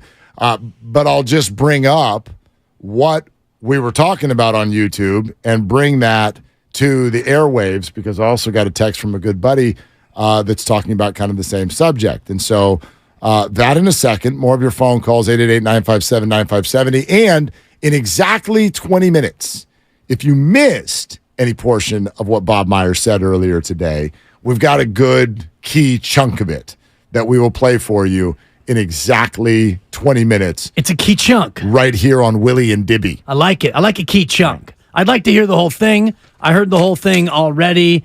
Pretty expansive. Yep. It's long, a lot of Q. Beefy. Some A. We're getting you a quality chunk, though. The key chunk, ka-chunk, that's coming up at 5:10. He's got a lot of ka-chunk in his trunk, and so we'll play that for you here in a little bit. But what about this? Let's throw this out there, and how would you feel? So, Bob Myers said he's not done working. He said it. Now, I don't know how soon he's working. He says this is about family. I believe him. But how long does he stay with the family? How soon does he take a gig? And when we get those answers, how might it change how you feel about all this? So in other words, if he takes another job, I also think it matters what that job is. If he does some media stuff for ESPN, and it's fine. Night a week here or something like that, whatever. If this guy's in the front office of another NBA team in what? A year? Or less. Let's just say a year. All right. Because I don't think it will be at the start of next season. That would be a big time slap in the face. If it's in a year, that still to me is a slap in the face. If he becomes the GM of fill-in-the-blank team in the association, that to me is a little bit of a punch in the stomach. Because if you're the Warriors, couldn't you have said, hey, Bob, if you still want to do this, come back here. We'll give it to Kirk Lacob on an interim basis, or we'll Dunleavy Jr. it for a year, and we'll let them know that they're interim and that we're holding the job for you, Bob.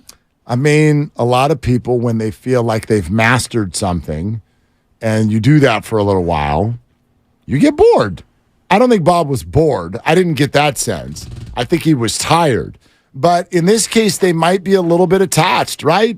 I mean, what exactly is it that Bob needs to do on a year in and year out basis? When you're hired as a president of basketball ops and a general manager, I think at least I know where my brain would go. It'd be like, okay, I'm drafting, I'm developing, I'm scouting, I'm looking at free agency, I'm looking at trades. I never thought I'd be like, I got to be a psychiatrist, which is what Bob turned into. And maybe that, A, either tired him out more, or B, the big three became so good that, like, Bob's not getting excited by, okay, your big move this year is you're signing a Jermichael Green.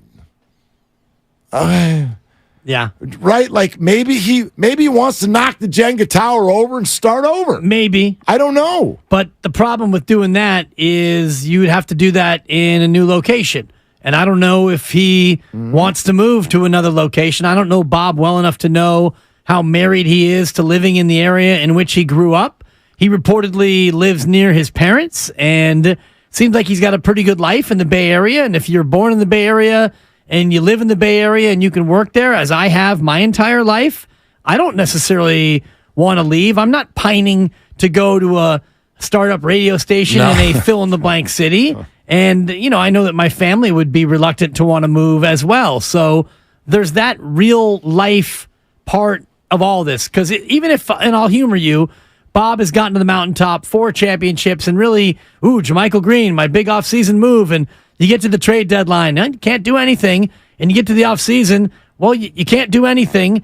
It's either Draymond stays or he goes. It's not like you're going to trade Klay Thompson and rework the team. So the hard work here is done. If you want to go somewhere and start over, you're talking about your Charlottes, your Orlandos, your where? You're probably going elsewhere. But it would be an opinion changer, wouldn't it? And this is kind of an extension of what I meant a handful of minutes ago about you got to be real careful about elevating Kirk Lacob just because he has the same last name. You know, if you do that and then Bob takes another gig, well, now Warrior fan, what do you think? Now what do you think? Well, I'm pissed. Yeah, I'm outraged. Yeah, now it feels like either got forced out or you mutually agreed to part ways, which some people, I can tell you, right now think is the case. There are a lot of people, and whether this is cynical or incredibly intelligent, I don't know. But I know a lot of people who are like, I don't buy this. I don't buy it. Are you familiar with the guy by the name of Bruce Bochy? Heard of him. Okay. Have a beer. Skip, were you forced out? Because it feels to me like this situation, if Bob goes elsewhere, might mirror your spot. Just following my gut, man. Yeah.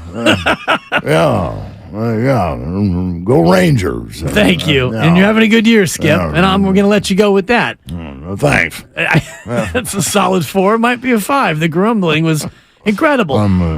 We talk about being forced out, and at the time, I thought that Bruce Bochy was just retiring because he wanted to step away from baseball, and it had been a good run. He's a Hall of Fame manager, 3 championships, and maybe he was, ready for the easy chair. He's out for, a year in total? Was it 2 years? Boch? Yeah. Oh, no. I mean, he left in, 2019. So he was out for 20. Yeah. He was out for 21. And 22. 22. Yeah. So he was out for 2 years in a pandemic. Yep. And then now he's back. So now that he's back, it feels more and more like he did not leave of his own volition. There's no question. I mean, but I think, I'm sorry, Mark, but in ahead. terms of Bob Myers, if Bob, like Tom Brady, I spend time with my family. Yeah. I'm back. If Bob spends time with his family for a year or even 2, and then he's like, I want to do it again. 2 would be less offensive. Agreed. 2 is less offensive. I'd like 2 back. How old are the kids? Do you know that? I believe the youngest is 4. Oh gosh, 4 or 5. So that's a long way to go. Yeah. I mean, that's young for. I mean, we're the exact same age. Sometimes I look at the 9-year-old and I'm like, boy. Oh, you do, huh? You need to grow up fast. Yeah, you think? Yeah. How you doing? I'm 6 years older than you, and my baby turned 9 months yesterday. So that's the point. The point is when you're at a stage where the kids are still that formative. I mean, we know that everybody's still forming until they're 25 or whatever. Some of us are still doing it at 48. But anyway, point being is when they're the years are that formative. You want to be there. You want to be there. You want to see all the stuff. But 2 years still feels, because he said it openly, I'm not done working. Like the other side of this, sure, you want to be there for your kids, but also he's not retiring at age 48. Good God. What you just sit there for 40 years? Like, I mean, that sounds incredibly boring. As no matter what, the kids get up and then they go to school. What are you going to do all day, Bob? So he's going to work at some point. I get that, but 2 years to me would feel a lot different than 1. Agreed. Yeah. And the phrase "forced out." All right, let's talk about that for a sec because you used it with Bochy. Like, I do think sometimes, and whether this is mutual or not, I think people come to that sort of space where they're like, "Look, it's time," and that was his quote to ESPN. It's just time. I think Bochy looked at this. And even though he came on our show and was like, I use analytics. Sure. He was almost offended by this idea that he's just shooting from the hip. Like, woohoo. But he could tell if Farhan's going to come in and you're going to run it this way, if you're going to give me a new catcher every Tuesday. If he's going to hand you a spreadsheet and say, the spreadsheet says this is your lineup. Yeah. I think maybe I'm not interested in that. Right. And so was he forced out? I guess you could say that because the organization went in a different direction. But Boch probably looked at it also and went, yeah, if you're going to go that way, I'm going to go this way. And that probably makes sense. I feel like it was a little bit like that. What if you're the president of basketball operations and there's a certain amount of dictating that goes on, or being aggressively helpful, as my mother-in-law would characterize it. Aggressive. When she is... I like that. She can be aggressively helpful. Yeah, a lot of moms usually are. And my wife is a chip off, and I won't say the old block, but the chip off the block. Because my wife, block. the Great Supper, can be aggressively helpful.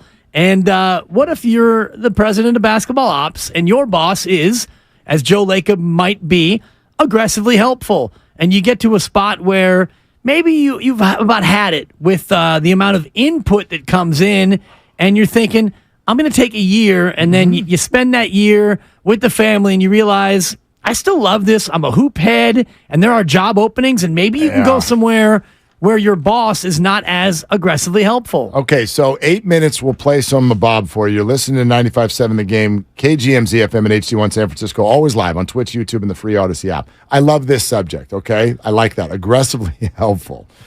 Here's one of the reasons it's so hard to keep everybody together through a dynasty. Understand that every human being we're sitting here talking about, they're completely different people than when we first met them and when they first had success. Steph Curry now and Steph Curry then, that's two completely different entities. Clay didn't have a boat. There you go. There's no boat. Nobody had any facial hair yet. Okay? Draymond's got gray hair now. Draymond was just a little patch of gray. Second rounder over here trying to find a little spot in the NBA. No podcast. Right. And so now you get championship 1, 2, 3, 4. Everybody's a gajillionaire. Everyone's got juice. Yeah. They got power, right? They've got platform. The world changes during that time. What was a podcast 10 years ago? It was a thing, not like it is now. And so how do you keep them all together? Because now it's 4, 5, 6, 7, however many people you want to talk about. Kerr, Myers, Lacob, Draymond, Steph, Clay, whoever else you want to throw in there. Kavon's the same. Exactly. Kavon's still over there. Somehow more humble. He's still over there changing the locks on the door, right? But they're all totally different entities than they were. And so they've got juice. Bob's like, I was an agent. Now I'm a bajillionaire. I don't feel like taking direction from you anymore. Right. That happens. And Bob knows that if he wants to, I don't know, make a couple of calls, he could probably get another gig. Whether it's, whether it's doing one of the networks and doing pre and post, or being an analyst, or, you know what, maybe you go be an agent again. Maybe you just grab a couple of these college kids and they're going to be drafted and you represent them and you go back to your roots and you work as an agent for a year or two, working from home. That way you can kind of keep yourself busy, stay involved in the game. That is a route he could go. He could. And he mentioned, we got some Bob comments coming up here in about 6 minutes. We got a big chunk of Bob, big healthy chunk of Bob. Thanks, Bob. One thing that he won't be doing is coaching. And he mentioned that, how he's a failed kindergarten basketball coach. So I don't know if that is going to be the route he takes. But if you're Bob Myers, you could probably get a gig in the association. Speaking of failed coaches, my Little League team is taking the field right now as we speak. Come on now. I'm here, and they're there. Come on, Monarchs. And that's okay. I'll drive fast when we get done. But anyway, yeah, I like the agent thing would surprise me a lot, because that industry has changed a whole lot, and you kind of have to have a grinder mentality. And I think that's part of what we're talking about. When you're a grinder and then you hit it big, you don't need to grind anymore. Right. So why would you still grind? It's also interesting, though, that you said, so the GM was asked if he wants to be a coach. He said no. The coach was asked if he wanted to be a GM. He said no. Right. So nobody wants the other guy's job. And a year and a half from now, it's possible neither one of them are with the Warriors. Right. And I wouldn't fault either one of them. And Bob's already gone. And if Steve wants to do one more year, and Steve might enter this last year and be in Bob's shoes and say, I just want to focus on this year and not even be thinking about an extension, because Steve's kids are all older. I think they're all in college and beyond. So he's in a little bit of a different frame in terms of maybe not needing to stay home with the family. But if you're Steve Kerr, as intelligent and as well-traveled and savvy as he is, he could do any number of things for the back half of his life. Absolutely. You know? And no pun intended. Like, we don't even know anymore how that affects Steve Kerr's daily existence, his back.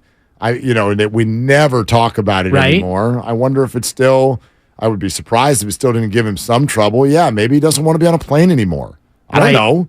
Right? Maybe they just don't want to be on a plane anymore. That makes sense to me. I don't like being on planes either. I love being on planes. You do? I do. I can't stay awake on planes. Oh, neither can I. I'm a plane sleeper. If I ever need a nap, slap me on a plane and I am out. People hate us for that. Do you know that? Yeah. It's such a blessing. No, I know, but I'm with you. I have been known to not see takeoff. Or landing. Well, landing, that's when I wake up. Bang, hits the ground. I'm Scoot. You mean we're in Chicago? Yeah. Great, that was a quick 4.5. Brutal. It's not. It is for everybody else because I'm sitting there drooling on them. I used to fly traffic for KCBS. Right. I was in the passenger side, not flying the plane. I would be asleep between reports, and I'd be half asleep, and I'd hear the da-da-da-da. Let's go traffic on the 8s, dibs. He's looking at 580. I'm actually looking at the inside of my eyes right now. Exactly. I didn't know how many people had a hard time sleeping until some of these stories came out. People get mad. I got a nickname when I was broadcasting for the Boise Hawks minor league club, and we would go over on the overnight bus trips.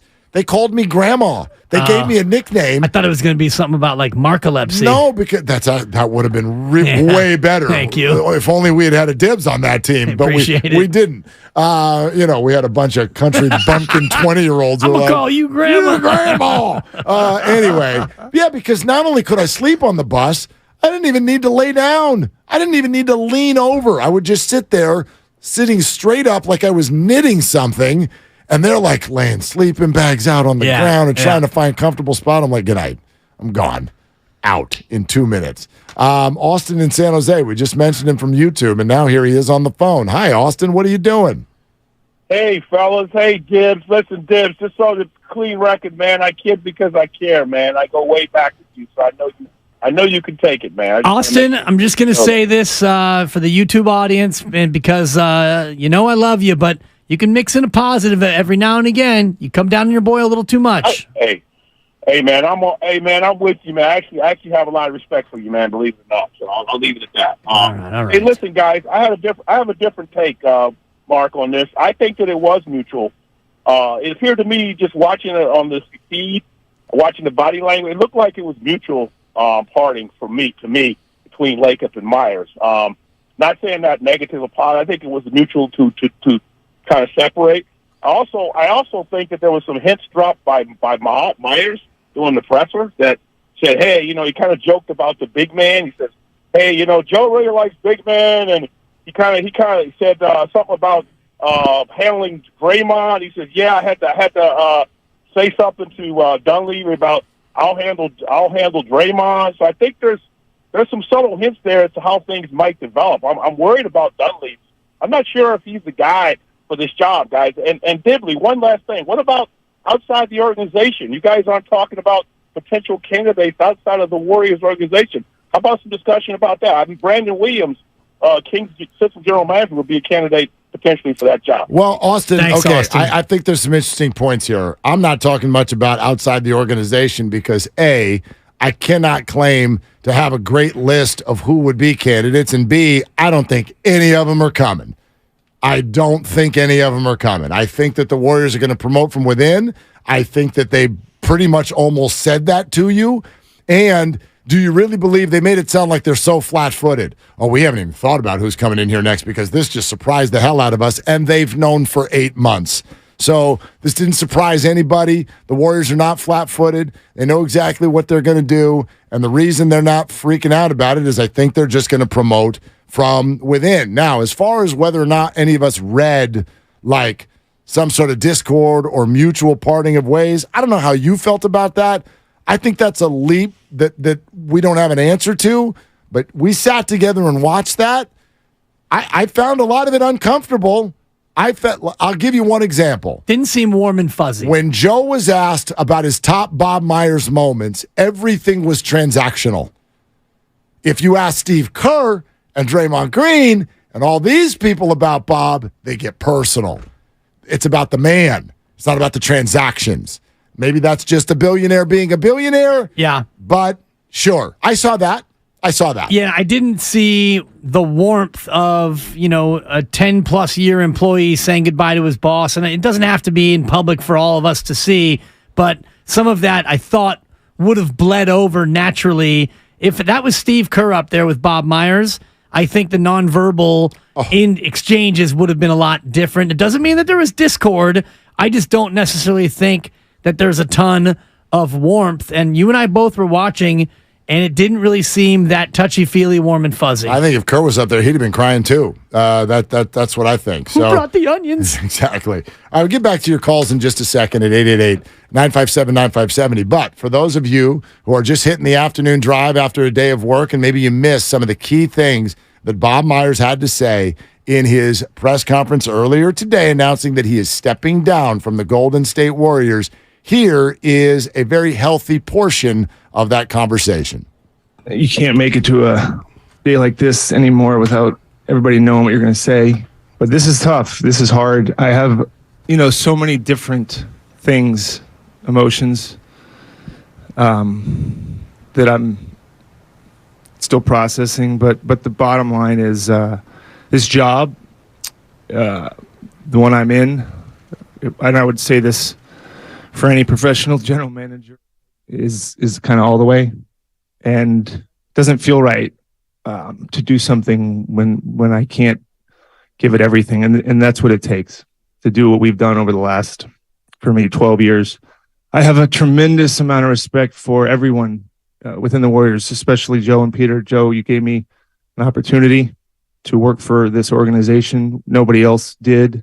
I was just a young agent that hadn't done a ton, and got hired by what at the time was, I think, the most expensive purchase of an NBA team.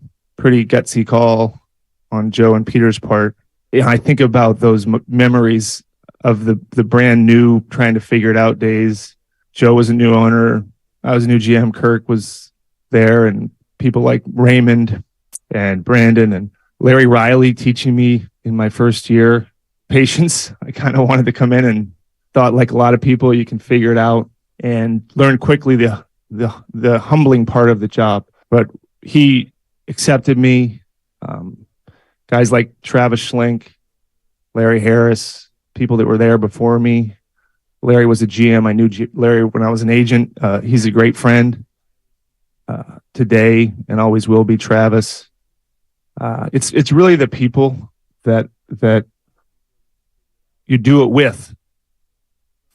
But those people, the original people that were there, there's a special place back in Oakland for all of us when it began, and it's hard to go back that far because so much has happened. When Joe hired Jerry, I knew Jerry, and getting to work with him was a joy. One of the best things I've ever gotten to do. Learning from him, but mostly just getting to know him. What an amazing guy. Forget about the basketball side of him, just as a person. And Joe and I getting to know him and sharing his energy and passion. It's hard to watch a game with Jerry because he's competitive. But I passed that on to Kirk and some other people a few years in. I said, he's too much to watch a game with. Rick Welts also was one of the originals. What a decent man. What a great leader. Helped shepherd the business side into what it is today. All great people. Joe and Peter have done a tremendous job. And I would like to think I'm evidence of how good they are at hiring great people and letting them do their job.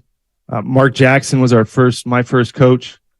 And Mark was so right for the time. He was what we needed. We needed confidence. Our players needed it. Our organization needed it. And he brought it in only the way that he could, and got us to start believing in ourselves. And that's an important thing, and he brought that confidence and leadership. And as I think about making the playoffs, was such a huge thing for the Warriors. And I think that was 2012. my first year as GM. And then beating Denver. I remember going to that Denver series just thinking, I hope we don't get swept. Just hope we don't get swept.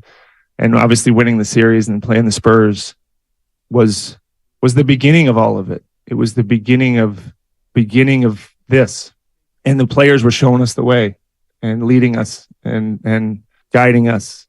And then Steve came along and oh boy, you know, what a guy. What a once in a lifetime friendship, once in a lifetime person who is he's a fantastic coach. He's an all-time top Hall of Fame coach, but you know, you can go through a whole life and not meet people like that, not make friendships like that. It's super rare. Most GMs and coaches don't like each other.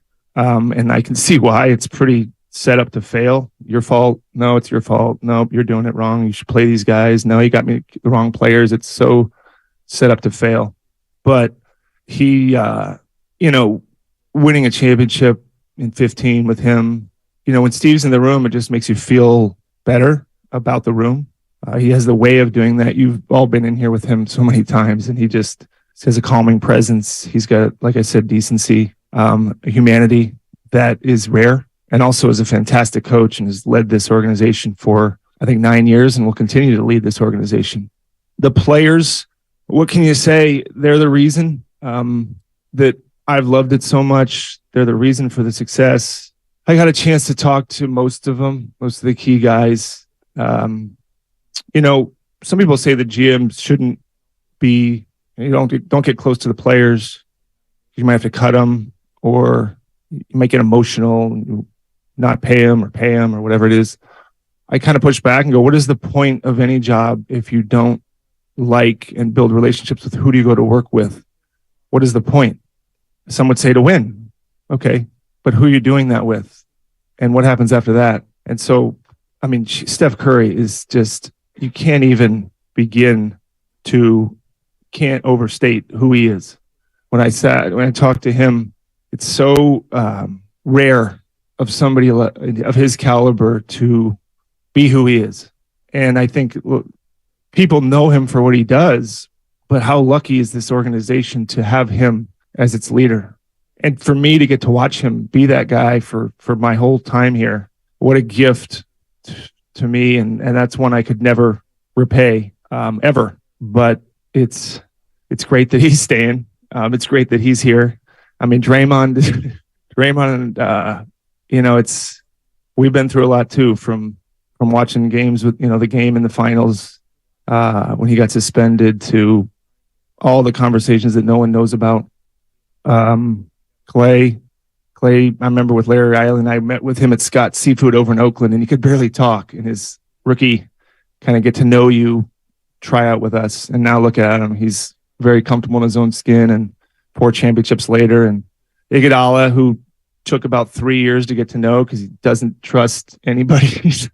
But what a unique leader. He was a huge part of that first championship. And to watch Looney become who he is, just wonderful people that have graced this organization and will be remembered kind of forever. Durant called me today. He's in Monaco.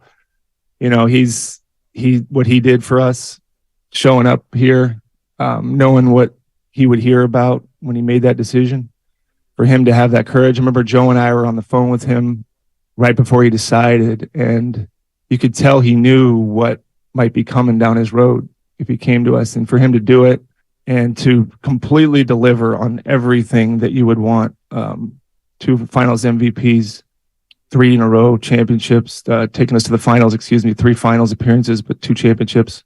What a talent. What a great, if you like basketball, watching him and Steph and these guys play. I mean, I'd do that for free. Sean came to work with us. I don't know if you know Sean, but these people are so hard to find in sports. They're so rare.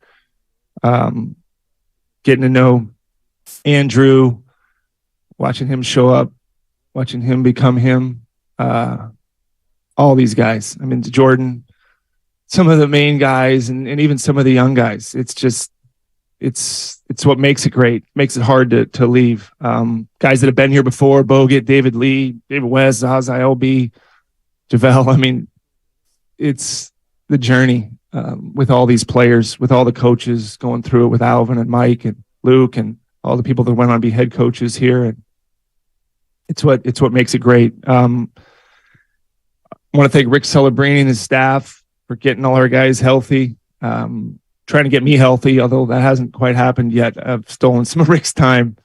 But Rick and Drew and their whole staff, what they do is underappreciated, but hugely important. My group, that's who I really get to do it with. Kirk and Mike, Larry, Kent, Nick, Sean, Pabel, Ansi, David, Ryan, Hannah, Nea, Chloe. I get all the people in my position. It looks like I'm doing these things. I know full well that it's us, and it'll always have been us. And we win together, and we lose together, and we succeed, and we fail. Thank you for helping me, doing it with me, challenging me, supporting me, befriending me. That's my team of people. To the fans, oh boy.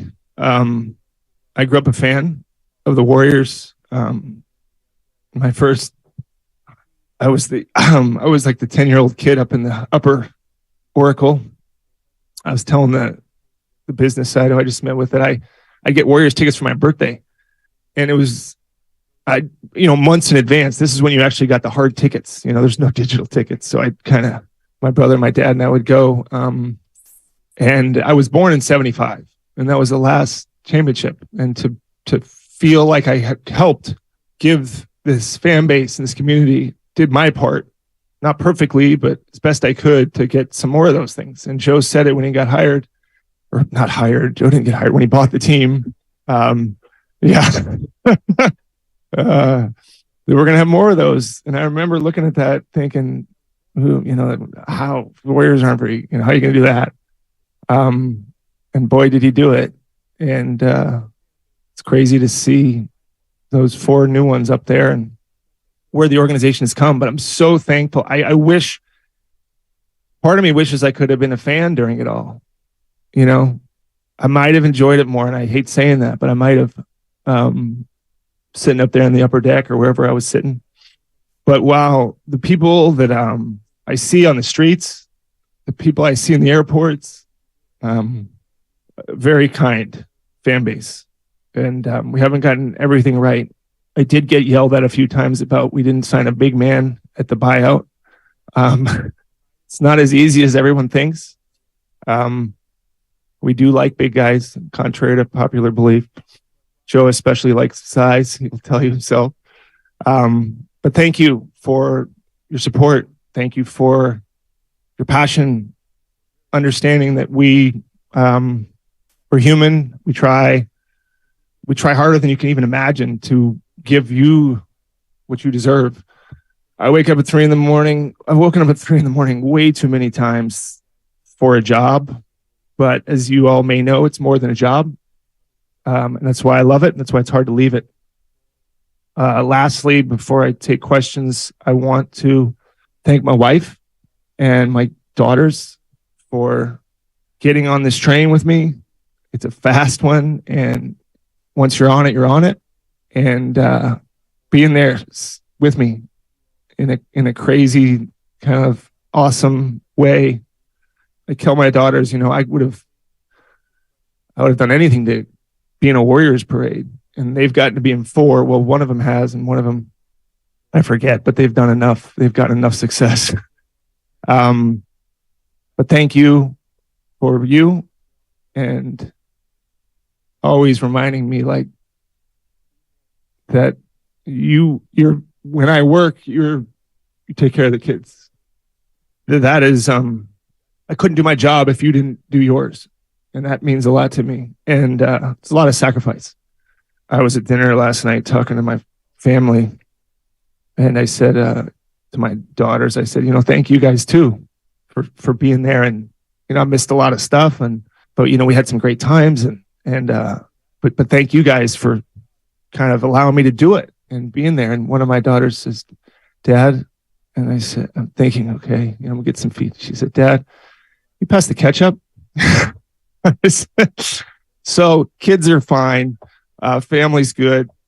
They're worried about their own situations, but I'm sure they'll miss it as they all will as we move through it. So, lastly, to everybody here, when I started, I think it was this guy over here in the red and white hat, Marcus and Rusty.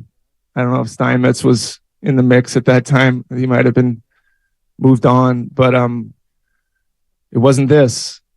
And it's been fun watching it become this. This is what you want. And it wasn't an internet and it wasn't social media. It was, I guess, the Chronicle and the Contra Costa Times. Simpler, but thank you for all of you. You covered me fairly. You cover us fairly. Getting to know some of you. I like all of you. You have hard jobs too. I have no idea how hard, but I know it's hard. And hopefully, I think Raymond's about as good as they come. And hopefully he's been a good partner for you as much as I think he has. This team, and then I'm going to take questions. This team is in great shape. It's in great shape. Joe's not going anywhere. He has supported me. He has given me. If there was a metric on cost per win, I don't know how good I'd be because we've spent a lot of money because he's so competitive, because he cares so much, and to have an owner like that puts his heart and his will and his money into winning, you cannot ask for anything more, and that's not changing. Got a fantastic coach. You've got arguably one of the best players to ever play and one of the best people to ever play in Steph Curry. So the future's unbelievably bright. I know that some people have said I'm leaving because there's a lot of big decisions. Well, it's been a lot worse than this. There's been a lot harder summers than this when we started and in the past. So I have great confidence in what's to come and have no doubt that much success will still be forthcoming. So, all right, that's Bob Myers' opening statement. There was a Q&A after that, and Joe Lacob also showed up to the event to discuss things. And he slid in like Chris Collinsworth on Sunday Night Football. Yeah, it was almost like Bob Myers was Joe Lacob's DMs, and he just slid right in over there. Nice. And he's like, all right, I got something to say. So if you want to hear all of it, just about everything that was said is going to take place in the 6 o'clock hour with Mark Grandy in the best of the game today. So there's that. Also, everything is available on the Odyssey app and on our YouTube page with everything that was said earlier today. But that was what Bob wanted to get out there. And I thought touching at times, interesting at times. I will say this, if you haven't heard the part where Joe Lacob shows up, it got interesting. And Matt Mayoko, our buddy who covers the 49ers, sent out a tweet 3 hours ago that I'd like to read because I think it captures my thoughts as well perfectly. And I think, as writers often do, he wrote it even better than I could say it. Matt wrote, I rarely watch a press conference, unless, of course, I have to be there as part of my job. That said, the Bob Myers press conference was very interesting. We saw in real time some of the reasons why he would opt to step down from the grind of being Warriors general manager. There's all the things that he says, but isn't it more interesting sometimes to just observe people and see the things that are not being said? And I don't necessarily know what the right word is to describe the interaction between Joe Lacob and Bob Myers. Awkward? That's a decent word. There were moments of awkwardness. Icy? There were moments of tension. Yeah. There were... it was very professional, I thought, in terms of... A little forced at times? A little, but there was no, let's bring it in one last time kind of a moment. There was a little bit of backslapping and some contact, but it wasn't...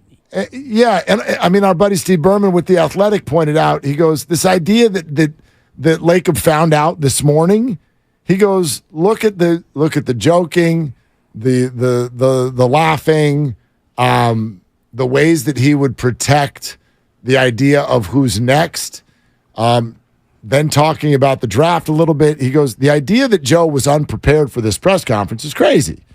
He was completely ready for what tone he wanted to strike. Not all of us may have loved it, but he was ready for it. So the idea that everybody just found out this morning is obviously ludicrous. It's obviously ludicrous. And didn't we get word last week that there was going to be a press conference today, that Bob Myers was going to have some sort of a week ago? Yes. A week ago. So there was no way that this press conference was going to happen without a definitive answer either way. He wasn't going to speak today and say, well, I'm still deciding whether or not I want to return as the GM. There's a contract out there, and I'm still weighing my options. That was not happening today in any way, shape, or form, which tells me that this press conference was called a week ago, knowing full well what was going to be said at this press conference. So Joe Lacob and company must have known at least a week ago that Bob has made his decision and that Bob is going to speak today. Well, it's just like, can you imagine? Are you following me? And are you with me in terms of like? Yes, at the very least, right? I mean, I at the very least, right. The way sometimes you get to the finish and you go all the way back to the beginning in your mind and go, oh. I always liken it to the end of Usual Suspects. I think long enough now that there's spoiler alert. It's okay. It's one of the rare things you've actually watched. Oh yeah. Well, that was back when it's been around long enough. Yeah. I mean, that thing's been around. Gosh, what was that? 25 years ago? Oh, probably 30. Yeah. I was going to say 1991.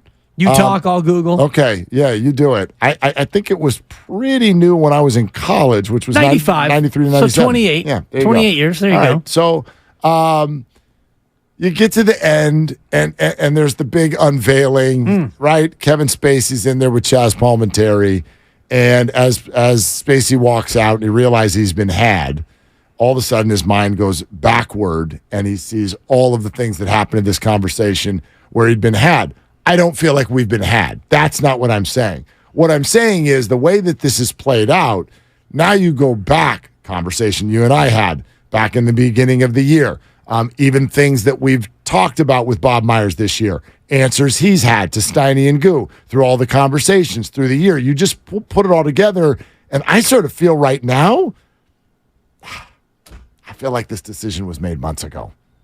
Months ago. Like maybe even in July. Maybe even before the year started. Or August, or who knows how long ago. And I think that there would have been an openness maybe to, let's see if something changes my mind. But right. I believe that Bob Myers felt like this might be the last year before it even started. I agree with you, and he mentions, maybe it was in the Q&A portion when he talked about 5 straight years of going to the finals and what that does to you. And what that does is it gives you 0 offseason. And also the April to June portion of the job where you're grinding over every game and you're traveling on every road trip and every series, and you're, maybe not doing so much media, but you are worrying and you're working all the way into mid-June, and 4 times it culminated in a parade, and then the parade's over and your clothes stink of champagne, and you open up your iCal or whatever app you're using and you realize the draft is in 3 days, and you go right back to work. So you have no days off, you have no off season, and then you draft, and then you've got, the post-draft work, and then you've got summer league, then you maybe get a couple of weeks off, and boom, here comes training camp, preseason, and you're going into Asia for a couple of weeks and all the rest of it. So exhausting. Yeah. By the way, if you haven't heard what we've referred to maybe as either awkward or impersonal or whatever with some of the Lacob stuff, we'll play some of that for you here in just a second. But let's go to Mike and Hayward.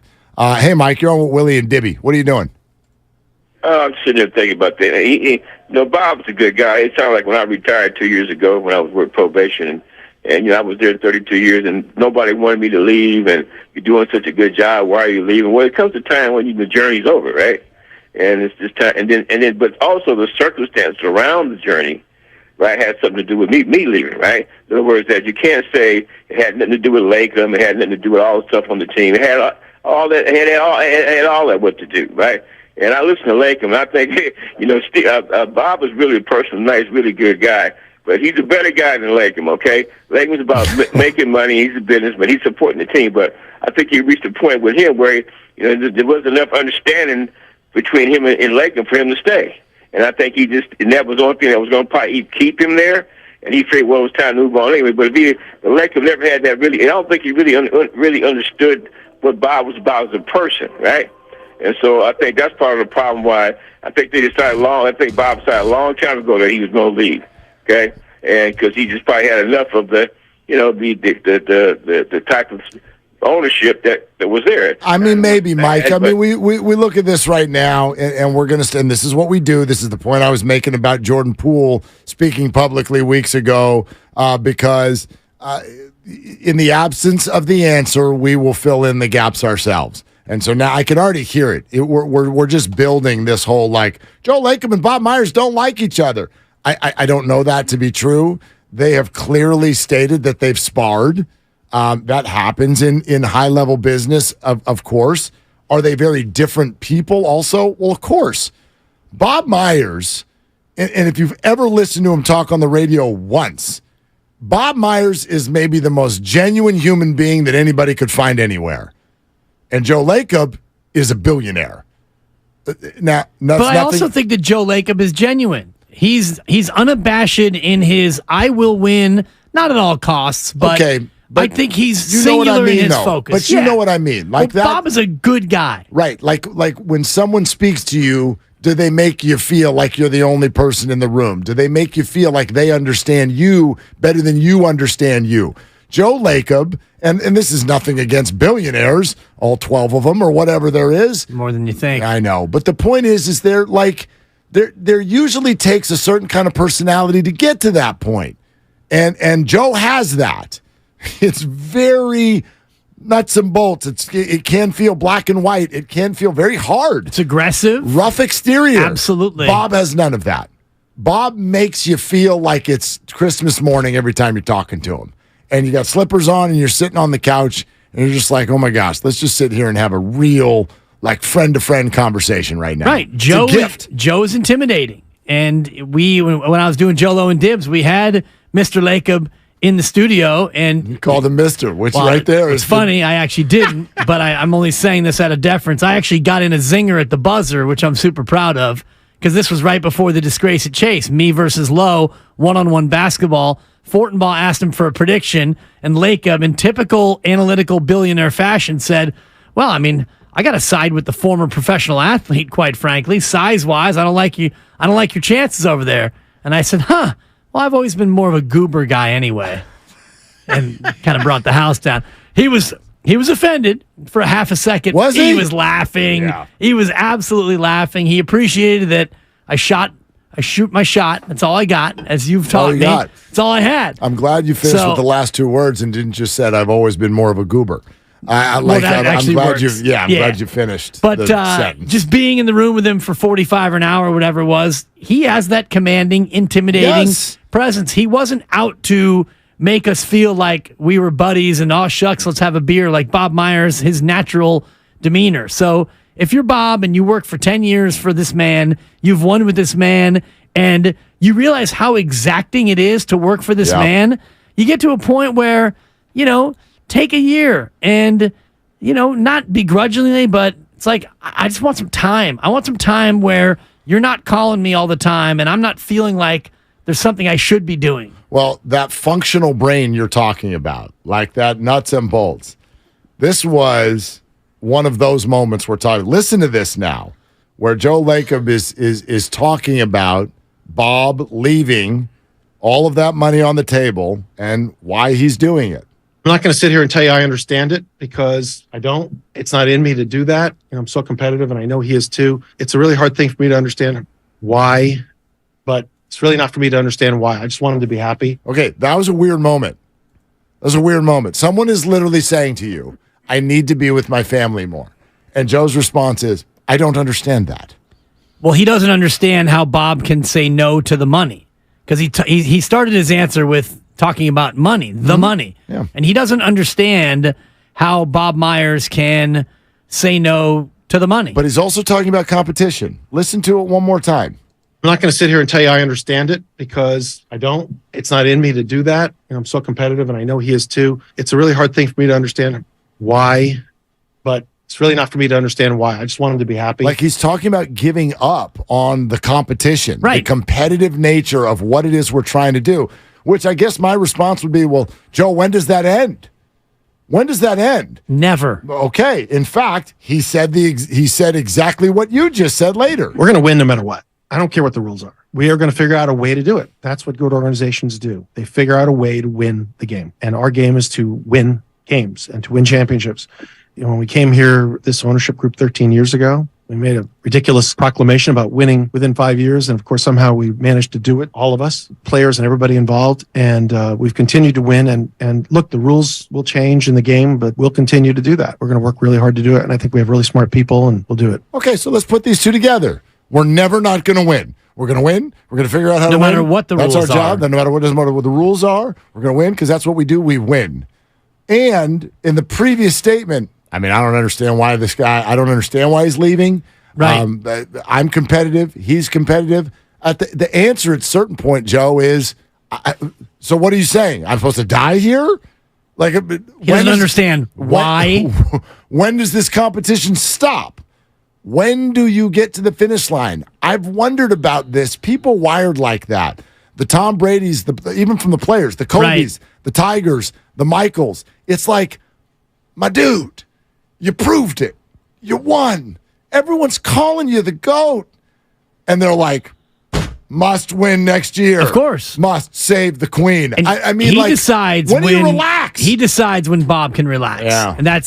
And I know that's just tongue in cheek, but he doesn't understand why Bob wouldn't want to continue to grind for the wins like Joe is going to grind for the wins. You can't imagine Joe ever stepping down as owner. He'll give up the team when he gives up his life on this earth. Well, he might give it up when he switches over to buy the A's. Come on. Coming to a theater. Was that asked today? No. Should have been. Can you imagine? First question. Let's go to Kareth, front row. Yeah, Bob, good to see you. Hey, Joe, you buying the A's?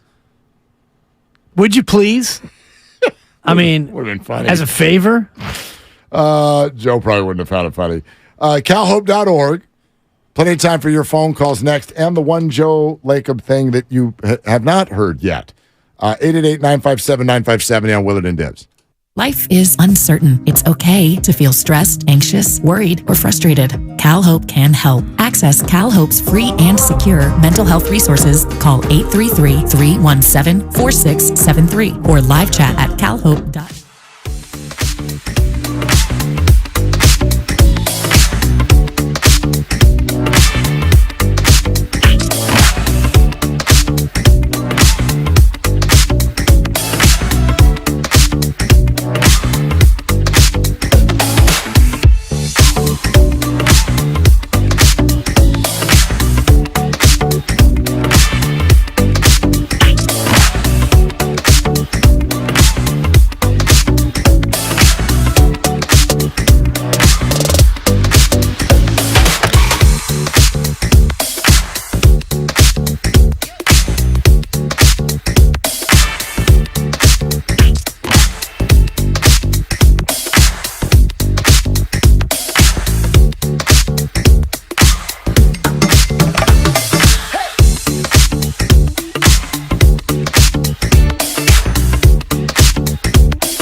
Now, back to Willard and Dibs on 95.7 The Game. Good stuff today. Bob Myers is stepping down, and so good interaction throughout the day. Thank you for being with us.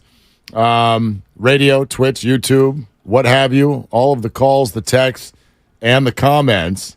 The Joe Lacob portion, when he slid into the press conference, definitely changed the tone in ways I guess you would expect.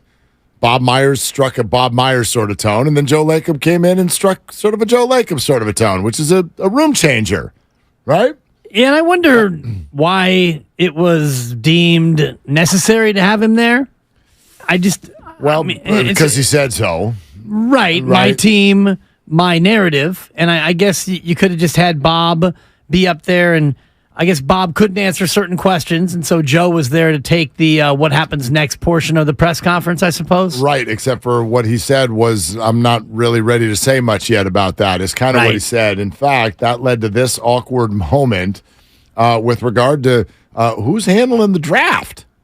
What's next? Bob addressed it, and I think he addressed it well, and I'm sure you'll ask you a couple of questions. But look, we have a great organization. We believe in bench strength. Some may think we don't, based on they criticized our bench on the court sometimes, but we do believe in bench strength. And within this organization, we have a lot of bench strength, and we have a lot of people that are really good at their jobs, and that we're constantly training for situations like this. You can't always achieve it, but Bob has trained some great people in his organization, and I think they'll play a great role going forward. I'm not going to say what we're doing yet because I don't know what we're doing yet. I only learned of this decision this morning. And while we've been thinking about the possibility of it happening, certainly knew it was a possibility, although I didn't want to admit that was really a possibility to myself. It was a possibility, and so we've thought about it, but it's not going to be something that we rush into. We'll get it done when we get it done. We'll make the right decision for the organization and hopefully move forward. I think we're preparing for the draft, free agency, all those things. And I know I'm going to work him to every last day till June 30th to be involved here, whether he knows it or not. Yeah. Oh. So he'll be here for that.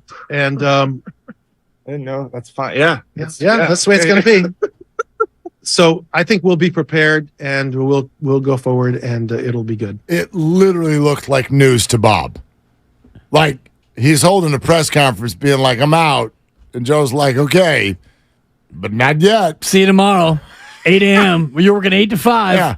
Who we picking with the 19th pick, Bob? He's like, what? I got my 4-year-old's dance recital that night. Right. And I wonder if you even would have Bob in those meetings now that Bob's not going to be there anymore. Steiny made a good point earlier on his show with Guru in radio. When it's over, you don't do, hey, I'm going to give you 2 weeks and I'm going to do 2 more weeks of shows even though I'm already out. It usually doesn't go that way. Some of us. It just depends on the departure. Yes. Normally when you give notice, they say, thank you for the notice, and you offer to work a couple more weeks, and they say, no, we're good. They usually put you in handcuffs and take you to your car. Right. Well, if you leave of your own volition, I'm told. I did that once. Twice I was shown the door. I'm 1 and 2 on departures, by the way. Well, it's early. First time, took the L. Second time, W. Third time, L. Yeah. Yeah. 1 and 2. Yeah. It's all right. You get out to a bad start and come back. Look at the Giants. Yeah, you never know. Yeah. Exactly. Yeah. But just depends on how it goes in our business. But in that business, if you think at all like Bob might go somewhere else, you're not going to have him in the pre-draft meetings and the rest of it. By the same token, listen, I mean, that was a weird one because it does make your mind go to different spots. Like if Bob wanted to leave and not do the draft, Bob's going to leave and not do the draft. I don't think he wants to burn a bridge. I don't think that this is like that. This is such a high level, but that's what's odd about it. I mean, this is somebody what's he making right now? I know the offer on the table was somewhere in the neighborhood of 12, right? What's Bob probably making per year? And you're going to tell an employee like that, you're going to be here and you're going to finish out your contract. Bob could just be like, no, I'm not. What are you going to do about it? According to SI, he's making 8. You're going to dock me a month's pay? Do you think he gives a rip about that? How many sick days does he have left? Exactly. You pay him out. Take that PTO. Pay that man his money. I mean, I got him at $8 million, according to multiple sources here. It's just odd. That's an odd exchange. And if you could see the visual of it, where Bob is like kind of dumbfounded, and you hear the noise he makes. Right. He kind of goes, oh. Yeah, they're smiling awkwardly. He's putting his face in his hands. I mean, I don't know what to make of it. It was just weird. It was weird, and it's going to feed the animal. The animal being those who want to believe that there is something more in play here, which I'm sure on some level there is. I don't know how dramatic it is, but yeah, I think we can all agree that it's not normal. Someone who's not turned 50 is being offered the largest contract for his role in the entire industry and is in the midst of an unprecedented run of success, and that person is leaving. Not for another job. Well, he's not. That's different. It is different, but he's not in the middle of an unprecedented run. Well, he's near the end of it. Well, sure, but it's not over yet. It's not over yet. Is it over? No, even whether they win another title or not is not my point. The people that you are with and the run that you're on, those other people are all still there. Right. Steve, Steph, Clay, Draymond, Dre, Joe, they're all still Peter. there. I get it. Yeah. But it's going to end. And do you want to be the guy at the helm when it ends? Because it's going to, and by end, I mean Steph, Clay, and Dre won't be on the team anymore. Steve Kerr won't be the coach anymore. Joe Lacob will probably still own the team. But the Warriors, as we know it, it's coming to an end. It's either already ending, it's already ended, or it's about to end, depending on how you perceive it. If you're Bob Myers and you're offered a multi-year deal to ostensibly be the last guy standing as this thing comes to an end, maybe you don't want to do that at the expense of time with family and being able to just wake up in the morning and have no agenda. Because if you're Bob Myers, every single day, 365 days a year, you've got something to do. Even if it's, I guess the dead time is like August in the association, post-draft. Even in August or September, if he's on vacation with the family, the phone is on, and you're probably getting texts from Joe Lacob. Yeah, sorry to bug you on vacation, Bob, but I had this thought about this or that or this or that. Yeah. Get back to me as soon as you can. Absolutely. And yes, those negotiations with agents sometimes do go to 3 a.m. Right. Sometimes they do. Yeah. Yeah. And it's, you've won 4 titles, and you realize that the next end of your contract is going to be presiding over the end of this greatness, and maybe you don't want to do that. Totally off subject. I just got my daily San Francisco Giants roster move. We got to move? Yeah. There's been a transaction. I heard somebody was packing their things earlier. Yeah, that would be David VR. Gone? We hardly knew you. He's got options, though, right? Yeah. He's just heading back to Sacramento. Man. David VR heading back to Sacramento. Matt Beatty has been designated for assignment. That is called DFA. DFA to your friends. And here he comes to make his Giants debut. Kyle Harrison? No, Luke Jackson. It was an offseason reliever signing that they were pretty excited about, and he was injured. So his rehab assignment is over, and here he comes to bolster the bullpen.